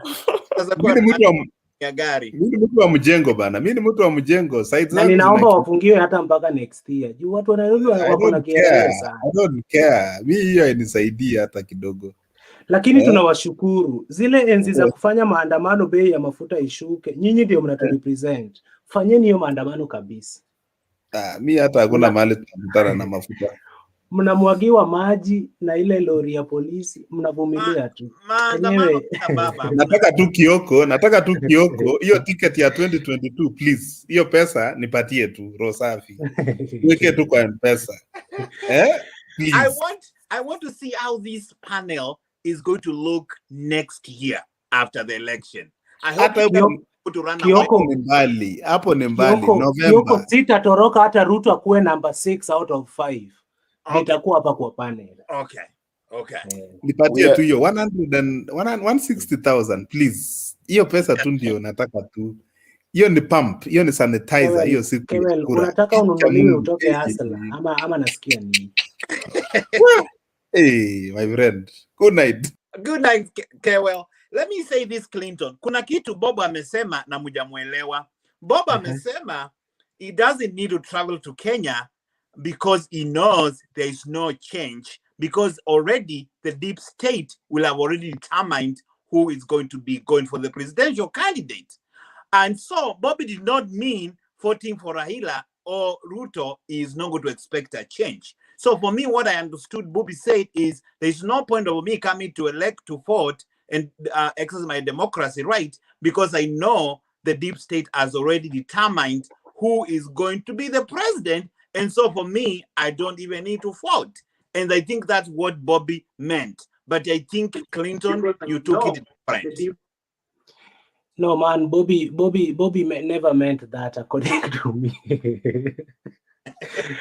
Bobby ametuzomea hapa sisi watu wa UDA bana, na si kupenda kwetu tukae UDA, ni venye tu tumefukuzwa huko kwingine bana. And let me tell you, Clinton, let me tell you for free.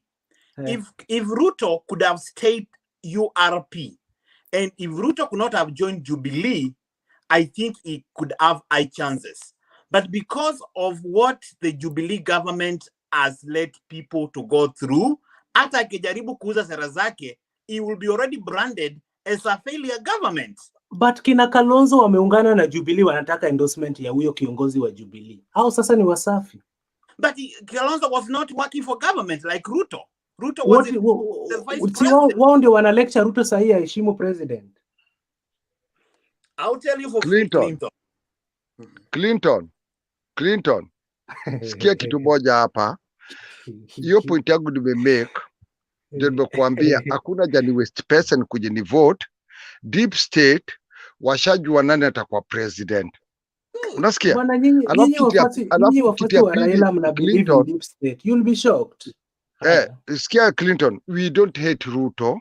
Nile kitu iko aseme I'm taking full responsibility ya mesi ya Jubilee, lakini nipeni time pia minijaribu kama mtaona kuna change pande yangu. Yes. Lakini Bobby, sasa afai aruke. Bobby, Kioko aliulizwa swali. Wakati Trump alicreate mess US, mbona Pence hakuwa mentioned?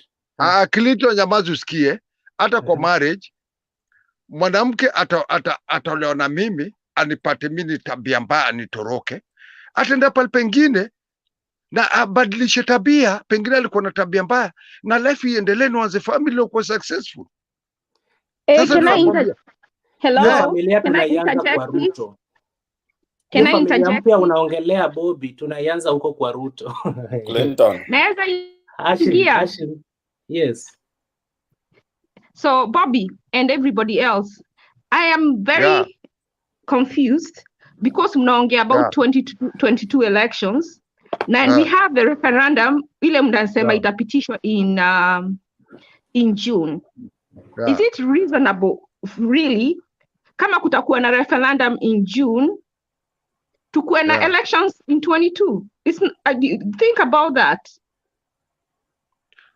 Okay.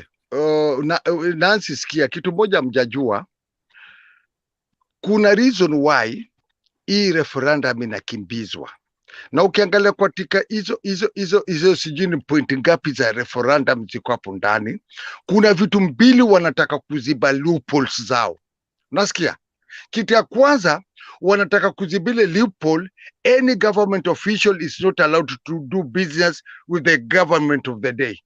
Unasikia? And that's a Kitu good ya point. pili, wanataka kuleta ile lawyer ya corruption ndani. Unasikia? I beg to differ. I think if they wait, it will be time for elections. I'm telling you what I see, and I can see what I look when I see this. Wanataka wapitisha hii referendum, alafu watumie kusema we've been so much into politics and corona, and we've used all the money on referendum. We cannot go next year again now and start campaigning. And the wheel, if the referendum passes, what I see, what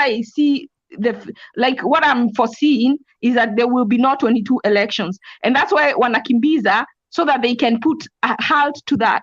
And then once they do that, then that's when they will remove Ruto. Because if referendum goes through, they'll have to start aligning the government per the new constitution. But that's what I see. We'll see whether that is going to happen. And I think if Baba knows that is why people keep asking him whether he's going to run. Not what he is saying. It will depend with how the referendum, whether it passes or not. That's what he said.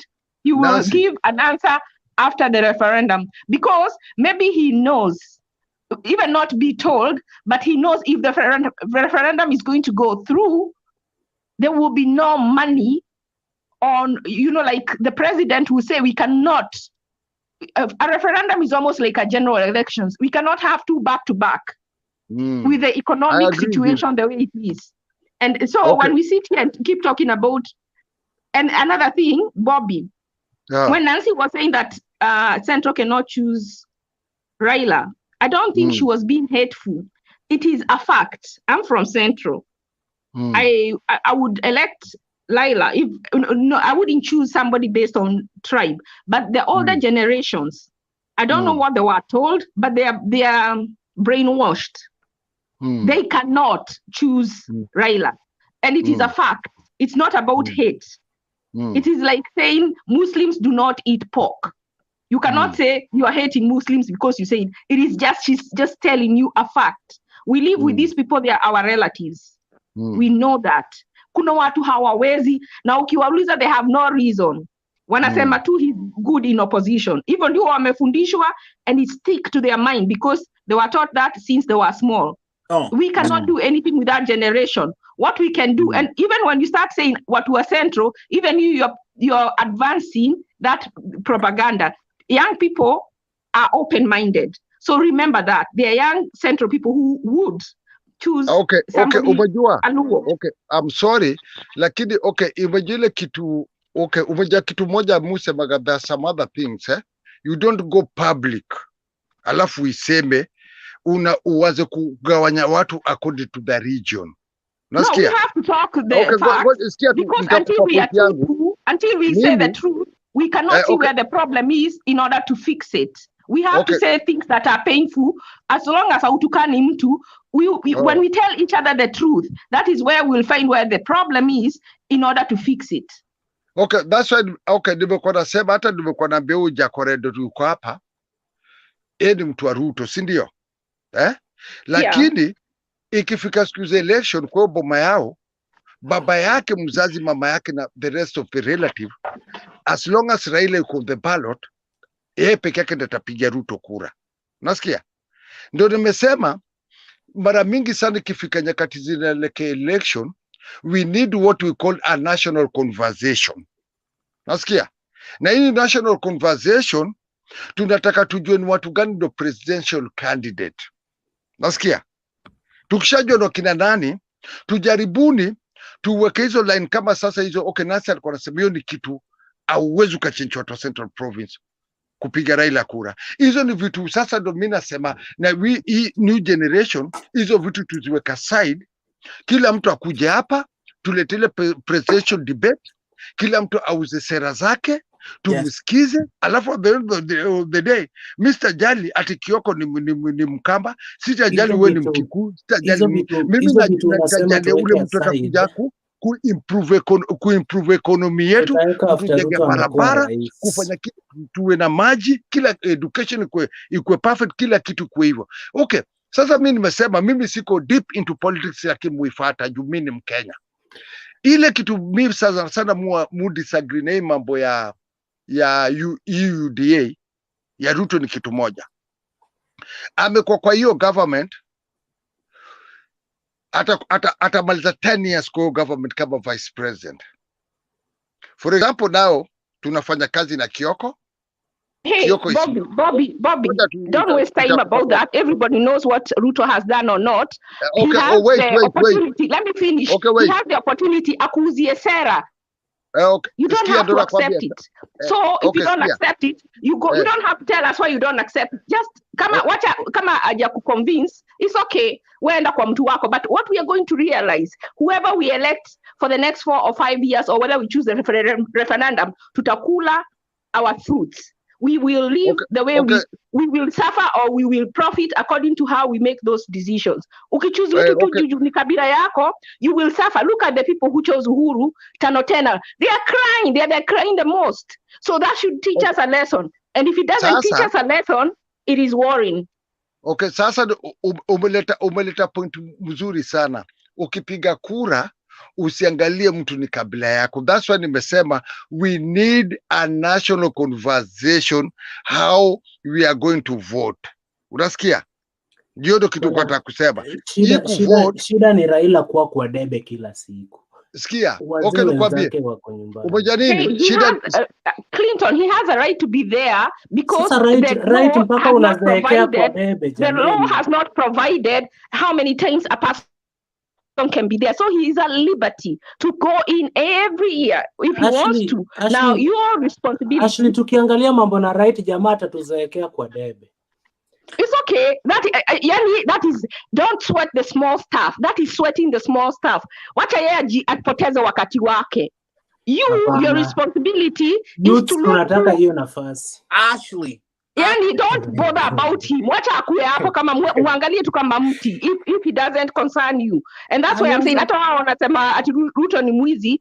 One, either ayoibia Uhuru because Uhuru hajamshikisha, or hata Uhuru mwenyewe ameiba na Ruto anajua, na kwa hivyo Uhuru anaogopa kumshika. Otherwise he should be in jail.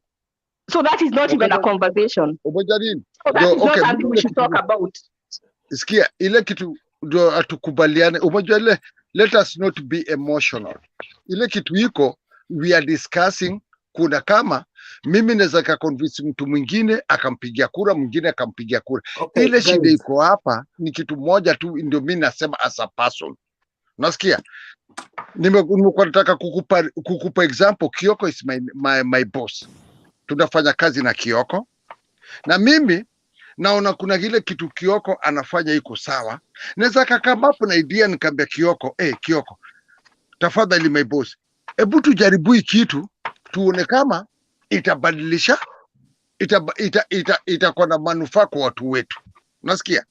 Na hiyo ndio kitu nilikuwa nasema wamekuja na kuna kitu moja hapa suko cha Kenya. Na hii kitu tutafanya youth wengi wako jobless. Kenya hizi ma village polytechnic zote zilikufa. Unasikia? Na hizo kwa sababu ya nakumbuka when we were growing up zilikuwa zina boost mavijana, kwa sababu pale unaenda kupata technical knowledge, utatoka pale wewe ni plumber, utatoka pale wewe ni carpenter, utatoka hizo village polytechnic zote zimekulwa. Unasikia? There is nothing to show. Ndio nakwambia hii kura sahihi. Bobby, excuse me. Let me put this question to you. Clinton utaongea. Hii kura sahihi na kupa time. Hii kura sahihi tunaenda. Ruto ile kitu anafafanye, anataka akuje public, aseme okay, nilikuwa kwa government, na hii government tumemess wananchi. Tafadhali wacheni mimi nenda kwa kura sasa, kama Ruto kusik fresh mandate nisameeni limepita. Hiyo at least he can convince us. Lakini kama sasa anaanza kuruka kila saa kiulizwaga anaruka anasema matiangi ya nani, hiyo hakuna mtu atamsikiza. Yes. You know what I would like to see Ruto do? I would like Ruto to say, and we know everybody in the government steals, almost all of them, maybe plus him. So I would like to see Ruto say this. It is true, corruption, it may cause so much pain to so many people. So this is what I'm going to do. I am going to give, when I come into government, I will give a clemency period of 90 days. Ule mtu anajua ameiba arudishe. Even myself, if I've stolen, I will return with no questions asked. And then after those 90 days, I will whip hiyo tutawaambia kwa everybody who is presidential known. debate. Hiyo tutasema kwa debate. No, Hatusemi but there is no sahi. debate. Well, last year, who refused to debate. So also in this BBI, if they are serious, they could have put the issue that they must debate, because some of these people, they go to just what way to. They have no policies. So I think if a leader came and said that he will make sure those people who have stolen, whether in 1963, ama hata juu Moi mwenyewe anakalia mali ya kuibiwa, Uhuru anakalia mali ya kuibiwa. Uhuru wife is in SGR. SGR is a private document, yet Kenyans are paying for it. There's so many things, and those things are what made Raila famous, because he was bold enough to stand and not worry about his personal security or even his political future. And that was Ruto is missing. Ruto is so calculated, he's so self-serving that he cannot make a mistake. He wants to be president. He doesn't want to make Uhuru angry, even at the point of sacrificing the what he should be standing up for people, whether he's the president. Hakuna opposition. When the government does bad and you're standing there and looking and trying to look the other way, you are as guilty as the government that is doing Actually, bad. Excuse me guys. Facebook live inaendanga 8 hours na tumepitisha na 23 minutes, kumaanisha hatuko live Facebook, tuko live YouTube peke yake. So the last question alafu tulale ni kwamba Ashley, kuna BBI mara kama 6 hivi yenye baba ako nayo ni tofauti na ya county assembly na ya senate na ya we don't want BBI, we want punguza mzigo. So it's like baba atakataa BBI siku ya referendum. Why are we keeping on talking? Baba ndio nani? Yeye ndio Mungu wa Kenya, ama yeye ndio grandfather wa Kenya or godfather wa Kenya? We all have rights. We can say we don't want it. Ni kama watu wako na nia tofauti kwa BBI. Okay, how many they have? You know, Clinton, it doesn't matter whether they come with 10 or 1. We don't want it.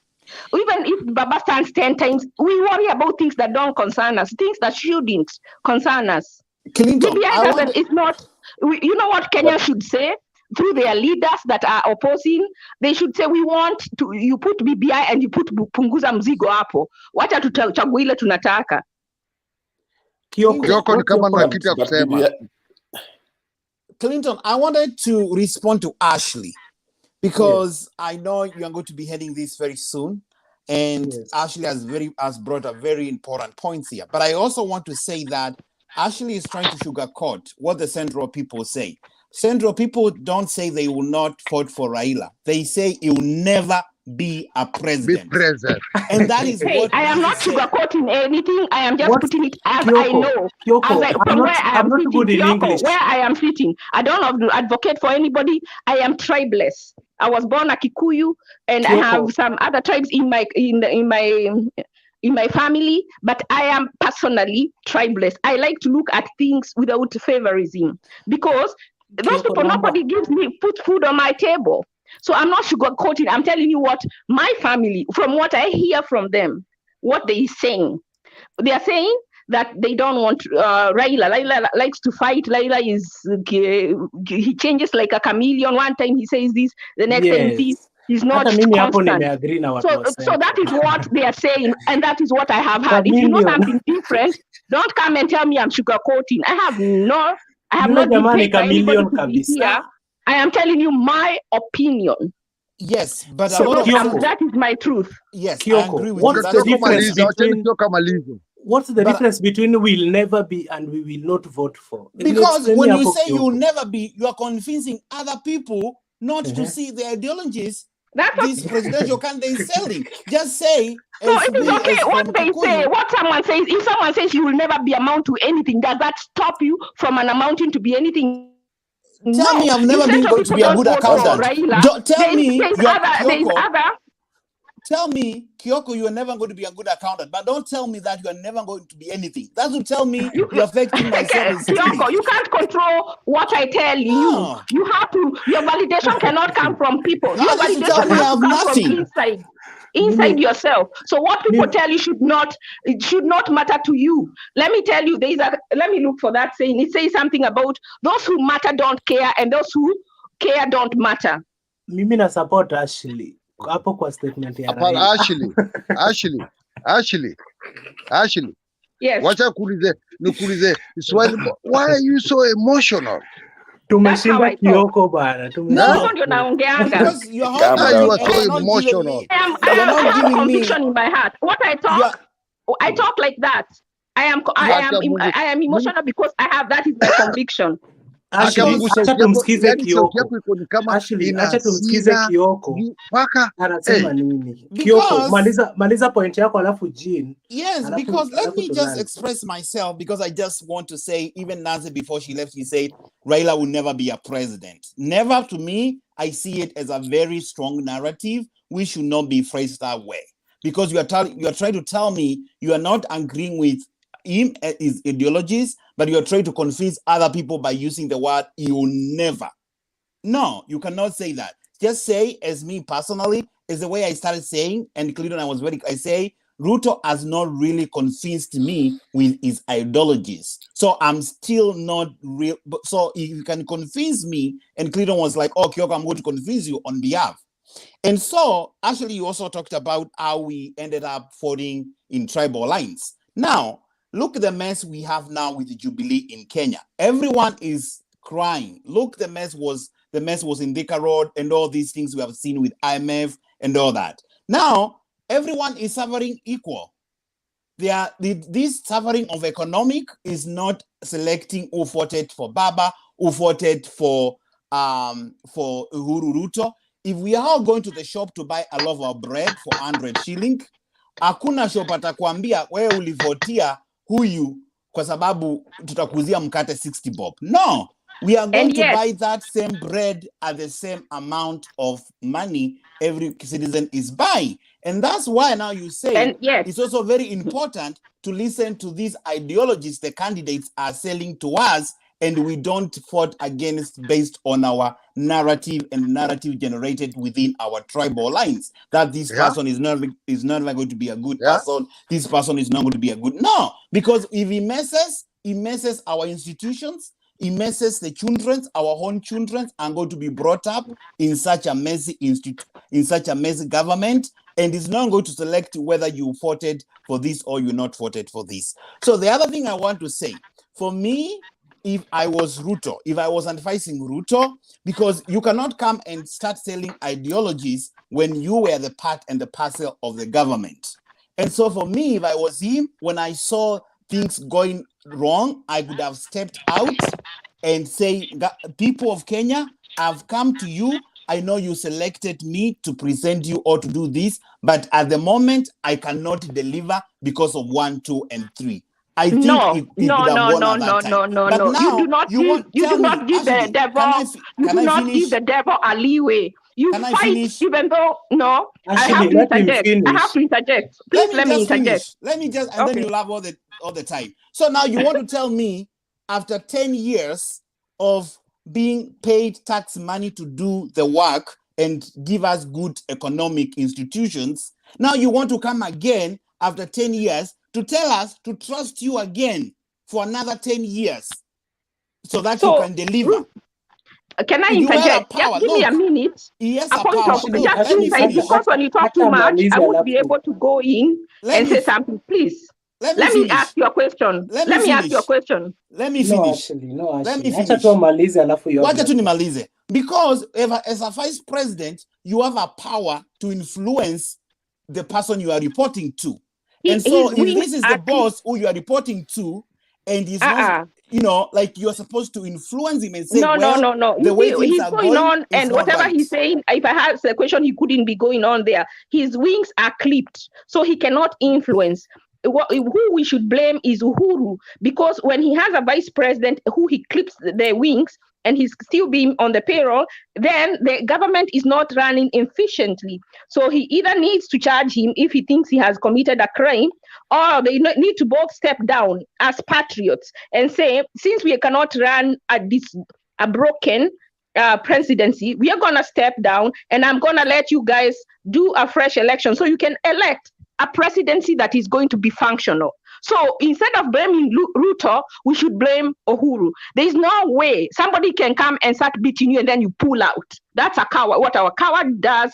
But I would tell Ruto akanyangie hapo mpaka mwisho. He should not pull out, because that is what we call bullying, and you don't give in to bullying. You stay there, and then they went in together. If Uhuru cannot work with Ruto, he needs to be, and he doesn't want to repair the relationship, he needs to do, as Kenyans, give us our respect and step down and let us choose a presidency that can work for Kenyans. Otherwise, the way we are working, it's like a home where the mom and dad are fighting. A divorce, the person who is aggrieved, because Uhuru is the one who has the power and he's the one who is frustrating his deputy. It is not the deputy we need to tell to step down, because what we are telling him to do is to agree to be bullied, and that is not right. He needs to stay there and he needs to resist to the point of shedding blood. Okay, Ashley. Okay, one thing I can tell you, the problem between Uhuru and Ruto ni hao wawili peke yake wanajua. Sisi wananchi hatuwezi tukaingilia. Na nikuambia kitu moja, ikifika pale your boss ana clip wings zako ili usipepee juu, there is a problem. Unasikia? Hakuna mtu anaweza ka clip wings zako kama kuna problem. Unasikia? Sasa sisi hatujui nini lifanyika hapo, lakini ukiona mtu mnafanya naye kazi, mkubwa wako anajaribu kukudemote, lazima kuna kitu iko hapo ile sisi hatujui au ndo anajua. Sasa mimi nakwambia, mimi on my side, ningekuwa Ruto, I could have resigned, alafu nilete ile political crisis, ndo tuite ile snap election, tuchague the new government. Hiyo ndo kitu option alikuwa nayo. No, he has more power. He has more power as a deputy than when he's outside. Akienda kufanya hivyo akikuwa outside, they'll lock him up. Okay, so I think Ruto should stay there. I think the Kenyans should tell Uhuru to fix that government or step down. He needs to do at least that much. We need to. We are looking at the wrong person. We are looking at Ruto instead of looking at Uhuru. Uhuru is the one who holds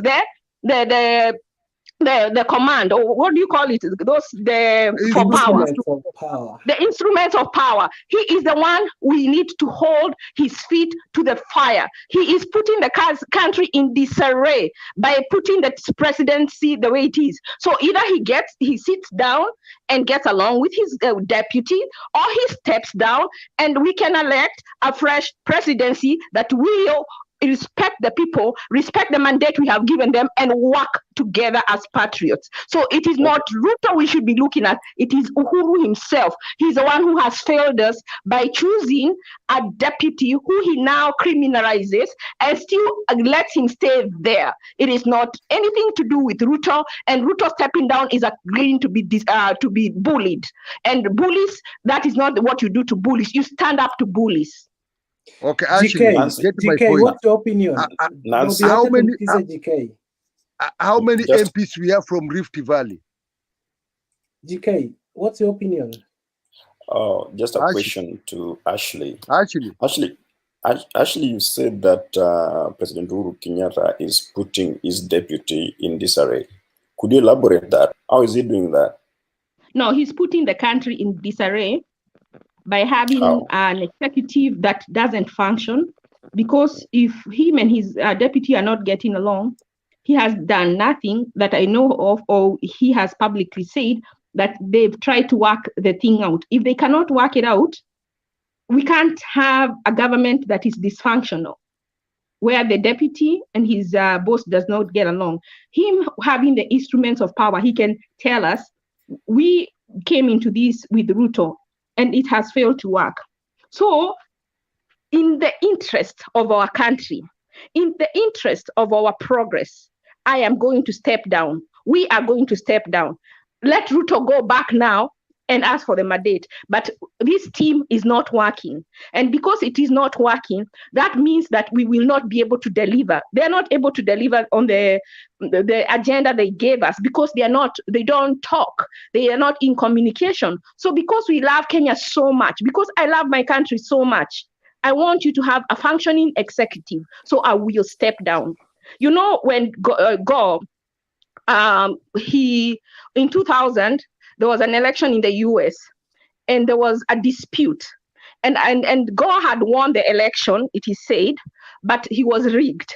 And they went all the way to the Supreme Court. At a point, he said, because I love my country, and putting the country in suspense where people do not know who the president is, I am going to walk away. I am going to walk away for the love of my country. What we have lacked in Kenya is leaders who love their country to walk away, to step away so that it can function.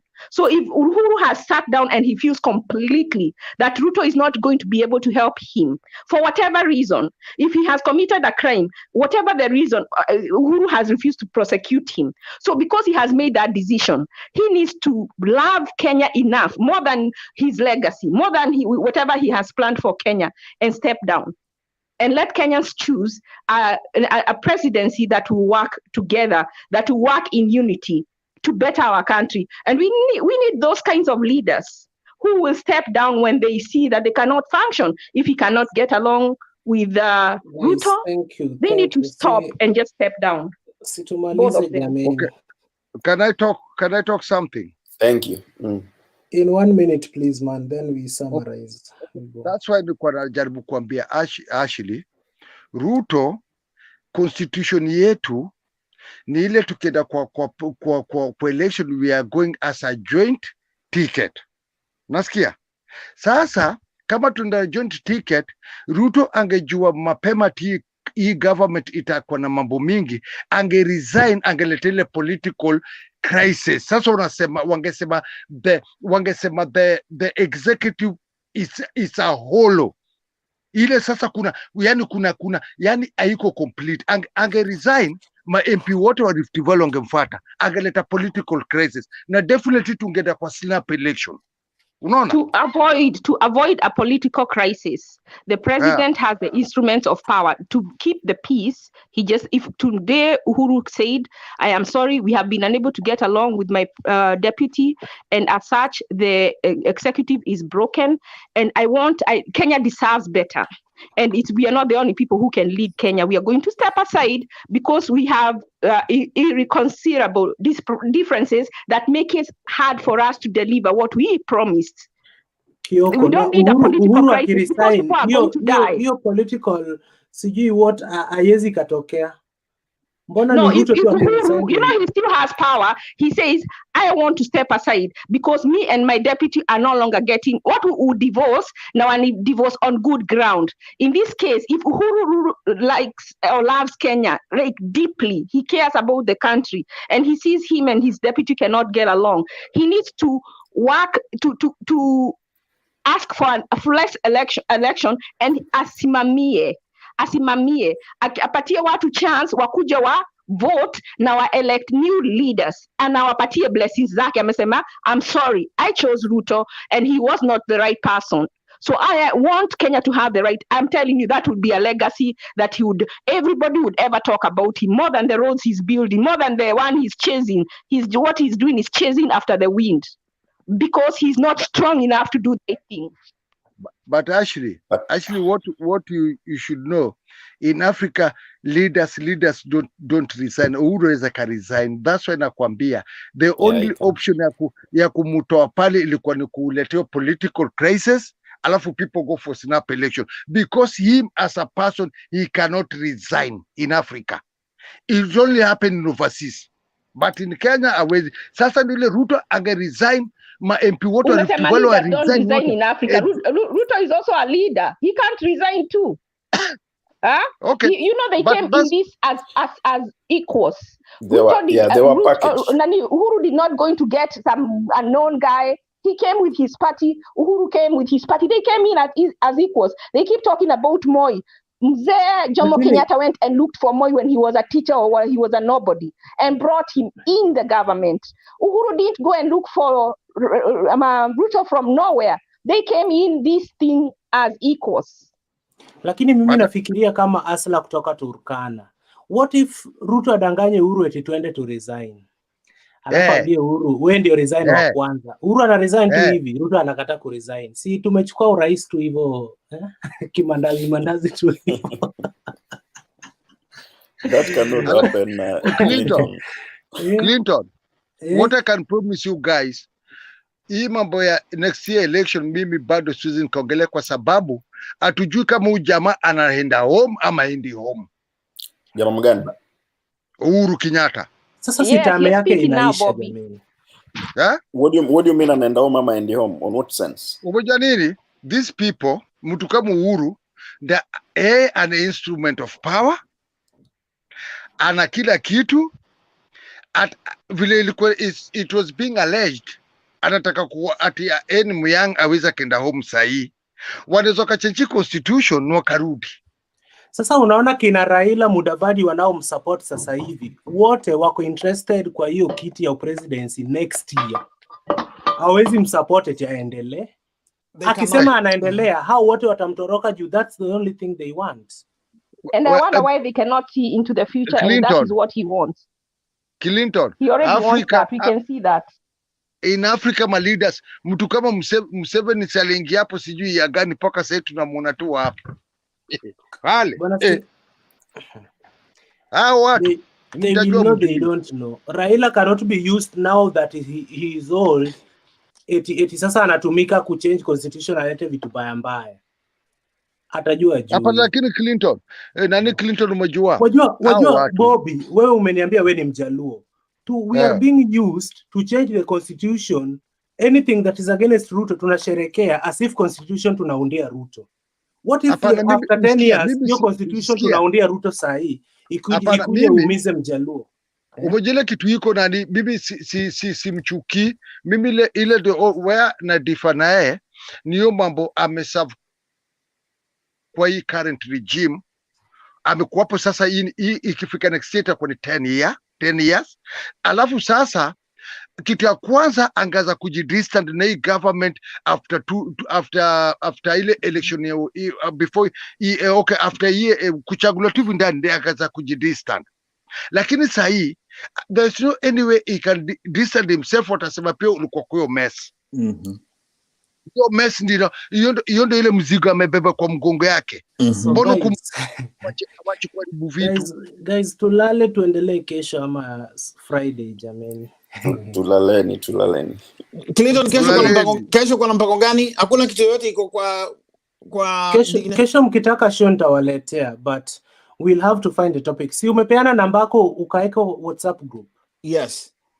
So kitu tulikuwa tunahitaji, Ashley kwanza wewe umepotea sana. Tulikuwa tunataka to identify topic. Tutafute watu kama Kioko, Ashley, Bobby, Jean, watu kama 10 hivi. Tukuja hapa kwa screen to discuss kitu serious. You understand? People with different opinion like wenye mmekuwa hapa sasa hivi. Hata kama ni topic kama hii ya kuuana yenye tulikuwa tuna discuss leo. But we do it on a serious note because kuna wengine tukileta hapa kwa screen na umtoe uweke mwingine anakutusi. Alafu anaenda. Lakini let's hope for serious people.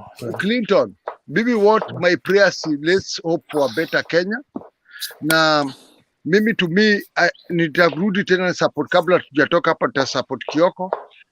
Juu hapa kuna mchanganyiko mingi, matope mingi, tuletewe new face. Yeah, that's what we all hope for, a better Kenya. Kwa utapata Raila ana baggage kwa mgongo yake. Ruto ana mzigo kwa mgongo yake. Uhuru ana mzigo kwa mgongo yake. But mimi shida yangu ni hata kama ni politics, they should not call themselves names. Mara nani ni muizi, mara nani ni matusi. Wauze sera. Matusi ndio mbaya. Juu mimi nikiona Nick Ruto hata kwa gazeti. Alafu nione kenye watu wanasema juu ya babake kwa social media. I feel for Nick Ruto. Na huwa najiuliza huyu jamaa ana exist ama ni picha tu anaekaga juu. Nani huyo? Watu kina Nick Ruto bana. Imagine Babaka wanasoma anatusiwa gazeti hapa na kila siku, nasikia. baba yao kila siku, baba yao. So I always feel for them, but it's politics. Alafu mje politics ni dirty game mpaka sasa watoto wadogo wakiulizwa, tunasikia wakiulizwa tinani mwizi, wamesharuka ni ule mtu. Hey. So Kioko, you can create time, tutazungumza hapo kwa WhatsApp group. Ashley uko ndani ama? Or I will add myself. Okay. So Ashley mtoto wetu Ashley usiweke siasa kwa moyo. Weke kwa lungs. Kama manda kwa lungs. Oh, by the way, sijaweka. Weka kwa lungs ile ukipumua, ukibreathe in, ukisema out imetoka. Yangu kuja tu ni kama inspired. Unajua vile pasta wenda hapo mbele ana preach. Ashley hao wakora hao waizi hatuwezani nao. Mungu mmoja sikudanganya, hao waizi hatuwezani nao. Hao. Hey. All right, guys. Jean, it was good to see you. Bobby, it's good to meet you. Ashley, Clinton, it was good to meet you guys. Bye bye. We'll have our conversation one again. Okay, good night, guys. Good night. Okay, thank you. Bye.